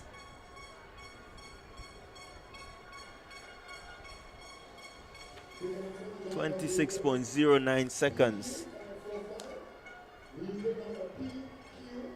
2 minutes, 26.09 seconds. So a pretty decent run by her. Into your seat or probably stand because we're going to get set for the 800 meter senior boys.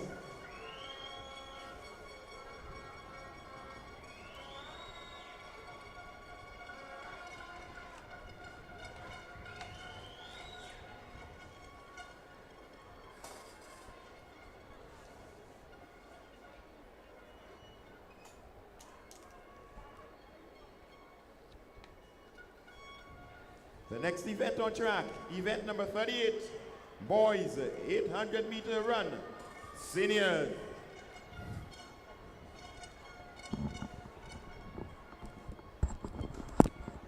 And as you see, we've got a huge field. Some 28 athletes entering this event. It's a final. And they're all gonna go in that big run. The record stands at 1 minute, 53.3 seconds.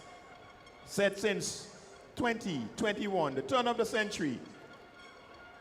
And it's currently held by one Mr. Kendall Simon Osas. 2001, sorry, since 2001.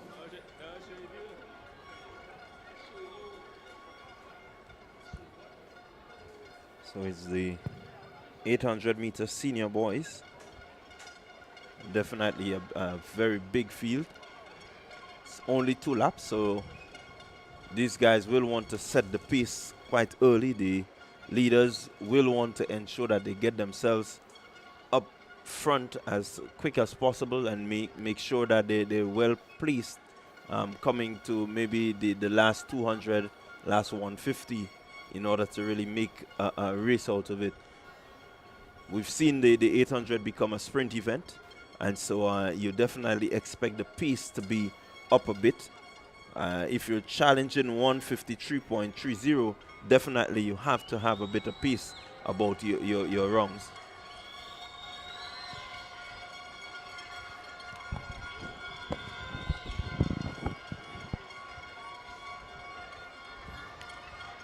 So we're into the evening session, a number of final events.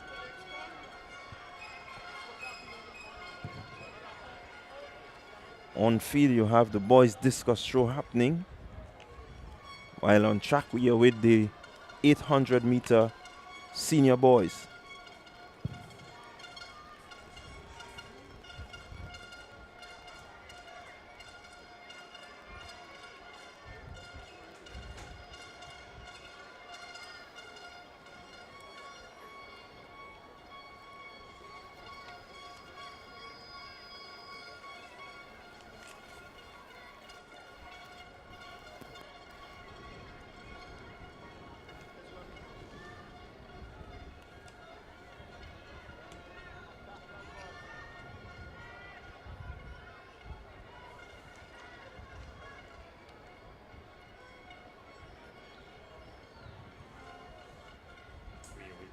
start of the 800 meters for senior boys.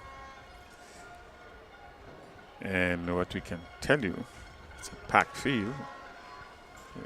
28 athletes down to face the starters in this one.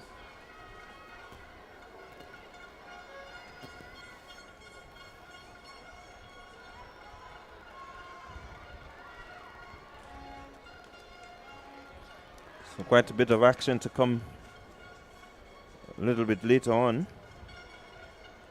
Have the boys 3,000 meters junior. We also have the 200 meter dash sub junior boys and girls. We still have the heptathlon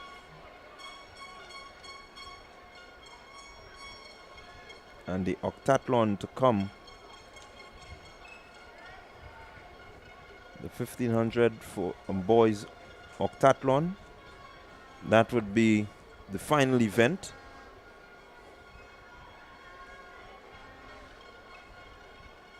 And then the girls, they would close off the heptathlon with the 800 meter open. Then you have the all-important relays.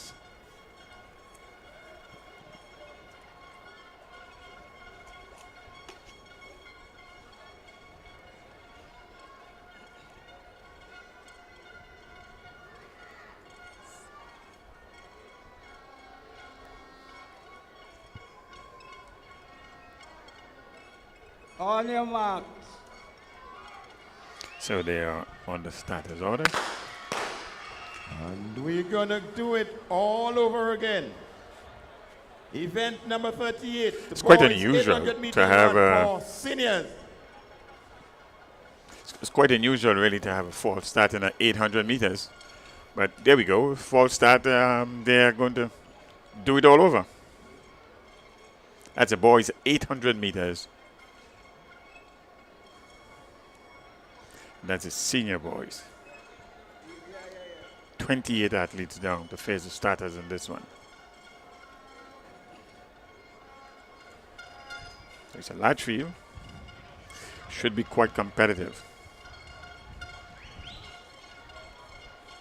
So the green card has been issued. We're good to go. And it's a green card on the field so there's no false start, but rather a faulty start.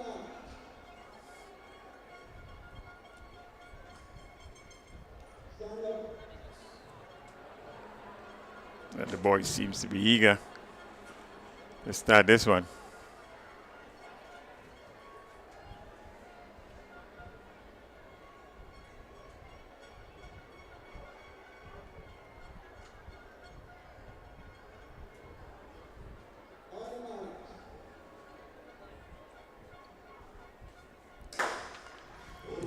This time they're off. It's the 800 meter senior boys. On the inside, it's GBSS. McDonald College on the outside. They're going to make that all-important crossover now. But it's GBSS, McDonald College. J.W. Fletcher is in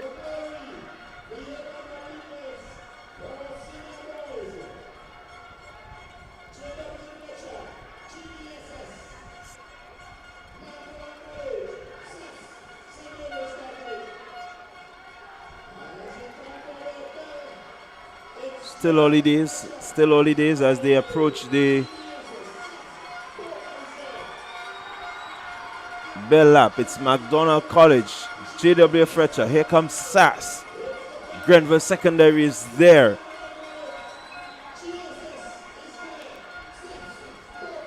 Boca is there. St. David's Catholic Secondary.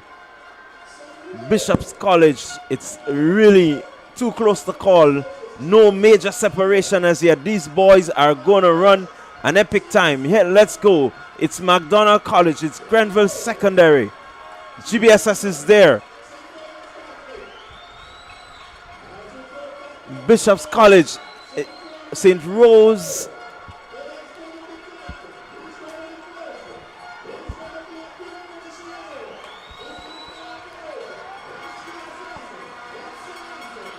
They come around the bend, looking to head for home. It's really close.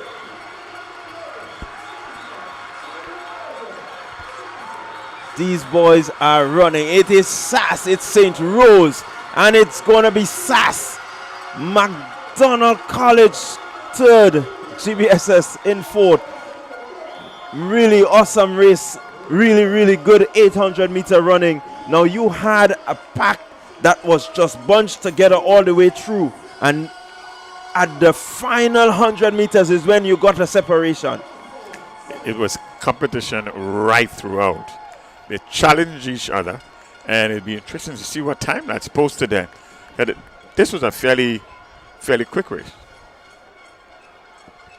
So your winner, Joshim Sylvester of the St. Andrews Anglican Secondary School, a time of 2 minutes,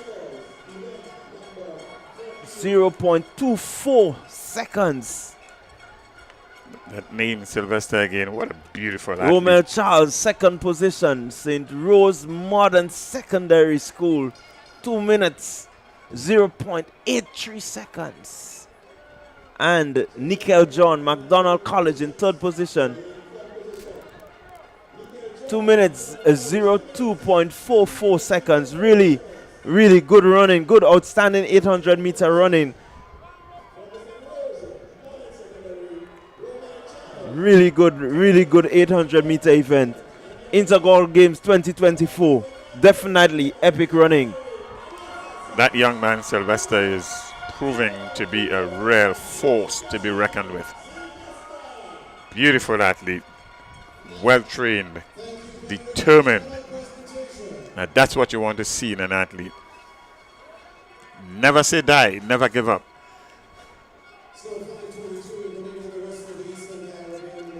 Really, really good 800-meter running strategy. It's composure. It was really, trust me, a good 800-meter event. So we're going to go down for the medal presentation.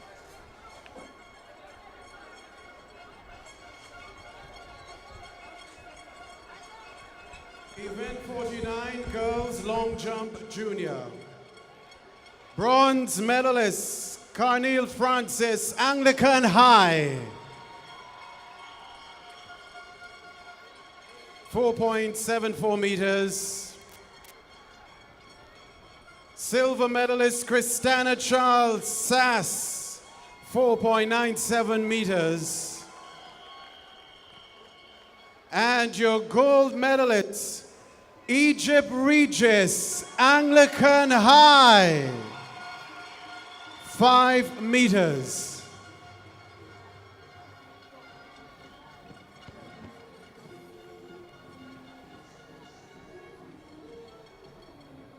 We can back up to event 39, girls 100-meter dash, senior. Bronze medalist, Zanaya Belfont, St. Joseph's Convent, Grenville.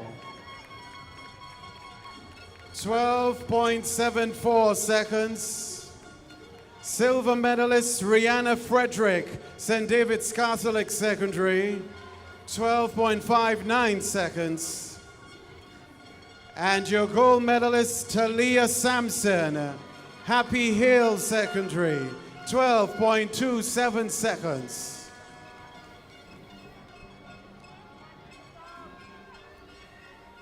Event 40, boys 100-meter dash, senior.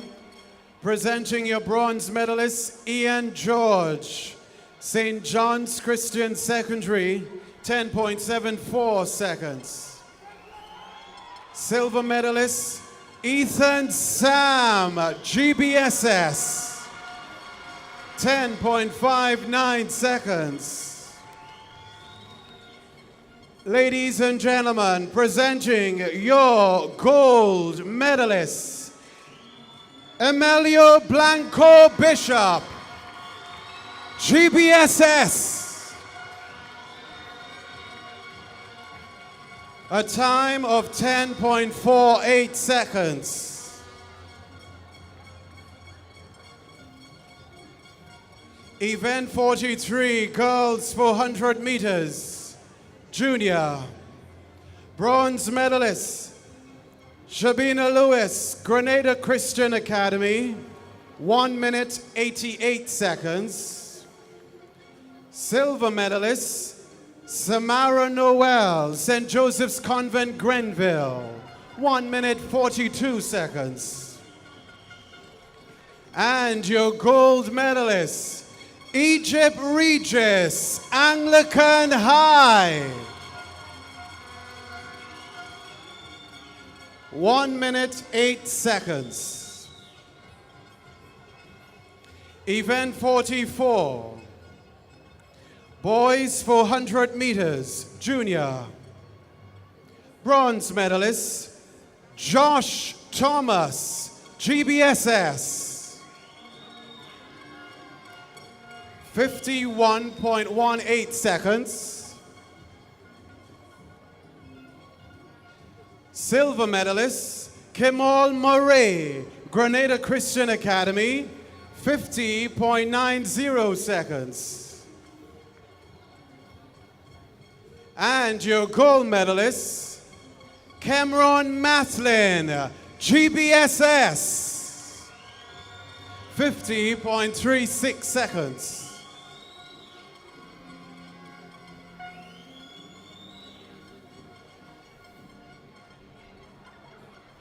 Let's move now to event 55, boys high jump senior.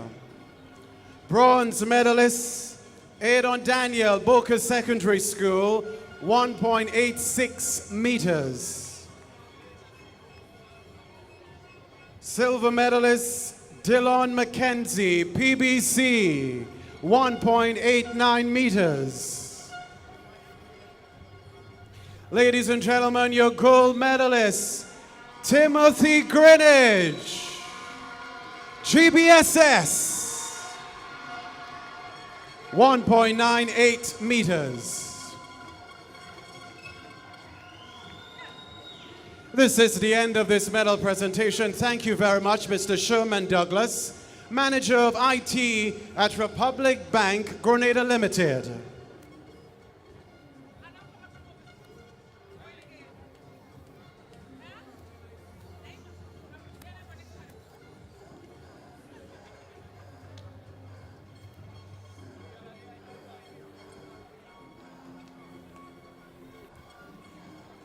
Thank you so much, Kenoy. Thank you and congratulations to all of the medalists for their hard work and effort on the track and in the field. Republic Bank Intercol Games 2024. We continue in the evening session on day number 2. Next up on the track is event number 41, Sub-Junior Girls 200-meter dash. It's the final. Thank you, Roland. Briefly, the following athletes, please report to the ceremonies room ASAP. Kyle Ned, SAS, and Randy Jones, Bishop's College. Kyle Ned, SAS. So we're back with you after the medal presentation, heading into the final few events of day 2 of the Republic Bank Intercol Games 2024. Can't tell you, you cannot blink, you cannot take your eyes off the track. Everything here is finals. The point system is going to be moving like crazy, and we need to really stay abreast of all that is happening. Up next it will be the girls 200 meters sub-juniors. The game's record is Ganesha Mark. We go trackside for our lane assignments first. We've got Samaya Andrew. Lane number 2, representing the Nawasa SAS, Brianna Oliver.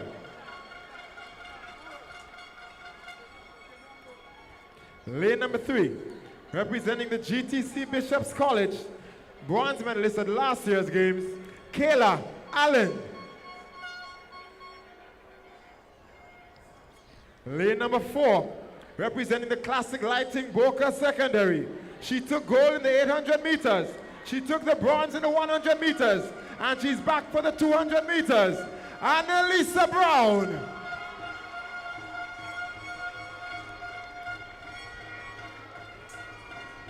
Lane number 5, representing the Wagiti St. Davis Catholic Secondary, your 100-meter gold medalist, Tishona Bascom.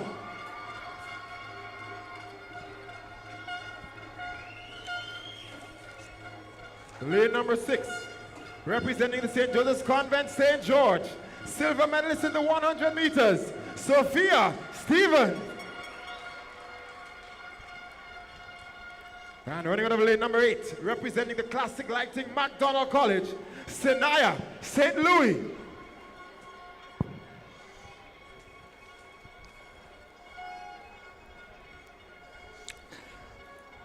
So And running out of lane number 8, representing the Grenville Secondary, Norcia Nelson.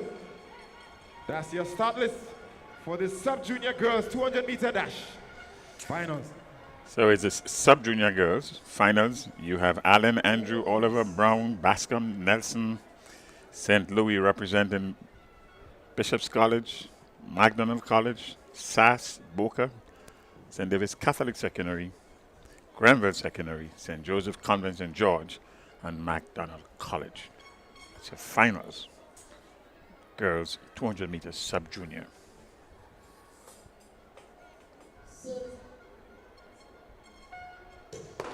And there they go, 200 meter sub-junior girls. And there they go, Annalisa Brown, Bascom. It's Brown, it's Bascom. Brown really looking to push home, but here comes Bascom. Brown seems to be moving ahead. Moving ahead she is. Pretty easy, comprehensive win there for Annalisa Brown, your gold medalist in the sub-junior girls 200 meter. Certainly turning out to be the standout athlete in sub-juniors. Annalisa Brown. Really good start, good start. She made up the stagger quite early on Bascom. Bascom, her only main thread there. And just as she broke the curve, she was a good distance ahead. Bascom really didn't serve any challenge to her. And she looked comfortable. She looked relaxed. She looked as if she knew she had it in the bag. Yeah, she started celebrating 8 meters or so from the finish line.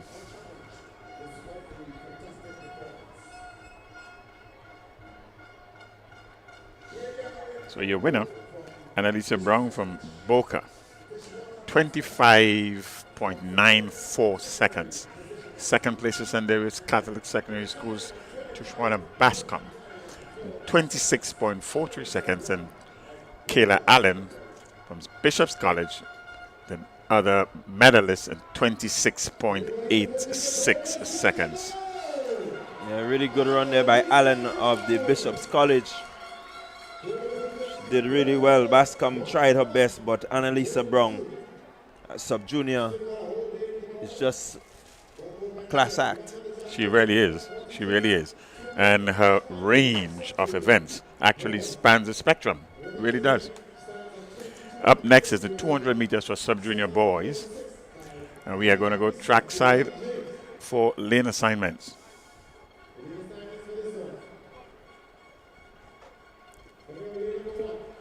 Representing the GTC Bishop's College, Victor McIntosh. Lane number 2. Representing the Paddy's Enterprise, Hillsborough Secondary, T-Quan Moswin. Lane number 3. Representing the Grenada Boys Secondary, Kasher Stephen. Lane number 4. Gold medal in the 100 meters, representing the Gateway Christian Academy Secondary, Nathaniel Alfred. Lane number 5, representing the Classic Lighting Boca Secondary. He only managed silver in the 100, but he's back for the 200, Giovanni Green.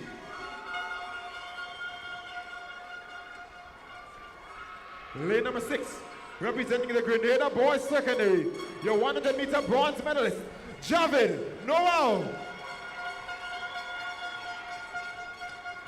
Lane number 7, just outside the medals in 100 meters, Grenada 70 Adventist Comprehensive, Keon George. And running out of lane number 8, representing the Classic Lighting McDonald College, Marek Ruben. That's your start list for the 200-meter dash sub-junior.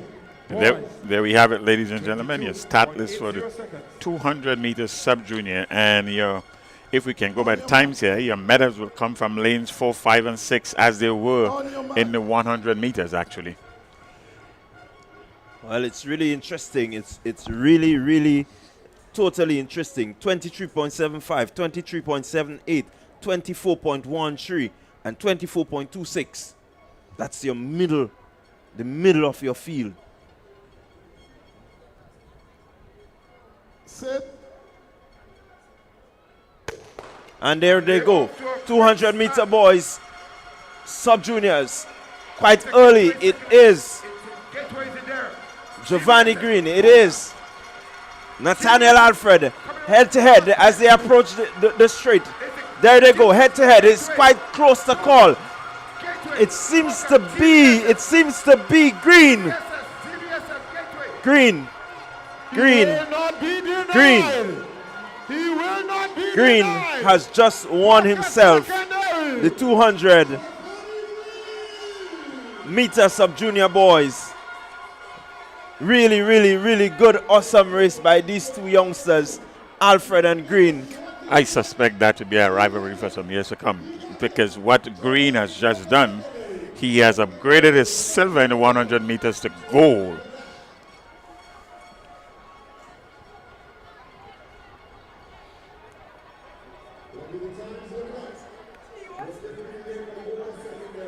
This guy is something else.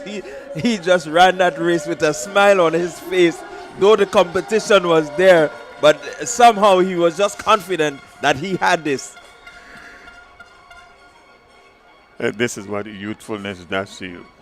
He's obviously quite fit, well trained, and in the end, he won it quite easily.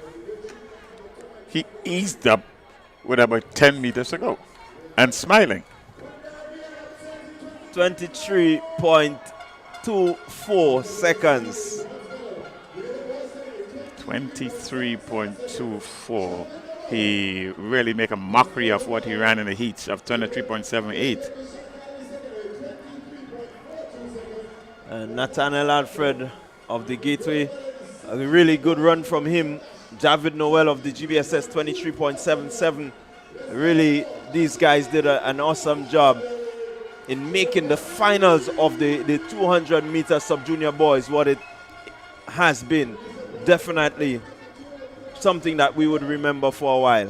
And all three young men, they have done extremely well compared to what they ran in the heats earlier today. So you're winning time at 23.24, Giovanni Green from Boca Secondary School. And Boca must be feeling very proud of this young man. He ran this race with a smile, seeming to indicate, look for me again next year. Yeah, it's really good, outstanding running, keeping himself as calm as possible. And he seemed to have a lot in the tank because he actually shut down a bit early, but definitely, I mean, it's good to see. It's good for athletics. Yes, I suspect all 8 finalists here, they will be battling in the years to come. Young men, after all, this is sub-junior, so they have some ways to go in this school career, and let's hope that their potential comes to fruition. It will mean quite a lot for track and field in Grenada in general. Good attitude is what you really need to achieve success in a discipline-required sport like track and field. Yeah, definitely. But very importantly, though, this sub-junior boys final will cause a shift in the point system again. will cause a shift in the point system. And so every event from here will be important in terms of setting up day 3 of the Intercol Games 2024. So this is we coming down to the end of day 2, and if you think day 1 and day 2 was competitive, then you should tune in quite early for day 3.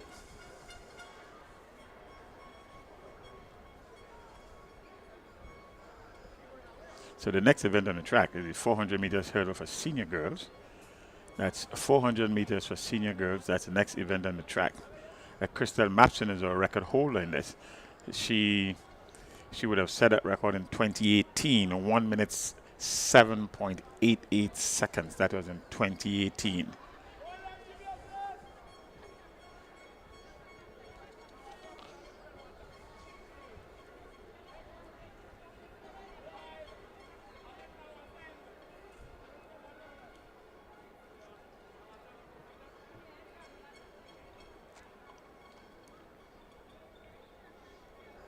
As we get to the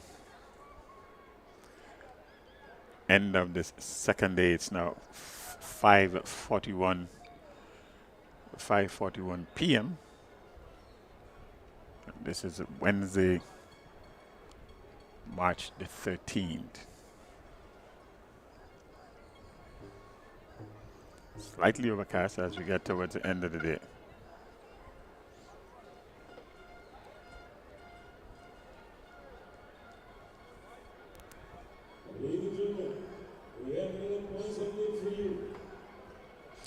Let's go trackside to get the points update. After 55 events,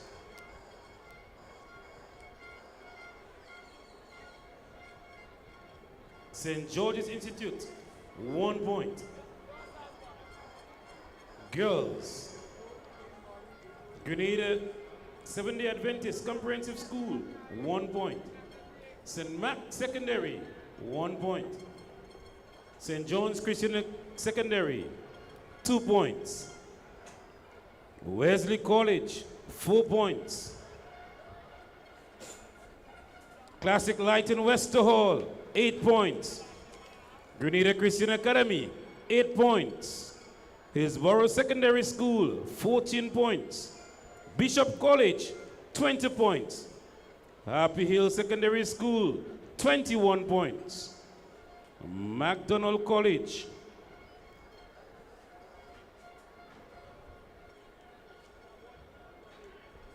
38 points. Our top 6, St. Joseph's Convent St. George's, 43 points. St. Joseph's Convent St. Andrew, 44 points.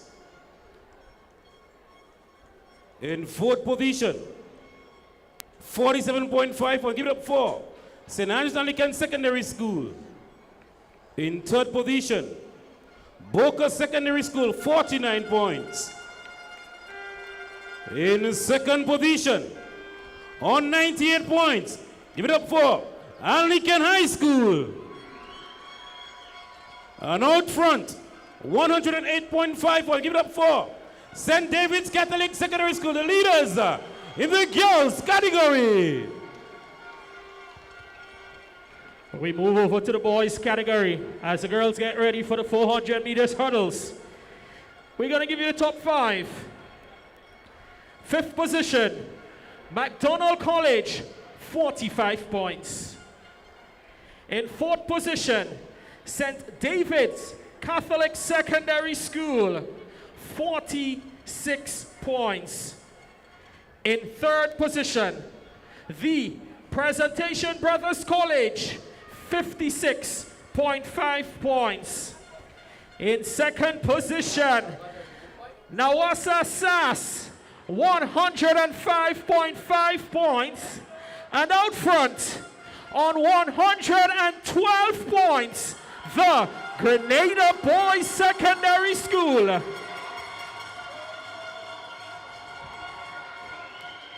All right, so the next event on track is, we're going to see some advanced action.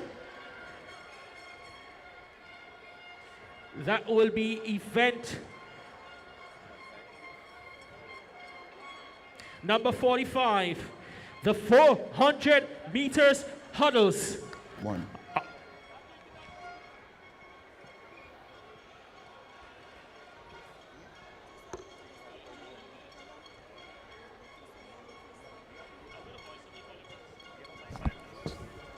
We're going to go trackside for the lane assignment for the 400 meter hurdles finals. Senior girls. It's the senior girls 400 meter hurdles.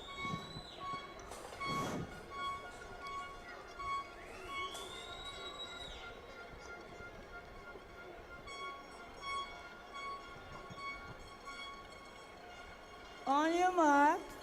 So the lane have already been assigned. Now they're on the status orders.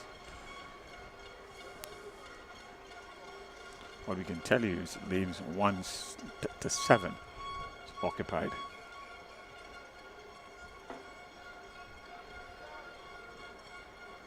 It's Boca in 1, SAS in 2. SAS is also in 3.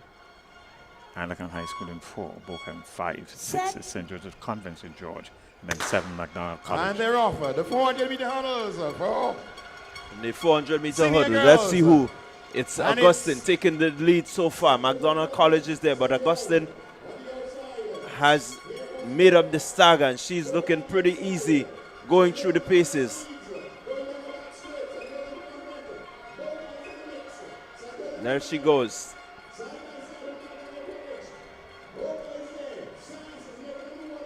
She's ahead, looking pretty easy, looking pretty calm, getting over these hurdles. So we head into the 200 meter mark.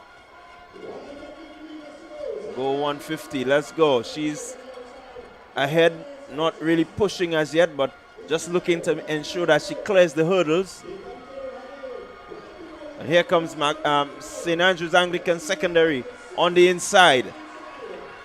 Peaches Panchu of McDonald College also there, putting in a big effort. But it seems to be SAS. SAS in Bridgman. But here goes, it's really close on the line, really, really close. Augustine seemed to have it, but Peaches Panchu. Peaches Panchu making a really big effort. It's really close to call. We will wait for the official results. You see her, she's right there. She has not allowed Augustine to go ahead too far, but she's right there, just ensuring that she stays on her heels.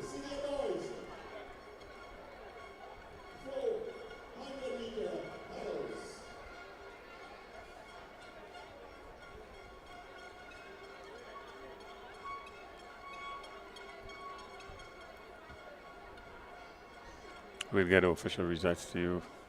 The 400 meters for senior girls hurdles. And as we look at it again, it just may be Augustine on the line.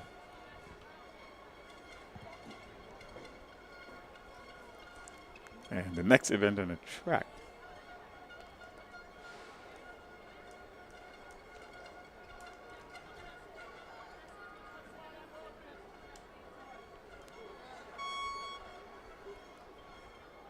will be the male version of this, the 400 meters hurdles senior boys, but we await the official results of event 45 for hurdles for senior girls 400.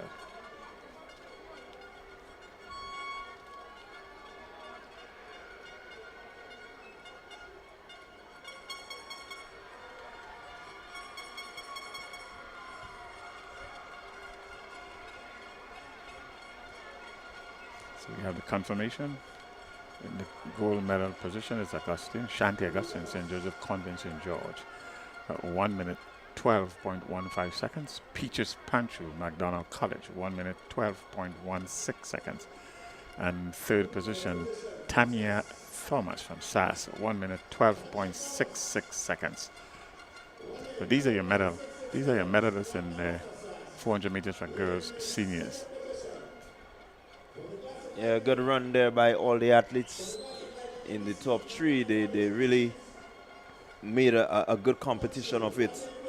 You had Augustine and Panchu really just coming to the line and executing a pretty decent race. It was not quick by any stretch of imagination. They ensured that they executed the hurdle and made sure that they just placed themselves in contention to really have a runoff once they've cleared the final hurdle. But again, the strategy, it is there. No one really went out hard and couldn't finish. They ensured that they finish and finish well. It's quite interesting to see the strategies that was deployed. And you are absolutely correct. No one took the lead and tried to make any separation or distance. So we're heading into the senior boys 400 meters. I know this one is going to be a lot different to what we've just seen. Running in lane 1. Let's go trackside for the lane assignments. Jared Stafford, GBSS.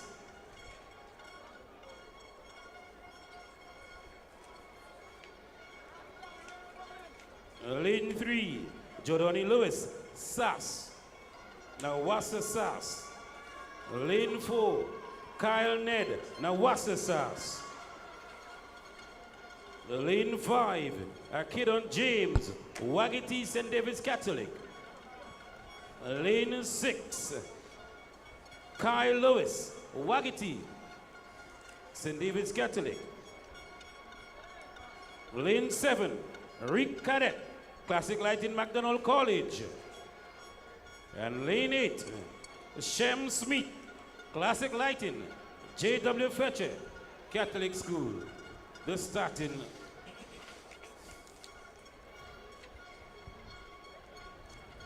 So coming into the event with the fastest time, lane 4, Nawasa Sas, Kyle Ned.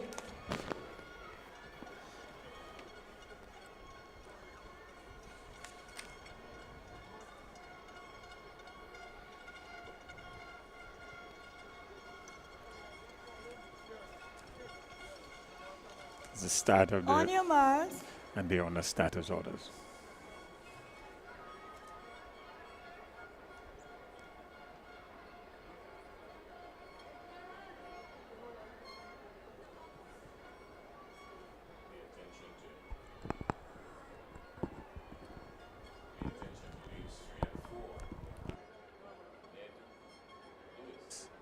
Keaton James is also there.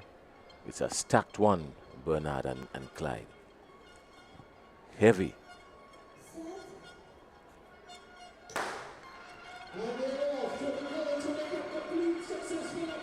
"400-meter hurdles. Out already. Lane 4 is Ned. Kyle Ned of SAS. Already he's leaping over hurdles, which suggests he has a slim lead. We're down the back straight. We're coming up now to 200 meters. Kyle Ned of SAS. SAS needs these points because they want to catch and stave off GBSS. Title is on the line in this one. Kyle Ned is out, but he's starting to fade. Does he have enough to go straight to the finish line? Kyle Ned is up, but he's starting to fade. Look at Stafford, the Jared Stafford. He's drifting back. They're not going to catch him. Kyle Ned, he's under pressure. He is challenged. Is he?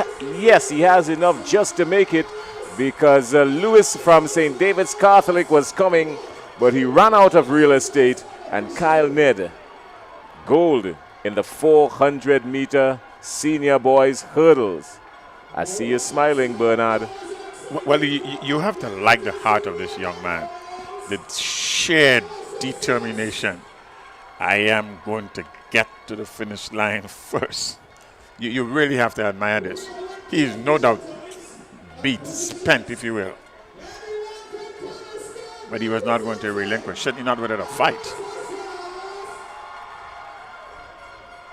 Yeah, by this time, Rondell, he was out of it.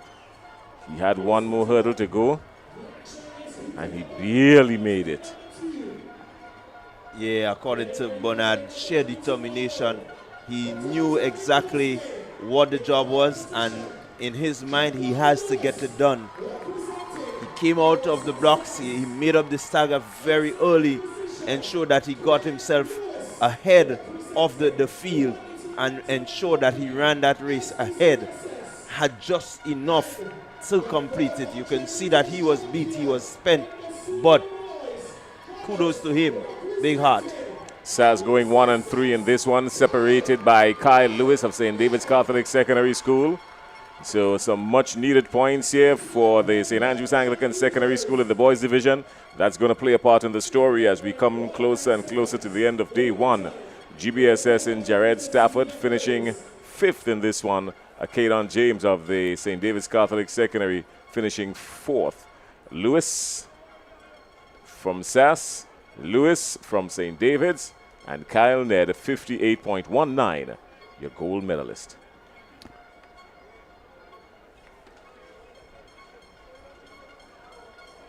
A riveting day 2 at the National Stadium. We did say earlier on that according to our friends at the Met Office, we would be experiencing some light showers during the course of the afternoon. It's a mere drizzle, but it's holding true to form. And we've had some of that coming down. It's not threatening. Hope that it gets better in terms of easing up. It's not threatening, not what's happening on the track. There are no field events taking place. So that's not bad just yet. Well, the next event should be event 59, the boys 300 meters run for juniors. 300, you say? 3,000. Oh, 3,000. Oh, well. And if in fact it is 3,000, this slight drizzle would be welcome. It's starting to come down a little heavier now. The pictures on your screen starts to show a lot of overcast conditions up to the middle of your screen. Just in the distance, you're seeing the Cemetery Hill to your right, and then a peak of the Darbo Hills coming across to the left of your screen. And a clear passage in the middle. That distance you're seeing there takes you up to the St. George northeast direction. So inside there, you're going up to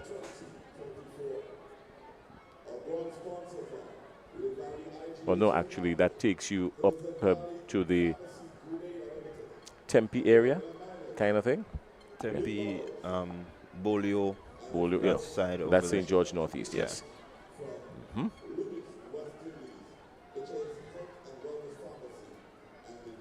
The lights are already on. So the transition between day and night. A day of late lead changes, takeovers. March 13th, a historic day in Grenada's history. And we are having Intercol Day 2. A historic moment for Emilio Blanco Bishop. What a day. He will remember this day. There's significant history labeled to this day. It's a day that comes off easy on the lips of people. So he would remember this day, the day he got redemption for being beaten 1 year prior in the boys 100 meters. And Emilio Blanco Bishop have a story to tell. He does, in fact, have a really good story to tell. He does. He really does. Getting into the finals was a task after being left on the blocks. He had to protest. His coach protest, just to ensure that he got the opportunity. And definitely it was not an opportunity that was wasted, but it was an opportunity that brought success to Bishop. So kudos to him. He really worked hard, I think, over the year. And to get yourself back here and to run 10.48, it says that's a true determined athlete that is there to prove a point. Opportunities lost can never be regained. And he got the opportunity, and it was never squandered.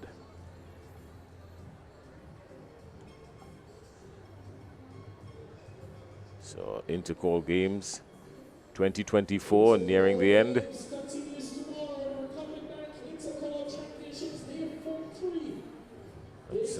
You're not missing any action. It would give us the opportunity to just refresh ourselves for a minute. The rain's coming down. It's down, but it's holding up, and we are seeing progress in it holding up. So we're going to be heading back to the track in just a little bit. But between now and then, when we head back to the track, we'll just refresh ourselves and come right back at you. Intercol 2024, Day 2, winding down.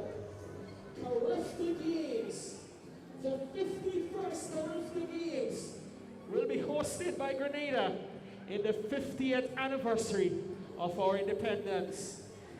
The stadium will pulsate with the excitement of world-class track and field events, showcasing the finest talents and future stars of the Caribbean at the Carifta Games. Easter weekend, March 30th to April 1st. Grenadians, you're called to support your teams in our own Grenadian way.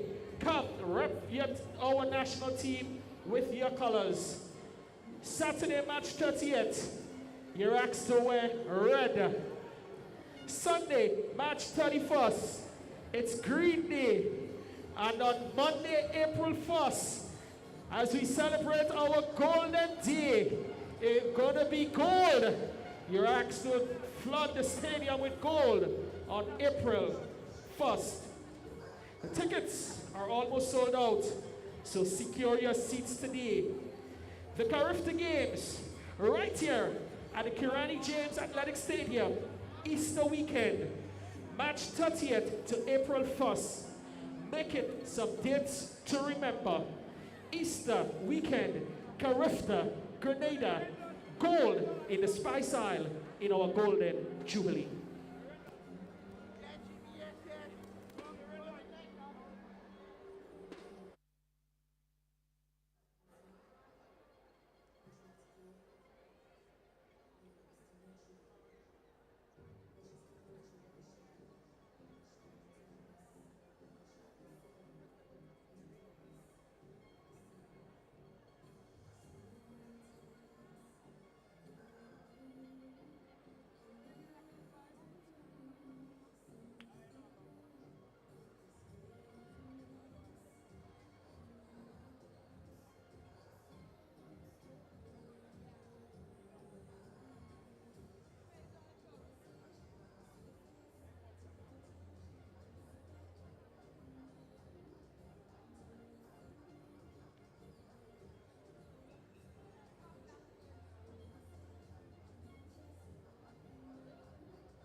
Intercol Session 4, the Republic Back Intercol 2024. Some very tight competitions. Every event, the point standings keep changing. It's getting closer and closer. In the girls' division, as we await the start of the next events on track,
In third position, Booker Secondary, 52 points.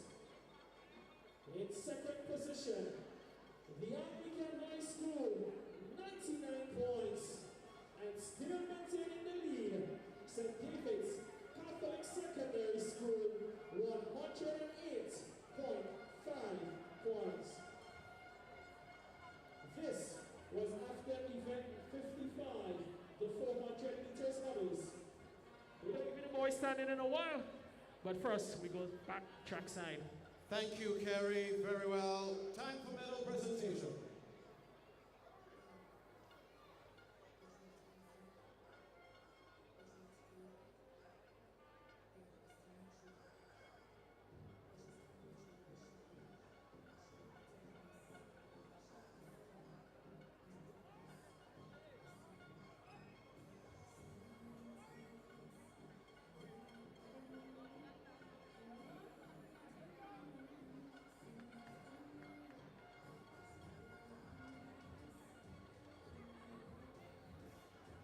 Ladies and gentlemen, please welcome Mrs. Elizabeth Richard Daniel, Manager of Finance at Republic Bank Grenada Limited.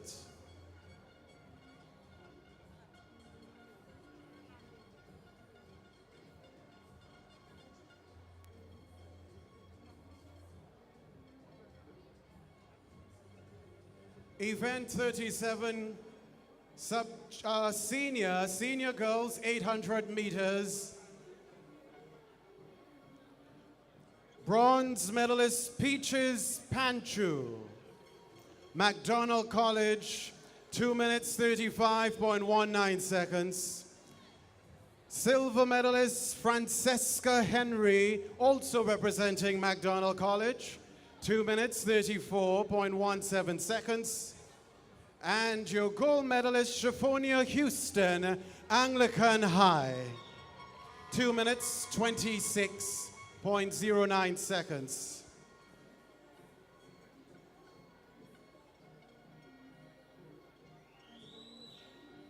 Event 38, senior boys 800 meters.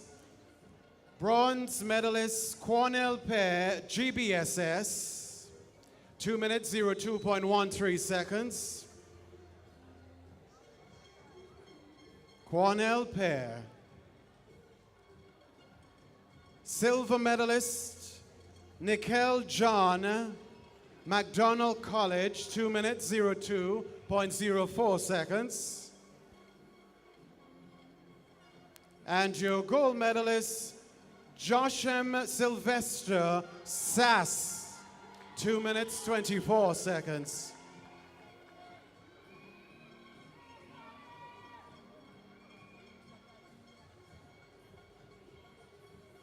Event 41, girls 200 meters sub-junior.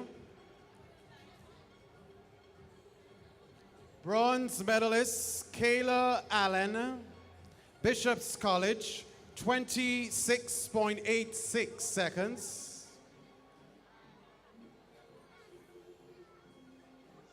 Silver medalist Tishona Bascom, St. David's Catholic Secondary, 26.43 seconds.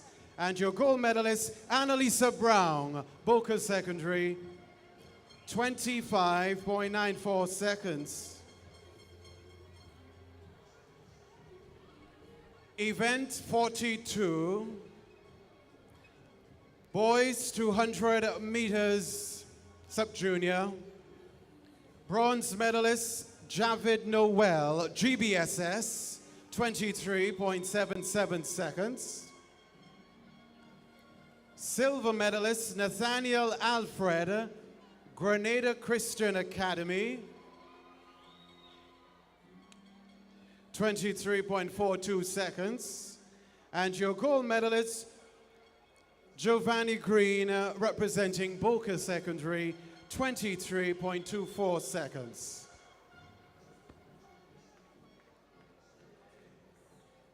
Event 45, girls 400 meter hurdles, senior. Bronze medalist, Tamaya Thomas, SAS, 1 minute, 12.66 seconds. Silver medalist Peaches Pantru, McDonald College, 1 minute, 12.16 seconds. And your gold medalist, Shante Augustine, St. Joseph's Convent, St. George's. 1 minute, 12.15 seconds. Event 46, boys 400-meter hurdle, senior. Bronze medalist, Jordani Lewis Sass, 59.55 seconds. Silver medalist, Cale Lewis, St. David's Catholic Secondary, 58.48 seconds. And your gold medalist, Kyle Ned Sass, 58.19 seconds.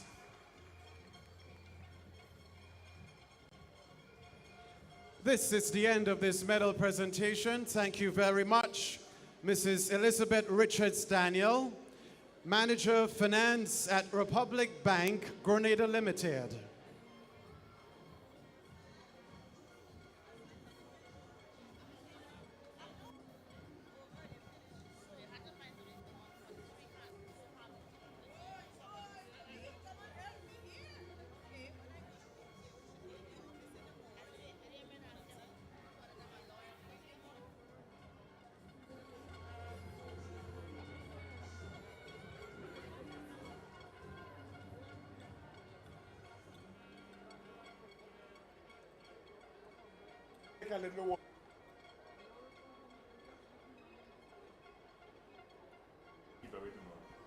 So we're going to bring you back to the track as we head into the closing moments of day 2.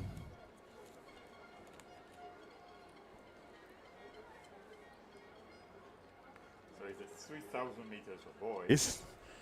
It's 3,000 meters for boys, juniors. This is for the Ironmen. This is long distance, genuine long distance. And the game's record is 1 minute 7.88 seconds. That was set in 2018 by Crystal Mapson. What am I looking at? I'm so sorry. Much apologies. It's 9 minutes 48.83 seconds. That was set in 2016 by Raquel Julian. 20 athletes are listed to participate in this one. That's the 300 meters for junior boys. Let's go trackside.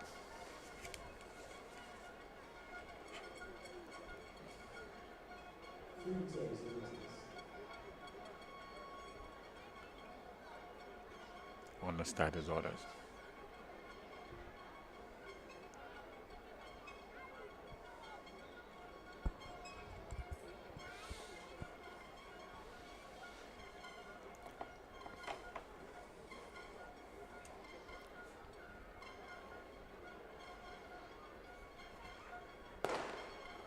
And they're off. The 3,000 meters. Junior boys. You have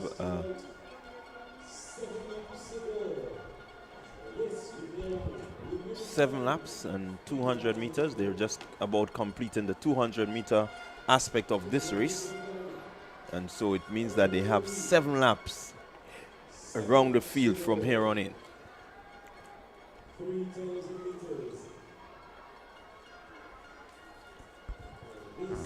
And this one is all about strategy. What do? Do you start off fast? Do you try to set a pace?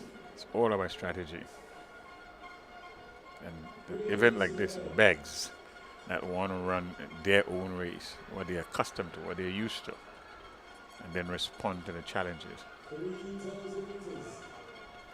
Definitely, you have to respond to the challenges. It's purely endurance.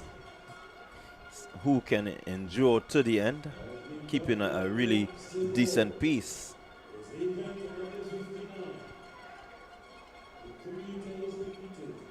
So it's Lindsay of Grenada Christian Academy out front, setting the pace. 6 laps to go. He's followed by Marks. St. Max, Grenada Christian Academy, GSS. Followed by another GCA athlete. The boys, Then the GBSS.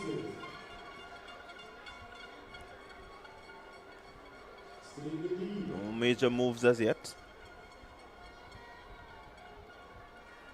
Now it's GCA 1-2. Lindsay still ahead. Keith Charles is there with him.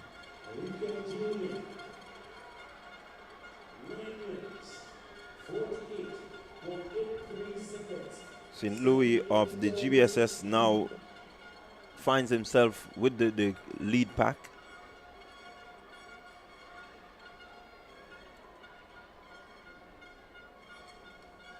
Still early days in this event. And the lead pack looking to separate themselves. GSS is also there. 3,000 meters.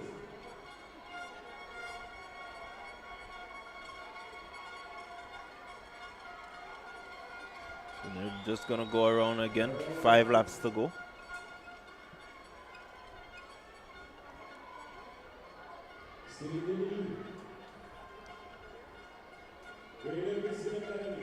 This is a race that is going to burn the muscle in the legs. Gotta keep going for 7.5 laps. No matter how you train for it, it still has that effect on the legs. It's just that constant movement, that constant running. So we see a change in the lead as Charles takes over from Lindsay.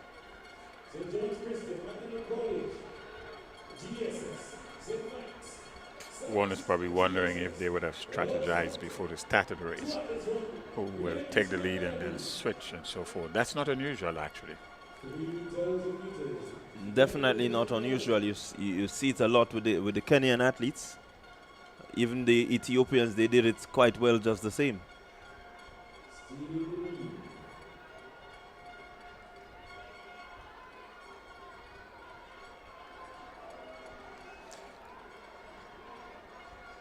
But it's still Grenada Christian Academy out front, 1 and 2. So 1,600 meters left. It's 4 laps.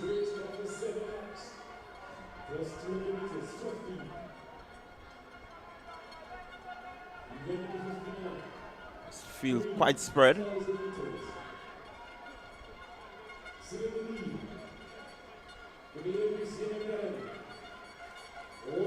See now, Charles is opening up a lead and just about, what, 35, 40 meters from his schoolmate, Lindsay.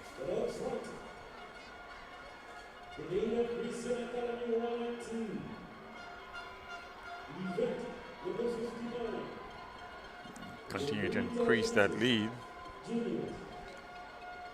Charles is. Yeah, and Charles looking pretty strong.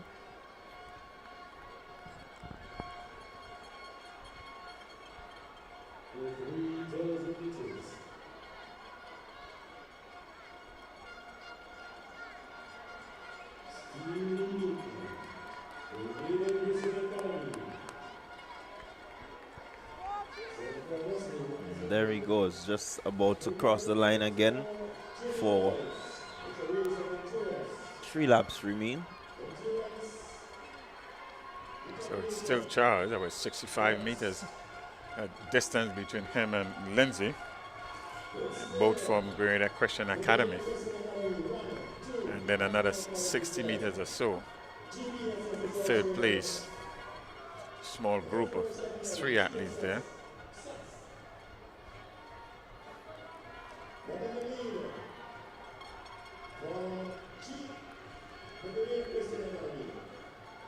McDonald College seems to be closing in on Lindsay. But out front is Charles. Keith Charles, Grenada Christian Academy.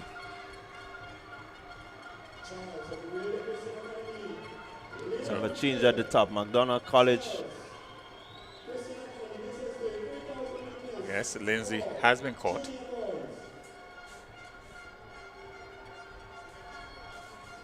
Charles is having his first lap. He's going to lap his first athlete here. And he does so now.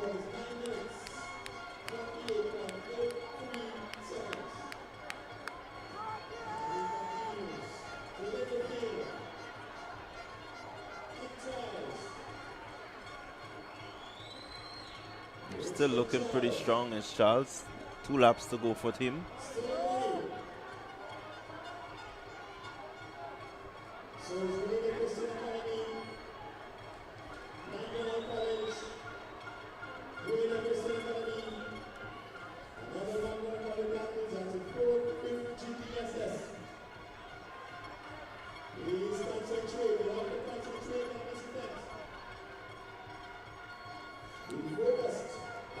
Grenada Christian Academy and Charles continue to lead this one.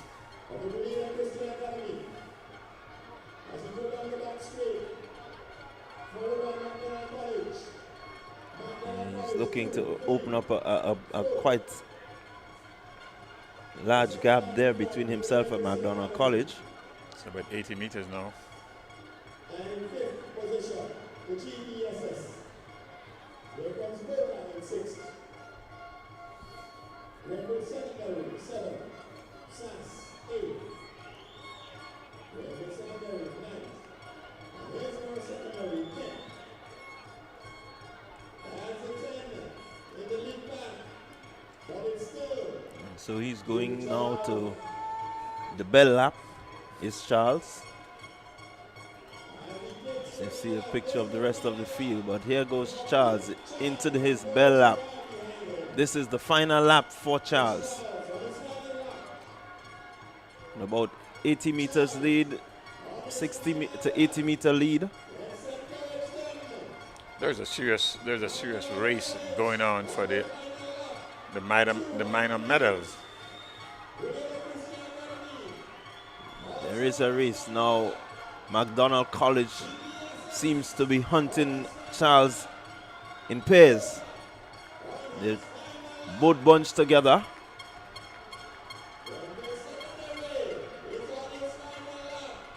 And there he goes. Looking to come around the 200 meter mark just about now. A really, really good, outstanding run from him. McDonald College is coming. He's moving rather quickly. But Charles seemed to be picking up the pace somewhat. He's not leaving it to the final few steps. He has increased the pace. There he goes. What a run by Keith Charles. Really, really outstanding 3,000 meter running by Charles. Has the power to power home. There he goes. Arms, legs, pumping. And he's going to go across the line. Celebration for Keith Charles. Your winner of the 3,000 junior boys. Celebration for Grenada Christian Academy. McDonald College second, McDonald College third.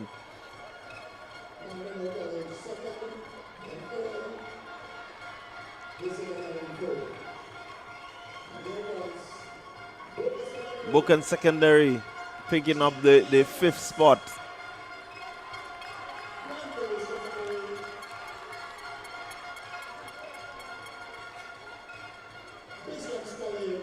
It's really good from the athletes who completed this race.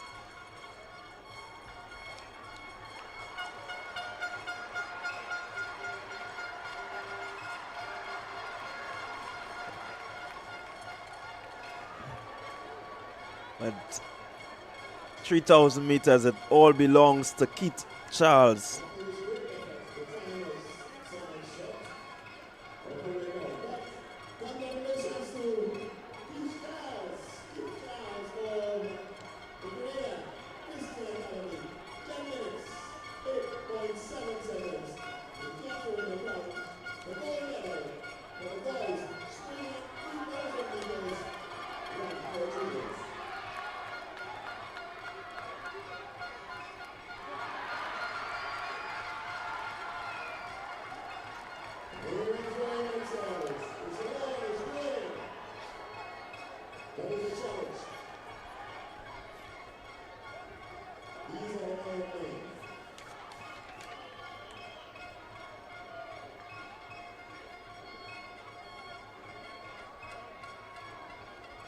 The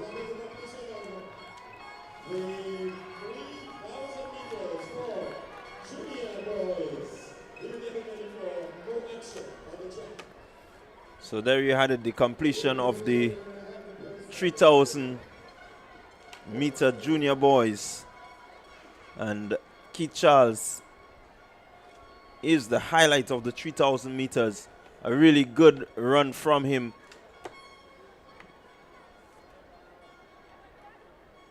Came into the event himself, and his schoolmate led from the onset. When he took over, he remained ahead, opened up a very early gap to make sure that he's out there when it comes to the final lap. And he did really, really outstandingly well.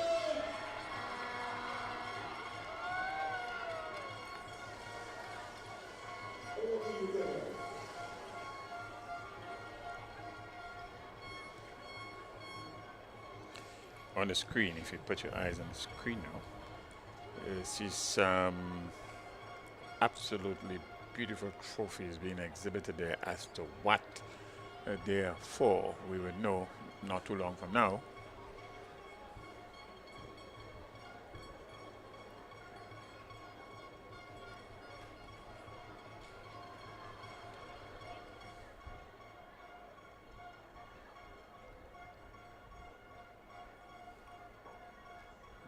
So we are seemingly going to have some sort of a presentation before the relays take place.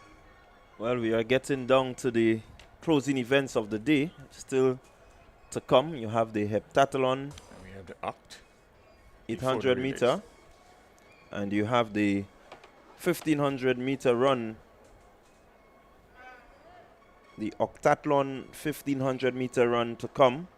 Then the junior relays, male and female, that will close the curtains for day 2. To you the official presentation of trophies in the Classic Lighting Caribbean March Past competition in 2024. Please welcome the Honorable Andy Williams, Minister for Mobilization, Implementation and Transformation. Mr. Dominic Jeremiah, Chief Education Officer.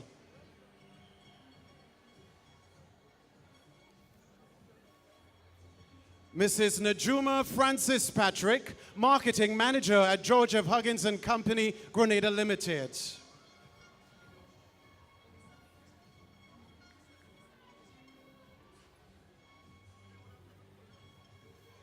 Mr. Martin Bidor, Chief Executive Officer of Classic Light and Caribbean and Grenada Trade Center.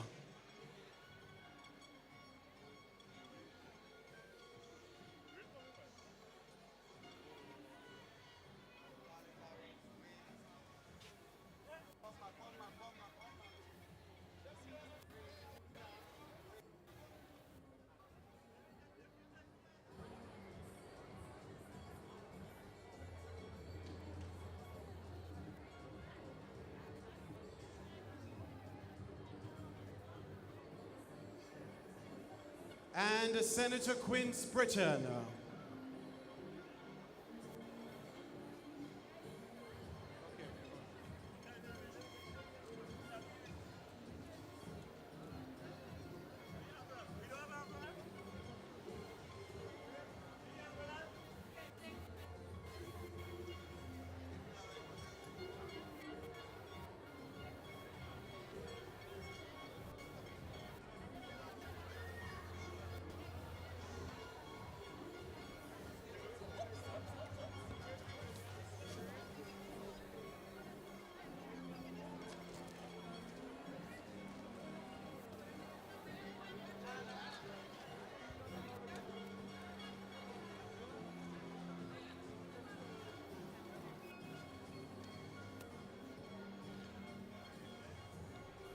Ladies and gentlemen, the presentation of trophies in Classic Lighting Caribbean March Past competition is being deferred.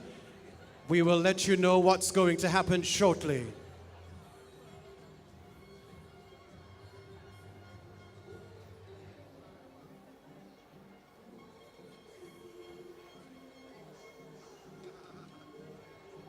We'd like to let you know in the meantime that trophies will be presented to the top 5 winners in the boys division.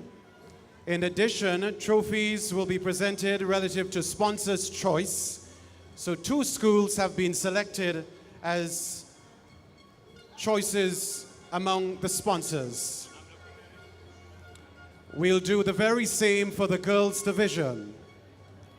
So altogether, 14 trophies will be presented here this evening.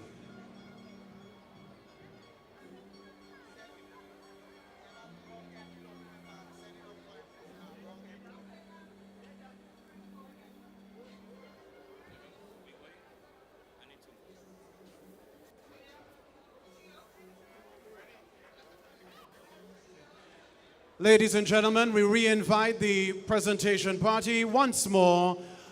Honorable Andy Williams, Minister for Mobilization, Implementation and Transformation, Mr. Dominic Jeremiah, Chief Education Officer, Mrs. Najuma Francis Patrick, Marketing Manager at George F. Huggins and Company, Grenada Limited, Mr. Martin Bidor, Chief Executive Officer of Classic Lighting Caribbean and Grenada Trade Center, and Senator Quince Britton.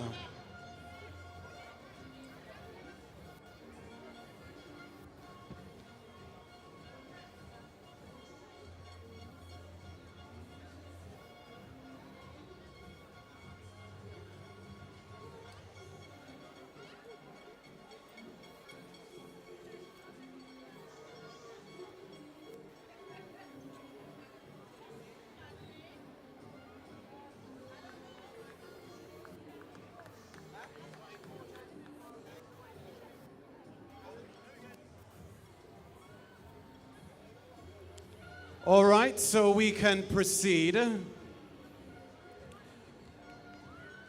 We begin with the boys division, placing 5th overall in the March Past competition, brought to you by Classic Lighting Caribbean. Presentation Brothers College.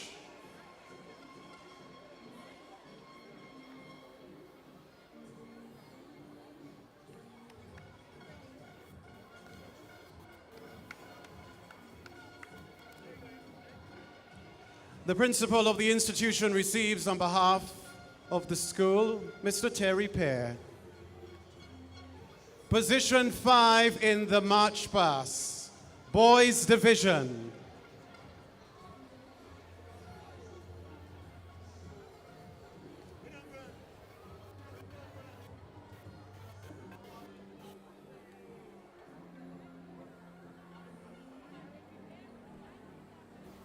Thank you very much.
Ladies and gentlemen, we have this announcement at this time. The Classic Lighting Caribbean March Past competition, presentation of trophies, that aspect of things is being deferred for the time being.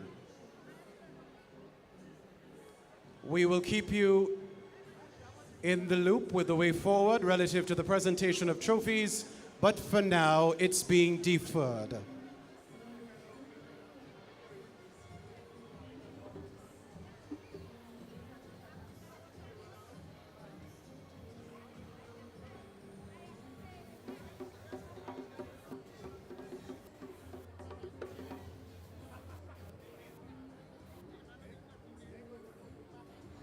So, ladies and gentlemen, while we wait for the weather to subside, we would wish to give you the current points standing as they are.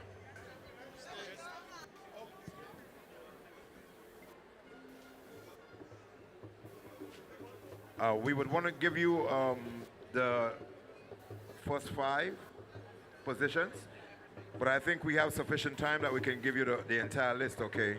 So we will do that. The St. George's Institute, SGI, 1 point. So a round of applause for St. George's Institute. Wesley College, 1 point. St. Mark Secondary School on 2 points. Grenville Secondary, 2 points. J.W. Fletcher Catholic Secondary School on 5 points. The St. Rose Modern Secondary on 6 points. St. John's Christian Secondary also on 6 points. Grenada Seventh-day Adventist on 6 points. Westerhall Secondary School, 6.5 points. The Grenada Christian Academy, 9 points. Hillsborough Secondary, 9.5 points.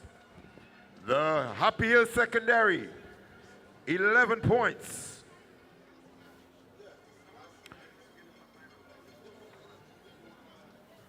Grenada Christian Academy, 12 points. That's Gateway on 12 points. Bishop's College on 14. We are at number 6, Boca, in position 6, 37 points. And ladies and gentlemen, it is getting hotter at the top. We will be given the final 5 positions subsequently. So hold your hands to your chest while we hold the points on the table.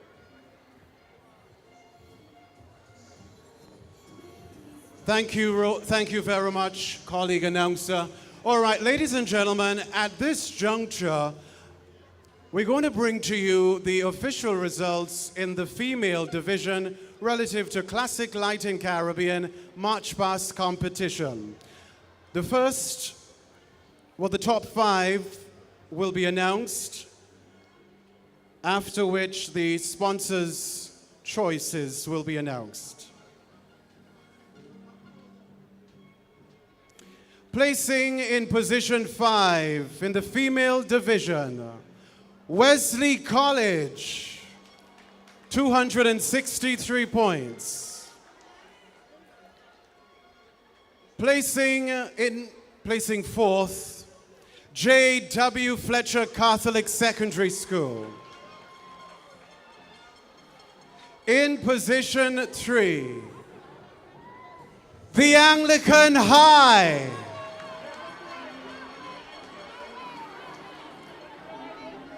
274 points. Now we can announce the overall winner in the female division, Classic Lighting Caribbean March Past Competition 2024. Put your hands together for St. David's Catholic Secondary.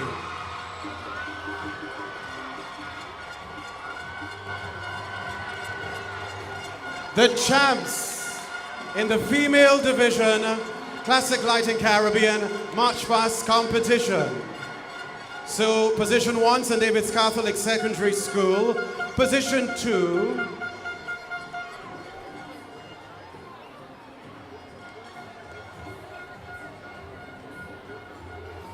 St. Joseph's Convent, St. George's. Position 3, Anglican High. Position 4, J.W. Fletcher Catholic Secondary. And position 5, Wesley College.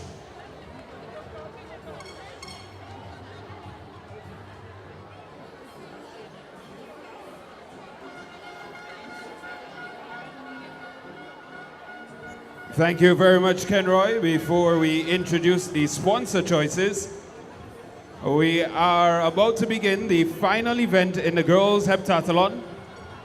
And so we must introduce to you the athletes who have been competing over the last 2 days. Representing the Happy Hills Secondary, Elizabeth Gilliam. Also representing Happy Hills Secondary, Esther Fletcher. For the Boca Secondary, Mylia Lambert. Representing the Anglican High School, Mattia Ramsey. And your top 8 on 1,828 points, St. John's Christian Secondary, Soraya Walker. On 1,858 points, St. Andrew's Anglican Secondary, Keyshawn Rogers. On 1,935 points, Hillsborough Secondary School, Khadijah Bristol. Top 5, 2,003 points, St. Joseph's Convent, St. George's, Azuri Isaac. 2,023 points, representing St. John's Christian Secondary, Maya Noel. And your top 3. Representing the St. Andrew's Anglican Secondary, currently on 2,037 points, Kamaya Alexander. Currently on 2,062 points, representing the Anglican High School, Rachel Etienne. And your leader heading into the final event of the Girls Heptathlon Open, 2,585 points, St. David Catholic Secondary, Denisha Scott.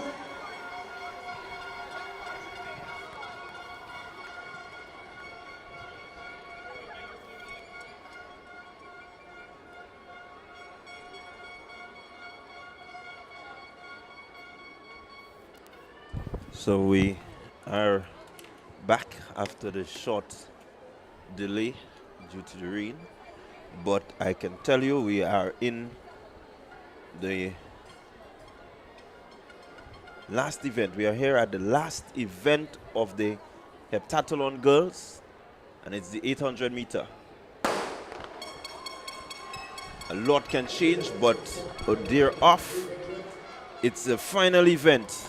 I think we can safely say that the gold medal has already been declared in the athlete of Denisha Scott, 2,585 points. And her closest competitor is on 2,062 points. So definitely she has done well. The second, third, and fourth places, there can be some changes. And so this is what we will look in to see what would happen between these girls. And like we said earlier, because it's a multi-discipline event, some athletes would fare much better than others in different events. So let's see who will come out on top in this particular one. So leading the pack out front.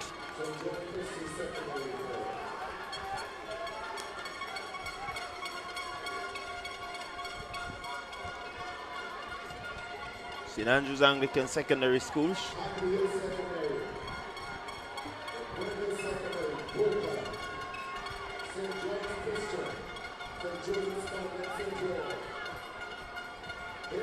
She's followed by St. John's Christian Secondary School.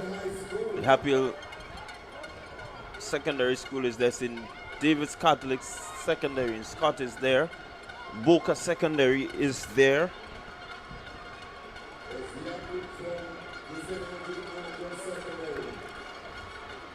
But way out front, that's approaching the 200-meter mark. That's your athlete out there from the St. Andrew's Anglican Secondary School,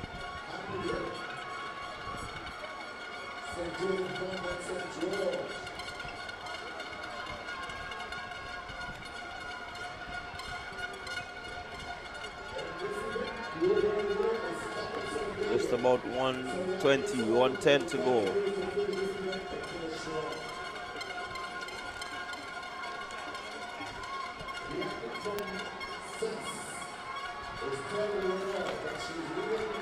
And here comes Noel. Noel really putting in a big effort. That's St. John's Christian Secondary School, Noel.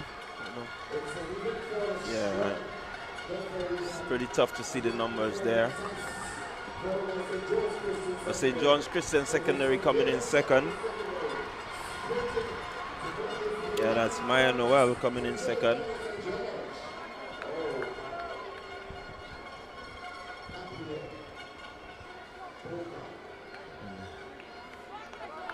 See the athletes there. They are really spent. They had some grueling competition. Really, really. These are the iron women of athletics. Yeah, they are. 2 days of back-to-back sometimes, well, with a rest period of a half an hour or so.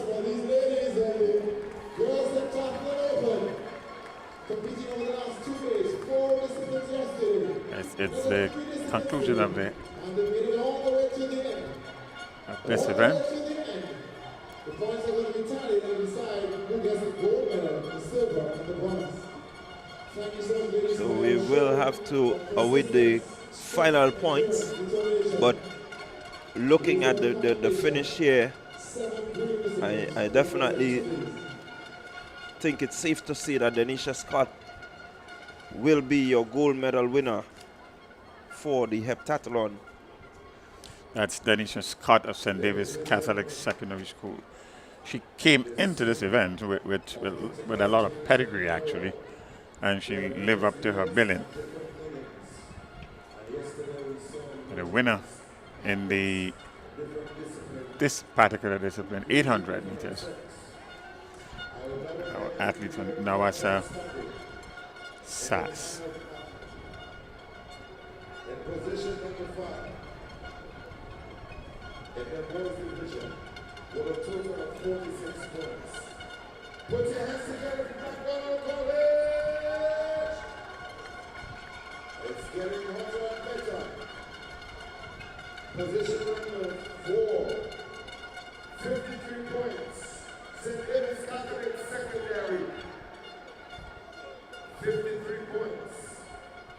The Presentation Brothers College in position number 3 with a total of 56.50 points. Ladies and gentlemen, So we're gonna head into shortly the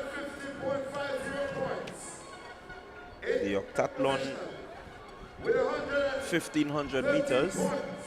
That's the final event for these boys who have competed in the 8 events. Going into this event, Brian Isaac of the St. Andrews Anglican Secondary School.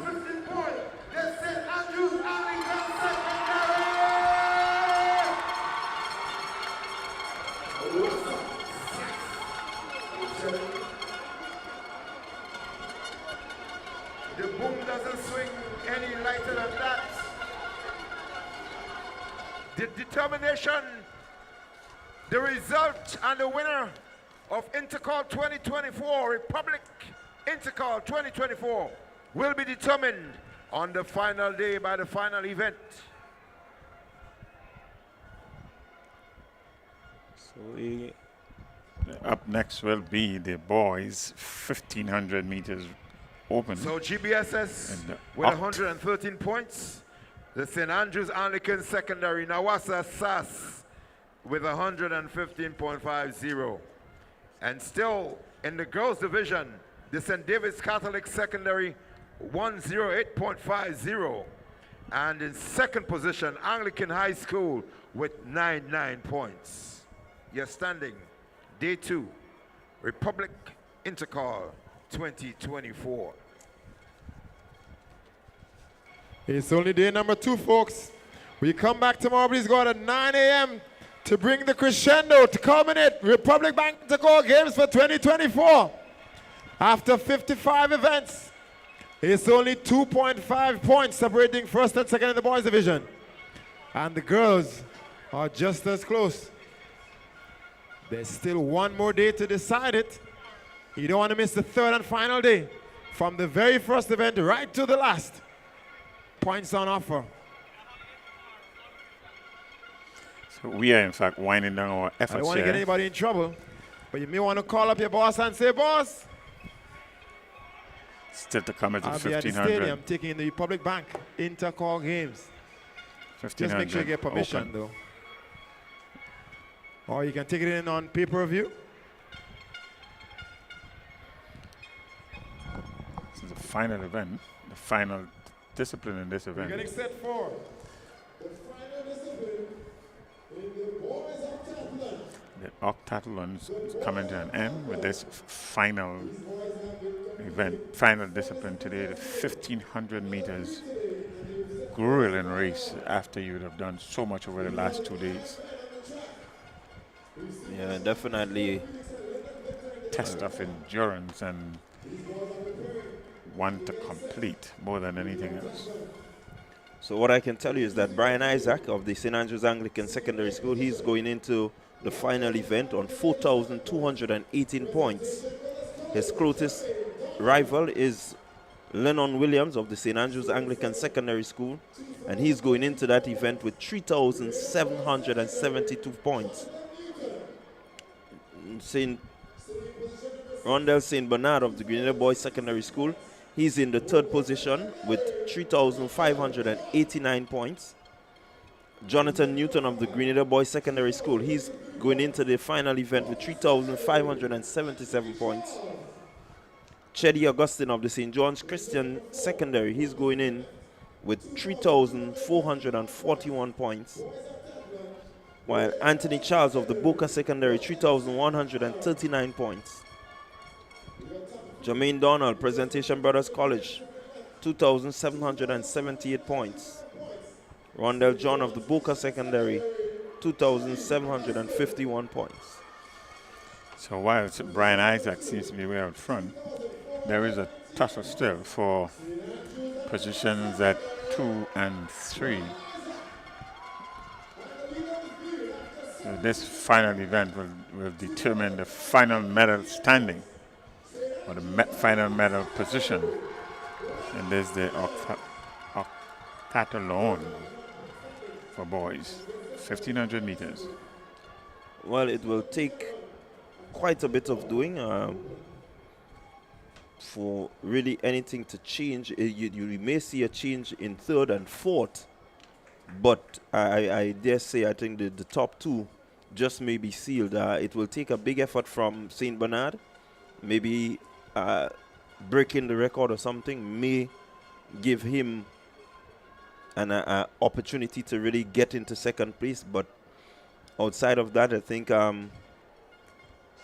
Williams of St. Andrews Anglican Secondary School, he is most likely to become the silver medalist.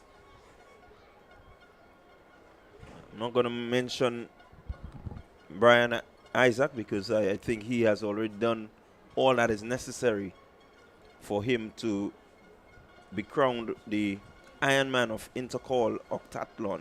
So the octathlon title will go to Brian Isaac, notwithstanding this last outstanding discipline of 1,500 meters. I think that's fair to say.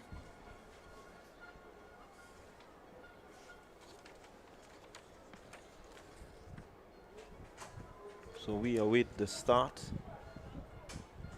And then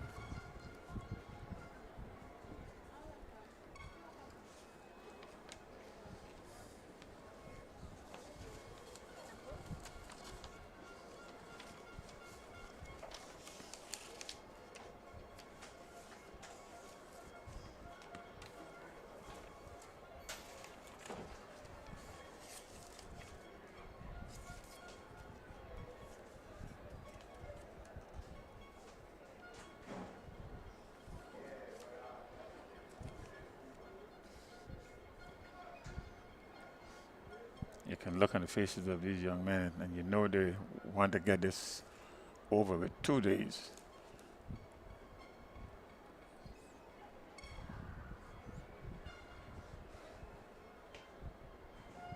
Good, keen competition. And they would have formed some friendship just being among themselves over these 2 days that would last for quite a while. Certainly one hopes throughout their secondary school life and maybe beyond.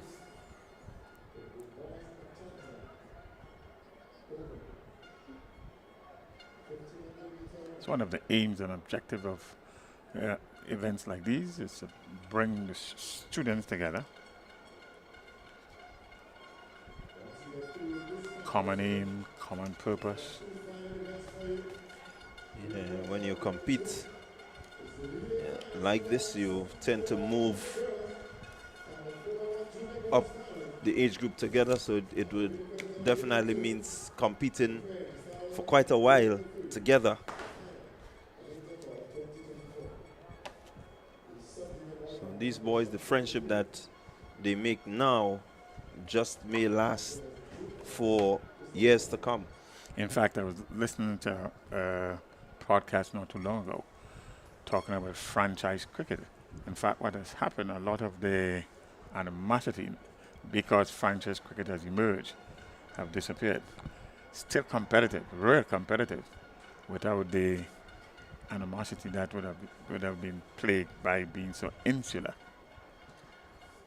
Yes, definitely. You get to recognize the skills and ability of your competitors, and you can appreciate the effort that you need to bring to carry, so that you can be better than them, you know. And so it means that you now have a genuine respect for your competitors, who might become your teammate next week.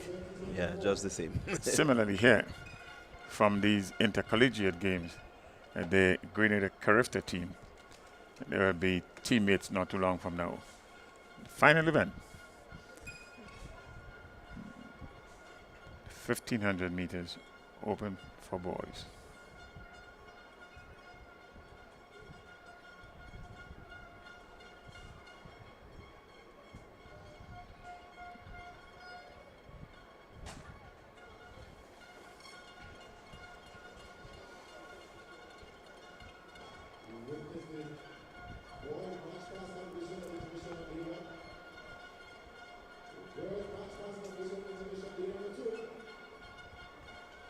What have you got in store for intermission on day number 3? You've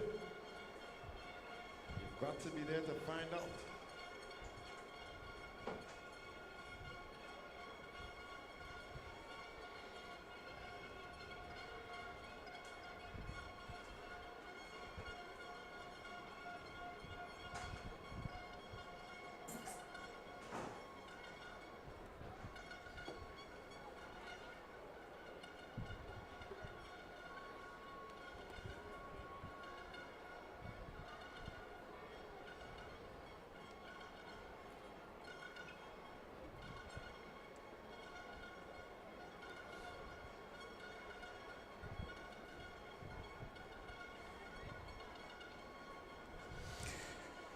Ladies and gentlemen, you viewers, listeners, you are not missing any action on the field. We have a slight delay. I'm not sure occasioned by what or with what, but we await the resumption of action. Whilst we are doing that, So I have a secret I can share with all the patrons of the Grenada Athletic Stadium. Somebody told me that this crowd won't do a Mexican wave at the Intercol game. I said to them, we don't want a Mexican wave, we want a Grenadian wave. Let's see what it looks like on day number 3 at the Republic Bank Intercol Games 2024. You've got to be there. closing Remind that we're prepping for the annual Carifta Games. these games, 31st April 1st. it's day 3, Held right here in Grenada. tomorrow Thursday, 14th This of time March. And at the end of day tomorrow, we will crown the Republic Bank 2024 Intercol champions, both male and female. Put them up against the best across the Caribbean region to see who walks away with the title. But for now, Slight drizzle. we're representing our schools, we're in our sections, and we're getting set for the final discipline, 1500 meter run. Octathlon boys. Open. There's the Octathlon boys. Open 1500 meters.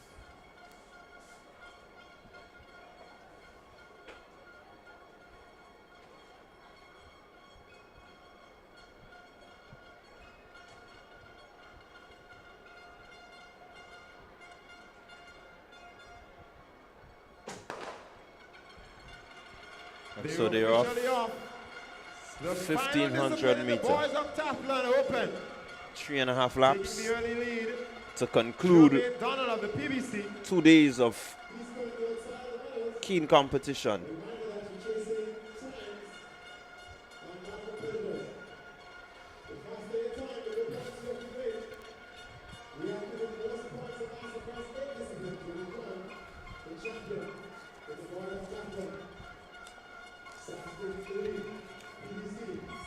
St. Andrews Anglican Secondary in the lead, looking to set the pace.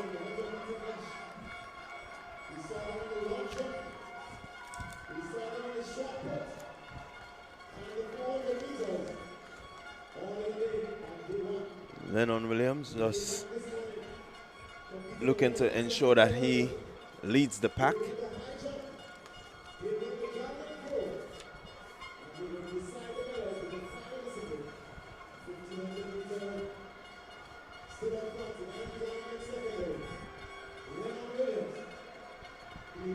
Arnell John is there for the Boca Secondary in second position.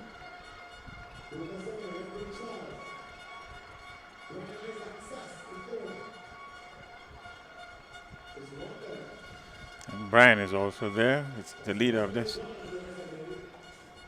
event. That's Brian Isaac.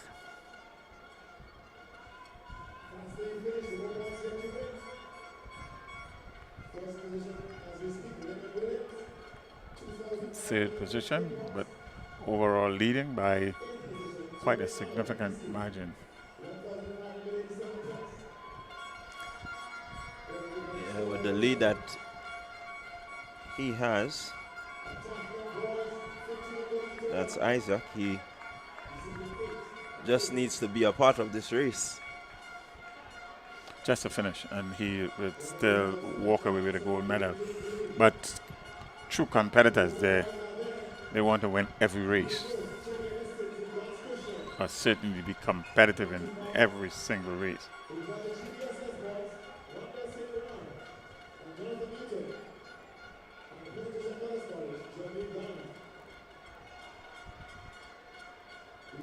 So they're not really going at any blistering pace. It's the final event of what we can term a very hard day for these gentlemen.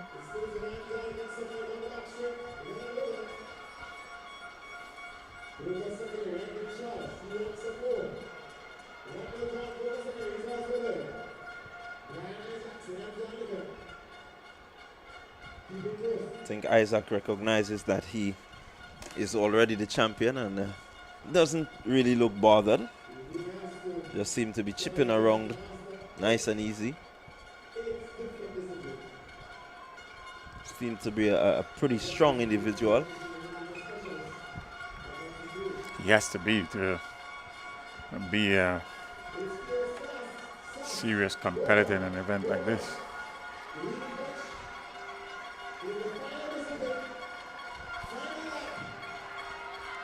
So they're looking to SAS,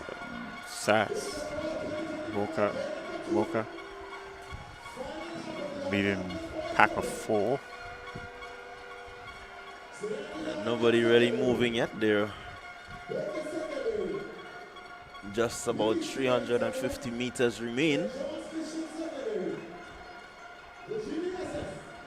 first spark from the next two guys, just about 100 meters. Boca Secondary. Charles looking to get ahead. John is there. They're looking to put some distance between themselves and the boys from SAS. Yes, they want to end it on a high. That's Anthony Charles from Boca and Rondell John from Boca. So here's Rondell John is picking up the pace now, coming towards home, and he's challenged by his mate here, his schoolmate. Rondell John closely followed by Anthony Charles, and there they are. It is John finishing this one off. Finish with a high. Yeah. These two boys will feel happy. I mean, no matter where you've placed in the octathlon, you will recognize that finishing your event in a first place is always something good. And look at the end there. Putting everything into it is the athlete from PBC there. That's Jermaine Donald, knowing that this is the final event.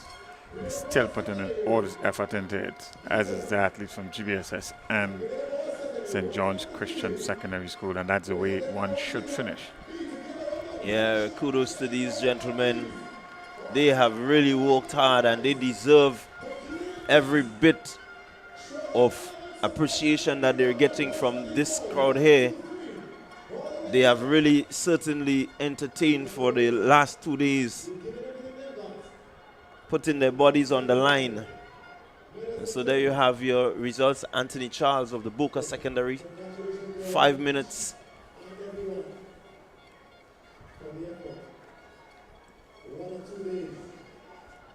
04.26 seconds. Rondell John, also of the Boca Secondary, he came in second. And it was Williams from SAS who was in third position, and Isaac from SAS in position number 4. And that means that these two boys will remain at the top of the octathlon.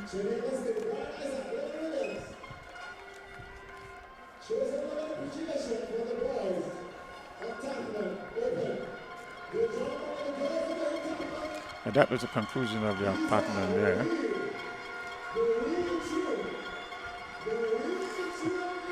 And here they go. This is a true exercise in the multidiscipline event, both male and female, making an acknowledgement to the crowd. What a beautiful thing to behold. Yeah, it will be nice to see these youngsters really move up, you know, in terms of the multidiscipline, and at least we can have persons who can maybe represent Grenada as the boys in Felix and Victor has done. Absolutely. When you see a site like this, you really forget the individual schools that they represent. Grenada, track and field, is the winner right here. Yeah, I must agree with you there. Beautiful expression of being cooperative and understanding what teammate with keen competition is about. That's a true expression right there. So we are moving. We're looking to get into the final 2 events of the evening, day 2, Intercol Games 2024. This is going to be hot. And we are talking about a 4x100 meters relay for junior girls. Lots at stake. Okay, let's go trackside and get a lane assignments. Penultimate event of the day.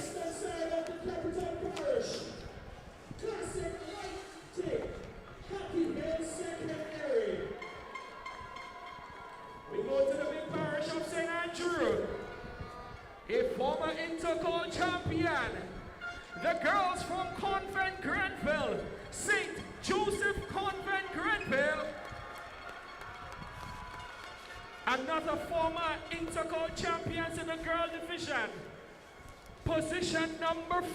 4, Classic Lighting, Boca Secondary School.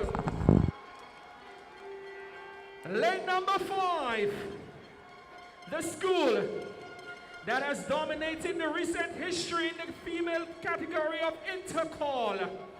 From the Eastern Parish of St. David, Wagiti, St. David's Catholic Secondary. One of the powerhouses in female track and field in Grenada.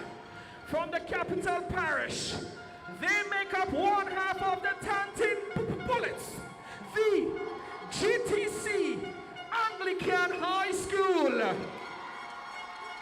In lane number 7, another former champions in the girls division of Intercol. They are the powerhouses from Telescope, Nawasa, SAS. And in lane 8, a slipping giant from the tongue of Grenville, Eastern Parish of St. Andrew, the Grenville Secondary School.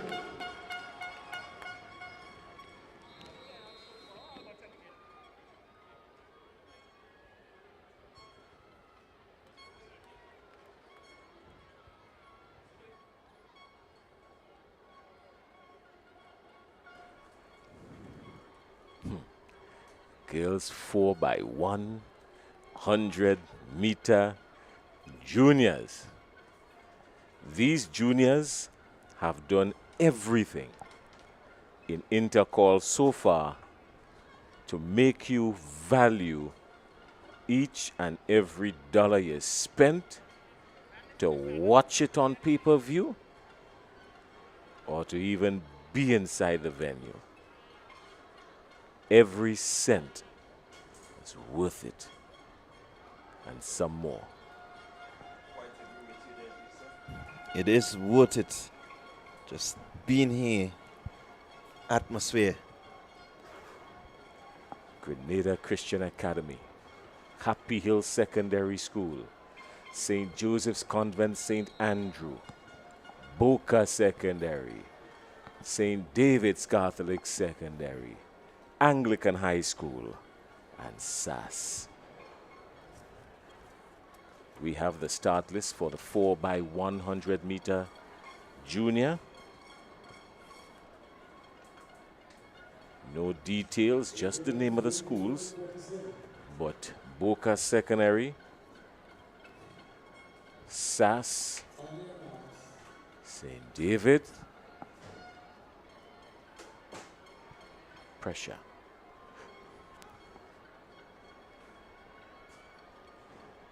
Four by one. Junior girls. A hush.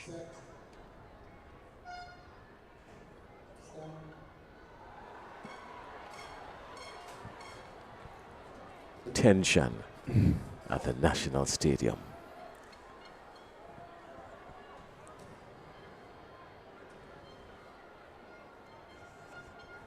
Tangible tension. St. David's Catholic Secondary wants to win this one just to make sure they cement the lead that they have. Anglican High School wants to win to catch the chase is on. SAS still feels hopeful. The 4x1 junior girls. Out. Everybody is gone. Clean start. The junior girls, even Stephen, until we see Anglican High School. They have been known for smooth baton passing, and boy, have they executed that one down the back straight. Anglican High School is gone with this one. Handover coming, and even more pace this time on the third leg. Anglican High School clear gone, but here comes Boca Secondary. This is going to be interesting. Boca Secondary, St. David's Catholic Secondary. 1, 2, 3. Somebody, this is special on the last leg. This is Boca Secondary. Boca Secondary, St. David's Catholic.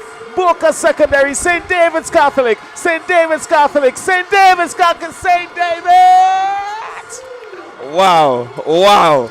Wow, look at this. Look at this. What a finish. What a finish. This is awesome. This is really at its best. Just when you thought that the Anglican High School had it all wrapped up, look at Anglican High School go. Let's break it down for you quickly. Anglican High School was flawless in their batter passing, but Boca Secondary never let up. In the meantime, St. David's Catholic Secondary, they were measured, putting the right person on the right leg. Anglican High School was gone at this point. The slow down to collect the batter here on the last leg, and because of the outer lane, it gave room to Boca Secondary, who was coming around this bend here. Look at Boca Secondary go on this final handover. Boca Secondary get the handover first and clean. They were ahead coming off the curve, but the tenacity, the willpower, the strength, the determination, the fire of the champion do not ever count out the heart of a champion. Well done, St. David's Catholic Secondary. Wow. Wow. Bascom. Jason Bascom. A power leg. Egypt set the pace for the high school on that second leg. Look at her go. Look at her go. But look at Boca. Look at St. David's Catholic Secondary School. They're in. They're out. Clean break. But look at Bascom. Look at that athlete there from the Boca Secondary School. They really brought back these two schools into the race. As we look at the handover, Boca is gone. St. David's Catholic gets it, but the determination, you can see it. Look at her. Look at, she is motorized. She doesn't want anything in front of her. St. David's Catholic Secondary School. Not today. On a different day, but not today. No takeover. No, well, that was the takeover. On a March 13th, that was the takeover. A come from behind victory for St. David's Catholic Secondary School. A deficit of about 5 meters on the batter collection on the last leg. And guess what? The elasticity of a 5-meter clear win. That was a 10-meter turnaround for the St. David's Catholic Secondary. And boy, did she make it happen with style.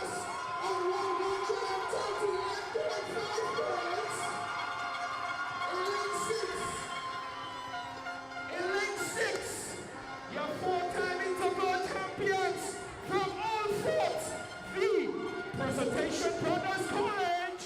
Lane assignments for the boys. Lane 7, 7 times champions from the Northern Parish of St. Patrick.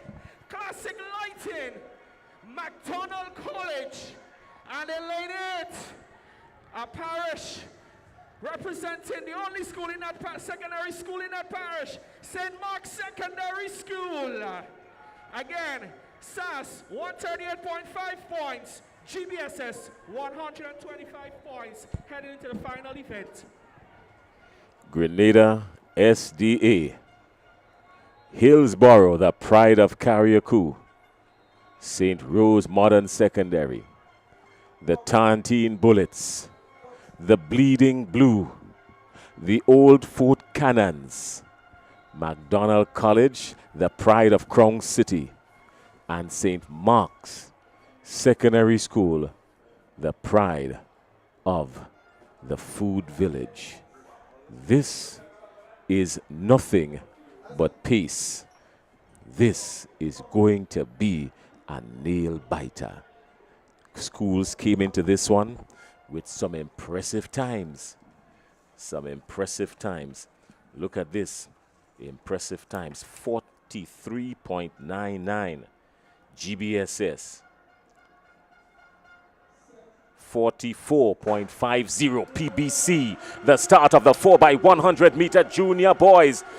4x100 meter junior boys. Still even Stephen. Still even Stephen. Canik Nixon for PBC has got this batter. He has got Sass right by his side. This is action. This is action. PBC, Sass. PBC, Sass. PBC is gone. PBC is gone. Sass is coming. GBSS is around the corner. The final handover. Everybody's bouncing. Sass, GBSS, Sass, GBSS. PBC is coming. He's not going to catch Sass. Sass is going. Sass is going. Sass is going to win this one. GBSS is second. PBC is third. The boys 4x100 meter relay. Carifta, here we come. What a run. What a run, what a run, what a relay. We told you it's going to be hot, and you can look at it. Even Stevens through the first handover, you cannot give anyone an advantage there. But look at the run in McDonald College, PBC, Sass, they're all there. This is where the difference came. This is where the difference came. Sass got that baton first. Look at him, look at him, look at the difference. In and gone. That's it. In and gone. He never looked back. PBC in their final handover. Justin Fryn stepping on the line, but nobody was in the way to disturb it. I'm not sure what the officials are going to do about that. He was just edging the line, but they came third. I tell you something. This had so many different lead changes at the top. At one point, PBC was ahead. Then, at the handover, as it comes up here now, when you thought Sass had something covered, GBSS started to come. And based on the lane difference and the separation, you thought GBSS had a slight lead on PBC right here. PBC now started to fall back, another lead change. And by the time they got to the last handover, full flight down the straightaway, there was no catching St. Andrew's Anglican Secondary School. Look at the distance between two of them. 1, 2, 3. Sass, GBSS, PBC. 43.46, 43.80. 44.19. The top three in a bunch. And then everybody else, 45 down to 47. Carifta Games. Grenada is ready and waiting. Really, what a way to conclude day 2 of the Republic Bank Intercol Games 2024. There is very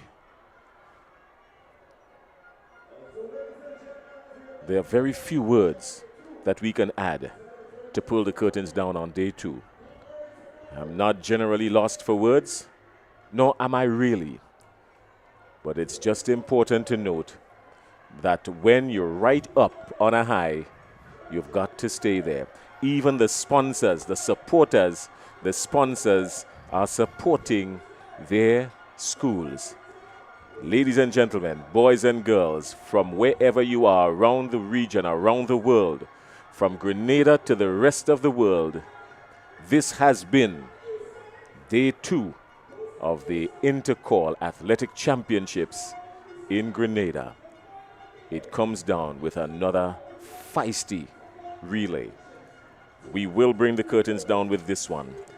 A lot of good performances, a lot of big names that we can call, living up to expectations. Annalisa Brown, Shaphonia Houston, living up to expectations.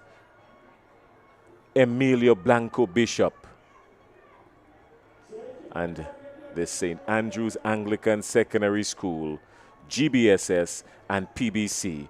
Believe me when I tell you that that right there is a reflection of the current point standings ending day 2 in the boys division. The answer from the relay says it all. Good night, everybody.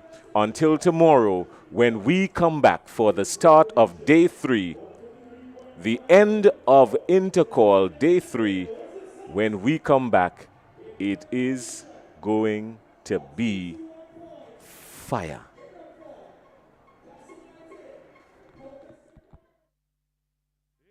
second position. Leading into day 3 on 100, on 4 points. Give it up for GCT Anglican High School. 104 points, GTC Anglican High School, 104 points. And leading through 59 events. Leading through 59 events on 121.5 points. The Waggity St. David's Catholic Secondary. We get ready for the male division. In 5th position on 57 points, the McDonald College. On the 4th position, 63.5 points. Give it up for Presentation Brothers College, PBC. In position number 3 on 67 points, Waggity St. David's Catholic Secondary. In the 2nd position, heading into day 2 on 141 points. Give it up for Grenada Boys Secondary School.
This copyrighted broadcast of the 2024 Republic Bank Intercol Championship may not be retransmitted, reproduced, rebroadcast, or otherwise distributed or used in any form without the express written consent of T&R Communications.